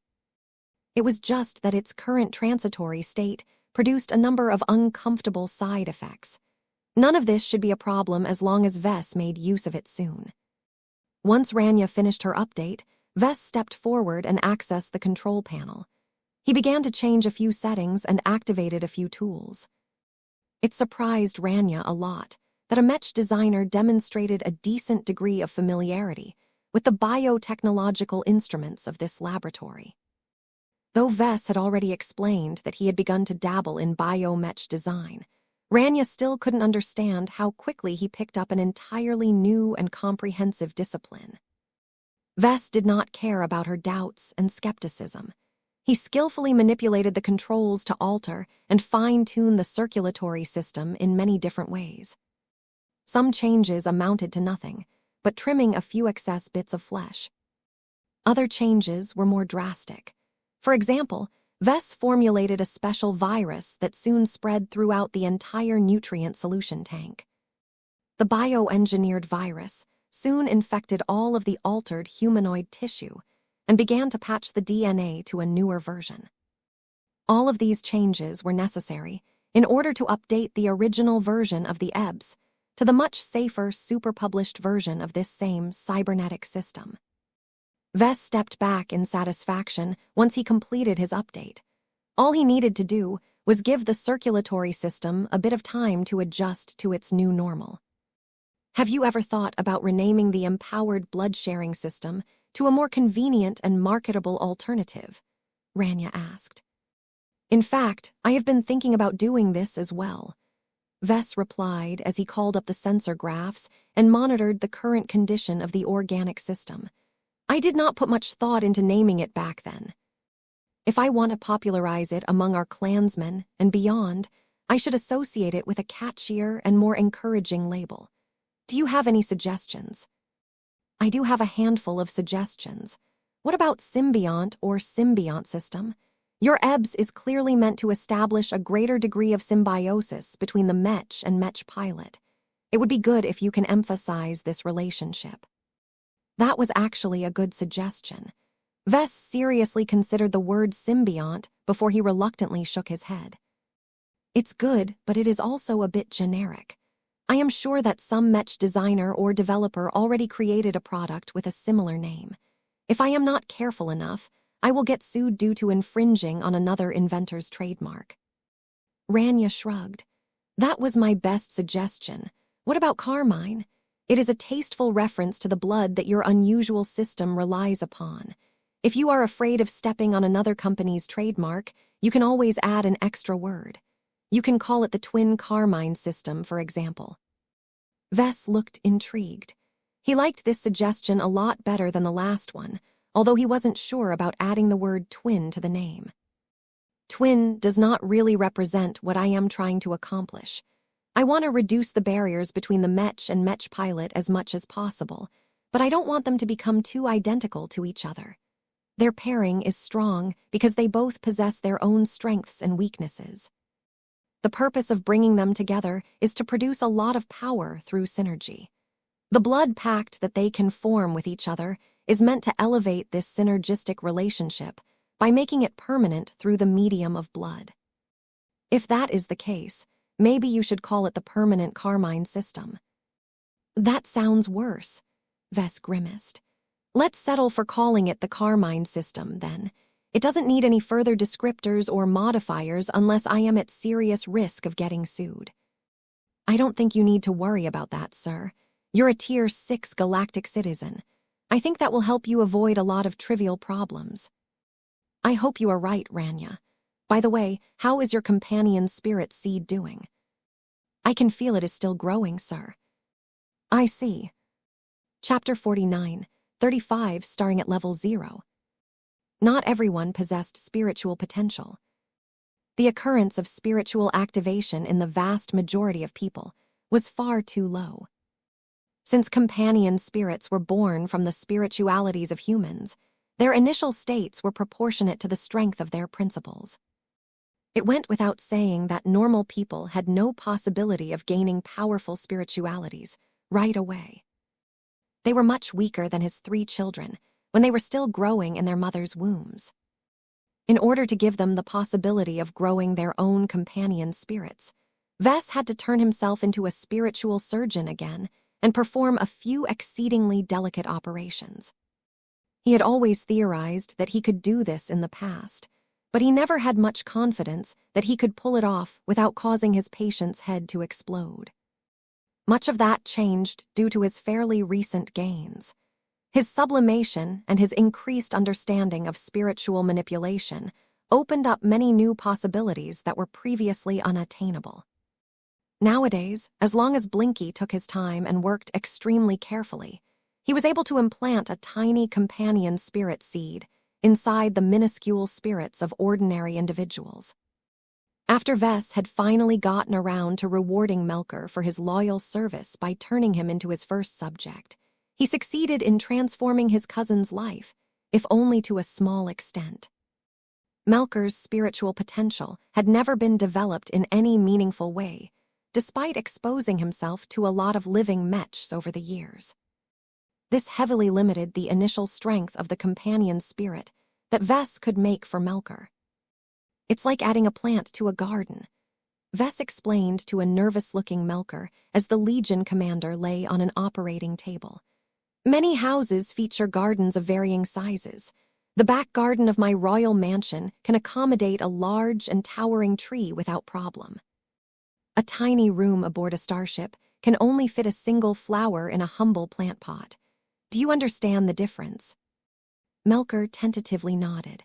I believe so. The expert pilots who have been showing off their powerful new companion spirits are all blessed with humongous gardens.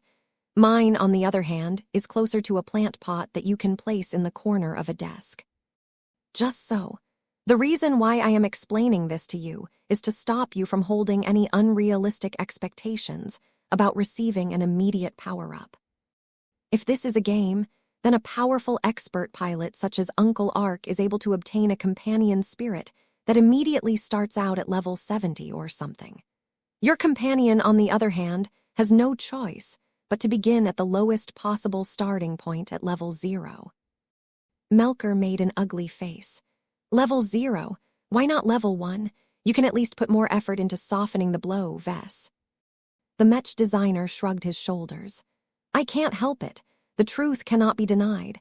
You are so weak and pathetic that I can only start you off with the weakest boon. Though this was the first time he performed this procedure on an individual this week, Blinky skillfully completed the operation without any serious complications. Melker eventually managed to get away from it with an awful headache and the sensation that a seed had been planted in his head. Ugh, the man pressed against his visor. You weren't kidding about the pain, Vess. Is there any way I can relieve this with medicine? I'm afraid not. Only sleep can help you escape the pain. Your spirit has undergone a huge change, which is why you feel as if the insides of your head are splitting apart. Only time can heal these wounds. I suggest you take it easy and delegate more tasks to your subordinates. So how long will it take for this seed to blood into a fancy companion spirit like your cat? Vess threw up his shoulders. I really don't know. As I have said, this is the first time I did this to a weaker human like you. A level 0 companion spirit seed has to start from scratch and slowly grow as you go about your life. You can theoretically speed up its development by living a more active life and participating in battles.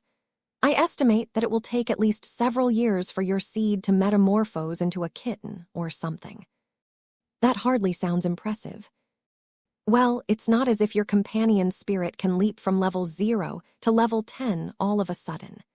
At level 1, your companion spirit will become as strong as the ones my children had when they had just been born. You need to nurture your young spirit over many years. You can't really speed it up outside of unusual circumstances. Just think of it as raising an extra child. Will my companion spirit always remain behind the others? The Avatar commander asked. Nothing is absolute, Melker. If you do anything amazing in the future, then I am sure your companion spirit will jump in strength. Undergoing apotheosis is a surefire way to power up your buddy. Levels do not denote your ceiling. Every companion spirit possesses limitless potential. Just because yours starts at level 0 doesn't mean that it always has to stay behind Noah all of the time. If Uncle Ark somehow stagnates in his career, you can exceed him as long as you are able to sustain your own growth. There is 0 chance of that ever happening. Vess chuckled. Never say never. There is always a chance, though honestly speaking, Ark is so much better than you in every way that he has to suffer a huge accident in order to give you a chance to overtake him. Outside of that, don't bother comparing yourself to him. You should grow at your own pace. Maybe it will take a century for your companion spirit to maybe grow as strong as Noah in his current state. It was not pleasant to hear that Melker would have to wait many years for his companion spirit to become strong enough to serve a meaningful purpose. After all, Vess had Blinky, while the Larkinson expert pilots received all kinds of powerful new companion spirits. Their Uncle Ark obtained the most outrageous power boost of them all. His Noah could unleash a roar that was so powerful that it could boost the morale of his war-born Mech pilots while shaking the hearts of any enemies in his way. Alas, Melker could do nothing about this vast power gap. He spent enough time in the Larkinson clan to know that there was a vast gulf in talent and endowments between himself and other people. He had long recognized his own mediocrity and did not really yearn to excel anymore. He only wished to stabilize his position and perform his existing duties in a competent manner. The Larkinson clan's recruiting standards had reached a ridiculously high standard these days. Any second-rater that entered the fold could think much faster and memorize a lot more knowledge than him. They were transhuman monsters in their own right, and easily took over the positions held by many old-timers who were originally humble citizens of ordinary third-rate states. To be honest, Melker felt that his time might be up as well in the near future. Even if he was able to catch up by converting all of the Larkinson merits he earned over the years into more advanced augmentations, he was already old enough for his foundation to be set. As Vess continued to instruct Melker on what he needed to pay attention to now that he had become a companion spirit carrier, he emphasized how much of a privilege he received. Don't think that it is easy or common for me to provide this service to you. Vess told Melker. I am only granting a bunch of companion spirits at this time in order to reward all of the people who stuck with me in my time of need. After this, I don't intend to extend this service so casually anymore. Other clansmen will have to pay a large amount of Larkinson merits in order to convince me to take action in person. I am a busy Mech designer, so I can't be bothered with doing this every day. Melker nodded in understanding. Vess was the patriarch and the head designer of the Larkinson clan. It was beneath him to toil like this day in and day out. Designing newer and better mechs was much more important than bestowing ordinary clansmen a fancy new cat. Is there a way you can delegate or automate this process? In fact, the Tea Institute has already made a few advancements in this area. Vess grinned. I can't tell you when our mass production solution is done, but I will make sure all of our clansmen will enjoy the fruits of our labor first. I hope that day will come soon. Once Vess succeeded in his initial attempt with Melker, he planted a bunch of companion spirit seeds into the heads of other clansmen that lacked spiritual potential. Even though Blinky quickly managed to accrue a lot of experience by performing the same operation on repeat, the process still remained finicky and dangerous. Neither Vess nor Blinky could afford to get distracted, or else they might cause so much damage to a person's tiny spirit that it would become irreparably damaged. Vess couldn't wait until the Tea Institute finally managed to cultivate viable companion spirit trees. By that time, Vess could skip the cumbersome operation and simply give a person a special fruit. The Larkinson clan did not change in any noticeable way after leaders such as Minister Shedderin Purness and loyal subordinates such as Gavin Newman received their own companion spirit seeds. Their new gifts were completely dormant and inert, as they had yet to take on an active and animated form. As such, once the recipients got over their awful headaches, they soon went back to work and performed their duties as normal. If there was any difference, then their opinion and gratitude towards Vess had grown a bit stronger. In any case, Vess had long thrown off these concerns as he busied himself with his Mech designs.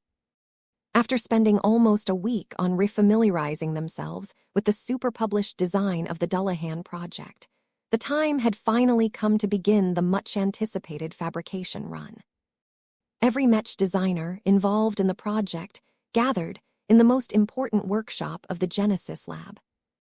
Not only that, Venerable Janzi Larkinson and her immediate family had come as well. Her boring-looking husband Adenau Purness Larkinson, along with her boisterous son Mercer Larkinson, briefly accompanied her to wish her luck. Once Janzi settled her husband and son, she turned around and approached Vess. I hope you can deliver on your promises and give me an expert Mech that bears a strong relation to my old Sammy, she told the Mech designer. I won't be able to accept any other expert Mech no matter how much elaborate tech you put into it. To me, the identity and the personality of my partner machine is much more important than its specs. I would rather go back to piloting a standard third-class Mech if that is the only way I can reconnect with my lost friend. Vess smiled at his current client. I think you will be pleasantly surprised by the time we are done. We have all worked so hard on the Dullahan project. There is no way we will allow ourselves to screw up when we are close to the finish line. He did not mind her tone nor her doubts. The more Janzi acted this way, the more Vess became optimistic about his recently renamed Carmine system. The blood pact that he envisioned in his imagination was not a static concept. It was a malleable relationship that could grow incredibly strong so long as the conditions were right. Vess could think of no other Mech pilot that was more suitable to inaugurate the Carmine system than Janzi. Chapter 49, 36 Double Superfabs. The importance of this fabrication run was too great. As a quasi-first-class expert space knight, the Dullahan project held great meaning to the Mech designers who worked on it. It also had an outsized impact on the Larkinson clan as a whole. Vess, Gloriana, and everyone else derived great benefits from gaining access to the super-published version of the already sophisticated Mech design. Although each of them possessed enough smarts to quickly refamiliarize themselves with the upgraded Mech design, they were far from mastering all of the changes. By moving away from pure theory, they could hasten their comprehension of all of the nuances of the new Mech design by working with their hands. They could learn all kinds of details that were difficult to parse if they continued to look at the design schematics all of the time. As such, fabricating the Dullahan project not only represented an opportunity to add a powerful machine to the Larkinson Army's Mech roster, but also served as a unique and valuable learning opportunity to the relevant Mech designers.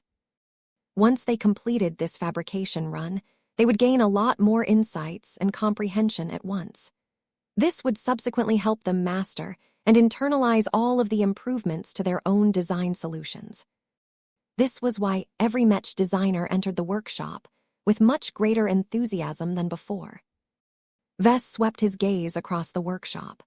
While Gloriana, Cadiz, and Sarah conducting their own pre-work rituals, Master Benedict Cortez carefully inspected a huge machine that was just as big as the APVEX superfab. In order to save time and increase the efficiency of this fabrication run, the former Skull architect agreed to transfer over his own superfab. It went without saying that Master Benedict procured a high-quality first-class superfab through his own efforts. The amount of MTA merits that the Cross clan had at its disposal was not small, and it was practically mandatory for a master Mech designer of his status to own a complete design lab and workshop of this caliber. Vess did not possess a great familiarity of the specific model procured by Master Benedict, but it didn't matter as the older Mech designer would be the only one to manipulate it in the following days. "Are you ready to get started?" Vess asked. Master Benedict nodded. "I am. It shall be interesting to say the least. Out of all of the collaborative projects that I have taken part of, the ones involving you and your fellow Larkinsons are by far the most interesting. The design networks that you and your wife are able to establish are game changers. Do you know that? Are you interested in gaining this ability for yourself? Can you?" Vess shook his head. "No, I will be honest to you. I need special raw materials in order to derive powerful effects. Ones that can produce design networks don't come by often, to say the least. I only ever obtained a single sample, and it is all used up. Besides, even if I have a spare sample available, I won't be able to bestow it to you. The most I can do is to imbue it into a companion spirit of one of your students or subordinates." Ever since Vess decided to hand out companion spirits and companion spirit seeds to a wider group of people, he primarily rewarded the Larkinsons and the Glory Seekers. He did not yet develop enough friendship and affection to offer this invaluable service to the latest two partners of the Golden Skull Alliance. As for the Crossers, Patriarch Reginald Cross' defection to the 77th Warborn Mech Division caused Vess to become a lot less generous towards them. They needed to earn back his trust or trade a lot of concessions before he was willing to give them a boon. The only member of the Cross clan that he was willing to give a companion spirit for free was Master Benedict Cortez. The older Mech designer had helped Vess a lot, and years of cooperation and collaborations had caused them to treat each other as genuine friends. They both came from the Komodo star sector and possessed a lot of shared history. They had both been tempered by adversity and managed to rise from it. Their design philosophies complemented each other well, and their exchanges often enabled them to gain a new and interesting perspective on familiar subjects. The gap between age, experience, generation, and so on no longer mattered as much to them. Master Benedict was not stingy about admitting that Vess and his fellow Larkinsons had done much to enable his critical breakthrough. It also helped that they firmly recognized that they were more alike than most people realized. This allowed them to understand each other's desires and ambitions on a deeper level.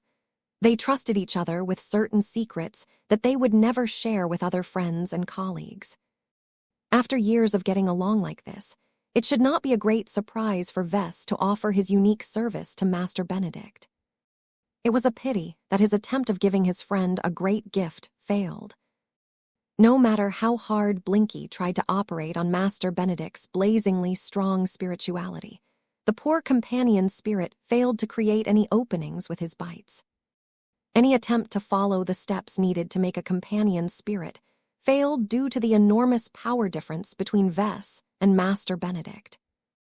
After numerous failed attempts, Vess and Benedict explored what happened and eventually came to a depressing conclusion. "You're too weak, Vess." It was a dream for a journeyman, even one as strong as him, to rearrange the spiritualities of master Mech designers and other transcendents at this level. There was a huge difference between masters and anyone below this rank. Any Mech designer who did the impossible and realized their designed philosophies were among the most brilliant and successful individuals of human society. Their mental strength was already strong and tenacious because of that alone. But after undergoing a profound transformation that completely evolved their spiritualities to the point where they acquired godlike traits, they became strong enough to change an entire galaxy, if not more. I think it is even more impossible for you to perform the same operation on an ace pilot, Master Benedict Cortez theorized. The good news is that saints are already strong enough that they do not require companion spirits to exert their power in various ways. Reginald is already a beast on the battlefield, regardless of whether he can summon an additional part of himself. "I'm not too sure about that," Vess said, though he declined to elaborate. He couldn't very well say that one of the reasons why the Destroyer of Worlds had gradually grown to become the most destructive god pilot of humanity was because Emma had kept up with her growth and become formidable in her own right. Fortunately for Vess, this was just a temporary limitation. "I should be able to succeed once Blinky, and I become a lot stronger." That would take a long time, though. Vess would probably have to advance to the rank of Master Mech Designer himself before he could reduce the power gap to the extent where he could make a move. Until then, Master Benedict would have to make do without this particular benefit. It was good that the older Mech Designer himself did not really mind it if he missed out on the party. He had experienced a lot of ups and downs throughout his career and managed to realize his design philosophy in the end. What more could he ask for? He certainly hadn't degenerated to the point where he had to beg for another handout from a journeyman in order to remain productive. "So how is your superfab?" Vess asked as he wanted to make sure that there were no problems on Benedict's end. "All of its parameters are within acceptable levels," the Master Mech Designer responded. "No issues have occurred during the transportation and installation processes of my superfab. So long as you can ensure that your complex can supply enough energy to this hungry machine, it won't let us down." "You don't have to worry about that.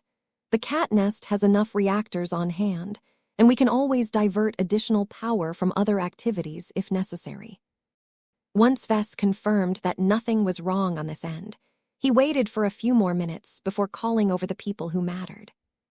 The Mech designers, along with Venerable Janzi, all gathered in front of the Larkinson Patriarch. Vess had already conjured up a timetable. "All right, I am sure you have already memorized your own schedules, so I won't need to go into further detail. The Dullahan project is a fairly large and massive expert Mech. It may not be as heavy as the old Shield of Samur anymore, but the fact that its material composition is primarily made up of transphasic and non-transphasic first-class materials makes it a lot harder to fabricate its parts, especially if we want to attain a high standard of quality. This expert Mech design project was a watershed for the Larkinson clan and its Mech designers. The Dullahan project was the first of many quasi-first-class Mechs that had been systematically designed. The Larkinson clan would soon adopt such Mechs on a much wider scale, but the first step was the most important one. The Dullahan project set the pattern of a new wave and generation of Larkinson Mechs. Much could go wrong in the following days. Vess and the others might have spent a bit of time on practicing with first-class materials in various side projects and smaller rehearsal sessions. They never worked with such a great quantity of high-end materials at once. The amount of variables that the Mech designers had to take into account while processing these materials was great. If they overlooked a single crucial detail, they might botch their current task and waste a decent quantity of expensive materials. Vess made sure to order enough spare materials to account for this eventuality. Even if he went overboard and ordered enough raw materials to fabricate the Dullahan project twice, it was fine.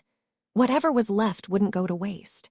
The Larkinson clan could simply put them back into storage and use them up in the future whenever the expert Mech needed to be repaired. Once Vess made sure that everyone agreed with the division of work assignments, he clapped one last time. If everything goes right, we should be able to complete the Dullahan project in a week. The Dullahan project has more in common with the original version of the Mars than any of our previous Larkinson expert Mechs, so I don't think we can complete it any sooner despite the fact that we have 2 impressive superfabs at our disposal. Anyway, just like before, Blinky and Alexandria will rotate their duties during the entire production process. There were 4 Mech designers with companion spirits among the ones gathered in this workshop. Only 2 of them were able to form the crucial design networks. Sharpie helped a lot in combat and in a limited variety of design processes, but she could not help that much outside of helping Keddies forge a more remarkable Mech sword for the Dullahan project. Sarah Voikin recently obtained her own companion spirit, but the new addition wouldn't be able to help that much either. This caused Vess to frown for a moment. Design networks were far too useful to Mech designers. It became a bit cumbersome to rely on Blinky and Alexandria all of the time. He needed to find a way to reverse engineer design networks and come up with a method to reproduce them on a systematic basis without relying on special ingredients. After all, it was not as if he could hunt down Master Taquem and Huron's apprentices for the sole purpose of harvesting their design seeds. He had already gone far enough by killing Lady Aisling Curver. Any further questions? No, then let us begin. The all-important fabrication run had finally begun. Chapter 49, 37 Bolton Armor.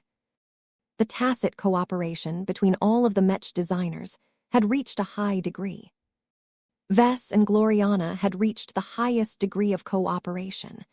No matter how many disagreements they might have over the course of their daily lives, they were still a married couple. They genuinely loved each other. The 2 also happened to be more familiar with each other's work and theories than others. They may be completely different Mech designers, but regular collaborations had caused them to effectively minor in their spouses' respective specializations. Keddies was a long-time Larkinson Mech designer and also cooperated well with the married couple. Her design philosophy, along with the addition of Sharpie's extraordinary willpower, allowed her to forge much better swords than anyone else in the Larkinson clan and arguably beyond. The only downside was that her narrow specialization did not make her good at other kinds of work.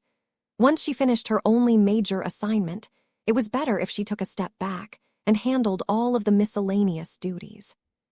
Sarah Voikin had joined the Larkinson clan fairly late, but managed to convince everyone with her competence. She was a clever Mech designer in her own right and had largely been responsible for designing the critical transphasic armor system of the Dullahan project. Although Vess played a defining role in setting the extraordinary characteristics of the Dullahan project, Sarah definitely designed the bulk of the Mech frame. The Dullahan project was a space knight first and foremost, so its foundation was heavily tied to its defensive systems. Sarah contributed much more to its design than any other Mech designer. There was no way to do a good job of fabricating this expert Mech without her personal intervention. As for Master Benedict Cortez, he was the only non-Larkinson to take part in the process. Though he was likely able to do a better job in many areas than a bunch of journeymen, he did not insist on depriving them of the crucial experience they needed to fuel their growth. His responsibilities during the fabrication run were much more restrained and low-key than normal. Normally, the opposite was the norm. Just as during the time where he fabricated the original version of the Mars, Benedict firmly took the lead and assigned less important responsibilities to the journeymen of the Larkinson clan.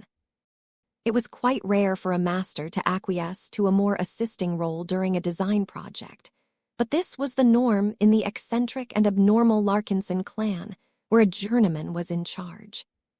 Everyone involved understood their respective responsibilities for the following week.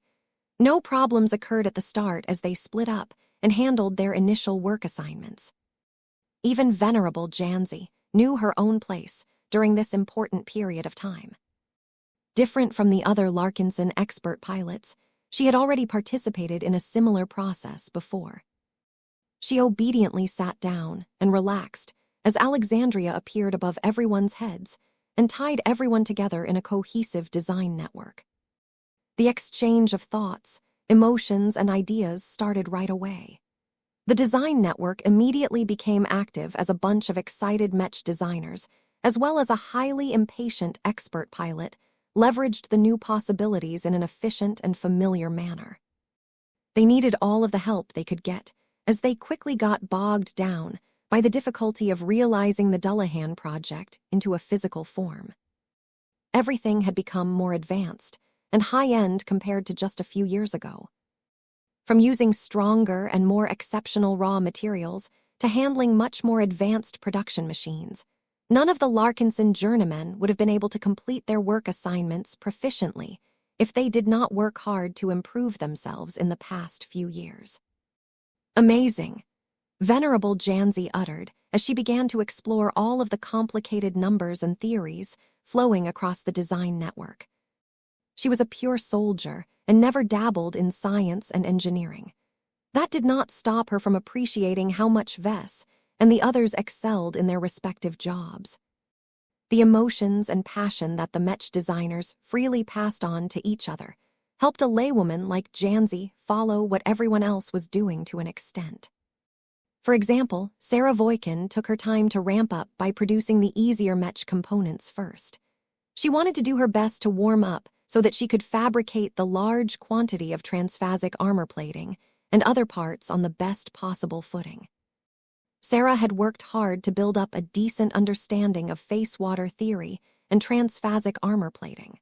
Although she had managed to get started in these new and exciting fields, she was still too far away from calling herself a master in them. She simply didn't have enough time to complete the studies she deemed necessary to work on a transphasic armor system this good. Sarah did not refuse this challenge because she made special preparations to succeed during this fabrication run. For one, Sarah played a minor role in the development of the customized Bolton armor. Out of all of the high-tech developers that the Larkinson clan turned to, Vess and Sarah chose to get in bed with Melman Advanced Systems once again. The Larkinsons already cooperated successfully with Melman numerous times in the past.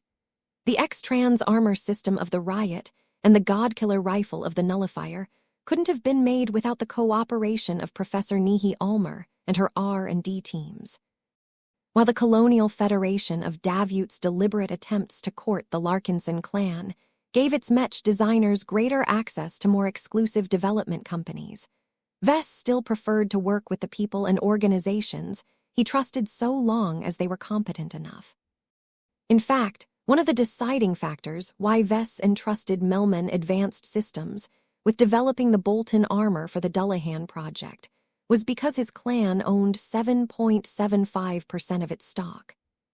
The Black Cats never informed Vess that any confidential information about the X-Trans armor system and the Godkiller rifle had been leaked over the past few years. Melman hadn't let the Larkinson clan down so far in this regard. In any case, working closely with Melman Advanced System to develop the Bolton armor provided a lot of benefits to Sarah Voikin. Not only was she able to put a lot of new and complicated theories to use under the guidance of a much older and more knowledgeable facewater pioneer, she also learned many subtle nuances that were specific to the Bolton armor. Perhaps Sarah's ability to fabricate other transphasic armor systems was seriously deficient, but she should barely gain the qualifications to produce a satisfactory version of the Bolton armor during the current run. This was especially the case when she received the help of Professor Ulmer when mapping out her work assignments for this fabrication run. Since the Larkinson clan partially owned Melman Advanced Systems, it was only natural for the latter to provide a lot more customer service and support than usual. Of course, the rich amount of face water awarded to Melman for its services also motivated Professor Ulmer into doing her best. The Bolton armor integrated 8.6 kilograms of face water. It could have accommodated an even higher concentration of face water, but that would leave no room left for the internals and other crucial components. A proper defensive mech needed more than a tough outer shell. If its other parts and systems did not receive a similar amount of strengthening, then its defensive layout would resemble that of an egg. A space knight whose internals were far too soft and fragile to withstand much damage had no business participating in any serious battles. That said, Sarah did not have to concern herself about fabricating all of those other transphasic parts during this fabrication run. She only had to do the best possible job of producing the Bolton armor. It was all well and good to make a lot of preparations in advance, but once she started to use the advanced APVEX superfab to use up precious face water, she started to grow nervous.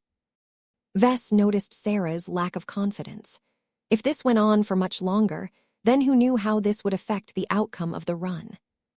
Fortunately, Vess had enough foresight to prepare for this possible scenario in advance. He could help her out in two different ways. While Vess might not know as much about armor systems as Sarah Voikin, his affinity and understanding of face water and its applications vastly exceeded that of the defensive specialist.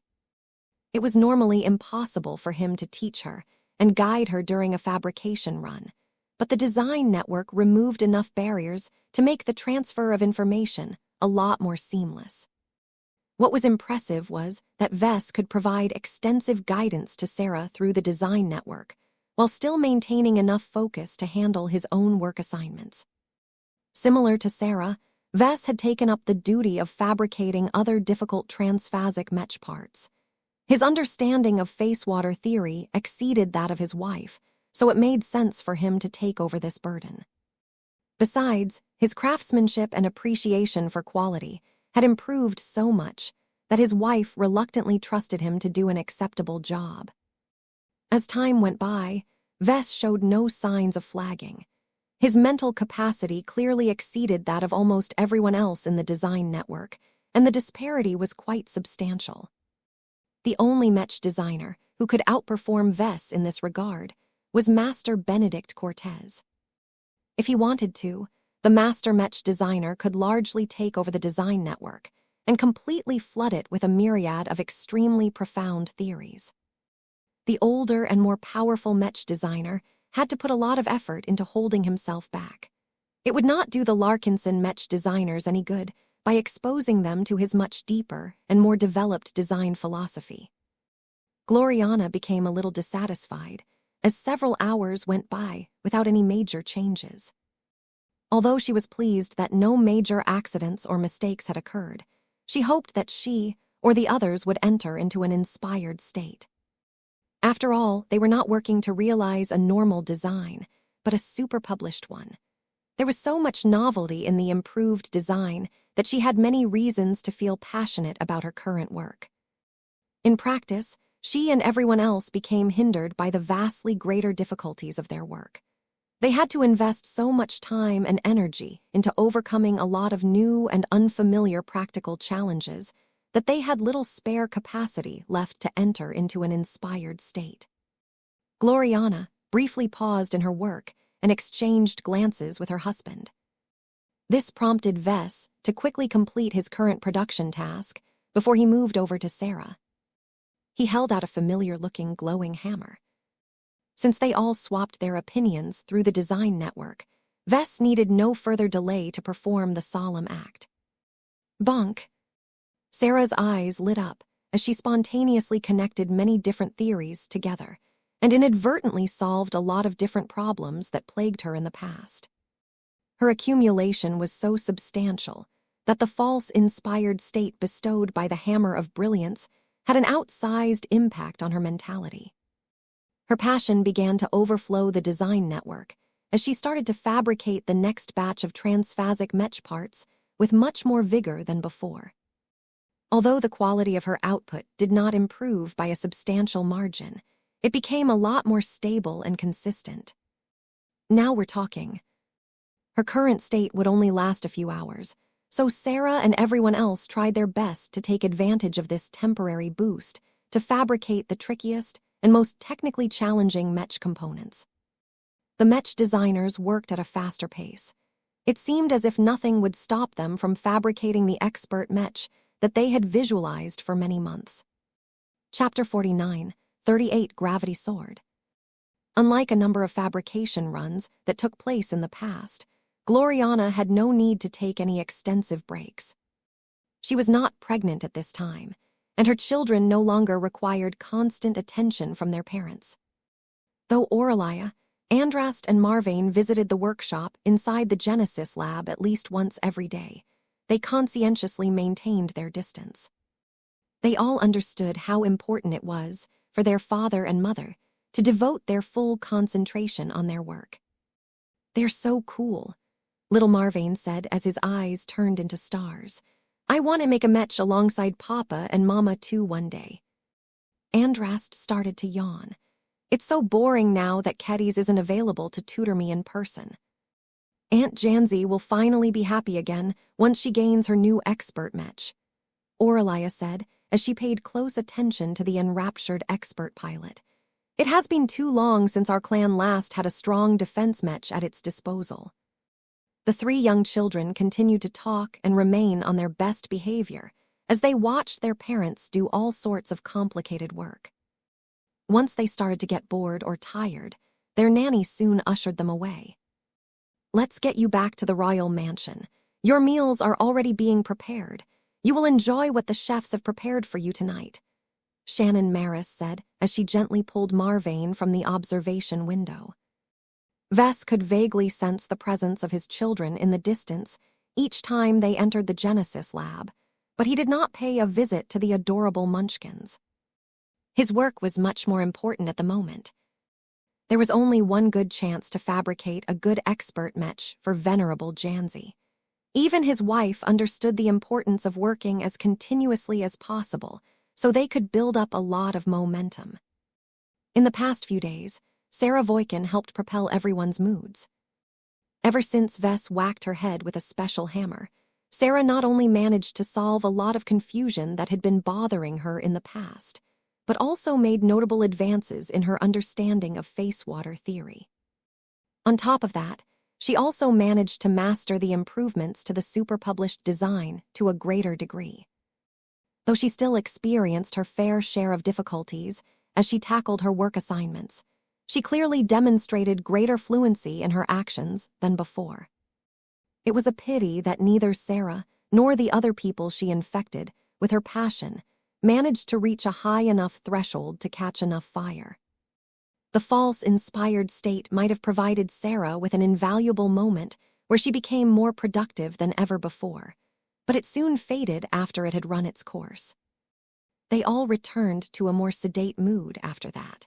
No one gained any remarkable inspiration that was significant enough to have a major positive influence on the work in progress. Gloriana felt a little upset about that.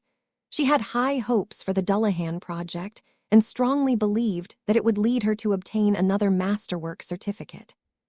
However, if the current pattern persisted, then the chances of producing a high-quality Mech was not that great. The Dullahan project was ultimately too ambitious for Mech designers at their level. The quasi-first-class expert Mech design not only integrated face water in as many of its parts as possible, but also incorporated high technologies that were more commonly seen in first-class multipurpose Mechs. No matter how much Vess was confident about his ability to catch up to first-class Mech designers, he was still far from reaching their standards.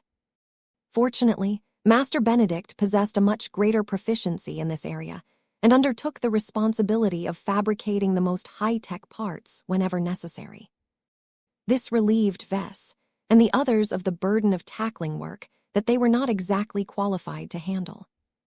After 5 nearly continuous days of working, the Mech designers finally fulfilled their fabrication responsibilities. Kedys completed her work the fastest. Her contribution to the Dullahan project was by far the least consequential.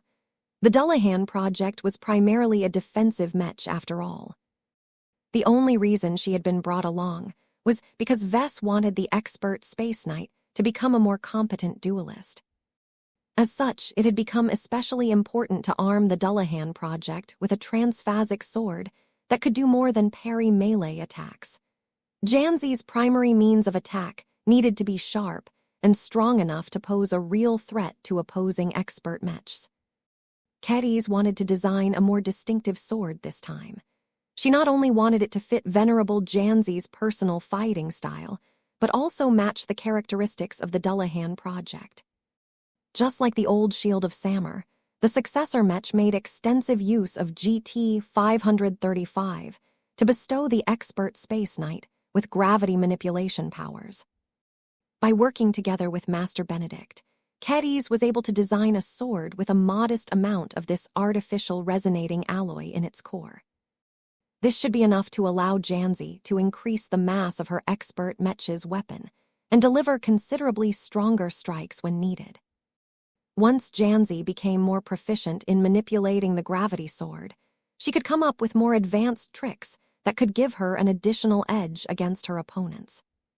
Due to all of these demands, Kedys chose to deviate from her usual style and design the gravity sword as a single-edged sword. Kedys was normally a great fan of double-edged swords, particularly larger ones, but it made more sense to take a different route for this design project. The sharp edge of the gravity sword naturally excelled at piercing through armor. It could also cut through certain energy barriers as long as the difference in power was great enough. This was not possible under normal circumstances. In case the Dullahan project entered into a confrontation against an opponent protected by a resonance shield or a transphasic energy shield, it was not necessarily a good idea to wear either of them down with a sharp edge. This was why the gravity sword featured a notably wide and heavy blunt edge. It made the cross-section of the sword take on a triangular shape. The additional mass and thickness added much-needed reinforcement to the sword when used as a bashing implement. It might not be as good at its job as a solid hammer, but it saved the Dullahan project from carrying a spare weapon. Perhaps in the future, the design department might design additional weapons for the Dullahan project that possessed different characteristics, but the gravity sword should be sufficient for the time being. In any case, Kedys managed to successfully create the gravity sword. This was not easy. Not only did she have to work with face water, she also had to pay extra attention to properly handling the precise quantity of GT 535 needed to turn the weapon into a powerful resonating tool. She had already moved on to performing numerous assisting jobs after that. This allowed everyone to move on to the assembly phase of the fabrication run with considerably less delay than normal. Vess smiled as he looked back on all of the parts that he and his collaborators had made. They had managed to overcome the most difficult hurdles of the fabrication runs. The assembly phase was much less prone to failure as long as everyone worked carefully enough. "Let's see if I can successfully complete my first cyborg Mech," he muttered. Although he did not consider the Dullahan project to be a true cyborg Mech, it was undeniable that a part of the design called for the integration of biomechanical components. The addition of the recently renamed Carmine system added a lot of extra complications to the assembly process. None of his other collaborators possessed any understanding of biotechnology and biomech design, so they understandably exhibited a lot of disgust and skepticism towards the giant web of bloody red flesh. Just the thought of merging it to what should otherwise become a clean and fully metallic Mech offended their sensibilities. Vess did not care about their reactions. His passion and enthusiasm surged as soon as the assembly phase went underway. While the other Mech designers were concerned with putting together the normal parts, Vess bided his time while he assembled the rainbow shield. Compared to the original design, the super-published version of this defensive tool was noticeably more robust and less prone to malfunction. The design of the unending alloy medallions that made up its spiritual batteries had become a lot more capable of enduring violent kinetic impacts.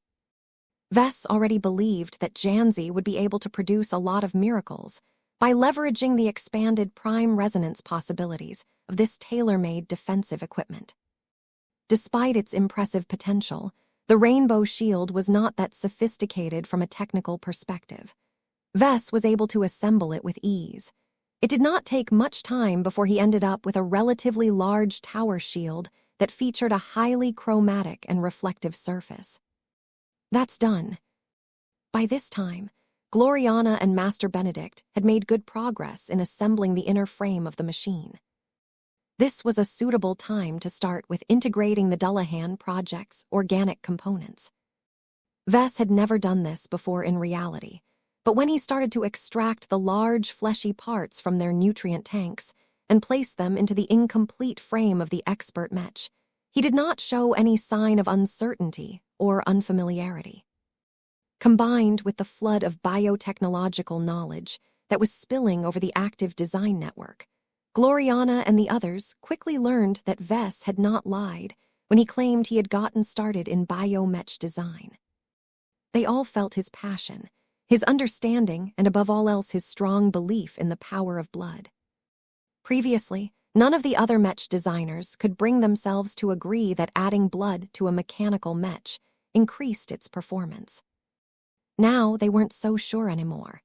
Vess appeared so certain about the validity of his weird and creepy theoretical framework that it seemed as if he might be able to cultivate a vampire from scratch. Vess spent most of his time on making sure that the Carmine system was properly applied to the Dullahan project as it became more and more complete. No matter how confident he was, this was no time for him to be careless. One of the more troublesome aspects about cyborg Mech was that it was easy to botch the interface between organic and metallic parts. Vess had to be exceedingly careful and precise to form all of the connections correctly from the start. The Dullahan project could handle it if those contact points incurred damage later on, but it was of great importance for it to be as whole as possible from the beginning. This would turn into its default state and make it a little easier for maintenance crews to perform repairs in the future. Piece by piece, the Dullahan project became more complete. As it did, it became more alive, but not in a traditional sense. While the influence of Kalanxo over the expert Mech became more and more obvious, neither Janzi nor anyone else felt as if the living Mech possessed a mind of its own. In this regard, the Dullahan project actually resembled the second skin template of Gloriana a lot more. Everyone knew why the Dullahan project started off as a hollow machine in this regard. As Sarah Voikin and the others carefully assembled the final pieces of heavy armor plating into place, the assembly process finally neared completion. The Mech designers only needed to make one major step. The Dullahan shall bear its curse no more, Vess declared. The knight shall become whole once more as long as it regains its head.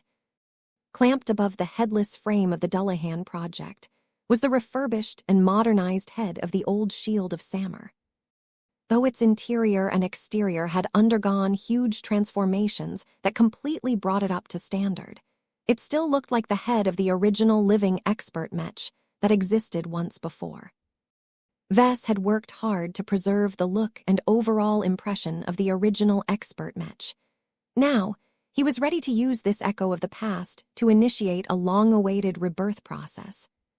He glanced towards venerable Janzi, whose expression turned mixed as she beheld the special Mech head. "Do it," she uttered. With her permission, Vess activated the command that slowly lowered head into the empty neck socket. Fate seemed to converge inside the workshop as the successor to a once great living Mech was about to reach completion. Chapter 49, 39 Head Insertion. Everyone aware of the Dullahan Project's significance had long waited for this moment. This was the time where the successor of the Shield of Samur would finally take shape. After so many months of research, development, and design work, the design department finally completed the first expert mech of a higher standard than the Larkinson clan had ever handled before. For the mech designers who worked for almost an entire week with uninterrupted rest, this fabrication run had put each of them to the test. The work had been rough for Gloriana and Sarah. The women had to rely on an expensive cocktail of stimulants and nutrient solutions to stave off sleep and maintain a high degree of concentration throughout the entire process. The two women were physically able to bear with the increasingly greater strain on their physiologies. Both Gloriana and Sarah were originally designer babies whose bodies could temporarily relieve the need for sleep to an extent. That said, their performance dropped to a noticeable extent at the end of the run. If not for the fact that the assembly stage did not require them to work as intensely as before, the others would have forced them to take a break. They understood their limitations quite well. The work schedule already accounted for their growing exhaustion. They had gradually moved on to performing lighter and less demanding duties at the end. Compared to the two former designer babies, whose augmentations primarily focused on enhancing their intellect and cognitive functions, Vess and Keddy's fared much better throughout the fabrication run. As a woman augmented for combat rather than more intellectual pursuits, Keddy's managed to maintain her peak condition for an extended period of time. Sharpie helped, as well as the reality-distorting effects of extraordinary willpower had subtly removed her mortal limitations and enhanced every part of her body in numerous different ways. Compared to the three women, the two best performers at the end were Vess and Master Benedict Cortez. There was no need to say too much about the master mech designer. A man of this stature could easily gain access to a higher tier of augmentations. Even without any artificial enhancements, master mech designers transcended so much that they had reached the later stages in their transformation into energy-based life forms. That meant that their bodies no longer held the same meaning to them as ordinary people. What few people realized was that Vess had more in common with such mech designers than expected. Though his body received numerous dramatic upgrades before undergoing a profound sublimation, his mind and spirituality evolved even more. Vess and his companion Spirit had both grown to an impressive height compared to their relative youth. Compared to all of the pressure that Vess endured over the course of his travels, maintaining his full focus while slowly fabricating the most difficult high-ranking mech after the Mars was a breeze. Their current appearances reflected their endurance. Sarah and Gloriana were struggling to keep their backs straight while standing. Keddy's held her sheathed bloodsinger in order to draw from its support. Vess and Master Benedict both remained energetic enough to look excited. After announcing the formal completion of the Dullahan project, Vess watched with increasing anticipation as the solid clamps of the workshop's assembly system carefully aligned the mech head and slowly brought it down to the empty neck socket of the rest of the mech frame. The head slotted into place without any issue. Vess and the others had worked carefully to make sure that the fit should be well within acceptable tolerances. It would have been an affront to their skills and reputation for them to botch this crucial step. As the giant head of the expert Space Knight settled into place, a lot of different automated procedures took place both inside and outside of the mechanical frame. Bolts screwed into their places, power lines and data cables connected to each other. Software started to integrate together. It took a few more minutes before the head truly integrated with the torso and the rest of the machine. The physical frame of the Dullahan project finally attained its full physical form. Its current appearance matched precisely with the super-published mech design. The mech designers, along with Venerable Janzi, all experienced different emotions after seeing the Mech that they had worked on for so many months take shape in reality for the first time. Everyone fell silent for a minute. Then another minute passed. It wasn't until the third minute that an exhausted-looking Gloriana finally broke the silence. "That's it. Is this the result that we have attained after investing so much time and effort?" Vess briefly interrupted his examination of the Dullahan project to turn to his wife. "What's wrong, Gloriana?" "Everything is wrong," the woman screeched as her anger and frustration momentarily overwhelmed her exhaustion. "You insisted that the Dullahan project would be special and that we should put as much effort into completing it as possible, but what did we get from all of this? This expert Mech has failed to reach its potential. It's not a masterwork Mech at all. It isn't even close enough to make up for the difference." Vess let out a sigh. "What did you expect then? This is a quasi-first-class expert Mech. It is filled with enough tech and rare components to challenge our Mech design skills. Aside from Benedict, none of us are qualified to work on Mech of this caliber under normal circumstances. It is already a good result if the Mech can move and fight according to our expectations." This was not enough for Gloriana. She hoped that they would be able to attain more due to all of the resources invested in this massive project. "It's all your fault, Vess. If you didn't insist on adding that stupid empowered blood-sharing system to the Mech design, we would have been able to work on more familiar ground, thereby attaining a more stable result." As Gloriana kept nagging, Vess rolled his eyes and tuned out her words. He didn't take her complaints seriously. After being married to her for roughly a decade, he already figured out that it was in his wife's nature to find a scapegoat to bear all of the blame regardless of whether her suspicions were justified or not. Vess just happened to be her most convenient punching bag. Instead of wasting his time on validating her bad faith arguments, Vess turned to the person who truly mattered at this junction. "Janzi," he called out, "what do you think about your new expert Mech? Does it match your expectations?" The expert pilot, who had dreamt of this moment for many months, did not look pleased. Instead, she looked disappointed. As impressive as the Dullahan project may be on a technical front, to Janzi, it lacked the most crucial essence that she demanded from the Larkinson Mech designers. "It's not Sammy or anything like her." She succinctly voiced the reason for her dissatisfaction. "You promised me that you would find a way to realize a reborn shield of Sammer. Now that you have completed your work, I don't see a trace of her at all. This shiny golden transphasic expert Mech might look impressive on the surface, but I don't feel it has any life to speak of. It is an empty shell." Her words were not inaccurate. The Dullahan project that stood before them did not possess the liveliness of a living Mech. It resembled the Mars a lot more when it was dormant. While that did not necessarily mean that the Dullahan project was weak or inferior to true living Mechs, it was definitely not what the customer had ordered. Seeing Janzi grow upset caused the other Mech designers to feel inadequate. Had they made too many mistakes? Should they have waited and studied the super-published design a bit more in order to fully understand all of the improvements to their original work? Had they overlooked an important detail during the fabrication process? Gloriana, Keddies, and Sarah all thought they had failed. Strangely enough, only Vess and Master Benedict maintained their composure after all of this time. The older man turned and directed a pointed stare at Vess. "Okay, that is enough. Stop fooling around.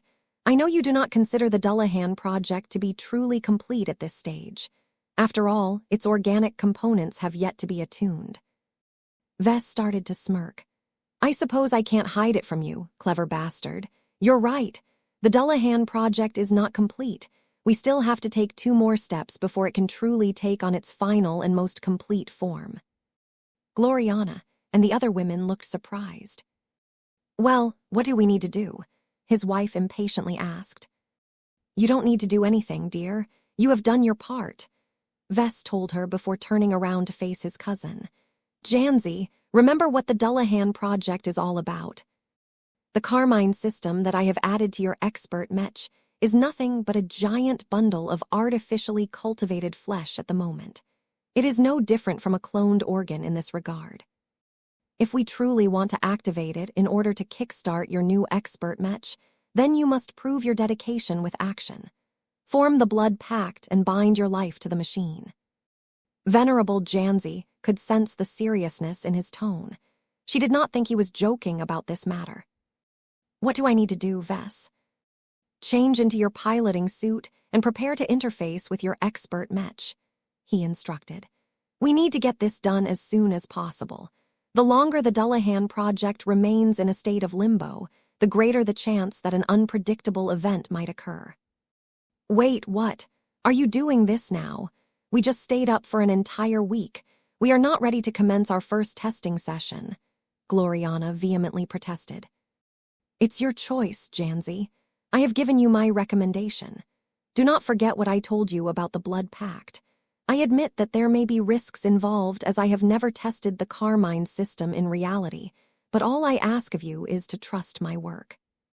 Have I ever let you down when it comes to catering your needs as a Mech pilot? Venerable Janzi took a few seconds to stare into Vess' eyes. She eventually became satisfied with what she saw. I have never questioned your brilliance in Mech design. I have trusted your work in the past, and I shall do so again. Give me a moment. Now that she agreed with this crucial step, Vess pointed her to a changing room that he prepared beforehand. She emerged a few minutes later, while wearing a bright yellow armored piloting suit.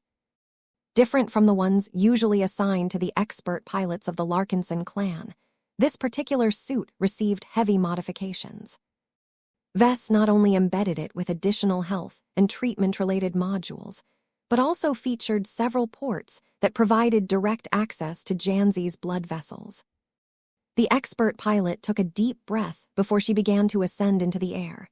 She slowly approached the cockpit that Vess opened by remote. Once she entered into place, she sat in the piloting seat and gazed at the dormant control panels.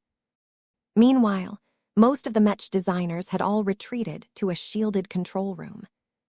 No one knew what might ensue once Janzi activated a brand-new expert Mech that contained a lot of experimental tech and had never gone through a final inspection. Not even Vess could fully predict what might happen at this point. Still, Vess had a lot of faith in his work. He was the only Mech designer who stayed in the vicinity of the completed expert Mech. Once Master Benedict and the others activated the sensor systems and formed remote connections to the Dullahan project's largely dormant systems, Vess gave the fateful command. It's time, Janzi. Please get ready to activate your expert Mech. What will happen next may induce a lot of distress, but it is important for you to remain calm and seated in your chair. Under no circumstances should you ever pull out while the blood pact is still in the process of being formed. Do you understand? I understand. Then proceed. Chapter 49, 40 Heartbeats. As soon as Venerable Janzi Larkinson pressed the button, the Dullahan project started to wake to life. Numerous electronic systems booted up. They activated slower than usual because they needed to perform extensive internal diagnostics to confirm that they were performing normally. At the same time, several needles and tubes extended from the piloting chair and abruptly poked into Janzi's body. In order to make sure that she did not make any dangerous movements, the chair also clamped down on her body so that it remained firmly in place, while the crucial blood channels connected to her bloodstream. What happened was not completely outside of her expectations, but the actual experience was much worse than its description. In order to ensure that she did not botch this crucial process, Janzi bit her lip and tried her best to suppress any strong reactions. She clearly understood that she needed to maintain as much control throughout this process as possible.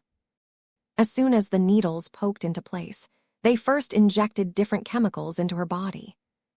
This was not the artificially cultivated blood that played an essential role to the working mechanisms of the Carmine system.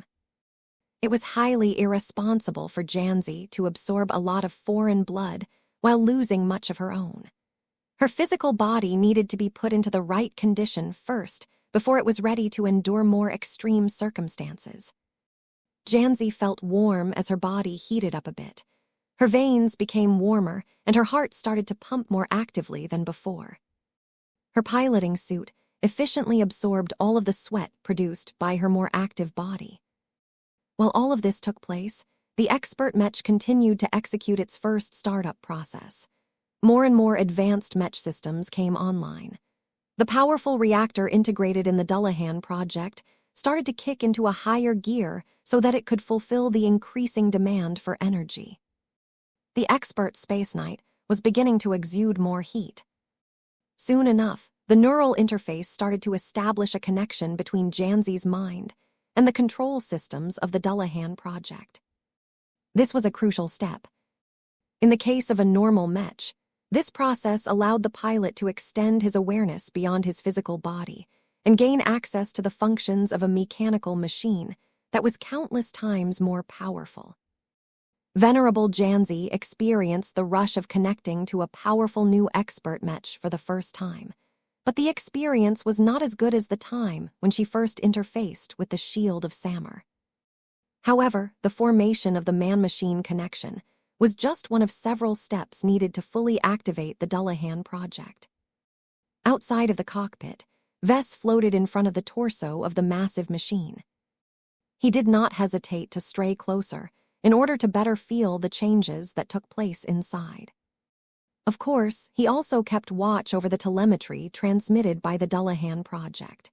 His cranial implant received a direct feed that allowed him to keep track of the precise fluctuations of the booting expert Mech.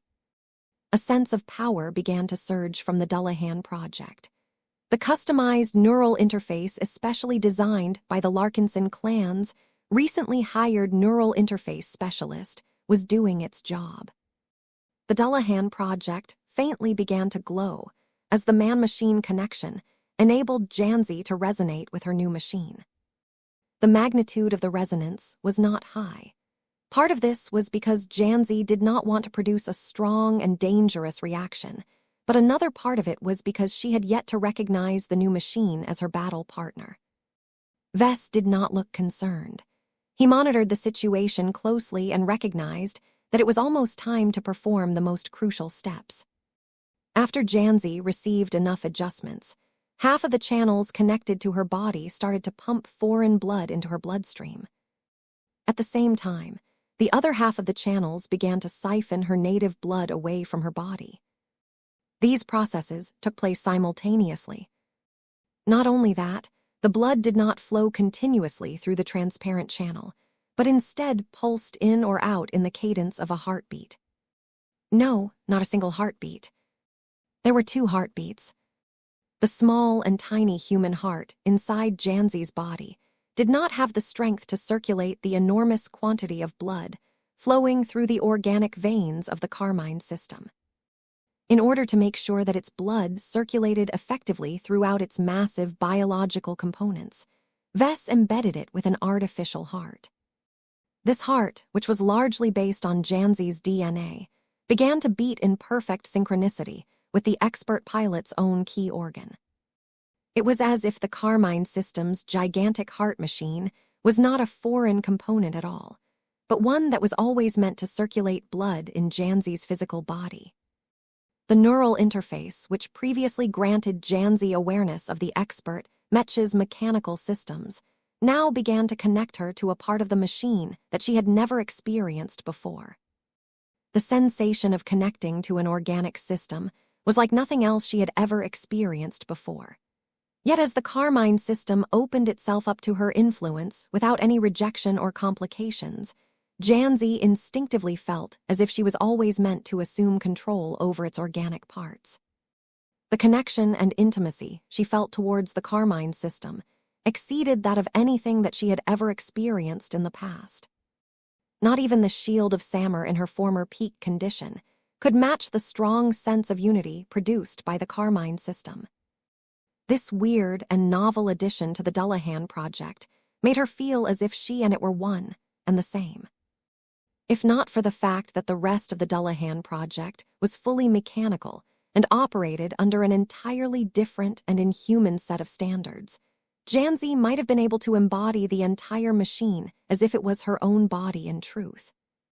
Although the process of connecting her body to the Carmine system turned out to be much less scary and much more pleasant than she anticipated, Venerable Janzi did not gain the result she wanted.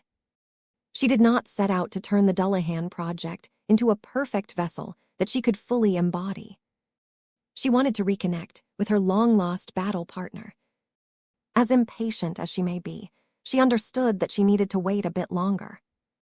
The more Janzi extended her awareness to the new and powerful expert Space Knight, the more she sensed the void inside the machine. It was not a physical void.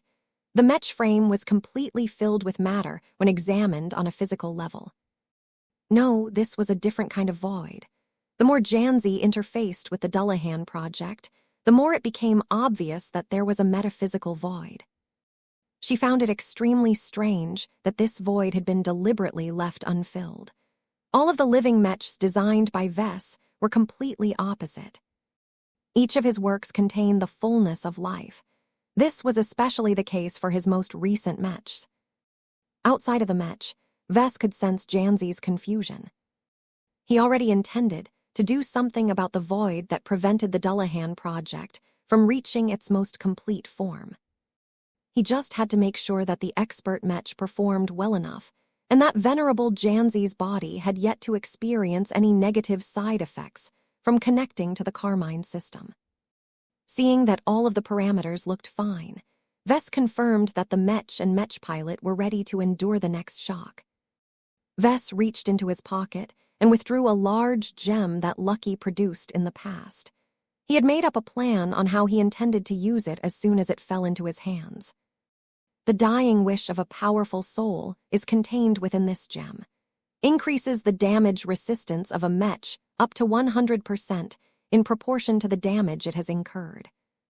The incredibly potent boost provided by the gem was not as important as the source of its power. Through studying the Mars as it turned from a traditional living mech into an empty vessel attuned to Patriarch Reginald Cross, Vess already made a lot of strides into figuring out how these gems produced their reality-defying effects. Vess had come to accept that the system's silly descriptions of Lucky's gems were not as nonsensical as he once thought. There was real substance to all of the references of greater existences. He carefully examined the Shield of Sacrifice gem. It had always remained fairly calm and inert while it was in his possession, but now that had come in close proximity of Janzi's second expert mech, it began to shine with the power of desire. Get ready. It's time for you to enter your final destination.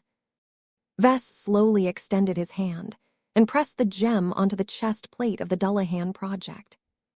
A small port opened up to suck the gem inside the frame. Away from his sight, the gem continued to travel a prearranged route before it finally neared the gigantic organic heart of the Carmine system. Fleshy tentacles extended from the bioengineered organ.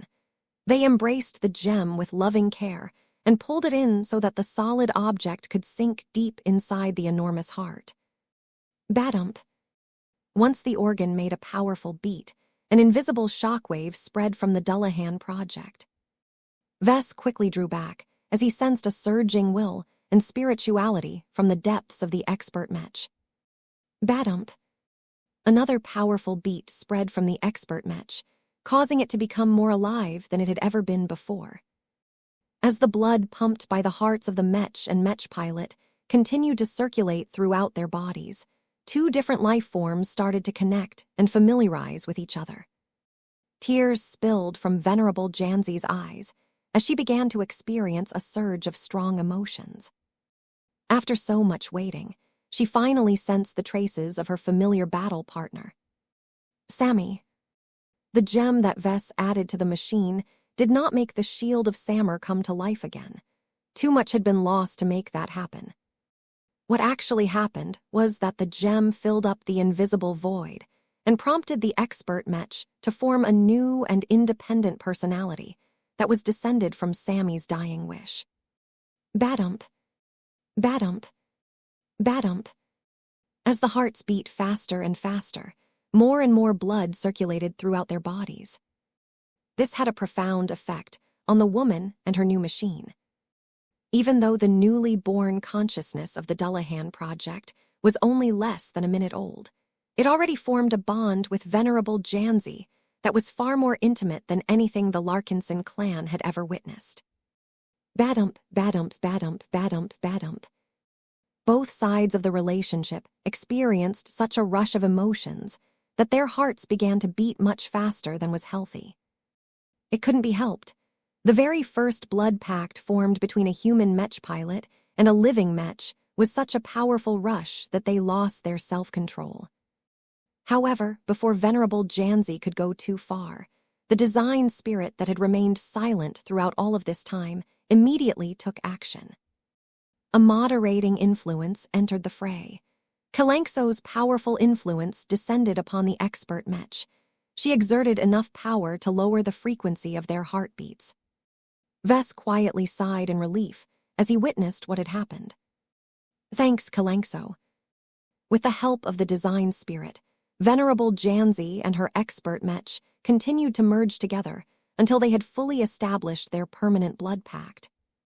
A brief lull occurred before the two hearts produced a simultaneous reaction. Badump. An explosion of power and true resonance erupted from the Dullahan project.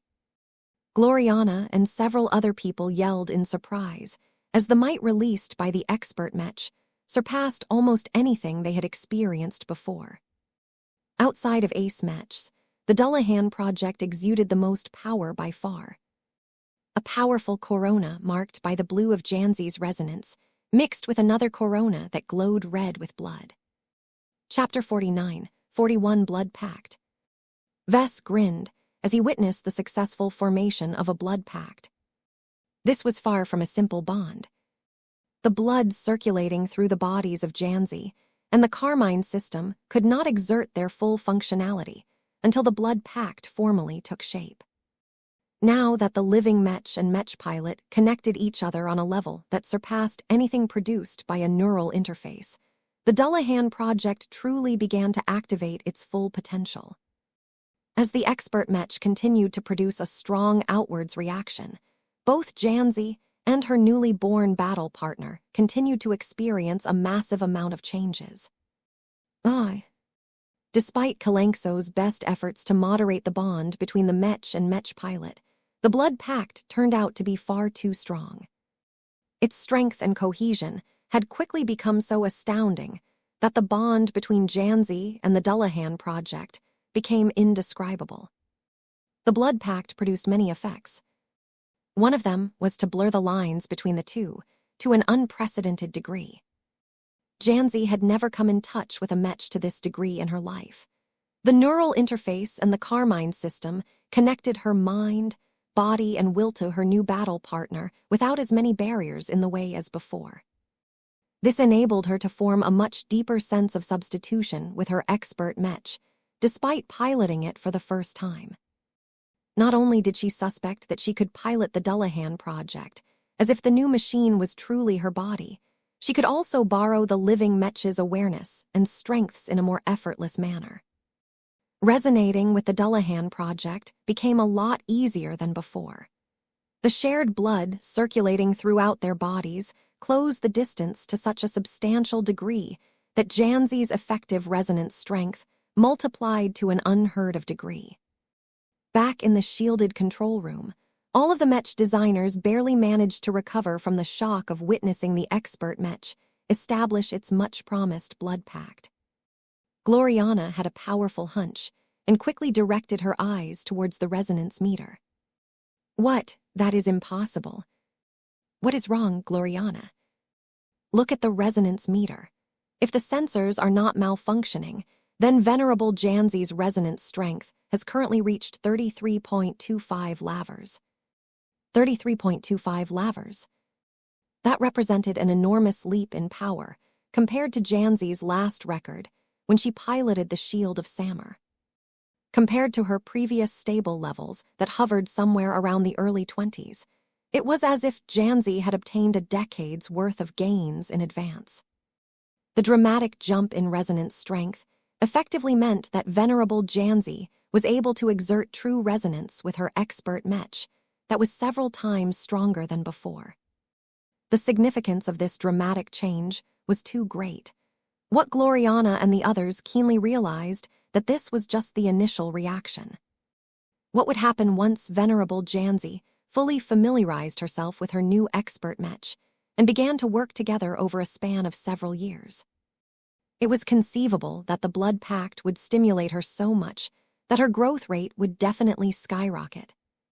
If other pilots at this level needed 20 years in order to become a high-tier expert pilot, then venerable Janzi might only have to spend 10 years to reach the same height.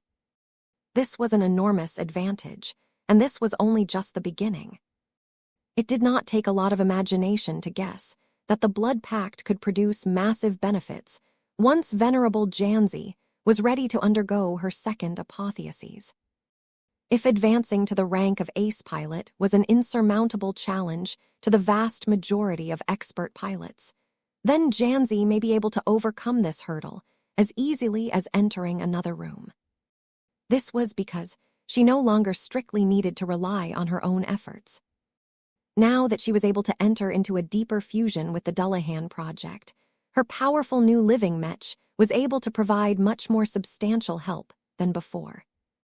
Gloriana did not dare to imagine how much the blood pact could make a difference in venerable Janzi's future turning point, but Vess was not as shy. His grin grew wide as his initial inspection of the blood pact gave him an impression of its possibilities.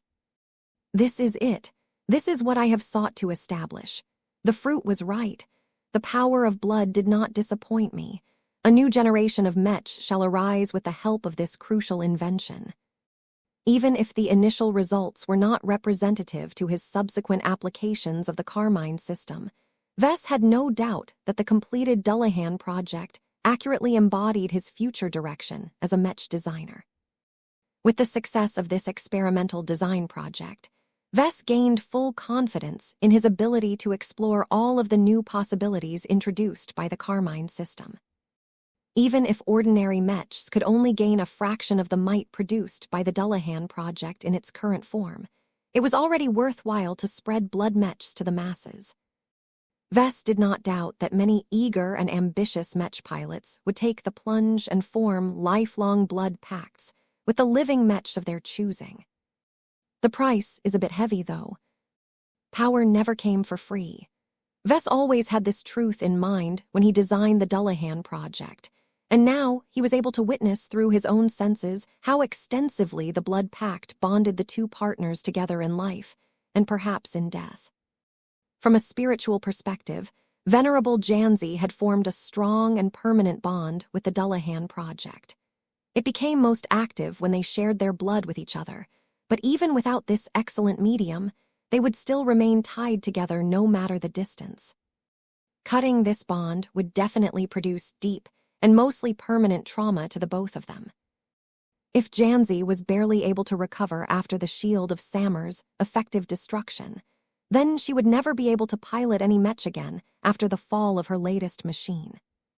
Of course, as long as enough pieces of the Dullahan project were left intact, then it was not impossible to salvage the damaged bond and pull Janzi out of the danger zone. Vess could consider these added complications in the future. Right now, he needed to witness all of the other changes produced by the formation of the blood pact.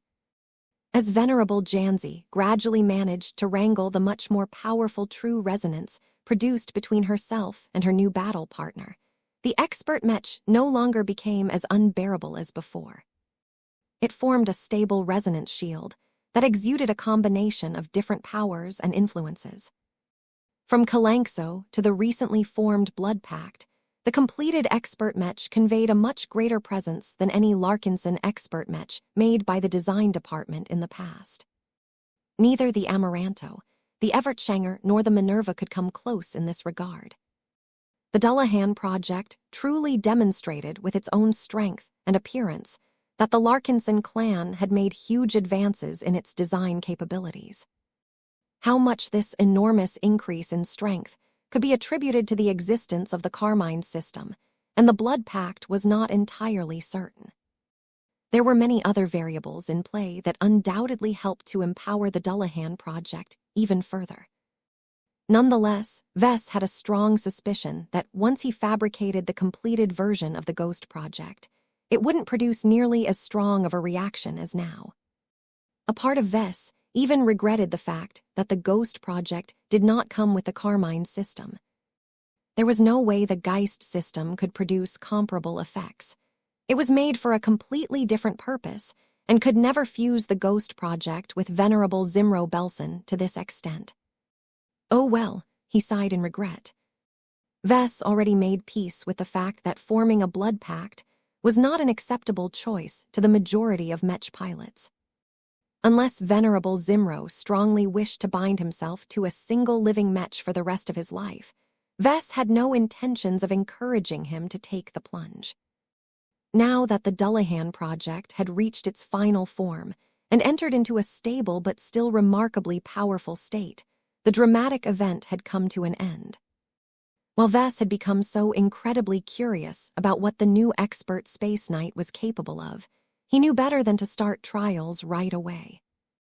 Janzi, can you hear me? Good job. Your expert Mech has come to life with your help. If it is possible, please begin the process of disengaging the Carmine system before shutting down the systems of the Dullahan project. Make sure not to deviate from this order. I cannot guarantee your safety if you lose connection to your expert Mech, while the Carmine system is still active at the time. Vess had programmed an extensive set of safety rules in order to prevent this from happening, but a strong enough Mech pilot might be able to override them. It would be best if Janzi built up the right habits from the start in order to minimize the occurrence of accidents.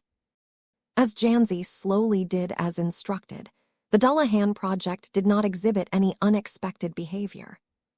Despite just coming to life, the living Mech obediently cooperated and allowed venerable Janzi to steadily remove herself. This was quite an ordeal as it took time, and a number of special procedures to stop the Carmine system from binding the two parties on a physical level. HSS. Janzi winced as she felt the needles pull out of her flesh. Her piloting suit instantly covered her skin and applied all kinds of treatments in order to heal any wounds. She felt much more diminished now that the blood pact had gone dormant. Even as the neural interface steadily shut down the man-machine connection, Janzi could still feel that she had not truly lost her connection to the Dullahan project. Once formed, the blood pact tied the two together in a covenant that exceeded physical boundaries. Many thoughts welled in her mind, as she could still feel her partner's blood running through her own veins.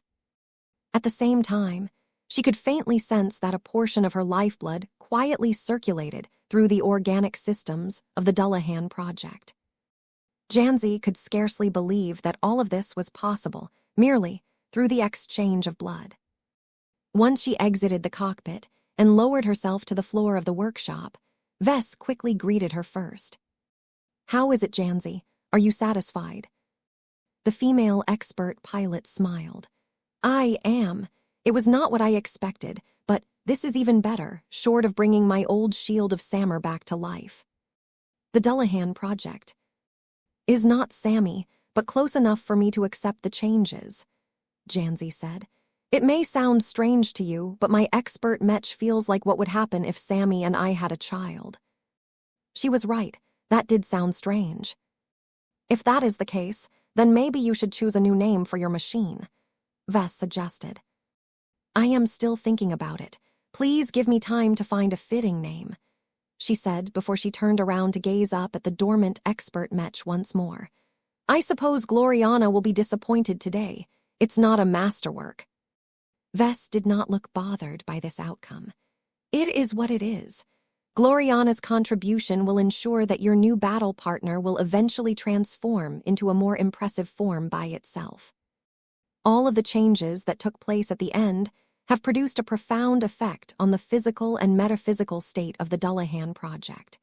It is most definitely not as smooth as I would have liked, but I can see that it will only take a few years for it to become a masterwork Mech. I will look forward to that day." Before you go and take a well-deserved rest, is there anything you want to share that cannot wait? Venerable Janzi hesitated for a second before her expression turned grave. I am not sure about this, but I think it would be better if I share one of my suspicions to you sooner rather than later. Oh, this sounds rather serious. We should head somewhere more private. I do not think it is wise to spread what I am about to say to the other Mech designers. It mostly has to do with your work. Given how serious Janzi treated this matter, Vess not only brought her to an isolation chamber that was especially designed to hinder eavesdropping, but also activated his full jamming suite. All right, you should be able to say what you want without concern of any leaks, Vess confidently said. Does your message have anything to do with the safety of the Carmine system? Is the Blood Pact exerting much more of a negative impact on your life than expected? It is not that. The female expert pilot shook his head. I will just share my suspicion with you directly. Janzi stepped forward and slowly leaned in until she was able to whisper her words into one of his ears. After the Blood Pact took shape, my connection and control over my new expert Mech became so strong that I started to form a radical idea. I felt that if I disengaged the neural interface, I wouldn't lose control over the Dullahan project. I strongly suspected that I could still pilot it to a degree by relying solely on the Blood Pact and the Carmine system that made it possible. Vess abruptly widened his eyes. He couldn't believe what he just heard. Out of all of the possible benefits that his latest invention was able to realize, he never expected that the Carmine system could act as a substitute to the neural interface. Janzi wasn't finished yet. That isn't all. While it is not relevant to me, I suspect that the Carmine system can play an even larger role for other people. You see, if a neural interface isn't necessary anymore, is it still important for humans to possess the right genetic aptitude in order to become an effective pilot? While there was no guarantee that the Carmine system could establish a means of controlling a Mech that could come close to the effectiveness of the neural interface, that did not change the notion that Vess' invention could change the entire landscape of the Mech community. The implications of what he heard were so enormous that an invisible explosion set off inside Vess' mind. Janzi stepped back in surprise as she felt an abrupt change from the Mech designer in front of her. What's wrong, Vess? Chapter 49, 42 Serving the People. A mental and spiritual explosion set off inside Vess' mind as soon as Venerable Janzi informed him about her suspicions with regards to her newly formed blood pact. Vess hadn't been paying attention to this possibility at all. For all of the work he put into the development of the Carmine system and its associated blood pact, he could not foresee the full implications of what he had brought to life. It couldn't be helped. Everything he worked on was completely new and unprecedented as far as he was concerned. As a successful innovator, he understood that a single person's imagination was ultimately limited. Yet how could he have missed such an enormous implication? Ever since he was born, each time he inquired about what it took to pilot a Mech, his father and his fellow Larkinson relatives always told him that he shouldn't get his hopes up. Practically every child heard the same answer.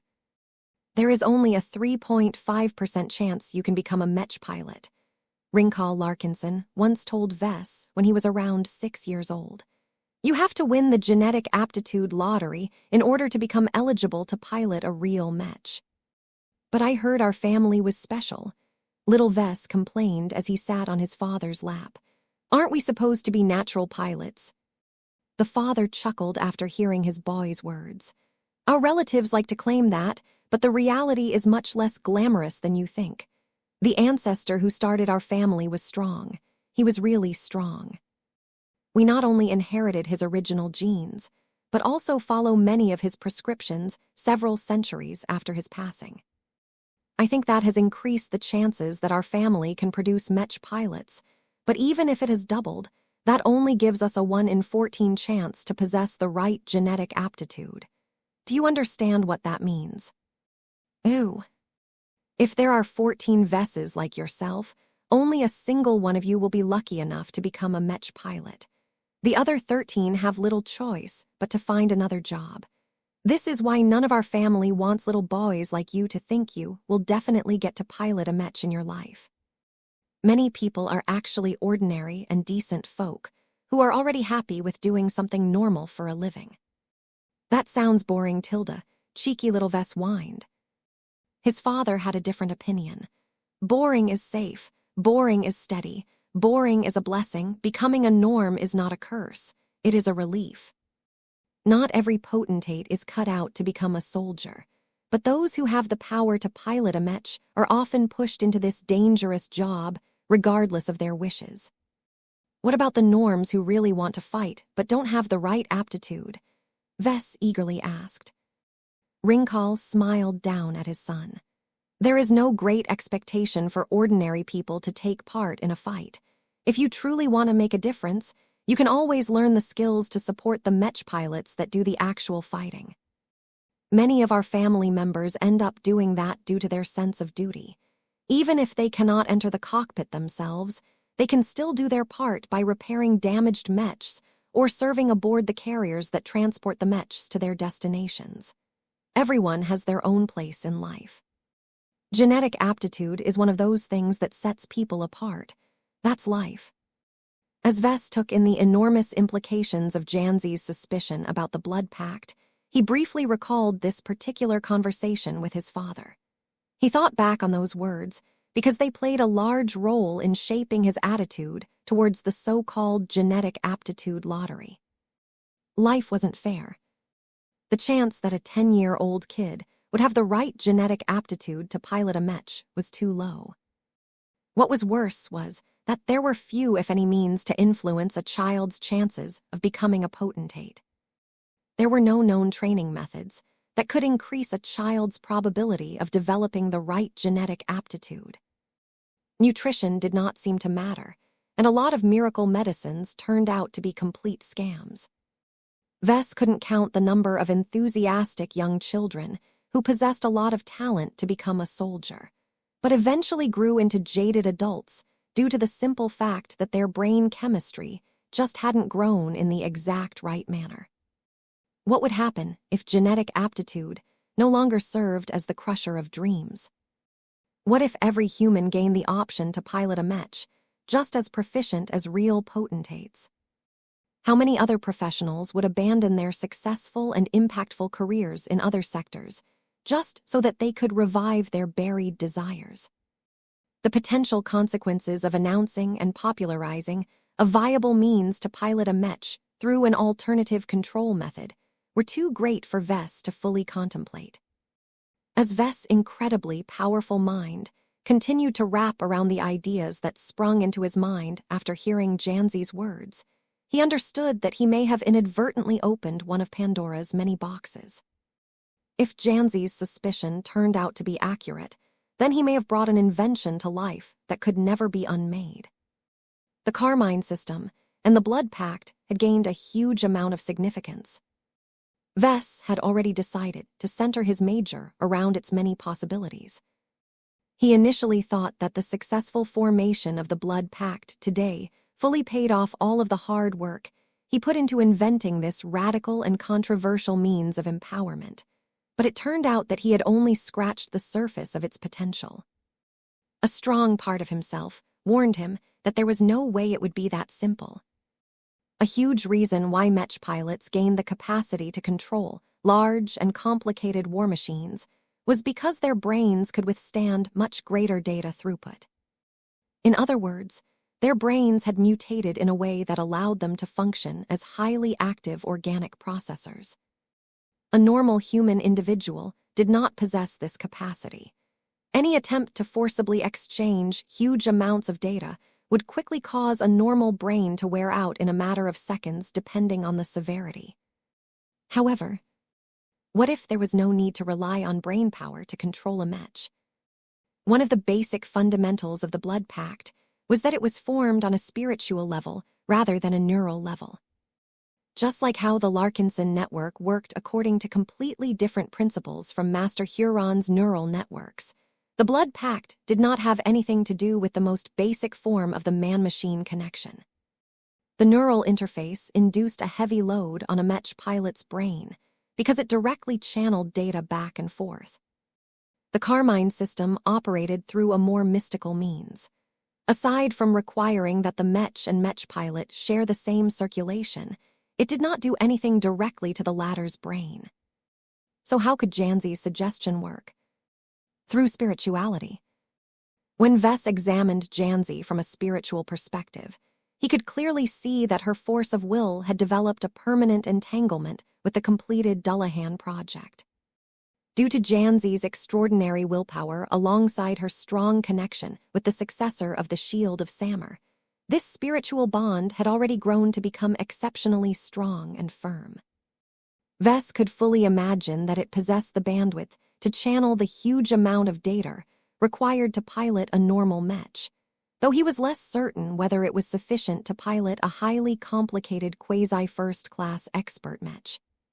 So what if it was not sufficient?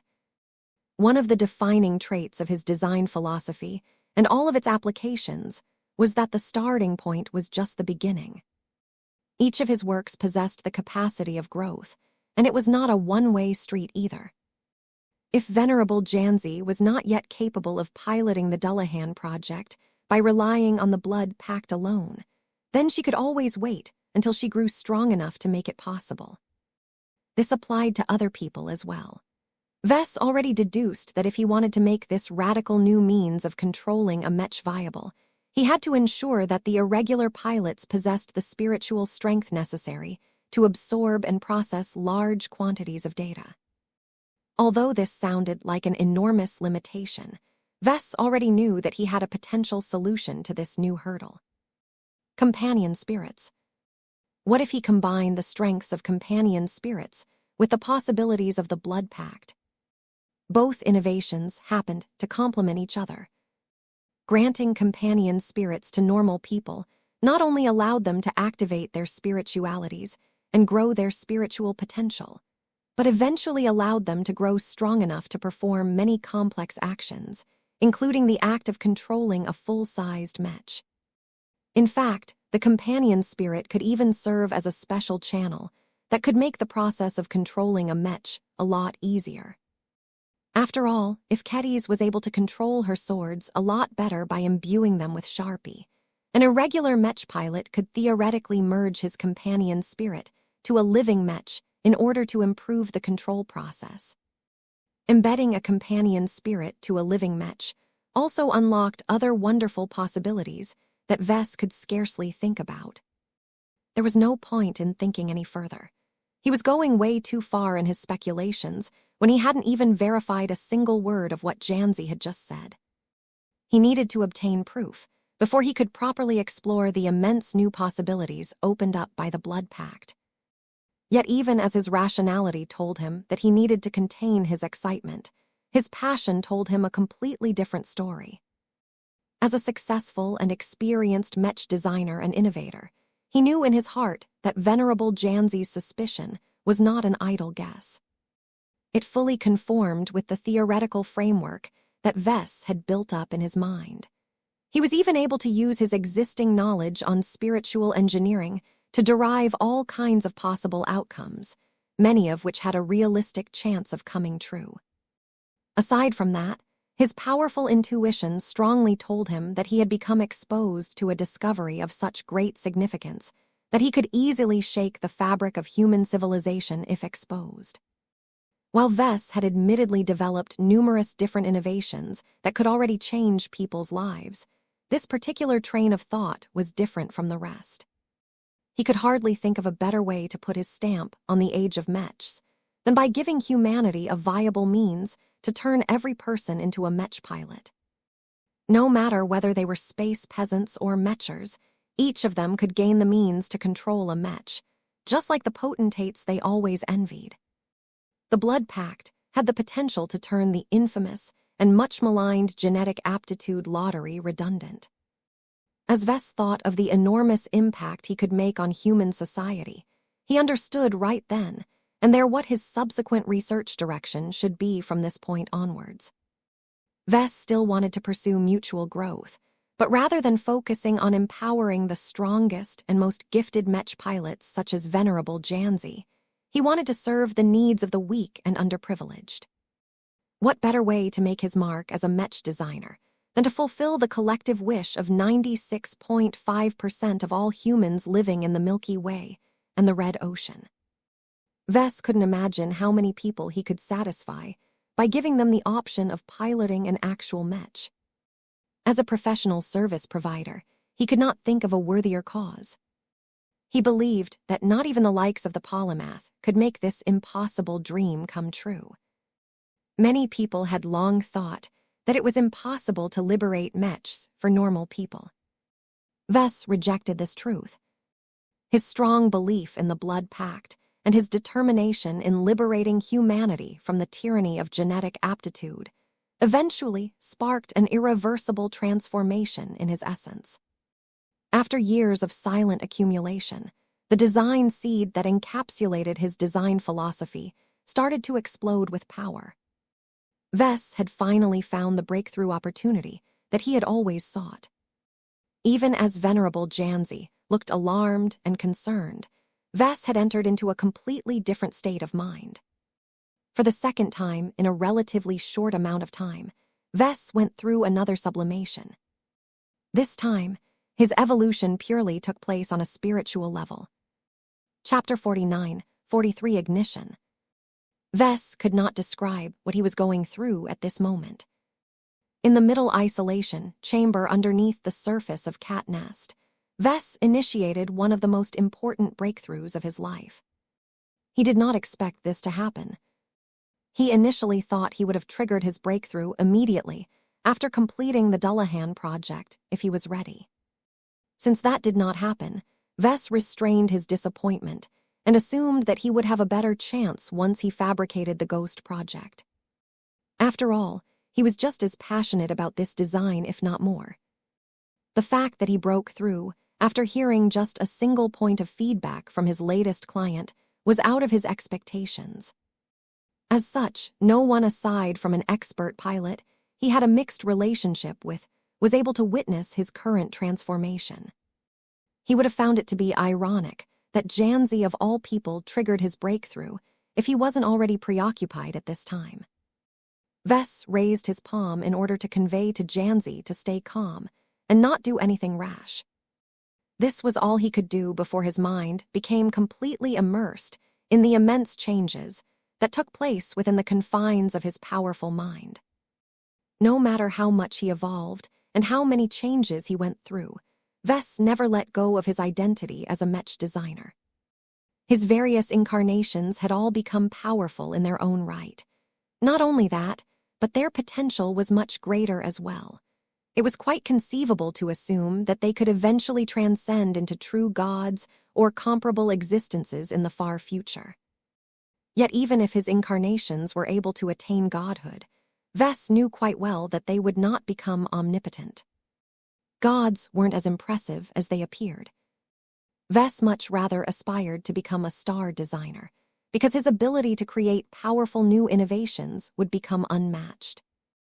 Now that he gained the determination to not only make Mech piloting accessible to the common man, but also allow each of them to uplift themselves through mutual growth, Vess understood the truth of what it took to become a senior Mech designer.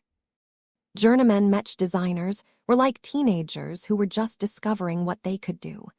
They found an initial direction, but still needed to figure out how they wanted to apply their capabilities.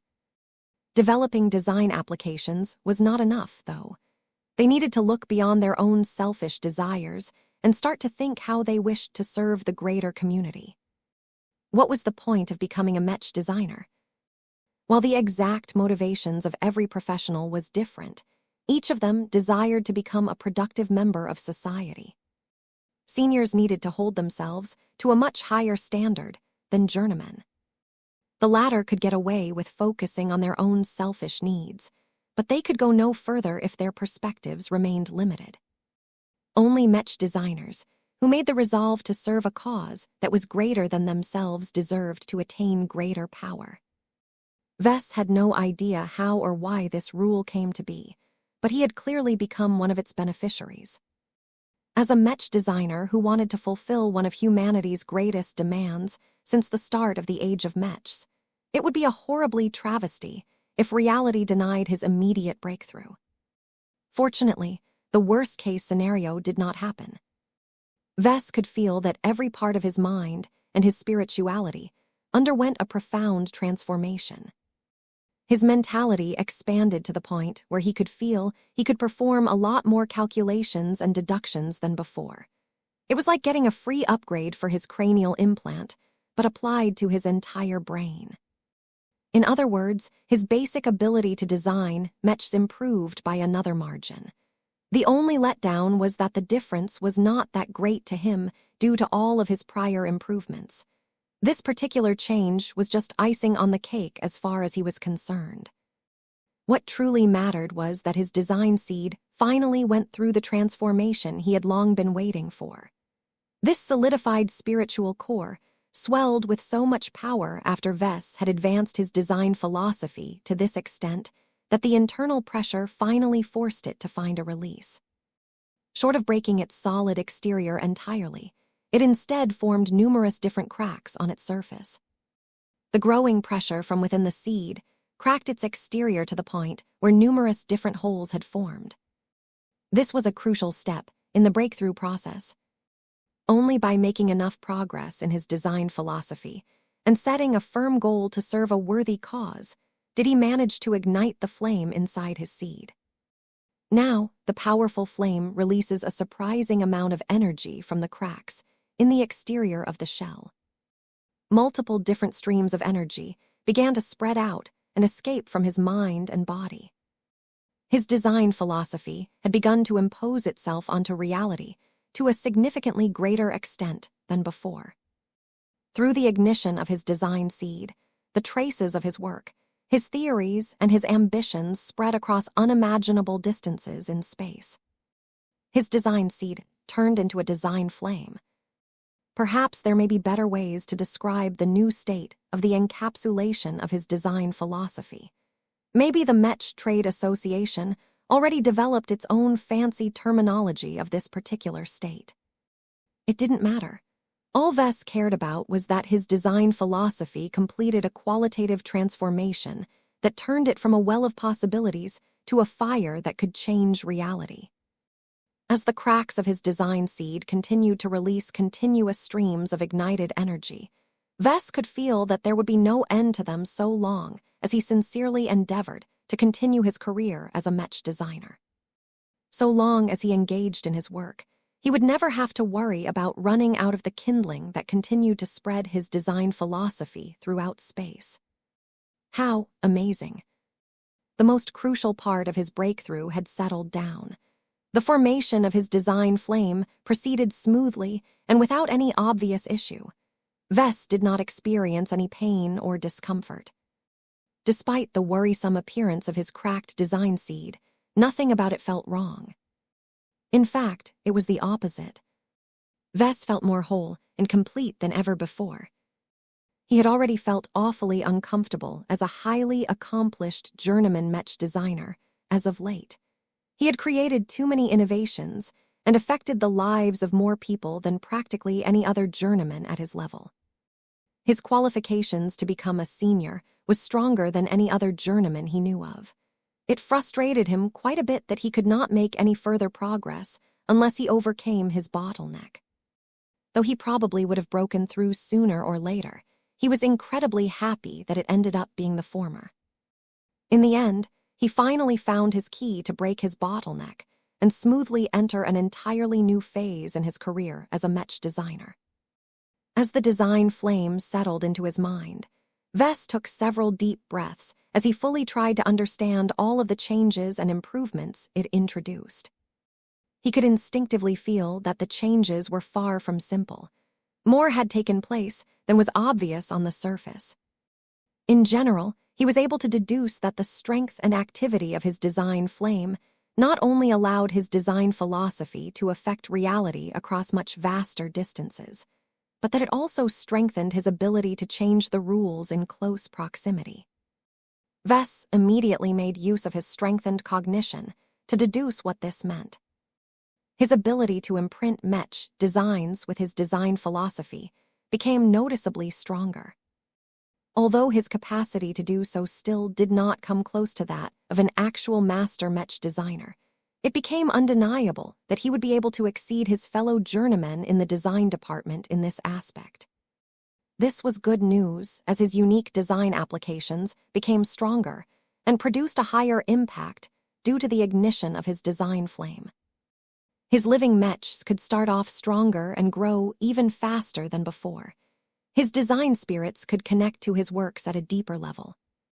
Above all else, Vess saw a possibility to use his strengthened design philosophy as a bridge to close the gap between the material realm and the imaginary realm even more. Direction, and knew exactly what he needed to do to realize his design philosophy. Perhaps other Mech designers might think that Vess had gone absolutely mad for tackling, and if this was truly the case, then he would no longer have to rely so much on exceptional means, such as expert pilots, and the Geist system to turn metaphysical power into a force that could break Mechs and sunder starships. Of course, Vess did not expect to be able to realize all of this right away. His design flame shouldn't be that amazing as of yet. He might have to strengthen it further or wait until he advanced to Master Mech Designer or Star Designer to exert his power to this extent. He was already happy with what he gained. He no longer felt any confusion about his future direction and knew exactly what he needed to do to realize his design philosophy. Perhaps other Mech designers might think that Vess had gone absolutely mad for tackling an ambition of this magnitude, but he was different. His eyes burned with the fires of his design flame as he formulated an initial roadmap to his ultimate goal. So long as he had a viable plan in mind, he possessed full confidence in his ability to overcome all of the challenges one by one until he fulfilled the final requirement. It might take decades. It might even take a century or two. It all depended on his research ability, his problem-solving skills, his creativity, his inspiration, and plain old luck. Aside from that, he could always affect his chances of advancing to master by adjusting his own goalposts. He already knew that this was possible through his prior talks with other master Mech designers, but now that he had taken an important step forward, he could instinctively feel what it took to break the shell of his design seed.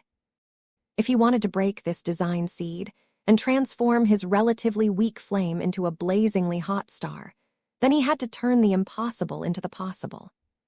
He could choose from a wide variety of goals, as long as they were significant enough and relevant to his design philosophy.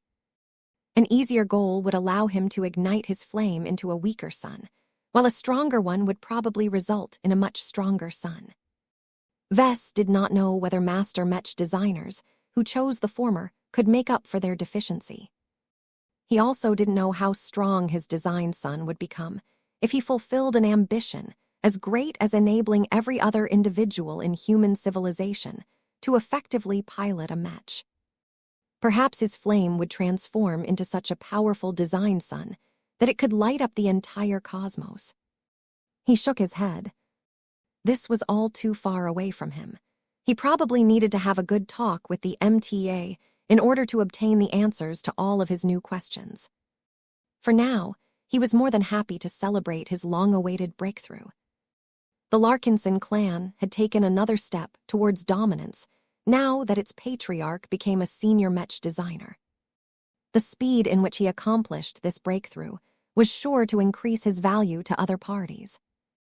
Advancing to senior Mech designer when he was around 40 years old was a definite sign of talent and excellence. All of the big shots who appreciated his potential and chose to make an early investment in him would definitely feel that their decision had paid off. It would become a lot easier for him to have a greater say in his interactions with the survivalist faction and the transhumanist faction of the MTA. His expression froze when he thought about the enormous storm he might unleash if he conveyed his latest discovery to the association. If he told the Mechers that he could develop a solution that would enable any human to pilot a Mech, how would they react? If even Mech designers could overcome the limitations of their genetic aptitude and gain the ability to control Mechs of their own creation, how grateful would they be to Vess for making it all possible? If he introduced an innovation that broke the monopoly that Mech pilots held over their own profession, how many of these favored sons and daughters would feel devalued by this enormous change? What if these elitist Mech pilots felt that Vess infringed on their rights by depriving them of their sole advantage? The huge interests centered around Mech piloting were so vast and powerful that a simple senior Mech designer could never withstand a storm of this magnitude. His attitude immediately sharpened. Before he was ready to announce this game-changing innovation to the public, he needed to be discreet and prevent his work from burning down the entirety of human civilization. Chapter 49, 44 Surprise Announcement. It took around 20 minutes for Vess to complete his breakthrough, consolidate his newly ignited design flame, and form a preliminary roadmap to realizing his design philosophy. When he eventually opened his eyes, they conveyed a version of Vess that had grown up, both as a human and as a Mech designer. Venerable Janzi had eventually figured out what had taken place. She had conscientiously taken a few steps back in order to give Vess the room to complete his breakthrough in total peace. Now that Vess regained his awareness, the expert pilot could immediately tell the difference. If the old Vess came across as an impetuous kid that brimmed with curiosity and lacked self-control, the new Vess immediately conveyed the impression that he had settled down because he had undertaken a serious responsibility. Anyone who knew Vess in person would immediately be able to tell the difference. "You have become a senior Mech designer, if I am not mistaken." Vess simply nodded. "That is correct. It's quite a surprise, Janzi. Thank you for being the catalyst to my breakthrough to senior. It's quite funny if you think about it. Around a decade ago, I managed to grasp the opportunity to advance to journeyman Mech designer after I designed the original Aurora Titan and fabricated the earliest version of the Shield of Samur for you. Times were much different back then. So much has changed since then, but one remarkable constant is that I owe my breakthrough to you once again." The woman responded with a confused smile. "This is probably a coincidence. I just happened to be at the right place at the right time twice in a row. I don't even know what it takes to help you break through once again. I heard that it is extremely difficult for seniors to go any further." "Well, you never know. Maybe in the future you will be able to help me advance to Master Mech Designer." Vess shrugged and joked. "Anyway, congratulations for your breakthrough, Vess. I hope that you will use your greater ability in designing Mechs for the good of our clan. I might not agree with all of your policies, but I am in full support of your efforts to strengthen our fellow Larkinsons by designing more powerful Mechs for them. We need every advantage that we can get in this dangerous dwarf galaxy. I already have many ideas in mind on how to give our clan a greater edge." Vess grinned. "The successful conclusion of the Dullahan project has proved a lot of theories and given birth to many new ones. It has also become a lot easier for me to realize my more expansive design applications now that I have gained the strength of a senior." They talked a bit more about how his sudden breakthrough affected the trajectory of the Larkinson clan. Vess soon brought up his great concern. "About the suspicion that you have just shared with me, can you please keep it to yourself for the time being? I don't think I need to tell you how much trouble we'll attract if it becomes known that my latest innovation can turn regular people into actual Mech pilots." Venerable Janzi might not be as smart as a Mech designer, but she was certainly not stupid. "I understand, Vess. I will try not to spill this secret to others. Just be aware that if I can think about it, so can other Mech pilots who are able to make use of your Carmine system. I will choose my next candidates carefully," Vess promised. "I will have to divulge this amazing possibility to the MTA eventually. The damn Mechers will find out on their own if I don't take the initiative to share it myself, and by then I won't be able to gain as many concessions as before. It's a good thing that I have a couple of solid friends and backers within the association." The possibility to turn any human into a Mech pilot without paying too much of a price had massive implications to both the survivalists and the transhumanists. The survivalists would probably embrace the benefits of expanding the manpower pool of potential Mech pilots on a massive scale. Gifted soldiers who possessed all of the right skills to become excellent Mech pilots no longer had to win the genetic aptitude lottery in order to maximize their potential. If a war between humans and aliens ever deteriorated to the point where most Mech pilots had tragically fallen, the much greater population of norms could serve as a huge pool of reserves to draw upon. As for the transhumanists, human ascension became more accessible to the masses than ever.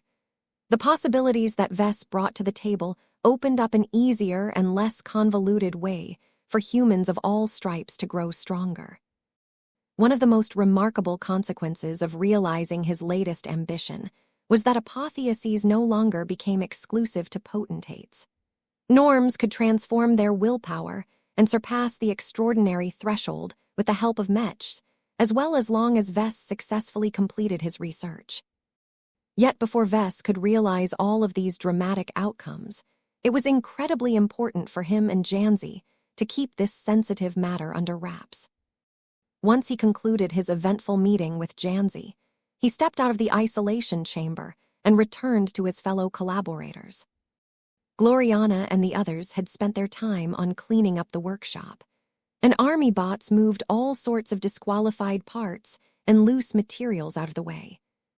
The newly completed Dullahan project also went through a quick inspection to verify that it was stable and not about to explode or anything. Each of them paused in their work the moment that Vess entered the workshop once again. They were all highly familiar with Vess. Not only did they spend years collaborating with him on numerous different design projects, they also connected directly to his mind through the design network on numerous occasions. It took only a single glance at a distance to realize that Vess returned as a different man. Gloriana, who knew her husband the best, already had a strong feeling that something drastic took place when he talked to Janzi in private. She even started to suspect that Vess was up to mischief with his cousin. Yet now that Vess came back, she understood that the reality was much different from what she guessed. "Vess, you," she uttered with increasing shock and realization. Her voice quivered as she spoke her next words. Did you manage to become stronger?" The truth was clear to everyone. Her question was completely redundant, and she knew it. She only wanted to obtain a firm answer in the faint hope that she had misjudged the situation yet again. Unfortunately for the young mother, her husband did not give her the answer she sought. "It's true, I have just completed my breakthrough. From today onwards, I shall become known as a senior Mech designer." A few seconds passed by in silence before the other Mech designers reacted to this announcement. "Congratulations, Vess," Kedys grinned. "I always knew you could do it. Out of all of us, the only one who could become a senior first had to be you. I look forward to all of the interesting Mechs you will design in the future." Sarah Voikin looked genuinely impressed. "I accepted your invitation to join your clan because I judged that following you is one of the best decisions that I could have made. What you managed to accomplish vindicates my choice. I couldn't imagine that you would actually break through to senior after working as a journeyman for just a decade or so. I think a lot more Mech designers will try to replicate your success and go on expeditions." Master Benedict Cortez smiled as if nothing was above his expectations. "It was about time, Vess. You have entered a whole new world now that you have moved beyond your journeyman phase. There is a lot for you to go through now that you have pushed your design philosophy to this extent.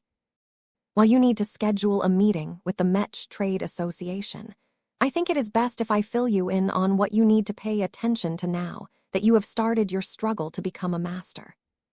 Vess nodded to Benedict. Out of all of the people gathered in the workshop, only the former Skull Architect had lived through this arduous journey. There was no better friend around who could give better advice. It took a while longer for the Mech designers to finish their congratulatory comments. It also took a few hard minutes for Gloriana to accept the crushing fact that she had lost the race to Senior. Though his wife looked as if Vess had trampled on her favorite handbag, he was sure that she would regain her vigor soon enough. She would probably regain her self-esteem by promising that he might have won this battle, but that she still had a chance of winning the war by realizing her design philosophy first. Once Gloriana, Cadiz and Sarah settled down and started to share the good news to the rest of the clan, Vess and Benedict moved aside in order to talk about more serious matters. There is a lot you need to know, but don't be in a hurry to meet with a representative of the MTA, Benedict told the newly advanced senior. The Mechers are highly informative and will definitely be generous about what they are willing to share to a Mech designer of proven talent such as you. However, keep in mind that they will only tell their side of the story. Don't contradict their stories, but make sure to maintain a sober perspective. Vess nodded. I figure that this would be the case. Now that you have become a senior, it is also time for you to pass on your knowledge and start your formal teaching career. I will leave it up to the MTA to explain the full details, but I imagine once the public learns that a Mech designer as young as you has managed to advance to senior, you will become inundated with countless offers from different Mech design universities. Do not make any hasty decisions, no matter what they promise. The students you are able to teach will have an enormous influence on your future career and your chances of realizing your design philosophy.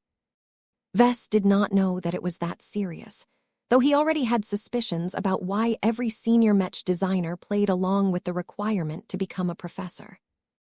I already intended to wait for a while. My upgraded flagship is on her way back to Davut. Once she arrives, I will gain access to a complete hyper chamber. I think that should open up a lot of fancy doors. Benedict looked pleasantly surprised. Oh, that is excellent news for you.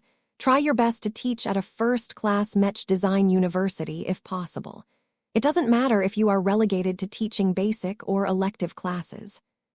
If that is not attainable, then you should settle for nothing less than teaching classes at the most prestigious second-class Mech design universities in human space.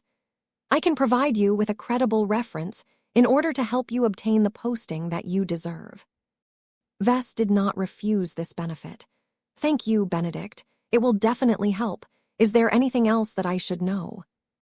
Aside from teaching general classes, it is a good idea to start mentoring Mech designers and Mech design students that you see a lot of promise in. I am aware that you have already done so in the past, but this should not be an incidental hobby to you. It is a duty as well as an investment that will pay off handsomely in the future. The Mechers will explain to you why this is the case, but for now, you should start with forming a list of candidates right away while we are still in the Davut system.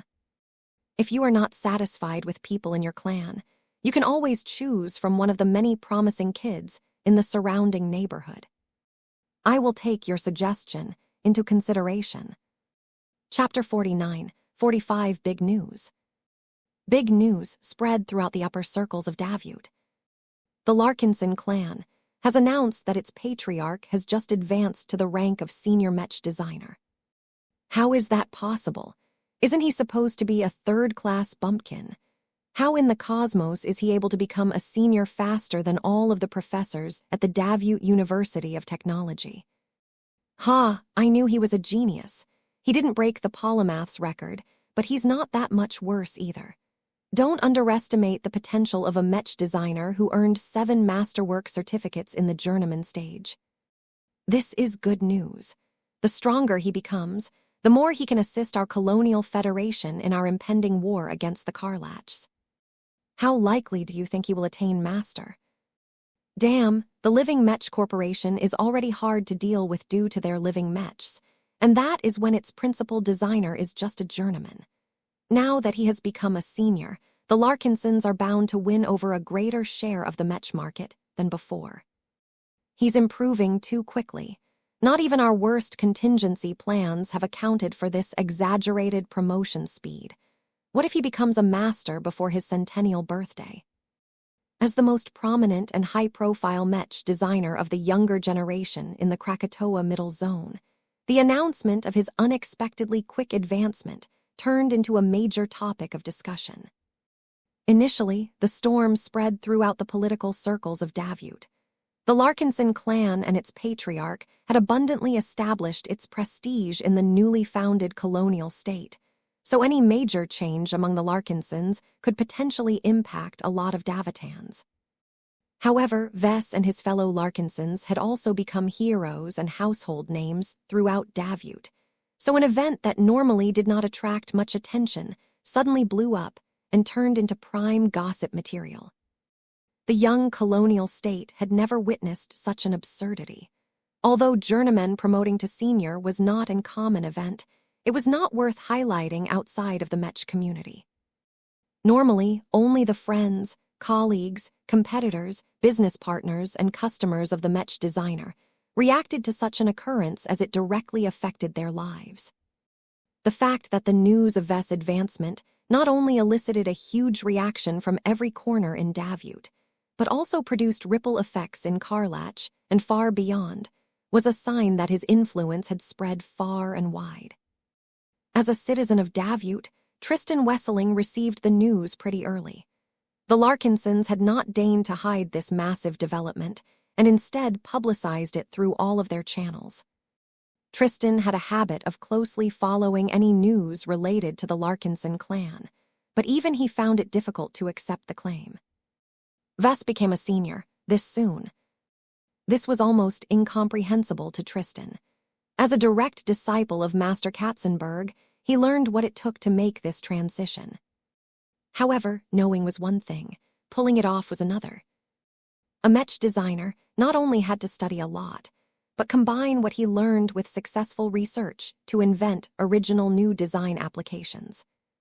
Most talented and particularly clever Mech designers could pull this off as long as they were capable of stepping out the prior work of their predecessors. What journeymen truly struggled with was the need to make a profound mental shift. Just saying a bunch of high-minded words was not enough. Mech designers needed to draw from the context of their environment and find an overarching reason to justify the need to pursue a greater goal. Just as how expert pilots use their conviction to compel themselves to push beyond their limits, journeymen needed to light a fire that was hot enough to burn down the barriers that restricted their rise. If that was not enough, Mech designers also had to make a major impact on people's lives through their work. It was not enough to become a celebrity or abuse their authority. They needed to touch people's lives by relying solely on the spread of their works. This could be done in two different ways. A journeyman could arm lots of people and groups with mass-market models that inevitably proliferated on a wider scale. A journeyman could also take the elite route and focus on servicing a smaller group of elites whose activities affected a lot of people. A lot of younger Mech designers struggled to satisfy this condition. Most weren't qualified to become the lead designers of major Mech design projects. They could only play an assisting or contributing role. Doing this enabled them to produce at least some impact on people's lives, but the credit they received was much less, which inevitably delayed their advancement. What was special about Vess was that he had to worry the least about this particular requirement. As for a more normal Mech designer such as Tristan, this was one of the most difficult hurdles that he could overcome at this stage in his career. It didn't help that he had left the familiar Friday Coalition and all of his connections over there behind in order to start anew in the Colonial Federation of Davut. This was also why many Mech designers did not wish to emigrate from their old and familiar states, even if they received better opportunities elsewhere. If they did not have the confidence to expand their business in a new environment, they were better off sticking to their old haunts. For a moment, Tristan questioned whether he had made the right decision to leave the Friday Coalition behind. Master Katzenberg could have opened a lot of doors for him, but here in Davut, he was pretty much on his own. It would take many years for him to catch up to Vess' current stage. I'm roughly just as old as Vess, but when it comes to this, I am way too far behind. Tristan sighed in regret. The friend he made back in the Komodo Stars sector was already taking off like a rocket. Tristan knew that his friend had practically started from nothing, but managed to build a clan that became so powerful that it was already capable of forcing the colonial government to compromise. A Mech designer who was able to do all of that was unlikely to fare any worse in his main vocation. Tristan could only admit that Vess existed on a different orbit than himself. The announcement did not depress him for long, though. Every Mech designer was different. Some progressed faster than others, but that did not mean the slower ones were worthless. As a student of Master Katzenberg, Tristan possessed enough confidence in his ability to develop his own valuable design solutions. He also did not think that he would remain muddle-headed for too long. It might take a few decades, but sooner or later Tristan would lose the mentality of a journeyman and begin to think like a senior. That would be the point where he would make his breakthrough. Once I become a master, I will be able to talk with you on a more equal footing, Vess. Tristan spoke as determination burned in his eyes. He already started to adjust his plans for his design studio and his own career. He decided to drop a few peripheral business activities and start investing more in his original Mech designs. Even if the current market environment was stupendously competitive, Tristan knew that he couldn't stay timid anymore. He needed to take more risks, apply for further loans, and set up a Mech factory. There was no better time to invest in Mech production, as the upcoming war would definitely cause the demand for Mechs to skyrocket. Even if the major players, such as the Living Mech Corporation and much larger companies, captured the lion's share of the market, a smaller player like Wesseling Design Services should still be able to squeeze between the cracks. Elsewhere, the government district located in the center of Cotter City had undergone substantial changes since the tumultuous founding ceremony. In the span of half a year, the Central Plaza had turned from a prestigious parade ground into an enclosed military fortification. Thousands of military mechs were permanently stationed here. At least one active ace mech was also present at all times, because a Saint Kingdom was needed to maintain total control over the passage leading in and out of the recently discovered pocket space. The government had made substantial progress in exploring the abandoned alien prison. It had even begun to convert the facility into a strategic base and research facility. Skyline Palace still hovered high in the sky, but it had moved its resting position so that it no longer loomed right on top of the newly built military fortification. Each time President Yenames, Clive approached the window in his grand office and looked down on the site of the former Central Plaza, he became reminded by the key individuals who secured this enormous gain for Davute. So Vess Larkinson has advanced to senior. The leader of the Colonial Federation spoke. The news has not been confirmed, but our intelligence analysts believe that it is fully credible. His chief of staff dutifully spoke. It comes straight from the official channels of the Larkinson clan, and the Larkinsons have no reason to spread a falsehood that can be disproved with contemptuous ease. Our intelligence sources have already confirmed that Vess Larkinson and his collaborators have just completed their most important expert Mech design project to date. That has likely been the catalyst that triggered the breakthrough. Yenames looked as if he couldn't decide whether to celebrate or brood over this development. Vess Larkinson has already shown both promise and results while he was just a journeyman. Now that he has become a senior, he will become even more effective as a Mech designer, but that will likely make him twice or thrice as insufferable. The Larkinson clan already had an outsized impact on his colonial federation. It could not be treated as a regular political faction at all. President Yenames, Clive keenly understood that he had lost even more leverage now that Vess Larkinson had demonstrated his talent and ability in such a dramatic fashion. Winning the war comes first, sir, Rihanna Kernsk gently reminded the troubled federal president. The promotion of Patriarch Vess Larkinson will improve our military outlook. It is much more reassuring to our troops and stakeholders if our commissioned mechs are chiefly designed by a senior rather than a journeyman. The probability that the Larkinson Patriarch will meet all of the demanding requirements we have set for our military mechs is much greater. Yenames tentatively nodded. He recognized the unique design abilities of Vess in the past, and his early promotion to senior only raised his expectations of what he was able to whip up in the following years. Almost a decade in the past, Vess Larkinson had famously empowered the Hex army with his unique and surprisingly effective Hexer mech designs. He did so while he was still 2 ranks away from the Fridayman masters he competed against at the time. In the present time, Vess Larkinson had made so much progress that his mech designs had become much stronger and more effective than before. With his helpful advancement to senior, he was only a single step behind the Karlach master mech designers that he would have to defeat this time.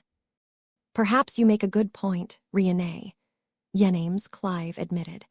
We will not be able to exert too much direct influence on him much longer, but we can still make do with the side branch of his clan. Inform our military staff to raise the priority on the Larkinson clan. Order more products from the LMC. Raise the access level of General Ark Larkinson. Do whatever it takes to build more goodwill among the Larkinsons that remain behind. Riena Kernsk's expression turned pensive. We can do that, but if we are not careful enough, we may end up raising a powerful lion within our territory. Our power and authority over Davut will dilute even further as a result. Yenames shrugged. As you have already said, winning the war comes first. I do not mind it if I have to make more concessions as long as the lion fights on our behalf. If you say so, sir. Chapter 49, 46, a negotiation between 2 women. The Friday Colonies was an established colonial state in the Magyar Middle Zone. Since humanity colonized Magyar a bit sooner than Davut, many of its colonies and colonial states had already built up a lot more military and civilian infrastructure. Normally speaking, the Friday Colonies and the Hex Federation should have gone to war already. The Fridaymen and Hexers already had centuries of bad blood between them, and the previous war had turned their animosity into utter hatred. Yet despite their obvious hostilities, neither side declared war on each other. The 2 sides had very different reasons to refrain from taking action. The Friday Coalition had become more divided than before, and also invested much of its manpower and resources into digesting its enormous gains in the Komodo Star sector. The Hexers who lost the Komodo War had largely been successful in their efforts to evacuate their core strength to the Hex Federation. However, this also meant that their people had run out of escape routes. The matriarchs who still remained in power may be arrogant, but they weren't stupid. They extensively studied the reasons why they lost the previous Komodo War and largely chalked it up to operating on mistaken assumptions. The ugly truth of the matter was that the Hexers overestimated their own military capabilities while doing the opposite to the Fridaymen. Despite their notorious internal division, the Fridaymen nonetheless managed to pull together and utilize all of their advantages to turn the tide in the Komodo War. The Hexers could not repeat their mistakes and allow their archenemies to pull off the same success formula yet again. This was why the Hexers, who had all been forced to start new lives in the Red Ocean, restrained their aggression and continued to accumulate their power. The Council of Matriarchs that had always effectively ruled over the Hexer people had not been shy about pushing drastic reforms to Hexer society. It would have been much harder to push through so many disruptive changes in the old Hexadric hegemony, but now that the Hexers not only suffered a traumatic setback, but also moved to an entirely new state and environment. The matriarchs recognized that they had a single chance to make everything right.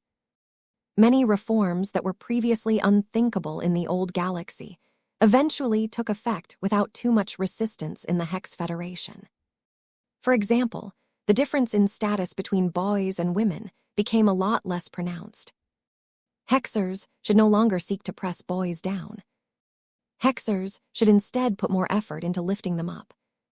Instead of treating grown boys as threats to society that could explode at any moment, the women of the Hex Federation must put more effort into teaching them so that their inherent violent tendencies could be channeled in more productive pursuits. The Superior Mother served as the great guide to the new ideologies that had been promulgated by the Council of Matriarchs and the Temple of Hexism. Now that it became known that the famous son of the Supreme herself had advanced to the rank of senior Mech designer at a prodigious age, many Hexers reacted with great enthusiasm. What a good boy! As expected of the Superior Mother, only the best mother could have raised such an impressive boy.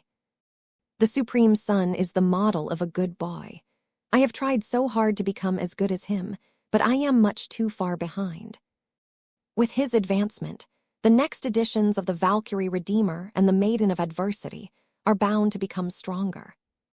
Boys such as us can never lead the Hex Federation like women, but we can still do our part by excelling in auxiliary duties such as handling administration or servicing the mechs piloted by the superior gender.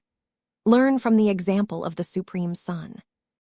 Mech design is one of the few activities where boys are fully allowed to express themselves, and Ves Larkinson has given us a lesson on how it should be done. Study him carefully. Examine his relationship with the women around him. His mother and his wife are the secret to his success. If you want to have any hope of matching his accomplishments, then I suggest to worship the Superior Mother as your second mother and beg a woman as magnificent as Madame Gloriana Wadden to take you as her spouse. Foreigners who weren't too familiar with the Hexer people reacted with complete surprise.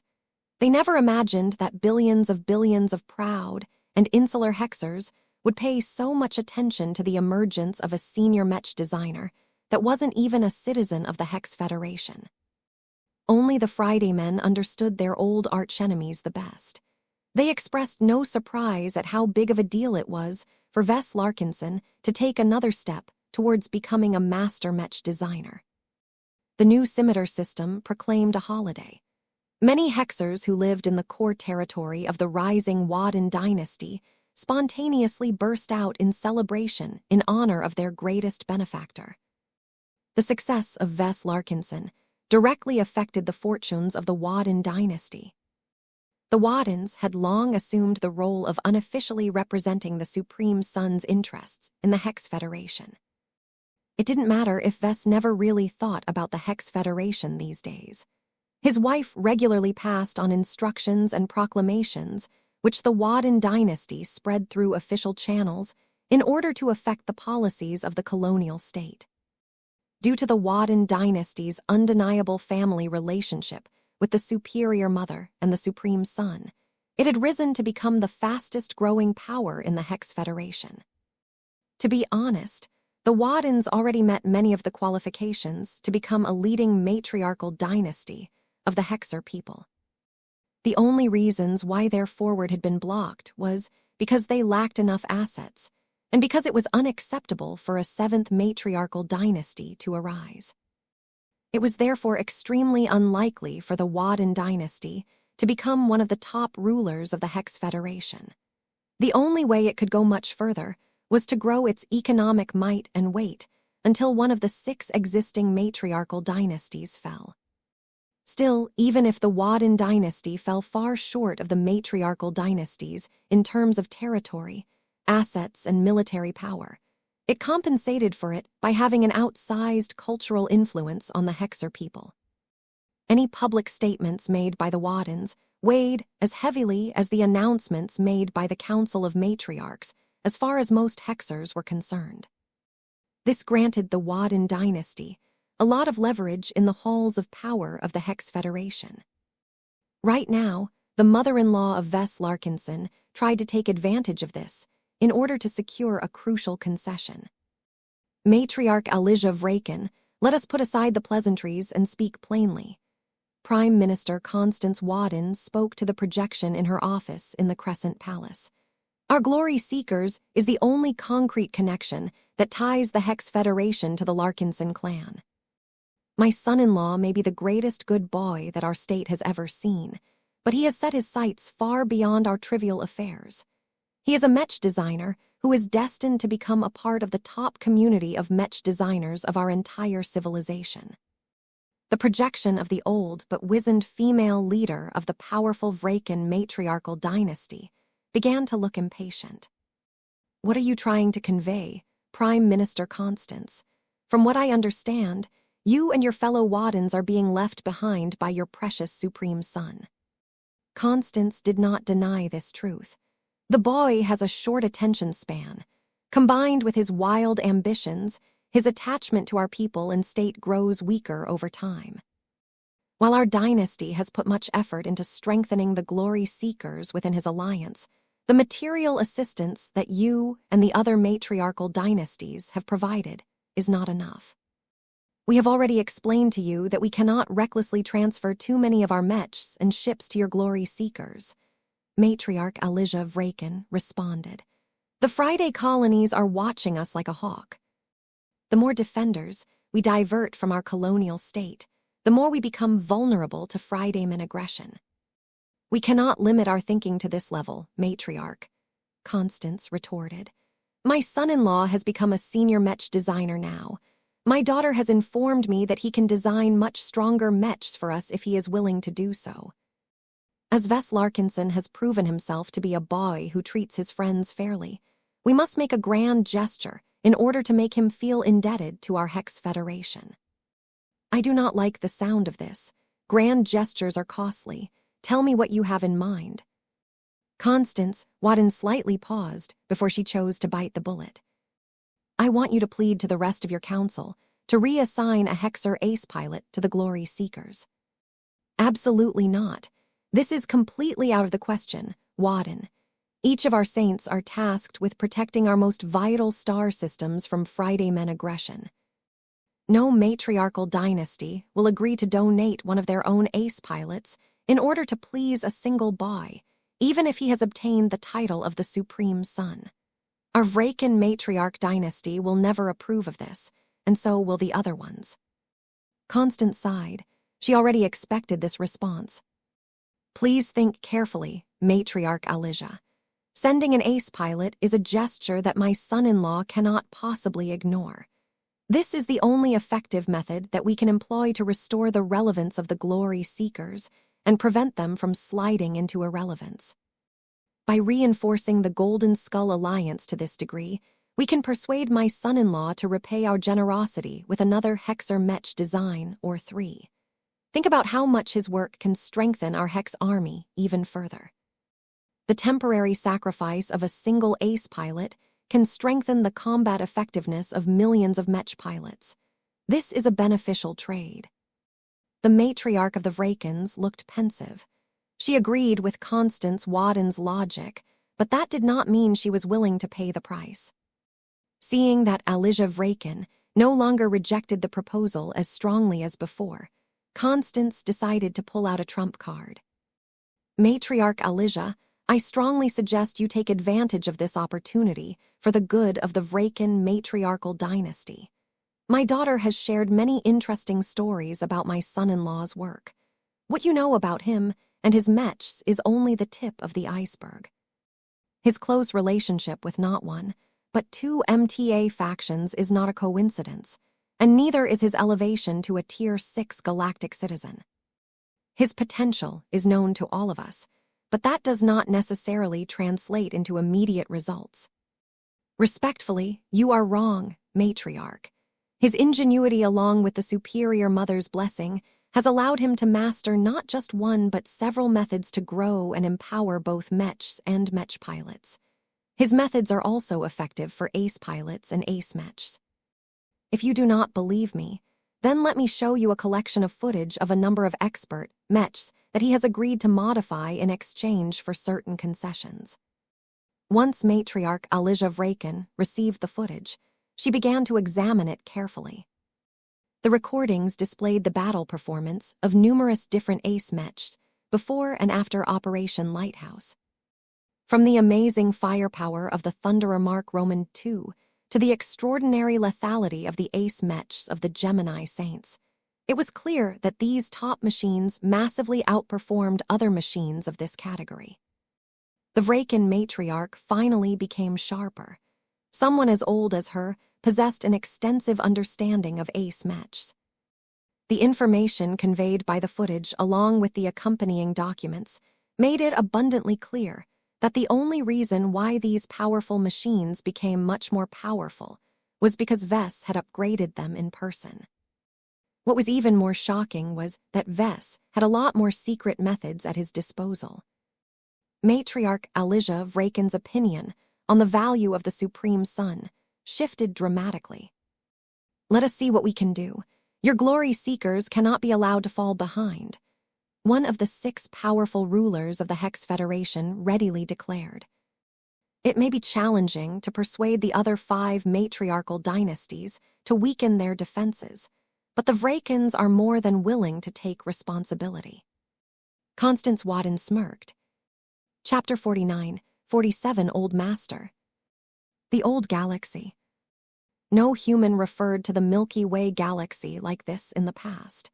Humanity never actually used this stuffy name of its home galaxy, that often either because there was no need to make the distinction. In the past, ancient humans only referred to the only sun as the sun, and the only moon as the moon before they traversed the stars. They were forced to use more unique designations in order to distinguish between stars and moons. In the same way, humans took a long time to refer to the Milky Way galaxy as the galaxy before they expanded their reach yet again. The opening of the Red Ocean and the spread of humanity to an entirely different galaxy, if only a miniature-sized one, caused many humans to develop the need for greater differentiation. Since calling the Milky Way galaxy by this clunky name all of the time became tiresome, humans had taken to referring to it as the Old Galaxy for convenience. It was not an inaccurate name. The Old Galaxy was humanity's old haunt. Much of its stars had already been explored to death. The aliens who resided in the Milky Way in the past and present had been figured out as well. Compared to the exciting and fast-moving environment of the new frontier, the Old Galaxy practically looked like an oasis of peace and stagnation. While the Old Galaxy still hosted plenty of conflicts, it was clear that their intensity no longer reached the heights of the past. The opening of the Red Ocean served as an escape valve for many states. A huge number of ambitious, eager, and combative people no longer stirred up trouble in the Old Galaxy, but instead chose to do whatever it took to emigrate to the new frontier in order to obtain much greater room for development. Did this make the people left behind in the Old Galaxy inferior? Not necessarily. The Friday Men happened to be in a special situation. They had won a massive war for control over the Komodo star sector shortly after the Red Ocean became accessible. Compared to chasing after ephemeral riches in a region of space that was unimaginably distant, most Friday Men chose to consolidate their gains in the Komodo star sector. Even if it was just a frontier star sector that was far away from any prosperous trade, there was still a lot of value in taking it over in its entirety. Enough time had passed for the Friday Coalition to overcome the initial difficulties in annexing and starting the enormous reconstruction effort of the former territories of the Hexadric hegemony. Key figures of the Friday Coalition, such as Master Carmen Olsen, made heavy commitments in exchange for obtaining a relatively small but extremely lucrative piece of the pie. The master Mech designer, who once became known as a genius for realizing her design philosophy before she became a century years old, reacted with bemusement after receiving an unexpected piece of news. There is no need for you to express so much excitement at this announcement. Vess Larkinson is no longer your friend.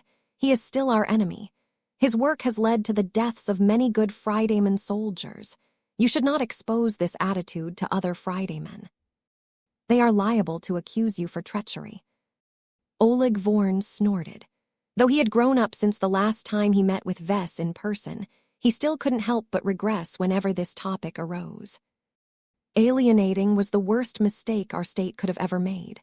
Besides, no one ever asked me whether I agreed to this. I respect you a lot for teaching me all of this time, but I am no longer studying under you anymore. I have set off on my own these days. I am my own person, and I can treat anyone as my friend as I like. That is a dangerous opinion to hold in the star sector, Carmen Olsen warned her graduated disciple. The younger journeyman irreverently shrugged his shoulders. Then I will pack up my bags and move to the red ocean like the others who want to get out of this depressing state. I swear the Friday Coalition has never been the same after winning the war. We've become so bogged down by the reconstruction effort that we never really do anything exciting with our Mechs anymore. We are citizens of the Vermeer Group and the Friday Coalition. We were raised by them. We have a moral obligation to repay them. There are many priceless opportunities to establish your business and secure a strong footing in a regional Mech market in this period of time. If you want to have any hope of catching up to your former brother, then you should stay put and meet the demands of your local customers. Oleg sighed. This was indeed the best possible choice for him, but that did not mean he liked it. Pretty much every Mech designer of his generation faced temptation from the red ocean. Don't worry, Master. I am not going to abandon what I built in this star sector so easily. Vess has his clan and his Mech company. I can't fall too far behind if I want to meet with him again on an equal footing. Even as he said so, Oleg felt quite uncomfortable about the fact that the young man he once knew had made such an enormous leap in progress. Just like Tristan, Oleg Vorn had received the core teachings of a master Mech designer. This put him at a much higher starting point than other Mech designers. The fact that Vess was able to surpass him in such a clear and undeniable manner, despite lacking so much guidance, was difficult to stomach. Fortunately, Oleg still looked at Vess from a favorable angle. He was happy for the other man's success. He easily accepted this outcome after he had a bit of time to adjust his mentality. Carmen Olsen stood up from her seat at her design terminal and moved closer to her disciple. She placed her hand on his shoulder. What happened to Mr. Larkinson is regrettable, but we cannot compromise our own interests in order to satisfy our baser desires. We are both limited by our allegiances. So long as we still call ourselves Friday men, we must maintain our distance from him and other enemies of the state. Though Oleg Vorn was upset at this situation, he was not as willing to distance himself from his home state as Tristan Wesseling. The Vermeer Group was not in a good shape these days. It was still in the process of rebuilding everything it had lost in the Komodo War. It also experienced a lot of difficulties in digesting the newly conquered territories of the Hexadric hegemony. Oleg would feel guilty if he abandoned the Vermeers in their time of need. Is there any possibility that we can reconcile with Vess? Oleg asked. I mean, you managed to obtain shares in his Mech company. Even if you had to give up most of it, our state still allows you to hold whatever you have left. That is because becoming a minority shareholder of the living Mech Corporation allows our state to gain access to at least some information on Vess and the Larkinson clan's activities. Controlling these shares will also give us several means to manipulate the Larkinsons if necessary. The younger Mech designer raised his eyebrow. So you're not holding those shares because you're incredibly optimistic about his future career and want to wait until you earn a fantastic return on your investment. Master Olsen shook her head. That is a low probability event. You should already be aware of that. Do not forget who I am. I have no need to profit from the success of a former apprentice who I have not been able to teach as much as I had hoped. Are you proud, though? I bet you are. No matter what people say about Vess, you helped him once. You taught him for a while and set him on the right path. He owes at least a part of his massive success to you. Sure, he may have used his talents against our state, but that is life. The female master Mech designer folded her arms behind her back and looked around. Her rebuilt design lab was better equipped than ever. She had also made a lot of progress in her research projects due to the stimulation of the Komodo War and all of the rewards she earned after the conflict had passed. Human society is turbulent, Master Olsen told her discipline. It is because our race is prone to fighting against each other that there is room for Mech designers for us to exist. Colleagues who share the same passions and interests as us can become our adversaries solely because they take different sides. This may be the first time you must regard a friend as your enemy, but will not be the last. It is difficult to reverse this transformation, but it is not impossible. I sincerely hope a time will come when we do not have to treat Mr. Larkinson as our opposition anymore. That sparked Oleg's interest. The clever Mech designer derived additional meaning from her words. Are you working towards that future? It depends on my research, Olsen answered. Winning the Komodo War has put the Vermeer Group and our state as a whole on a stronger footing than before. Once our people consolidate all of our gains in the star sector, a new era will begin for Friedman Mech designers. I do not know whether I will still take part in such an era. Didn't you just tell me earlier that we need to be loyal and help the Vermeer Group and the Friday Coalition? I did, but that is not a reason for Mech designers to permanently remain attached to a state that no longer provides as much assistance to their future growth and research, Olsen said. It is not forbidden for us to hold selfish desires. The people of our profession seek to make progress, and if we cannot find it in our home region, then we must look elsewhere. The younger man reacted with mild shock. In their many talks about the future, he had never heard Master Olsen suggest that she might leave the Friday Coalition and settle elsewhere. Are you thinking about moving to the Red Ocean? Not necessarily, but it is a potential destination, the older woman replied. I can also find opportunities elsewhere in the old galaxy. My decision will heavily rely on the results of my current research. The greater my results, the greater my value. I hope to earn access to better opportunities in both the old galaxy and the new frontier, but only after I have helped the Vermeer Group rise from its current difficulties. I see. What if the Vermeer Group can't get out of trouble? What are you referring to, Oleg? The younger Mech designer nervously fiddled with his hands. I have been hearing more and more rumors about a possible civil war. There is a story going around that suggests that the Gage dynasty thinks it is everyone else's fault that the Sundered Phalanx suffered a massive defeat in Pima Prime. Whatever the case, the Gaugers are hopping mad, and they are taking it out on everyone else. Master Olsen was not ignorant of this development. She possessed more information channels than most, and she also happened to play a secret role in the Battle of Pima Prime.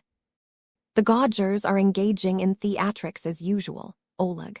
Do not believe in the rumors without applying your logic to the situation, as I have taught. The Gage dynasty may have become stronger than ever, but it will lose far more than it can gain by fracturing the Friday Coalition. Not only will the dynasty lose its holdings in the Friday colonies, it will also redivide the Komodo star sector and regress it to a condition where a costly and destructive war may erupt once again. None of the coalition partners can bear this cost, especially when outside parties are waiting to take advantage of our continuing depletion of strength. Oh, you are right. Do you think that Vess will help and take our side if a civil war ever erupts? Olsen shook her head. He is more likely to derive amusement at our misfortune. Chapter 49, 48 Change in Status. A single day after the Larkinson clan announced that their patriarch had advanced to senior, it held a lavish banquet to celebrate this historic occasion. It couldn't be helped. So many important people and organizations wanted to talk to Vess all of a sudden for one reason or another. The Larkinson clan and its various related subsidiaries became inundated with cooperation agreements and business proposals. Such a reaction was highly uncommon. This was the first time that a Mech designer's promotion to the rank of senior Mech designer produced an enormous change in attitude and treatment. Vess initially thought that all of those people had gone crazy, but after thinking it through, he understood why they acted this way. It was truly worthwhile for them to establish a closer relationship with Vess, or if that was not possible, the Larkinson clan as a whole. There was a difference between possessing the potential to become a big shot and being a big shot outright. There were far too many talented and well-endowed individuals who fell into the former category. Not every flashy and presumptuous punk could withstand the test of time and mature into a leader that could easily affect the lives of trillions of people. Though Vess had not yet grown to this height, he had already taken a substantial step forward. A lot of clever analysts had studied his record and examined all of the information available to the public. They even studied any intelligence collected by their respective organizations. With all of his recent gains, it became clear that even if Vess ultimately failed to reach his potential, he shouldn't be much worse. Investing in him was no longer considered a high-risk investment. In an environment that attracted a lot of profit-seeking pioneers, it made a lot of sense to make overtures to the Larkinson clan. However, the Larkinsons did not particularly welcome their overtures. The clan prized loyalty and friendship above all. It did not disdain pure transactional relationships, but it was wary of partners who possessed a lot of green but not a lot of principles. Vess had a long history of getting betrayed and stabbed in the back by fair-weather friends. In his eyes, most of the opportunists who wanted to start up a relationship with him because he showed enough value. If that was the only reason that motivated them, then Vess did not want to have anything to do with them. This was because if his enemies ever offered greater value, his friends and allies would quickly turn their faces in an instant. It was the buddies who had stuck with him when he was weaker, and not that impressive that Vess valued the most. The Hexers, Glory Seekers, Crossers, and certain Mechers had all earned his trust to an extent. They had either fought alongside his clan in battle or helped him overcome various other difficulties that he could never resolve on his own. Even if he had increased his status to the point where he could easily exchange all of his weaker partners for stronger ones, he did not think about it for a second. Perhaps not all of his buddies were capable of keeping up with his growth rate in the long run, but that was okay. He was not an ungrateful Mech designer. He would definitely be able to give them a hand in the future. At this time, a large number of invited guests converged at a floating restaurant and club in the austere district. It cost thousands of MTA credits to rent the prestigious venue for a single evening, but the Larkinsons could easily cover the expense. Hundreds of Larkinson Mechs had taken up guard positions all around the entire floating structure. The local government did not even bother to lodge a protest or do anything to stop the Larkinson army from violating a whole host of rules and fielding so many private Mechs in one of the most expensive and sensitive districts of Cotter City. In any case, if the government wasn't willing to play ball, then the Larkinson clan would just host its celebratory banquet elsewhere. This would definitely turn into an embarrassing scandal for Davute, as it would show that the Larkinsons simply did not trust the security arrangements of the Colonial Federation. As the guests started to pour into a large reception room, they soon became enthralled by the various sights. The Larkinsons converted the resplendent room into an exhibition hall that portrayed their patriarch's brilliant accomplishments over the past decade. From competing in the Young Tigers exhibition to earning first place in the Twin Weapons tournament. From getting drafted in the last Bright Vija War to playing a critical role in rescuing the trapped Vips in the Davute Roman 7 pocket space. From journeying into the forbidden Nyxian Gap to completing several successful expeditions into the New Frontier. The Mech stole the show. Numerous projected dioramas displayed the full catalog of the Larkinson Patriarch. From showcasing his earliest third-class variants to presenting brief snapshots of his most exquisite masterwork expert Mechs, the range of his works along with their meteoric rise in combat effectiveness astounded many guests. Each exhibit made it abundantly clear that Vess was not like any other Mech designer.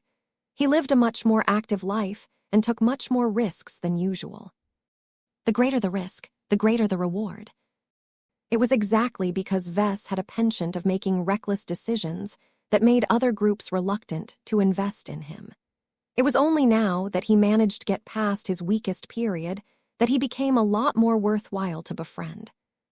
Every guest invited to the celebratory banquet reacted in two different ways. The glory seekers, the crossers, the adducts, the Murphys and other familiar partners all felt lucky that they had entered into a close relationship with such an impressive rising star. Compared to the past, where the Larkinsons had to expend a lot of effort into forming a cooperation agreement with them, now the situation had reversed. Third parties had no chance of forming a partnership with the Larkinsons anymore.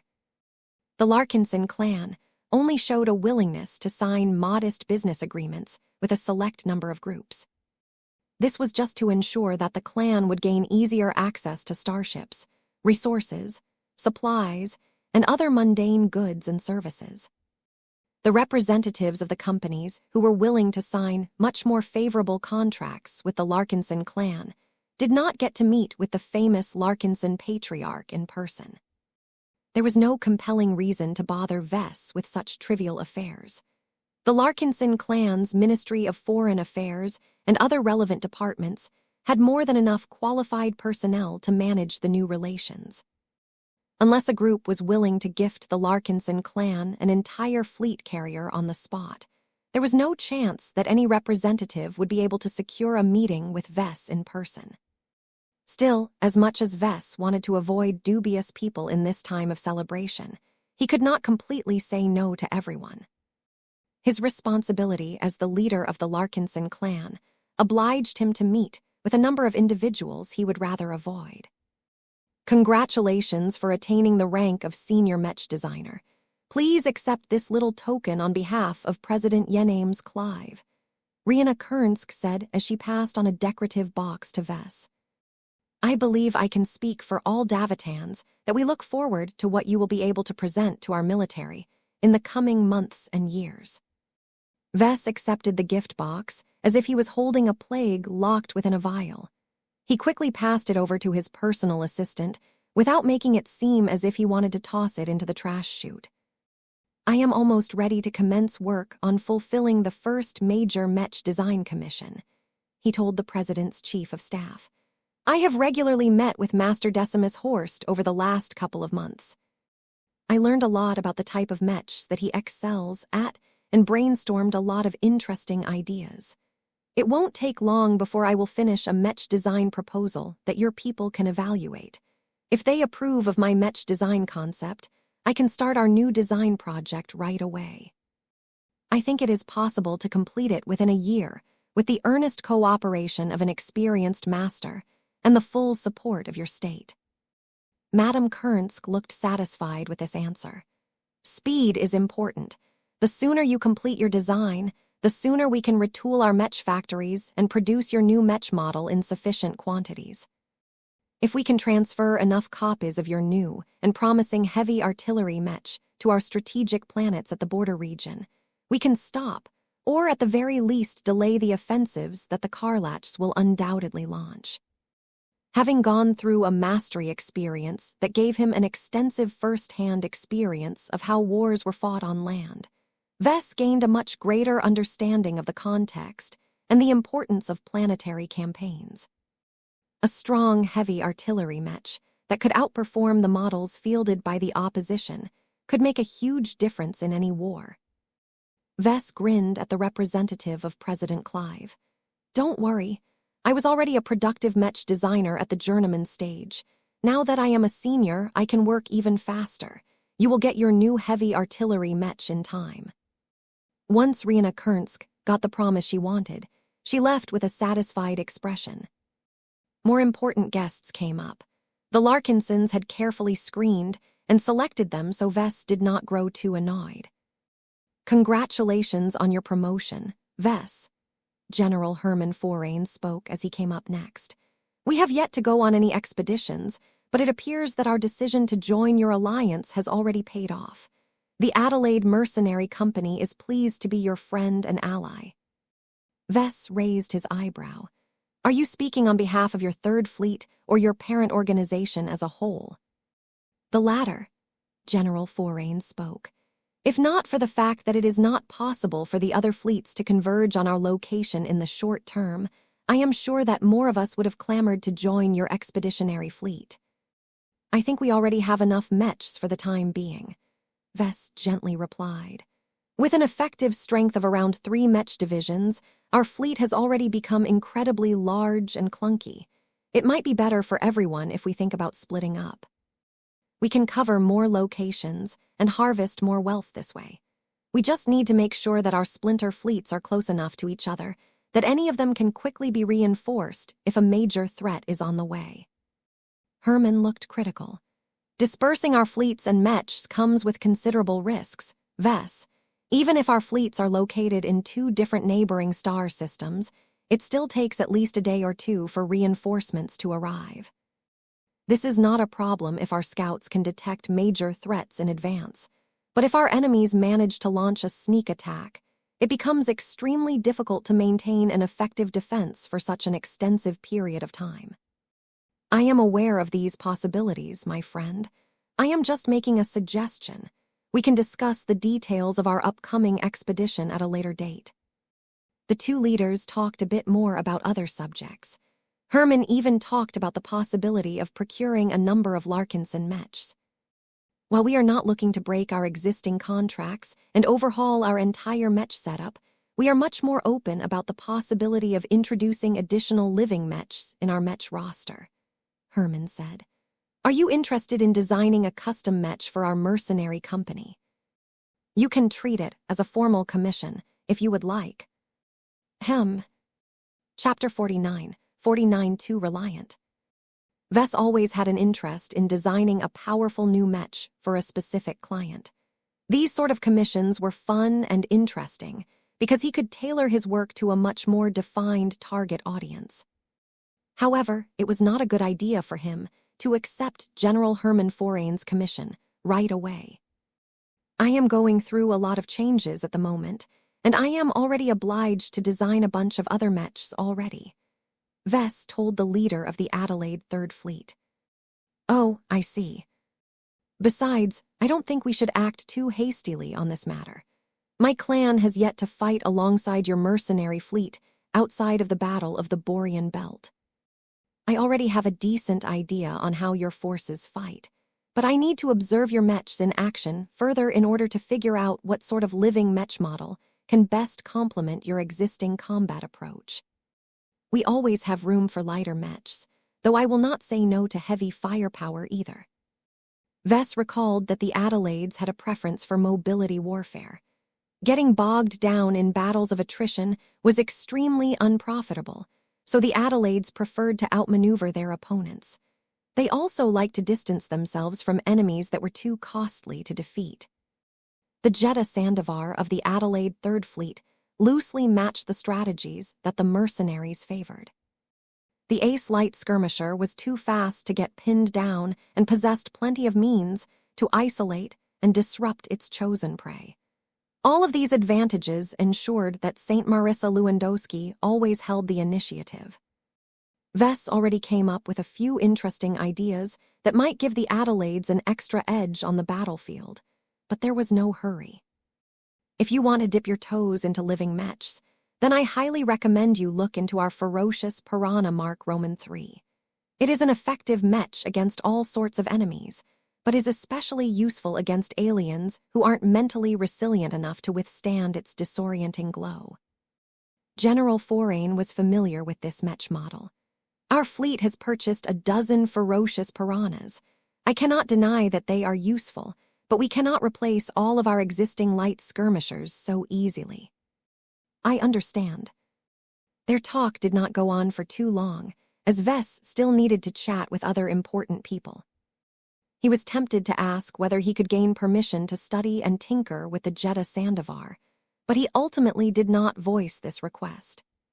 Just because he was able to do so before did not mean it was appropriate for him to drool over the Adelaide Third Fleet's trump card on a regular basis. It would be disrespectful to its existing designers to hijack the work of other Mech designers. Besides, even if the Adelaides were crazy enough to give Vess free rein to the powerful Ace Light Skirmisher, he wasn't qualified to design most of its systems despite his recent promotion. Vess met and chatted with a number of other people for half an hour before it was time to enter the dining hall. The opulent restaurant that the Larkinson clan took over had not undergone too much of a makeover. Aside from hanging a lot of banners and emblems related to the Larkinson clan, the luxurious furniture and the warm decor already did a good job at turning this into a special occasion. A lot of Larkinsons, as well as many guests, took their seats. Not many people could sit at the main table where Vess took the seat of honor. Only the most important Larkinsons received this special honor. "Papa," little Marvane asked as he sat on his elevated child-sized chair. "Yes, my boy." "What is so great about being a senior?" Vess reached out and patted his son's neatly combed brown hair. "The answer is a little too complicated for you. To put it in simple terms, a senior Mech designer has proved himself to be a better Mech designer in general terms. You can count on a senior to design a better Mech than any journeyman, though there are exceptions. To be honest, I don't know the full answer myself. I still have to talk to the MTA in order to understand it myself." He already contacted his pals over at the MTA and scheduled a meeting later this week. He had a feeling that the Mechers would solve much of his confusion. "Seniors are qualified to teach classes." Gloriana mentioned one of the most obvious changes. "Your father's record and accomplishments will easily allow him to take up a teaching position at an impressive virtual school. If the first-raters do not look down on him, it may even be possible for him to teach at your future university." "Yay, Papa is the best teacher." Marvane squealed and enthusiastically clapped his hands. Vess chuckled and shook his head. "I do not think that it is possible for you to formally enter any of my classes. It is against the rules of any decent institution. Still, it doesn't matter. Your mother and I will most assuredly teach you everything that we can pass on to you so long as you are ready." General Ark Larkinson, who sat further down the table, spoke up at this point. "I am glad that our clan has gained a powerful senior, but we cannot pin all of our hopes on you," Uncle Ark said. "While we can still rely on your wife and your colleagues to an extent, we do not have enough talented or promising Mech designers among the younger generations. If we want our clan to become comprehensive enough to guarantee its ability to maintain its prosperity throughout the years, it is important to set up as many of our descendants for success as possible." Vess and Gloriana already understood what he meant. Big family organizations always concern themselves with maintaining inheritances and securing their long-term stability. It was critically important that the Larkinson clan put a lot of effort into developing an unbroken chain of talents and leadership figures. Though Vess already invested enormously in the development of all of his children, it would take at least 30 to 40 years before they grew up sufficiently enough to take over his burdens. This was too long of an interval. This was why the Larkinson clan needed to develop more stopgaps that could ensure that the younger clansmen of today could step in if the older generations proved to be insufficient. Vess looked around until he spotted Makel and Xanthar Larkinson. His two former students were still apprentice Mech designers, so they did not get to sit at the main table. The two young Mech designers still had a lot to go before they became ready to advance to journeyman. "I will pay more attention to this," Vess promised to General Ark Larkinson. "I will give any Larkinson a fair opportunity to learn from me, but the premise is that they are smart and compatible enough to accept my teachings. Few Mech designers and Mech design students are capable of adopting a similar design style as mine. Just do the best you can." Everyone here knew that the Larkinson clan had become too reliant on Vess. This was the case from the beginning, but slowly eased as many other capable Larkinsons arose. His early advancement to senior Mech designer provided a lot of new benefits to the Larkinson clan, but also had the downside of reversing the previous trend. The significance of a young senior Mech designer was too great. All of this meant that the Larkinson clan would soon return to a circumstance where it could rapidly fall apart if anything happened to Vess. Although everyone recognized this problem, it was not so easy to find a solution. The only way to mitigate this vulnerability was to raise more powerful pillars for the Larkinson clan. The two most likely pillars that could help take over some of Vess' burdens were Gloriana and Ark. As long as Gloriana caught up to Vess, and as long as Ark attained his long-awaited breakthrough, the clan would no longer remain stuck in a unipolar state. Vess already understood what held his dearest uncle back. To be honest, he had been waiting to advance to senior and learn the secret about expert mechs before he intended to design Ark's next battle partner. When Vess glanced towards his wife, he wasn't sure how long it would take for her to return to parity with him. It would be rather inconvenient if he designed the next batch of expert mechs without a competent collaborator by his side. He had grown too used to working together with Gloriana. She was truly an ideal design partner in many ways. It would be a tragedy if he continued to make rapid progress, while his wife increasingly fell behind. Vess was all ready to help Gloriana pay for her much-desired first-class cranial implant as soon as the design department completed its current batch of expert mech designs. Dinner soon got served. Exquisite-looking clockwork bots floated to the tables and delivered the initial dishes. As the Larkinsons and the guests began to dig in, Vess continued to talk to all of the clansmen who wanted to know how his promotion changed their lives.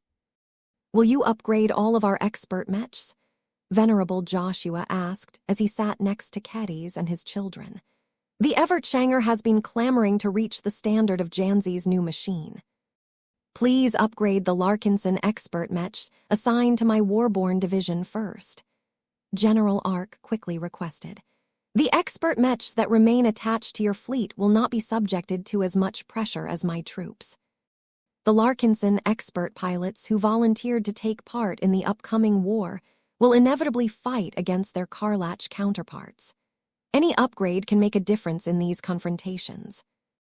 This was true more or less. Given how Ark was eager to earn a lot of war merits, the Warborn were bound to fight a lot of tough battles. The mechs and expert mechs would subsequently be subjected to a lot of abuse and difficult circumstances.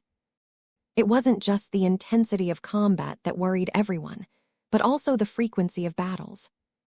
Wars between second-rate states often sparked many different battles, each of them centered around different star systems. There were hardly any circumstances where two warring states decided to take it easy and refrain from launching attacks. Vess began to frown. "I am not opposed to upgrading the Riot, the Seaman, and the other expert mechs under your command, but it will be rather difficult. Just because I have become a senior doesn't mean I can work on so many projects at once. You will have to wait for me to revise our current expert mechs in batches. Aside from that, it would be highly inconvenient for me to upgrade any existing machine in your Warborn division when our expeditionary fleet has traveled far away from Davut. I do not intend to compel the fleet to turn around and travel all the way back to the Krakatoa Middle Zone just to solve a single problem. Could you not plan out a route that will regularly swing your fleet in the vicinity of our current zone?" Ark suggested. "I am not asking for your fleet to come back immediately after a single call. We can arrange it so that we can still wait until you have completed all of the necessary upgrade projects." That sounds a lot more reasonable. I think we should talk further after this banquet is over."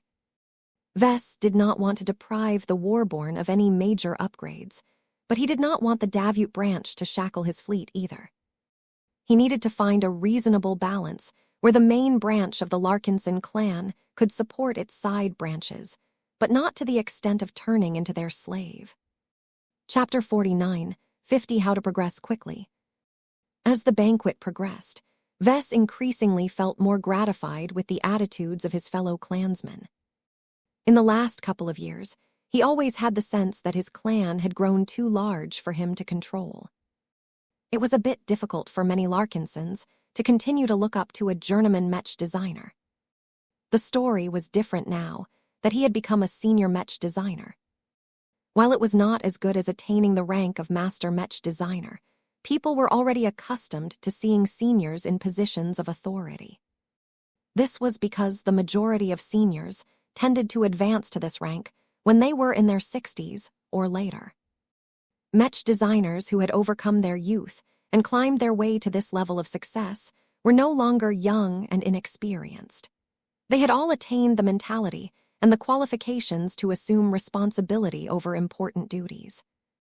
Even if Vess personally thought that he hadn't gotten rid of his wild and adventurous streak, he was more than happy to take advantage of the common stereotype of seniors. From the reactions of his fellow Larkinsons, he already understood that his authority within the clan had restored to its peak. It was trivially easy for him to implement his ideas. People would actively bend over in order to accommodate his request, as long as it wasn't too unreasonable. "Can you tell us more about the Mech that ultimately triggered your breakthrough?" Beatrice Hendricks curiously asked. "I already have access to the basic details about the Dullahan project, but what is the most important factor that caused your design philosophy to make so much progress?" "You don't have to be too specific about it.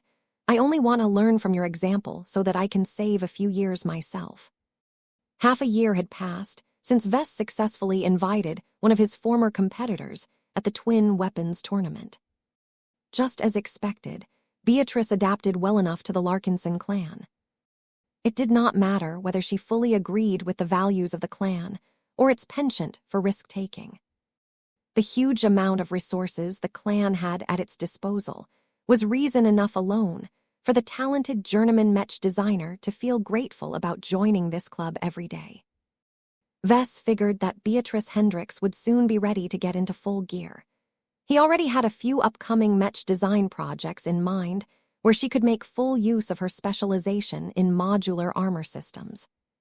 "I cannot say too much about the most promising features of the Dullahan project," he said as he gestured around the dining hall. This was anything but a suitable venue to explore sensitive and confidential topics. "What I can say is that our latest completed expert Mech is of great significance to my work and design philosophy.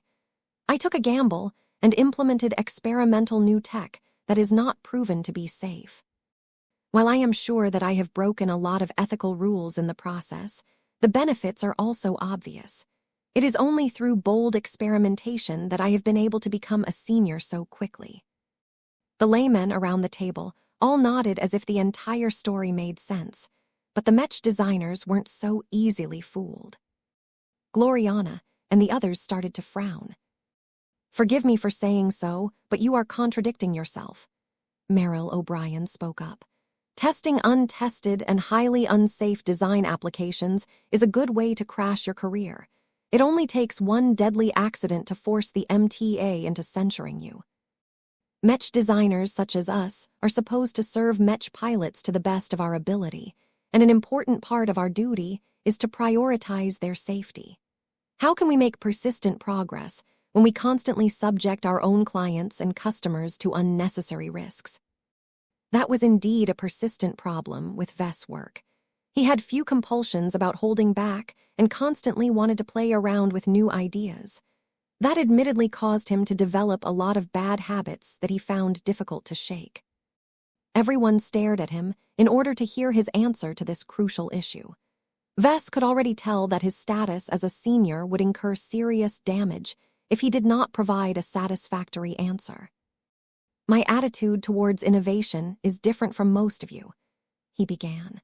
"It is a bit complicated to explain, but the short version of it is that I recognize that there are already lots of Mech designers who are busy with helping Mech pilots by developing conventional solutions.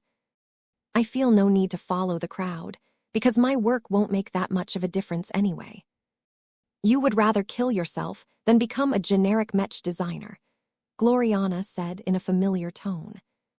"Just so," Vess grinned. "I have chosen to tread my own path and pioneer an entirely new field of Mech design. This has been incredibly rewarding to me so far, but what few people know is that I have to make a lot of difficult decisions on how to proceed.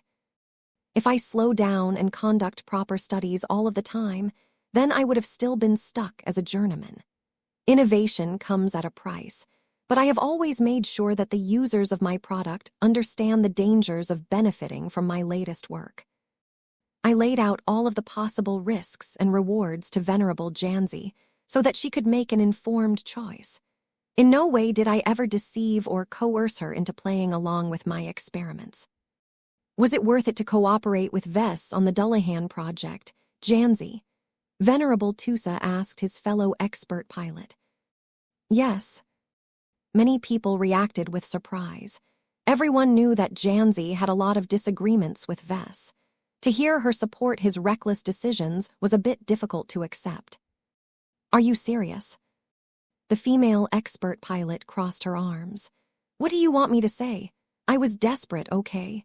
My old shield of Samur has died, but Vess promised to deliver a new expert mech that is at least somewhat related to my old battle partner. He has satisfied this condition and more. I was only able to interface with my brand new expert mech for a short time, but I can already tell you that my machine has become unbreakable in my hands. She spoke her words with so much confidence that she painted Vess as a powerful mech designer who could make any dream come true. Vess smirked. Do you know that when Janzi interfaced with the Dullahan project for the first time, her resonance strength jumped by more than 50%? What? That's impossible. This provoked a huge reaction from numerous people, but especially among the Larkinson expert pilots. They all understood how difficult it was to grow their resonance strength and reduce the distance to advancing to ace pilot. The expert pilots had already been aware that Janzi had just surpassed the threshold to mid-tier expert pilot, which was normally around 20 lavers.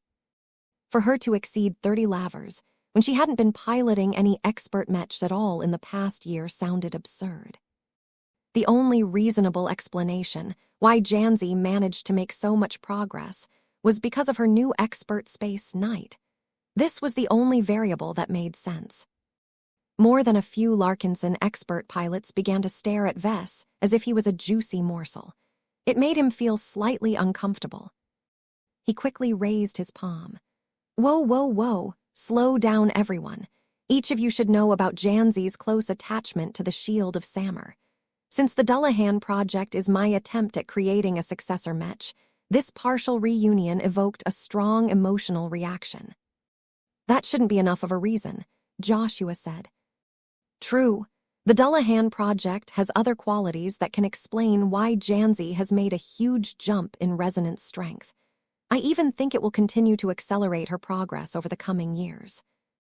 Naturally, this caused every expert pilot to request the same treatment. Venerable Rosa orphan banged her fist against the table.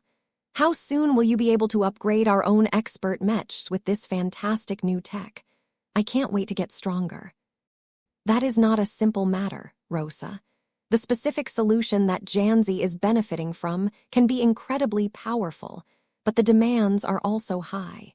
You may not be willing to pay the price to enjoy a serious boost. I will brief you on this in a more private setting, as soon as I am done with testing Janzi's new expert mech. The Larkinson expert pilots had no choice but to drop the matter. There were too many foreign guests in the banquet hall, and several of them must undoubtedly be able to eavesdrop on the discussion. As they continued to enjoy the meals, the Larkinsons continued to chat about different topics, though not many of them were particularly important. Director Rania Wadden broke that pattern by asking an important question. In the past, you said that you were thinking about expanding the Larkinson army with a biomech-oriented legion. Now that you have become a senior, do you still have plans to do so, sir? Vess firmly nodded. I haven't changed my mind on this issue, but I am not in a hurry to add such a big and complicated piece to our clan. I fully understand that it is not a simple matter to disrupt our current pattern and add a lot of infrastructure related to biomechs. It would be ideal if we can absorb an existing biomech outfit into our clan. Most of our mech legions came about in the same way. It is always easier to start with an existing foundation than make one from scratch. Many people nodded in agreement, though not everyone felt easy about fighting alongside Ike and disgusting biomechs. They were just too weird for people who had spent decades of their lives working alongside pure metal war machines.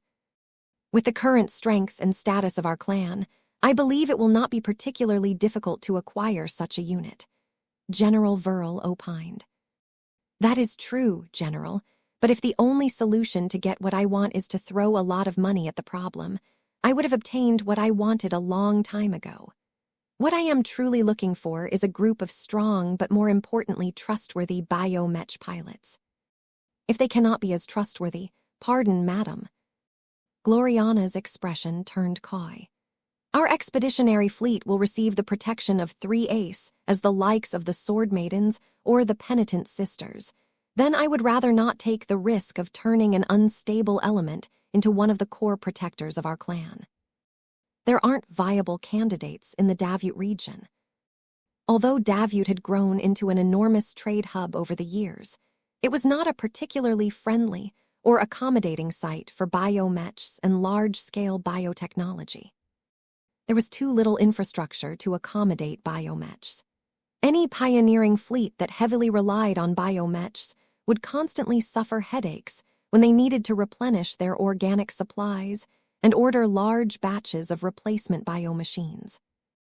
If Vess wanted to complete this particular goal, he would have to bring his fleet to another colony or state that embraced biotechnology to a greater degree.